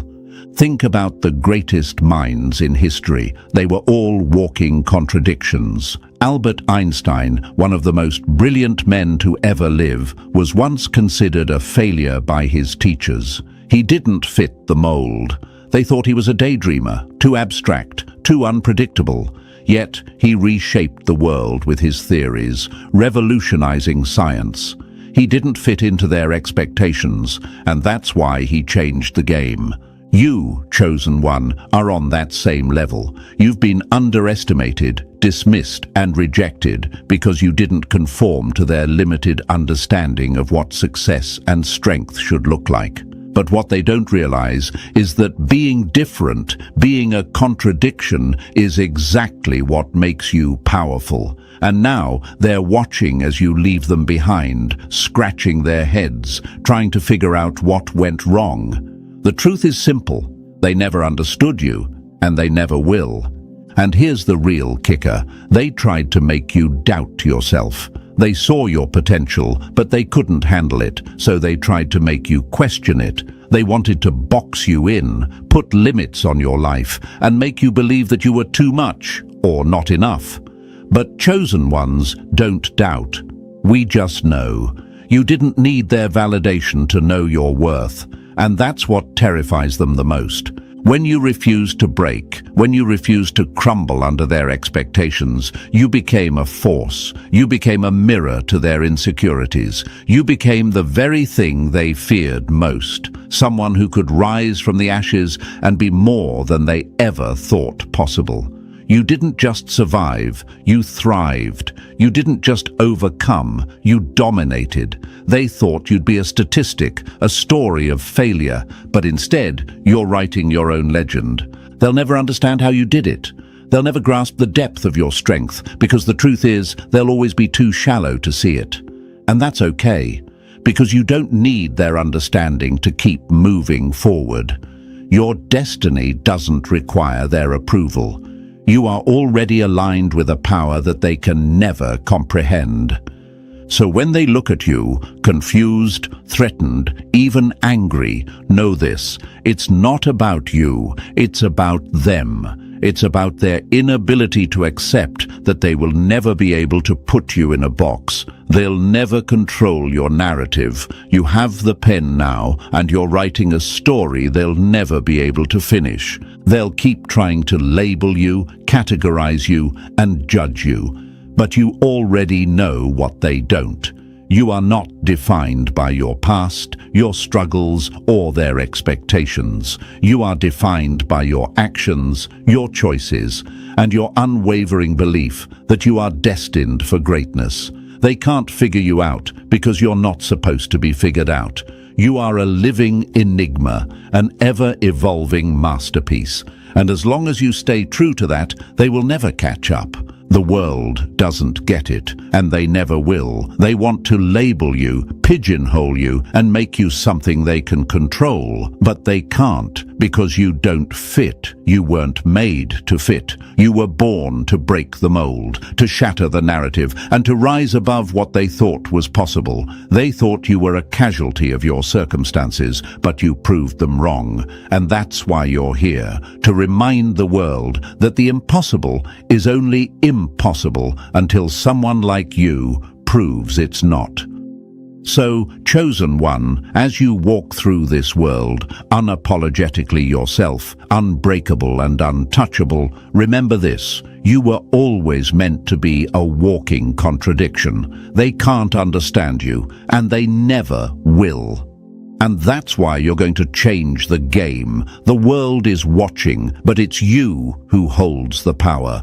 You hold the keys to a new narrative, and you're about to flip this script in ways they can't even begin to imagine. This is your time. This is your moment to show the world just how powerful you really are.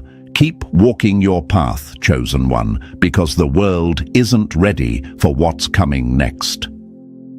Number 2, you refuse to be their environment's product. They needed you to mirror their misery, but instead you became a reflection of everything they fear they'll never be. Let's get this straight. They weren't rooting for you. They weren't hoping you'd heal, rise, or rewrite your story. They needed you broken. They needed you to fold. They needed you to reflect their dysfunction, to validate their stuckness by staying stuck right beside them. Because if you had stayed down, it would have proven their point. No one makes it out. But instead, you walked out like the fire never touched you. And now, they don't know what to do with you. Chosen one, you were supposed to become the product of your environment. That was the unspoken script. Grow up in pain, stay in pain, be raised in chaos, carry it forward. They handed you dysfunction wrapped in tradition and expected you to wear it like a family heirloom. But you didn't. You shattered it. You snapped the generational chain. You didn't just survive it, you rejected it. And that's what's flipping their minds. Now imagine this: a rose growing out of concrete. No soil, no gardener, no help. Just raw willpower and divine programming. That's you. While they tried to explain you through trauma, excuses, and limitation, you became the exception. You turned dysfunction into discipline. They expected you to be just another product stamped out of the same broken mold, but you cracked it and redesigned the entire system. And now they're stuck in the ruins of the narrative they built around you. The same people who laughed when you started meditating, journaling, detoxing, or even just walking away from drama, they're watching you now, trying to act like they didn't doubt you. But they did. They were betting on your silence. They thought trauma had your name tattooed on it for life. They never imagined you'd take all of that chaos and transmute it into clarity. But you did. You didn't inherit their broken beliefs. You audited them. You questioned what they never dared to, and that alone already made you dangerous. You didn't choose victimhood. You chose power.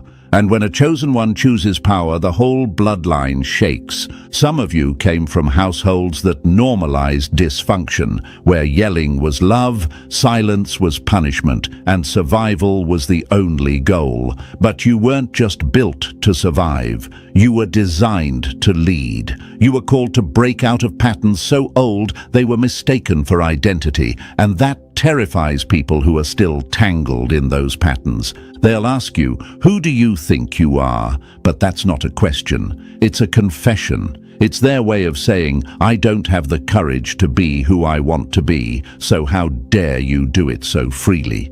They didn't think you were strong enough to walk away from toxic parents, manipulative lovers, or fake friendships. They thought you'd stay like everyone else, but instead you grew beyond recognition. You didn't carry their wounds. You healed them, and that's why they resent you. This is what being chosen really looks like. It's not always about spotlight and applause. Sometimes it's about being the only one who dares to say, "This stops with me." It's about turning dysfunction into legacy, pain into prophecy, wounds into weapons. You didn't just flip the script. You wrote a new language. You spoke healing into a bloodline that only knew hurt. Think about Oprah Winfrey, born into poverty, molested as a child, pregnant at 14. Her environment screamed statistic, but she didn't reflect it. She redefined it. She made history. She built empires, and now she's a blueprint for transformation. That's the power of refusing to be your environment's product. The world loves to talk about resilience, but real resilience doesn't look glamorous. It looks like late nights crying alone. It looks like walking away from the people you thought would always be your family. It looks like being mocked for choosing peace over dysfunction. You did all of that without applause and still kept going. So yes, chosen one, they're wondering how. How did you make it out when they're still circling the same cycles? How did you get your mind right when they're still ruled by triggers? The answer is simple. You chose something different. And every day, you keep choosing it. That's what makes you chosen. Not just your gifts or your insight, but your choices. You don't feed the same demons they worship. You don't participate in the pain Olympics. You don't keep trauma alive just to feel important. You chose freedom, and that made you unforgettable. You're not confused about who you are anymore. You used to second-guess yourself, shrink to make others comfortable, bite your tongue to keep the peace. But now you walk with your chest open and your spirit sharp. Because once you realize you're not obligated to carry other people's damage, you become light. Not naive, just untethered. And that freedom? It's magnetic. That's why they're watching. That's why they're triggered. That's why they're scared. People hate what they can't control, and you've become uncontrollable. Your glow, your discipline, your elevation, they're not accidents, they're revolutions. You didn't get lucky. You got real. You got honest about what wasn't serving you, and then you let it burn. Let them wonder how you're so grounded after the quake. Let them keep questioning your peace. You don't owe anyone an explanation for the healing they refuse to pursue. You are not the echo of your past. You're the voice of a new future. And that voice, It's loud, not in volume, but in vibration. People feel it in your walk, your silence, your decisions. You move like someone who knows what it cost to get here. And you're not letting anyone drag you back. You didn't just survive your environment, you rose above it, you outgrew it. You proved that pain can be a passage, not a prison, and that's what they can't stand. You're no longer their mirror. You don't reflect the chaos anymore. You reflect clarity, power, purpose, and that reflection exposes them. So when they talk, and they will, just smile. Because every whisper is a compliment, every glare is confirmation. You're not who they thought you'd be. You're better. You're beyond. You are the living proof that greatness is not about where you're from, but what you refuse to become. Number 3. Your energy feels alien because it is. You don't walk into a room, you shift the entire atmosphere, and that's exactly why they stare. Chosen one, let's make this clear. It's not just your appearance that stuns people, it's your presence. It's your silence that speaks louder than their shouting. It's the way your energy enters 10 seconds before your body does. You've probably noticed it. The awkward glances, the nervous laughs, the way conversations pause the second you walk in. That's not imagination, that's impact. You're vibrating at a frequency most people have never even visited. You didn't just change the energy, you are the energy. You feel alien to them because in many ways you are not of this world, at least not in the way they understand it. You're coded differently, built with DNA that doesn't just carry bloodlines, but blueprints. While they're still waking up, you've already seen through the illusion. While they follow trends, you walk paths that don't even have names yet. And that, right there, is what makes you the anomaly. Not because you try to stand out, but because you can't blend in. Now imagine this, an eagle flying through a world full of pigeons. That's what your life has felt like. The skies are the same, but the way you move through them, completely different. You don't flap for attention. You soar in silence. And the thing is, pigeons hate what they can't become, so they mock what they don't understand. But when you see the world from above, you stop explaining yourself to the ones still stuck on the ground. People can't figure you out because your soul has memory, ancient memory. You walk with the knowledge of lifetimes. And even if you don't fully remember where it all comes from, you feel it. You've always felt it. That quiet pull towards something bigger. That knowing that goes beyond words, that ability to read a room before a single word is said. These aren't quirks, they're signatures, proof that you carry something eternal inside of you. And that's why people don't respond to you like they do with others, because when they encounter you, they aren't just meeting another human, they're standing face to face with energy they've never felt before. Some are fascinated, others are frightened, most are confused, but all of them are affected. You leave an imprint even when you're silent. That's not charisma, that's spiritual gravity. You ever notice how strangers open up to you? How people confess their secrets without knowing why? That's not random, it's because your aura is magnetic. It tells the truth without needing to speak. Your energy is a sanctuary for some and a mirror for others. A mirror that shows them the parts of themselves they've been trying to avoid. And when people aren't ready to face themselves, you become the threat.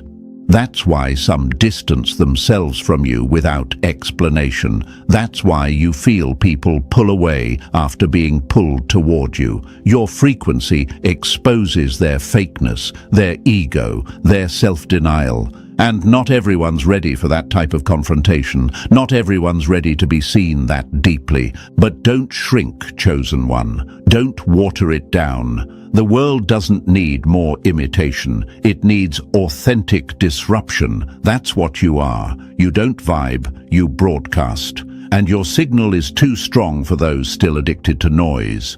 You came here with codes, soul technology, instructions for healing, for remembering, for realigning. And when you speak, even when you joke, something in your voice carries truth.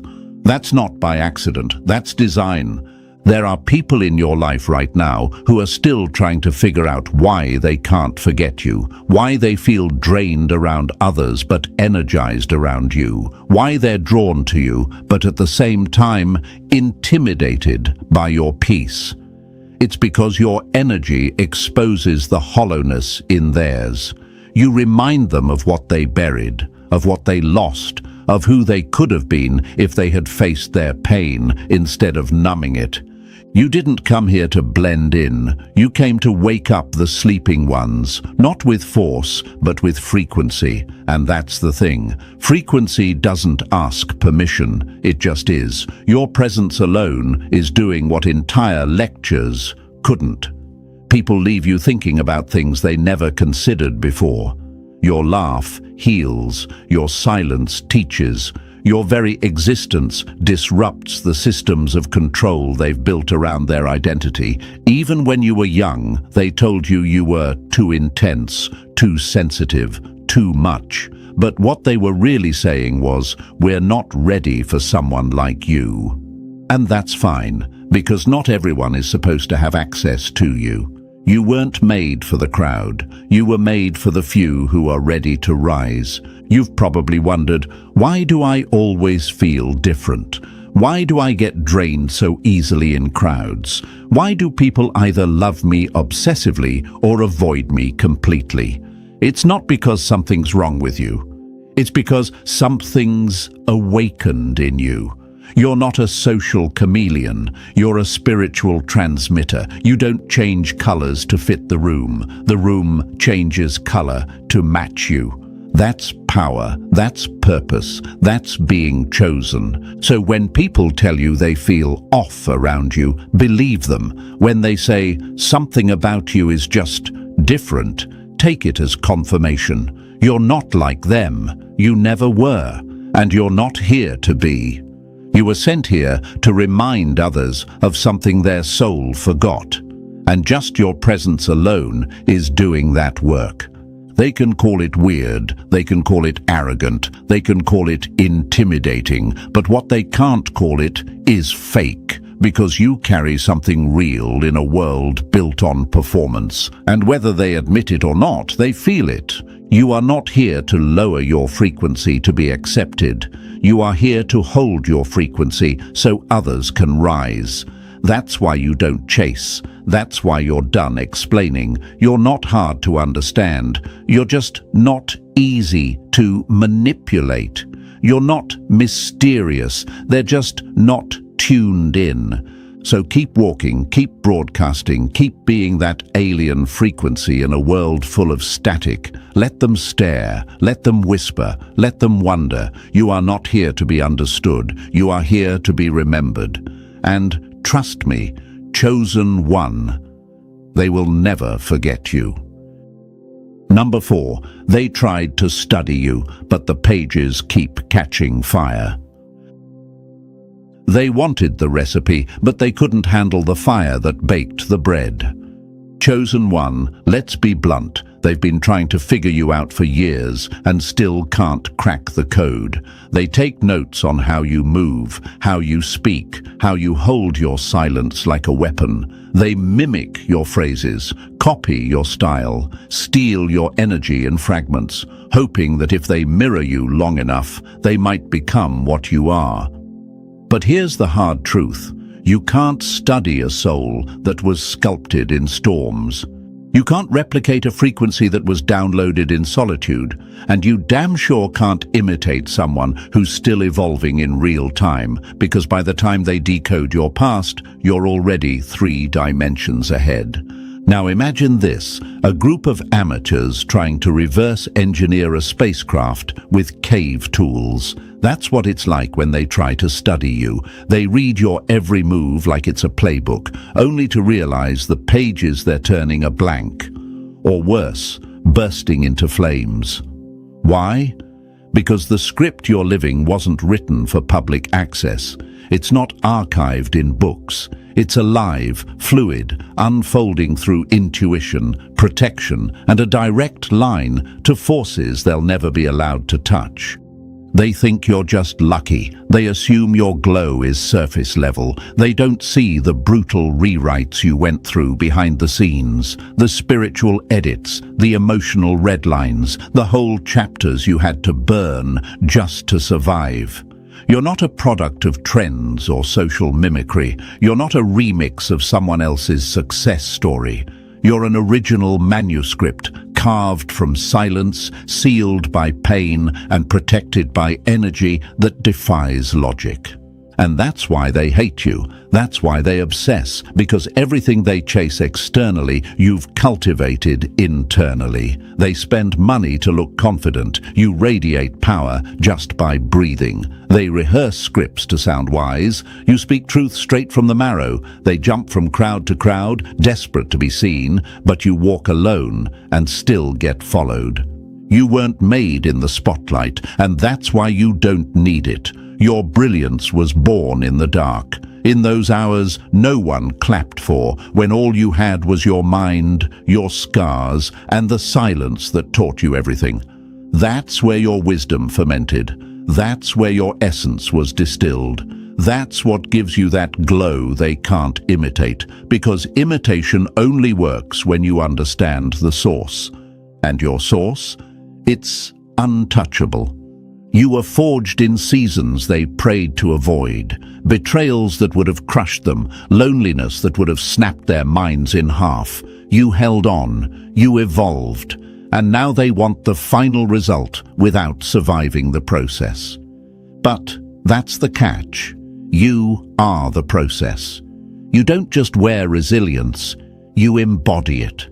And that makes you unreadable to people who only understand surface-level survival. You ever wonder why the people who tried to mock you later tried to become you? Why the ones who used to laugh at your solitude now try to imitate your stillness? It's because your isolation didn't break you. It refined you. And they don't have that kind of patience. They want shortcuts to soul work. They want cliff notes for character development. But you can't plagiarize the path of someone who walked through fire and learned how to speak flame. When they look at you now, they see something untouchable, but that wasn't always the case. There was a time you were overlooked, underestimated, even discarded, and yet you never begged to be seen. You kept writing your script in silence. You let the universe flip the pages when it was time. And now, you're becoming the plot twist they never saw coming. A walking testimony that evolution doesn't ask for permission, it just arrives. So when they try to decode your aura, when they try to extract your essence and bottle it for their own use, understand this: they're chasing shadows, because your real power isn't in your words or your style. It's in your journey. It's in what you survived quietly. And no one can steal that. No one can reproduce what was born in isolation and strengthened by things they'll never have the stomach for. Even if they steal your phrases, wear your look, mimic your confidence, they're just walking around in costumes, hollow, echoing versions of something they never earned. Because the truth is, power that isn't rooted in pain is just performance. And performance always cracks under pressure. You don't crack, you rise, you adapt. You turn silence into strategy and pain into blueprint. You evolve in such secrecy that by the time they announce your downfall, you've already reinvented yourself. Again. So let them keep trying to read you. Let them keep printing pages that catch fire the moment they're touched. They'll never understand how your story keeps rewriting itself mid-sentence, how you stay one plot twist ahead of their predictions. You are not meant to be understood by everyone, chosen one. You're meant to be felt, and that's what's happening right now. They feel you. They feel the pressure of your presence, the power of your evolution, the disruption of your energy in their predictable little systems. You're not the hero they expected. You're the paradox that breaks their narrative apart. They're still asking, how are you doing this? But deep down, they know. You were never meant to be studied. You were meant to shatter frameworks. Keep being the book they can't read, the formula they can't replicate, the wildfire they can't control. Because the more they try to copy you, the more they remind the world who the original is. Number 5, you made your own rules, and they're mad about it. They hate that you stopped playing their game and still started winning. Let's call it what it is, chosen one. They're not mad because you changed. They're mad because you changed without their permission. You didn't ask for approval, didn't wait for the group chat to agree, didn't bend to their dusty traditions or recycled beliefs. You threw the old script in the fire and wrote a new one in your own language. And ever since then, the universe has been showing up with blessings that don't make sense to them. You eat differently, think differently. You dress how you want, speak how you feel, believe in what resonates, and that burns them. Why? Because they're still trapped in identities built by their environment, still defending rules they never even wrote. And you? You walked out of the maze and somehow came out glowing. It's infuriating to them. They want to know, how did you escape? Who gave you the right? The answer: your soul did. You didn't rebel to be edgy. You rebelled because your spirit couldn't breathe inside their box. While they were debating who's right, you aligned with truth. You turned inward, calibrated your compass, and the universe responded with favor, peace, clarity, and movement. So now, while they fight to maintain illusions, you're out here manifesting reality. That's why they gossip. That's why they roll their eyes when you walk in. That's why they mock your beliefs, your food, your style. Because every time you show up, it reminds them they're still seeking outside what you've already found within. And here's what hurts them the most. You don't need their validation, and yet you're still being blessed, still evolving, still winning. That shatters their whole worldview. Keep going. Keep rewriting rules that never fit your spirit. The universe isn't just watching, it's walking beside you. Let them talk.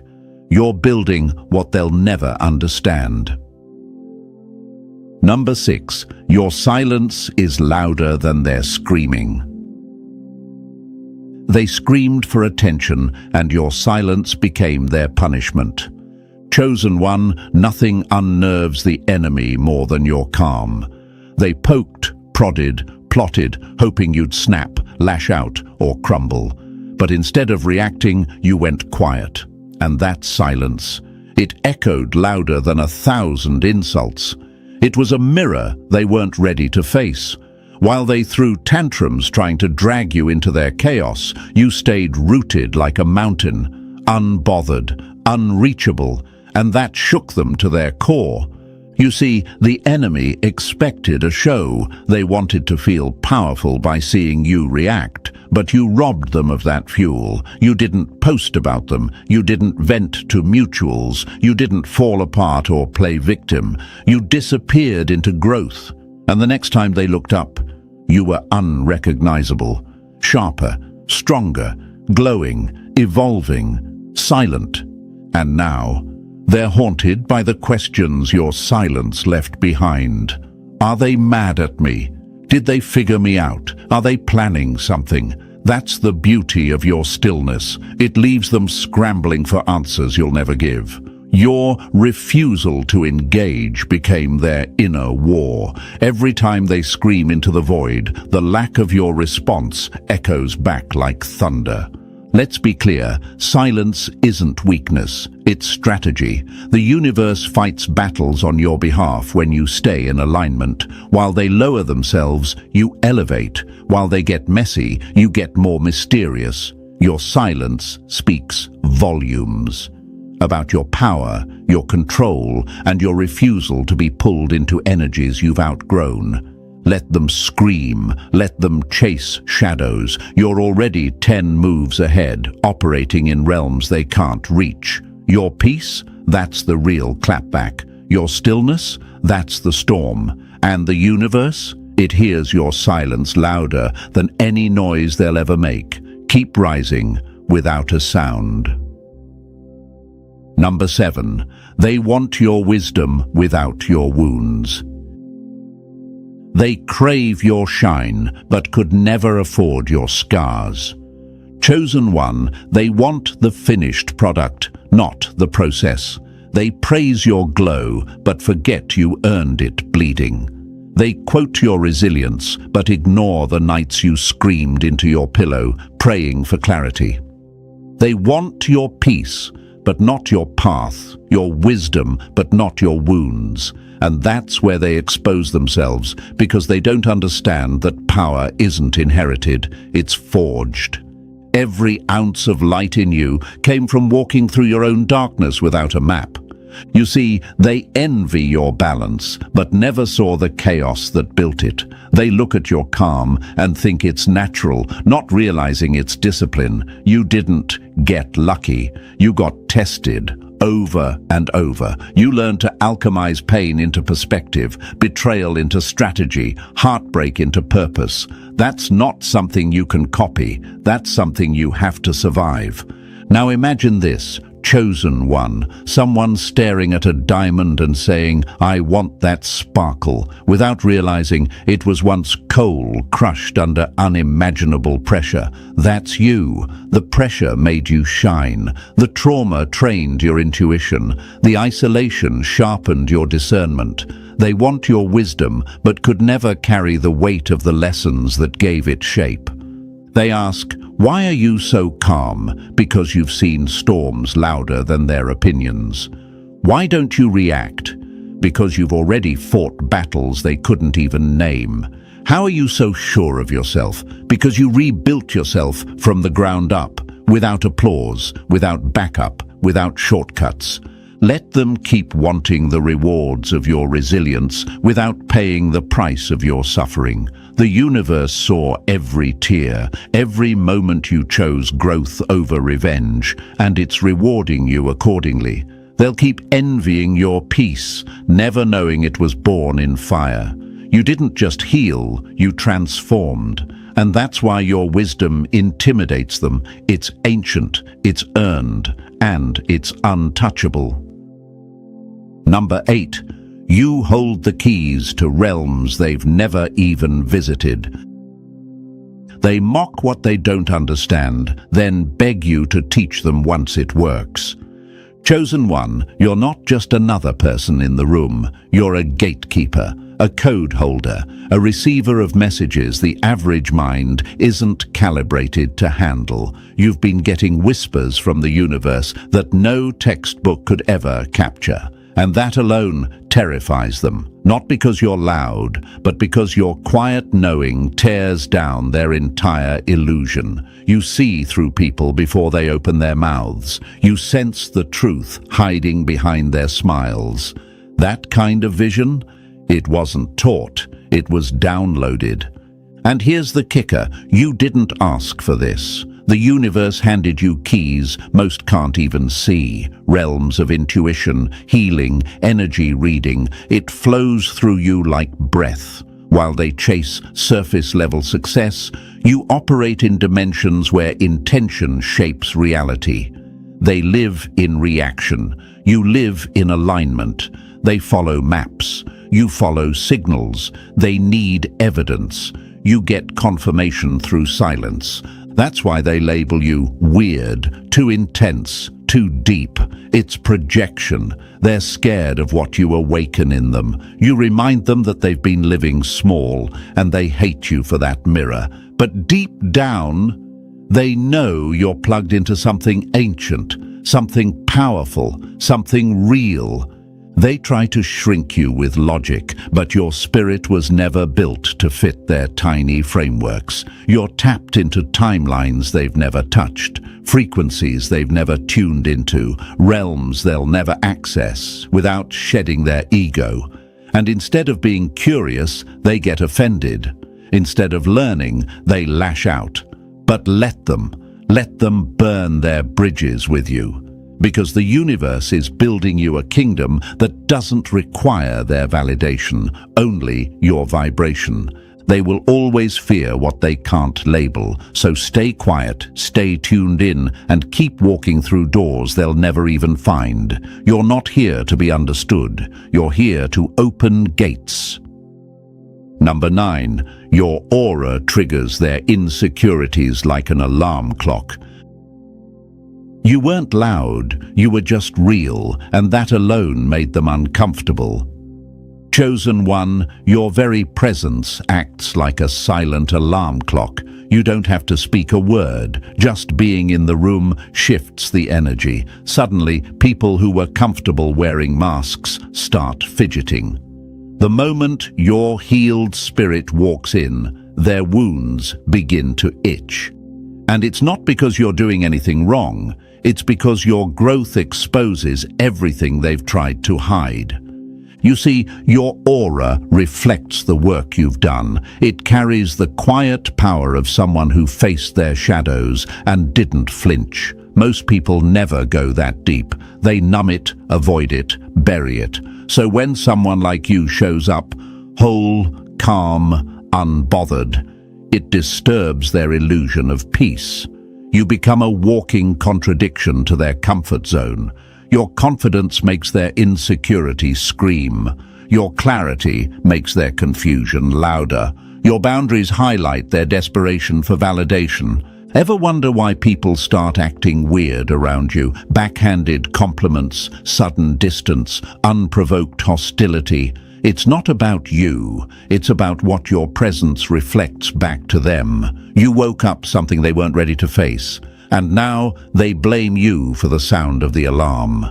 But let's be real, their resentment is proof of your evolution, because people don't throw stones at what doesn't shake them. You didn't hurt them, you held up a mirror, and the reflection made them flinch.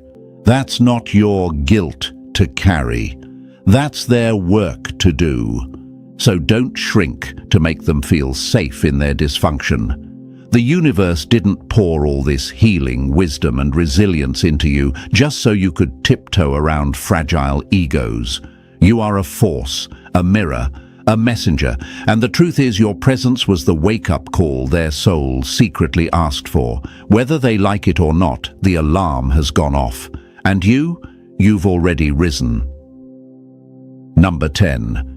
You've got people lurking and livid, but protected beyond belief. They threw shade, spells, and slander, but all they got back was silence and success. Chosen one, you've got watchers, not fans, lurkers.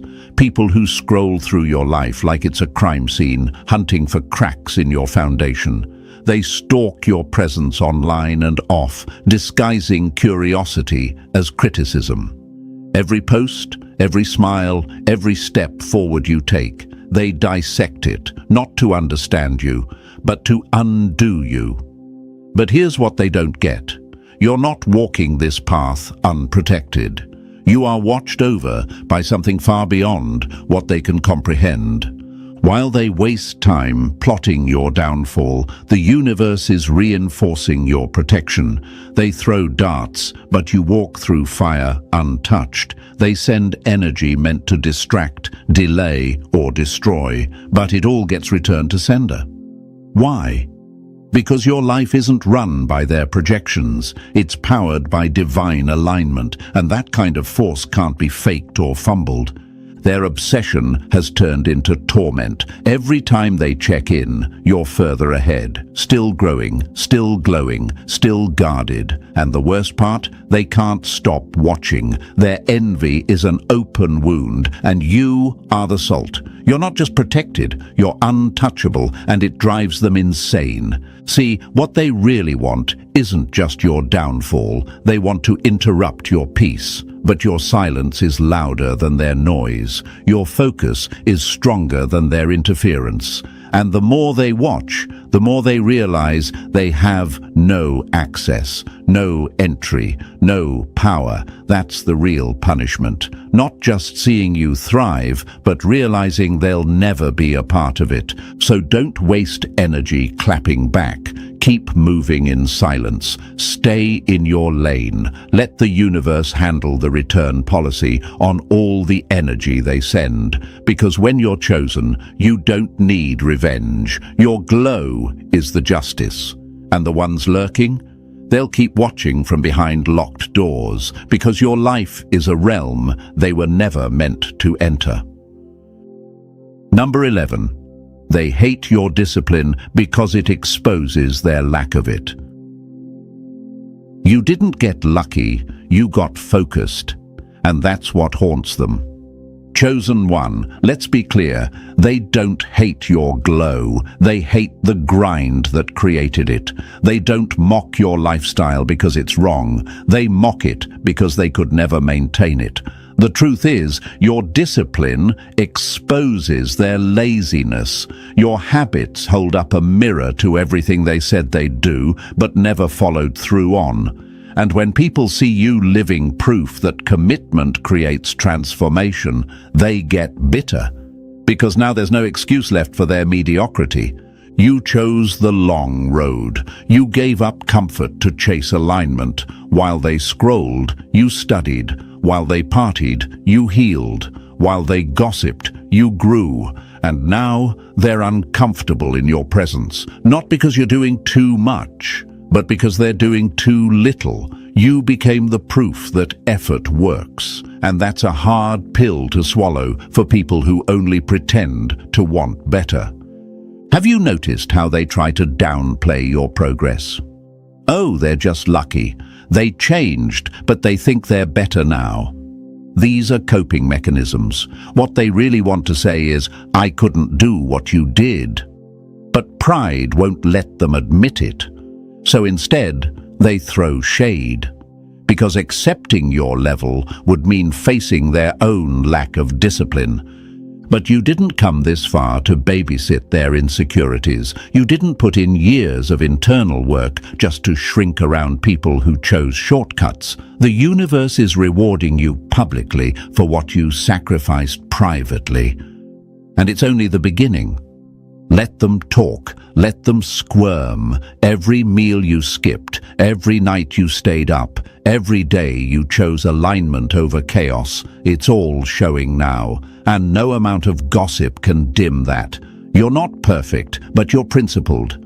You're not better than them, you're just better than who you used to be. And that truth alone is enough to burn their comfort zone to the ground. Keep going, chosen one. You're not just disciplined, you're dangerous with it. And now, chosen one, let's wrap this up with truth they can't deny. You're not just surviving, you're setting the tone. You're not following trends. You are the shift, your resilience, your voice, your glow. It's not just inspiring, it's a blueprint. You are living, breathing proof that the future belongs to those bold enough to rewrite the rules. So don't dim, don't doubt. Just lead. If this message hit your spirit, drop 77 in the comments to claim it. Like, subscribe, and share this with another soul who needs this fire. Thank you for being part of the mission, chosen one. Let's keep shaking the world.